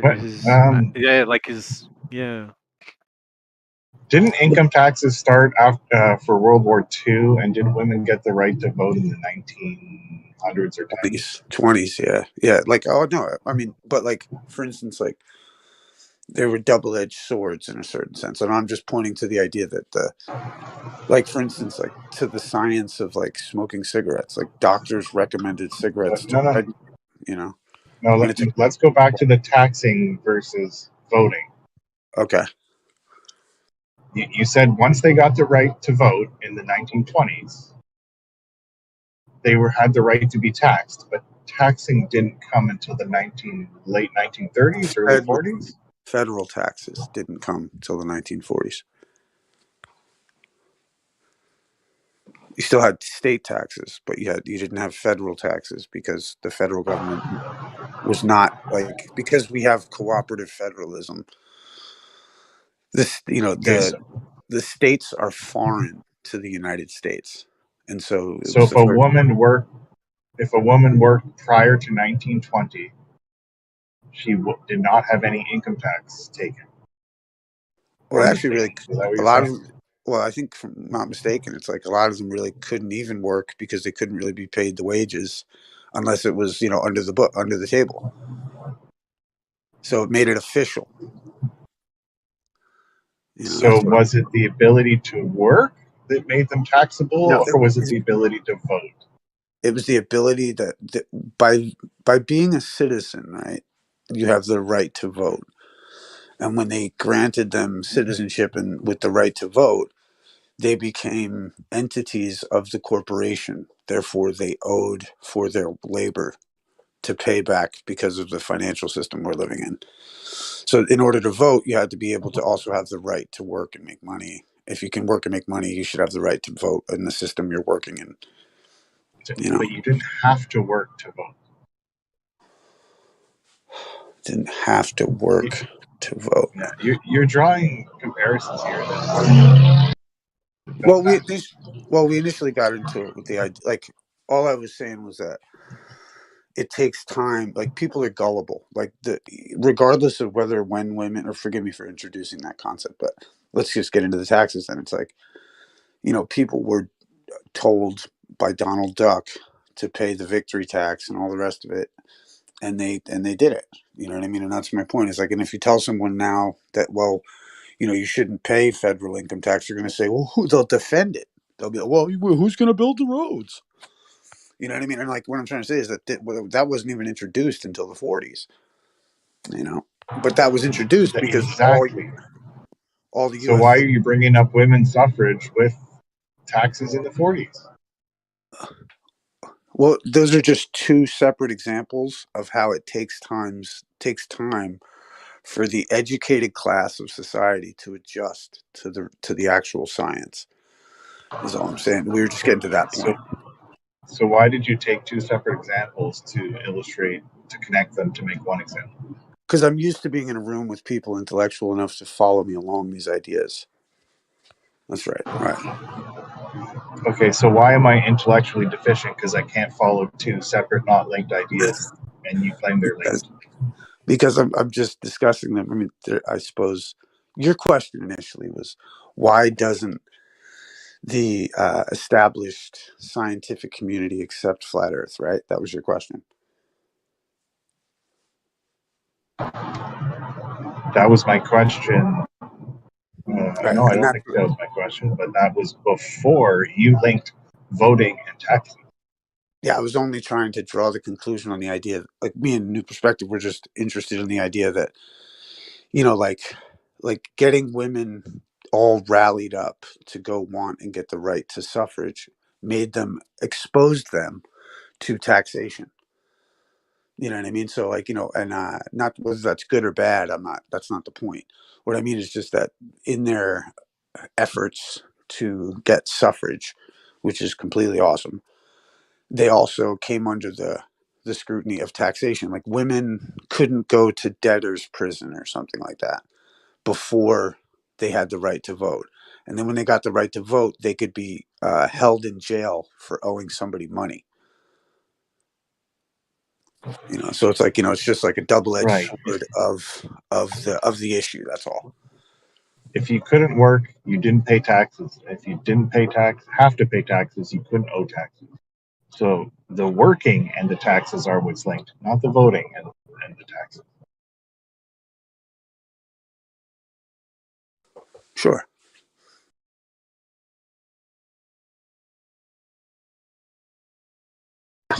But I guess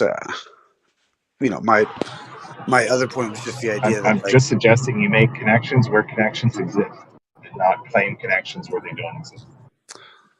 Well, my point is that like they'll get an intellectual group rallied up over a certain issue, and then it takes them a long time to adjust. You know what I mean? And now, granted, voting might have not been the best issue to bring up, but let's get to like my first point was the idea of cigarettes. Like doctors used to recommend cigarette companies, so it took a while for the elite scientists to say, "Hey, that's a bad thing."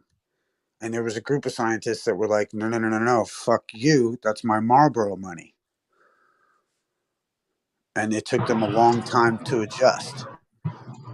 Isn't it? Don't you think it's Yeah. maybe more because the cigarette companies paid a lot of money to promote their products, and the government gained money from taxing those products? You mean like care to pay you for? mean like the drug companies do today?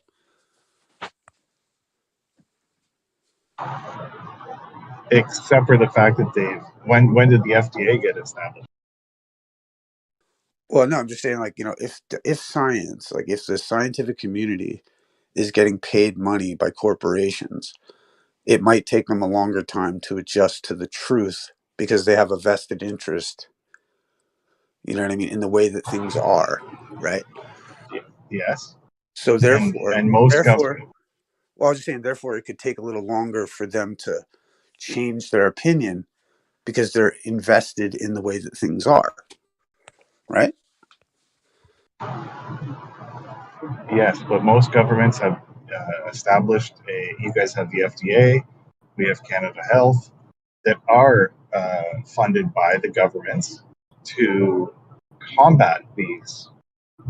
Well, that's why it's so suspect when the head of the faults. FDA. That's why it's so suspect when the head of the FDA becomes the executive on the Monsanto board, or the Monsanto board guy becomes the head of the FDA. This is why we're saying, hey, this looks a little corrupt. And everyone's like, hey, man, get off my Marlboro money. So you've got like Monsanto, for an example, or you have like, different drug companies. That's what they do. And then that's why the elitist established class is reluctant to change. Right? Okay, so what is Monsanto? Is it not a seed company? Is it bigger than that? How about this? Is Monsanto's, has their executive board not intermingled and become leaders of the FDA? I'm asking, what is Monsanto? What kind of company is it? It's a private company. Why?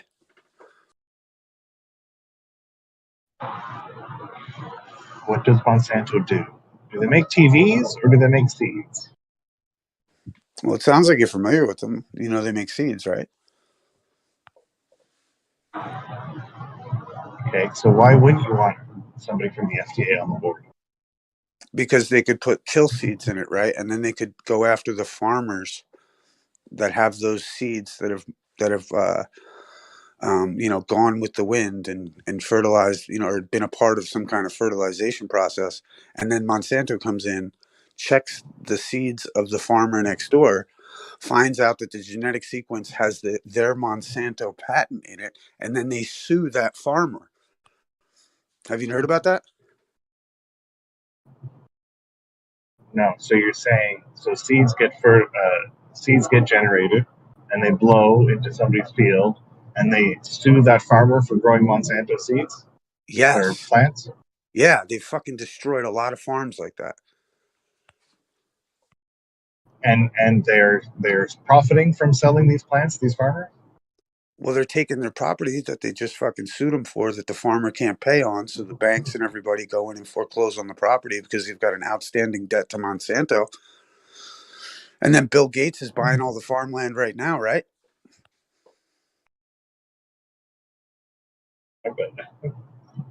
So what does that have to do with the price of tea in China? It's got to do with the fact that the established class of people who run these things are reluctant to change because they're making so much fucking money from this corruption. That's the point. So yes, your American government is corrupt, and you give far too many benefits to the corporation and not the individual. And you don't like to have checks and balance introduced because you say that is against your freedom. So you have to pick what do you want. Well, I'll put it to you like this: like, are you well? Take for instance, like Pfizer or Johnson and Johnson just released that. Well, I'm not going to get into the whole current pandemic thing, but it's interesting what was just released because there's, and I can't even. I don't even want to broach it here. We don't like discussing it, but the point is, and this is the initial point, is your initial question was why is like the established science so reluctant to come to flat Earth? Well, what I was saying and drawing a likeness to is the idea that the same as with the FDA and Monsanto is that these established people that you respect have vested interest in these companies. Therefore, the science takes a long time to change, especially the established class of people who run it. That's all I'm proposing. You know what I mean? I don't know anybody from Monsanto or the FDA. Did I ask you if you did? It doesn't change the fact, and it's not a United States problem. It's a global problem. No pun intended. Okay, so where is this happening in Canada or Australia? Hold on. So let's just agree. Can you agree that the reason that established scientists might not change their opinion is because they have vested interests? Can you accept that? That could be a reason. Could you also accept that the fact that they don't change their mind on a whim is that they've tested what they know so many times? Is that why they had mandates for the last 2 years on an experimental drug? Not an experimental drug. They've been working on it since the 80s. Okay. They had a COVID thing in the fucking 80s. Is that what you're telling me? We've had the COVIDs for centuries, if not millennia. Right, but the vaccine. We were working on mRNA I'm vaccines just since before the human genome was. right. Was what I'm asking you? Was this one that they just used over the last 2 years? Was that created in the 80s? No, it began development in the 80s. Okay, it's so why far from experimental when over 5 billion people have been vaccinated. Can men get pregnant?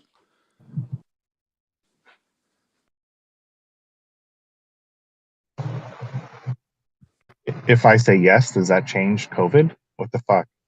Well, just at the point whether or not I'm going to consider Yes, what you men said. can get pregnant. There you go, bud. Why would you even ask that question? What does that have to do with COVID? Well, no, it just has to do with your stance and your bootlicking. You're bootlicking. That's all. Okay, so we both know that men can't get pregnant. So then I'm not a bootlicker? What the fuck? Who am I talking to? I wondered the This same is thing. Brad. Who are you? I wondered the same thing. Who are Rakia, you? You want to take over? Yeah, Rakia. He's done. Hey, Jay Doherty. Jay Doherty. This is a really interesting person to talk to. If you're not on his bad side, you are the one we talk. You're not a flat earther. You were asking why is it? You're not a flat earther, are you, Jay? Because you were asking why is it taking so long for people to come to flat Earth, as if you were puzzled by that. But from what I remember now, you were the one that's actually involved in producing some of the jab jabs, right? Is that right? Are you the chemist that we talked to before?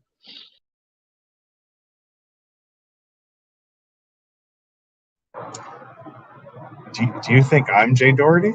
Oh, it's not him. That's that guy, Jace. Oh, okay. Yeah, Jay, we talked before. You're flat earther, right? No, this is not Jace. It's Chuck. It's Brad. Yeah, it's not. That's it. Yeah, no, it's I got the wrong person. But yeah, so here's the thing. Forgive me, I was busy for a second. I think Chuck is like what I'm just trying to point out is that your initial question was why does establishment have such a hard time coming to these ideas? And I was just trying to point out, that if people are invested in something, then they're going to be reluctant to change. That's all. That wasn't my question. My question was why is it so hard to get college and university graduates to believe in the flat Earth? Well, Fair enough. I mean, now I see it. Now I see it. The way you worded it before was like, why is it so hard to get college and educated people to go to the flat Earth? But now it's to believe in the flat Earth, which totally exposes what your angle was. Oh, see, believe in the flat Earth or go to the flat Earth. What's the difference? You can pick whichever one. Because no flat earther says they believe in the flat Earth. And anybody that's been around this discussion long enough realizes flat earthers don't believe it's flat. They just don't believe it's a ball any longer. And your default reality is what we all experience. Okay, let me change it then. How is it so hard to get people who graduated university or college to believe Earth isn't a spheroid? But we made that point before. It's because you're indoctrinated more, right? You value your education. You place your value of your life, and your money's been there. You know, it's hard to give that up. You get more attached to it. But your angle is saying more educated people realize that it's a ball because they're educated. Is How that about what you're this trying one? to say? How about this one? Do you think is education and indoctrination, are they synonyms? Can I ask a new perspective real quick? How long did it take for students and scientists to figure out that smoking was bad for your health? How long did it take students to figure that out? Yeah, how long did it take? Like there was a time, like I was just saying, when doctors recommended, certain cigarette brands. When did the scientific community realize that was a bad idea, and how? Well, when my wife was taking life sciences in university, they were given a solution with an unidentified compound in it, and those that were given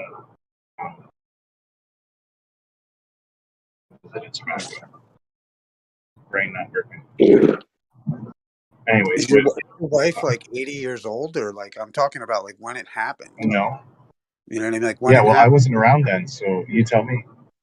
But anyways, as soon as you introduced the tobacco to the cells, it kills the cell. So it probably didn't take long at all. It was just a question of bothering to do it. How come doctors used to recommend different cigarette brands? What health Because they benefit? were paid, obviously. What health benefit did it offer? They were convinced that it did, but how long did that last? What was the health benefit? There wasn't one. It was a perceived health benefit. So why did doctors recommend it then? The same reason they used to think colloidal silver was a health benefit, and the same reason they used to think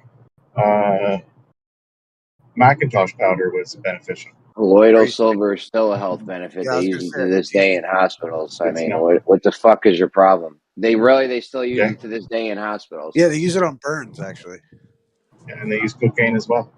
Fucking dumb, man. So yeah, there are ways that it's beneficial so and ways that it's not. If there was no health benefit to cigarettes, how come doctors were recommending brands? Because of lobbying I think and sponsors. There are health benefits to cigarettes, but the deficits far outweigh the benefit. And you think a doctor has a place in that discussion?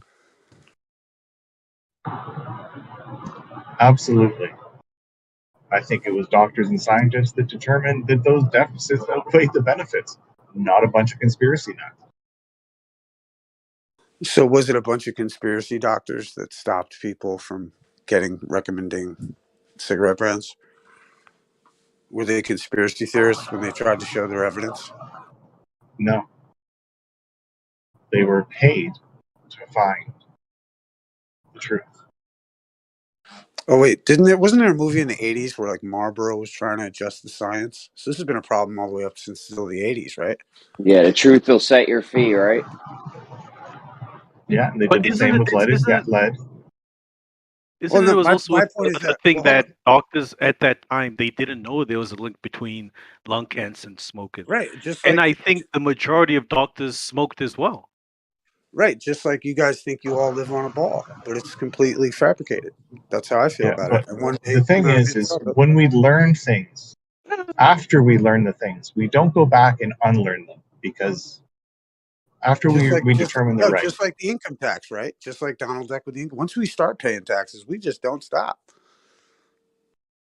Yeah. So you don't agree with taxes? Don't pay them. I agree with taxes. Don't move to the Cayman Islands. I'm okay with taxes. Okay, so why are you bringing it up? My point is that once you start wearing clothes, you never stop. Who cares? You keep bringing up these unrelated things like it's some epiphany, and it just makes you look ridiculous. Or Well, like I ridiculous. said, I'm used to being in a room that people can follow two ideas at the same time, you know. But hey, if it's hard for you, it's all good, bud.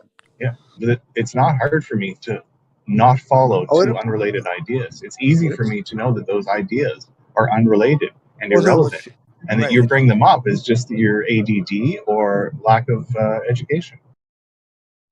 Yeah. Do we need to go there? Well, it's what happens when they lose. They lose their arguments, so they get like. Yeah, let's not do any personal attacks, please. Wait, so I should instead bring up unrelated topics? No, I'm just saying like what I'm trying to get you to understand, but you're clearly not going to get, is the idea that the establishment is slow to change because they're invested in the current state of things. No, they're slow to change because it takes a while to determine these things. You can't determine. That's cool, because didn't Obama just come out and say we had the most successful experiment regarding these vaccines over the last year? It was all an experiment, so it wasn't tested, really. Who said that? Obama, like last week. Okay. So if you want to call it an experiment of giving 5 billion people an injection, sure. It is a very successful experiment. What do you not like Obama? Do you not like Obama? I have no problem with Obama. Right, and that's what he said. He said it was the most successful experiment. So you're trying to tell me that they do everything over time and that everything's really whatever, but this wasn't really done over time, was it? Especially if it was a big experiment. Yes, it was. Just because you say yes, it was, is like a doctor saying yes, Marlboros are better than fucking Camel. They started developing these in the 80s, and they've now given them out to 5 billion people. Dude, I'm just telling you what Obama said. He just said it was the greatest experiment. Yeah, it was. Right. Why do you think it wasn't? Well, no, my point is that you're saying that it was well thought out, research, been developed since the 80s, and my point is that it was a fucking experiment, right? So it wasn't well thought out or any of that shit. I wouldn't call it an experiment. I would call it an application, but that's just. I'm sure somebody. I'm not. Oh God, you're too right. So he used the wrong word because didn't he go to business school and not? He's not a scientist. Well, I mean, I don't know, but he called it an experiment. Nobody checked him on it, right? I just did. He should have called it an application. Oh, he should have. Yeah. What was the context he was speaking in? He was talking to, I don't know what. Hold on, we can find it if you want. Can you post a link of it, Chucky? Do you think that was an experiment? I mean, yeah, I'll concur with Obama. Yeah, it was an experiment. Okay. So, fine. You think it was an experiment. That's great. Why do you think it was unsuccessful? Well, they've already said that most people that got it already got the thing anyway. So, like, right? It didn't protect them from anything, right? No, it very much did. You were 6 times more likely to be in the hospital if you're unvaccinated. The people I know that died from it were not vaccinated. Yo, guys. I don't know if we can talk about that. Yeah, I know. You can. You just can't post it. It's the subject du jour. I don't know. I've heard we're not allowed to even talk about it in VC over here. Geo could get a strike. Yeah, I've heard that too. But if you guys do want it, you can go down to the other live stream. There's no. Yeah, change the topic. Change the topic. Thanks, Nate. Yeah, I guess I was going to say something earlier, but they were like dancing around it, and I was like, "Oh, this isn't bad," but yeah. Yeah, I mean, I agree. I just think it's like, how about this, Chuck? Are you cool with like the government telling you can only go 5 miles from your house? No, and a good thing they don't tell me that, since I've driven 60 kilometers away from my house today. At the height of the, well, I guess yeah, I'm not going to get into it. I drove to work every day for the last 5 years, over 60 kilometers.